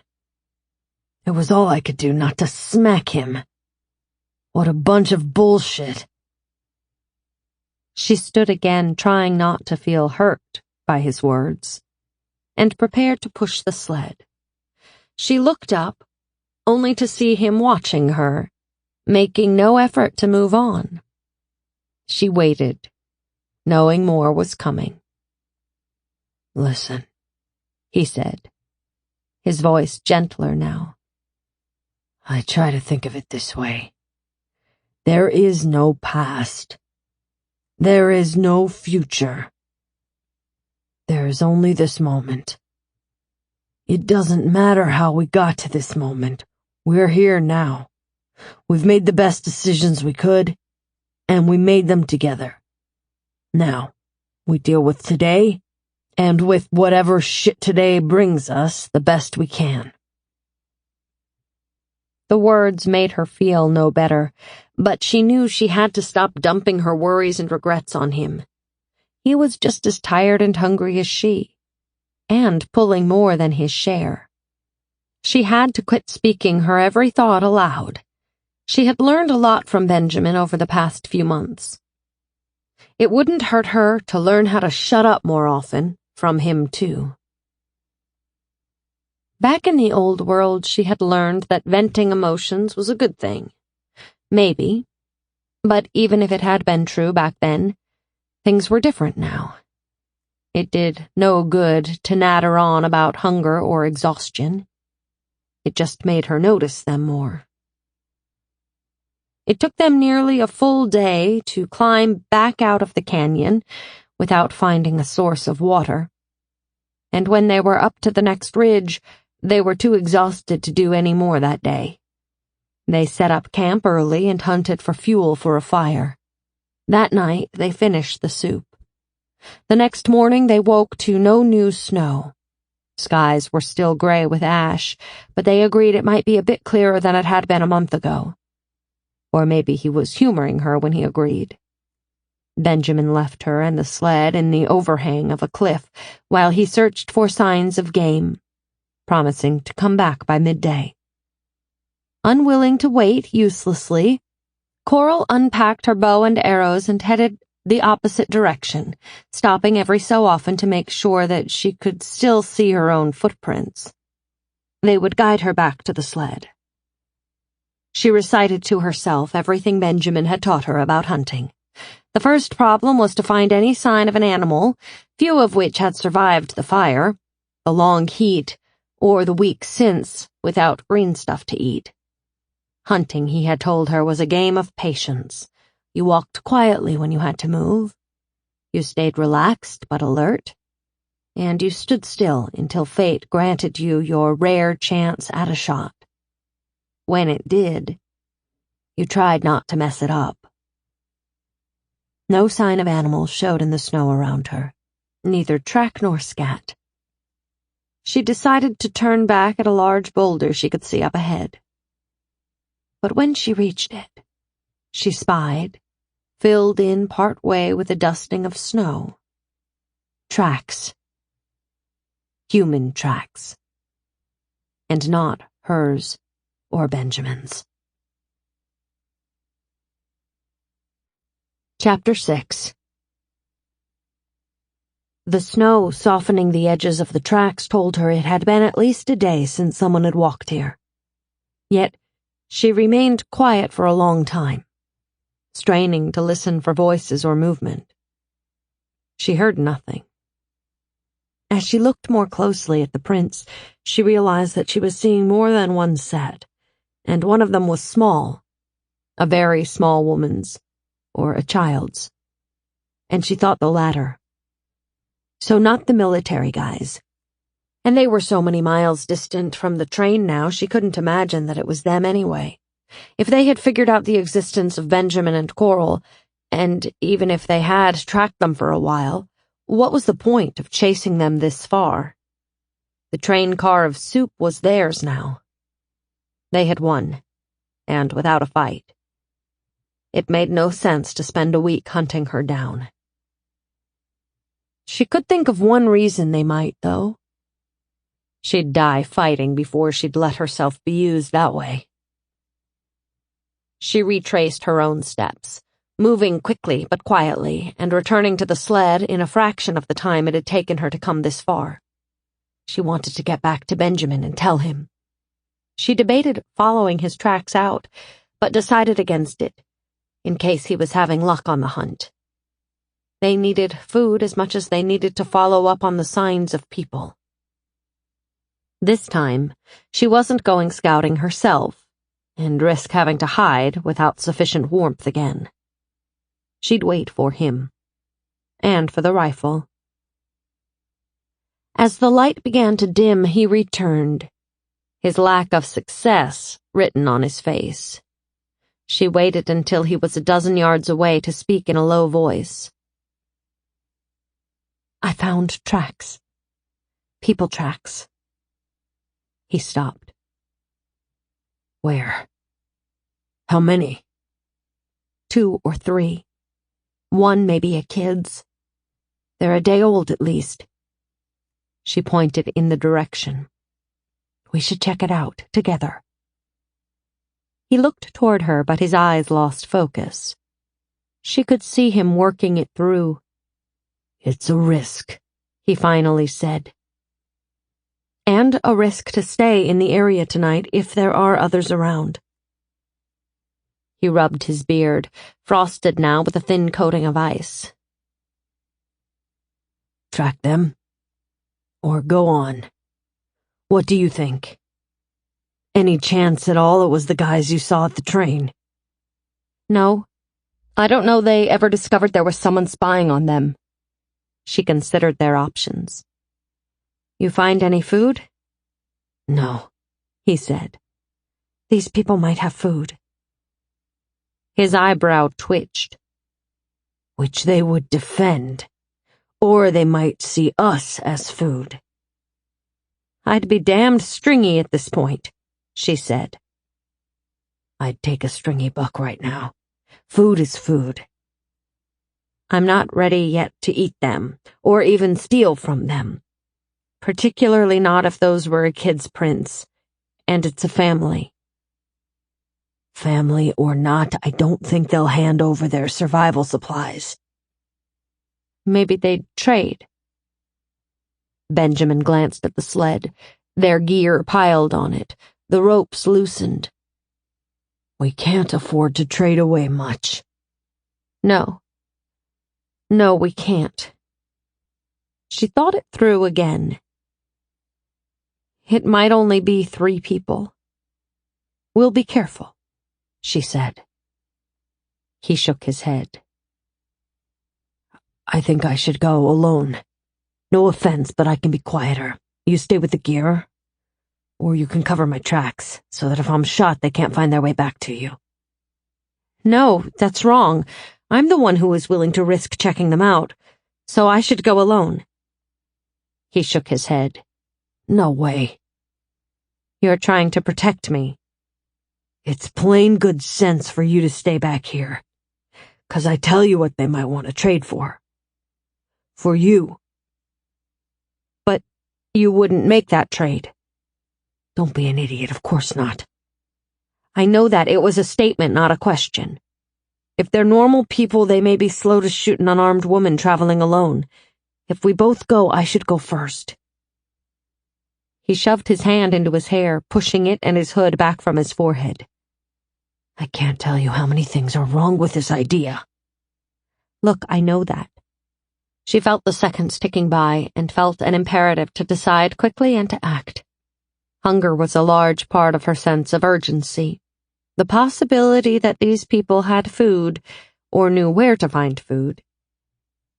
That possibility called to her starving body and made her willing to take risks she might not otherwise.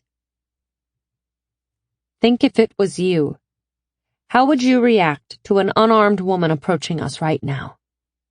And how would you react to an armed man approaching? Let me go first. He considered, and after a minute shook his head. It's too late to do anything tonight. Let's sleep on it. He was right about the time. Dark was coming on quickly.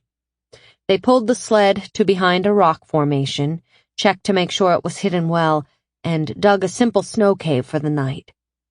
In the morning, they climbed out of the snow cave to find a darker world than the morning before. By now, they knew this meant there were clouds up there, invisible through the ash, and that snow was likely coming. She said, "Before it snows again and covers those tracks, I should follow them." He took a deep breath and let it out in a rush. I don't like this. I know, but Benjamin, we have nothing but bad choices anymore. We have those 4 emergency cans of meat from the Walmart, and nothing else. Without another word, Benjamin began to lash the load onto the sled again, keeping only a minimum of gear out for each of them. If they had to leave in a hurry, the sled would be ready. Coral loaded her day pack with water and first aid supplies and shouldered the light load. Benjamin carried the rifle. Coral her good bow and arrows. Benjamin led them forward in the dim morning light. When they came to the boot prints, he stopped, looked at her, and shook his head at some unspoken thought. She could see him having an internal debate, but she knew to say nothing and let him work it out for himself. Finally, he motioned her ahead of him.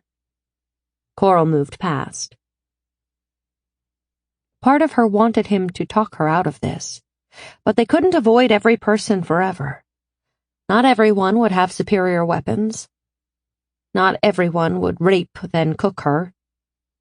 She imagined Benjamin's voice responding to that. Yeah, it only takes one. She looked behind every so often and saw him trailing her by a few dozen yards. She wished he'd hang back further and stay entirely out of her sight, and therefore out of the sight of any possible enemies. She was the one pressing for this, so she should take most of the risk. It was only fair. The stranger's trails led away in a slow curve, sometimes crossing the prints of the same boot marks going the other direction. Increasing tension made it hard for her to breathe normally. Hunger, and the hope she'd find food, drove her on. Ahead, the trail led to the right, toward a dark rock wall. Coral slowed, darting glances all around. The tracks converged again here. Soon they joined other tracks, some quite small. Then there was a trampling of a circle of ground near the rock wall. Pressing herself against the wall, Coral moved forward more and more cautiously, glancing from time to time at the dark rock shapes looming over her, worried one of them would move and show itself to be a human with a rifle. She studied the tracks, trying to figure out what they were telling her. Then she smelled something faintly metallic. She peered at the ground, saw a hint of darkness.